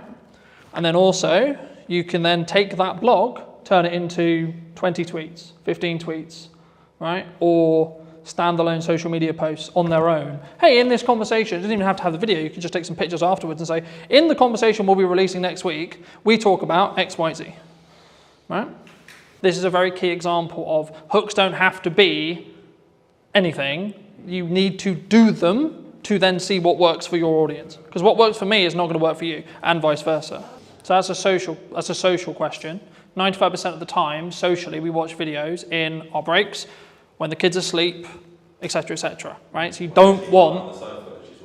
Yeah, so or the telly's on or something else is on. So in a social scenario where you wouldn't necessarily want to blare out your reel, but you still want to know what's going on. Right? And just to give you some numbers behind this, I re-edited some Christmas content that I did, I think about 4 years ago. I redistributed it on short form, one without captions, one with captions. The one without captions got 100 views. The one with captions got 1,100 views. It's the same video. Okay? That's a 10x difference in views with one change. And this is how I'm starting to test stuff. The one thing people get wrong with marketing all the time is they go, this is our ideal profile, this is the person we're trying to talk to, and I know what they like. Do you? You may have known what they liked 2 years ago, but is that what they're into now? Does your ideal profile change through time? Mine does. Personally, my content consumption habits and what I consume will change on a weekly basis. When I want to go really deep on AI, I'll be watching nothing but AI stuff. Okay. When I want to go really deep into content and delivery and how to do it, shift again. So on an interest graph, my feed is going to change dramatically across 2 weeks. On a social graph, I'll probably get some of the same content. So on the Look into the terms and conditions of TikTok, you'll be scared about how much it knows. Well, this was actually a big problem a couple of years ago where I was aware of it, where people would be watching a specific video. So I'll give an example where like maybe it's a motivational video, or like maybe they're feeling a bit sad, etc. They're watching something that may be a bit sad. And what the TikTok algorithm did, and they got in a lot of trouble for this, but they would then start feeding more and more, and you would go down this loop of negativity, right? Like I don't want to go into detail on it today, but it's the same with like the quote Redfield spear, right? You are fed what you watch. So people are like, oh my God, my TikTok's so annoying because it only shows me X, Y, Z. I'm like, okay, log out, reinstall the app, watch stuff that you don't want, like so watch the stuff you want, and then the algorithm will catch up. Or just when you're on the socials, just stop consuming and interacting with the stuff you don't want to see more of. Or search what you do want to see. Yeah, or manually go in and search, I want to see pretty kittens. I want to see dogs, I want to see positivity, I want to see quotes, I want to see etc. To start, put your video everywhere. Put your blog everywhere. Put your piece of content everywhere the same way. Because the first thing you need to get into the habit of is doing content consistently and getting consistent, right? Because that's where the results will come from. And concentrating on video. I focus on video because it's my best, like building off Emily's point, it's my best way of communicating, and it's what I will also consume, and also I know the power of being able to leverage it because I can use it a million ways. Some people say I don't want to be on video. Okay, that's okay, don't be on video then. But if you're a good writer, then write. Okay? Like, you don't have to reinvent the wheel. The content quality will always rise to the top if you're A, consistent, B, talking to your target demographic, and C, adding actual value. Not fluff, not this looked nice, this was wonderful. The goal for me today is to give you as much valuable the stuff you want to learn as much as possible. That's it. That's my only objective today. Very quickly on how like algorithms work in most cases. This is a video algorithm, but the same will be true in blogs, the same will be true in articles, and you can swap the words. So whenever I say video, there is a similar algorithm for every other form of content and will work very similar to these principles. Okay? So when you post a video, I'll use Instagram Reels, for example. This is your video. Okay?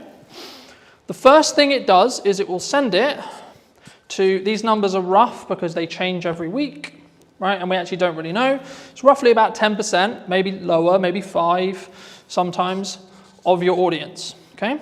Now, depending on what happens will then depend on if you get a new audience or not, right? So in most cases, if, let's say this video is, I don't know, 30 seconds, okay? If someone watches up to 25 seconds of that video in this seed audience, so this is called a seed audience. The job of a seed audience is to tell the algorithm, because it doesn't know what this, all it knows is you uploaded a video.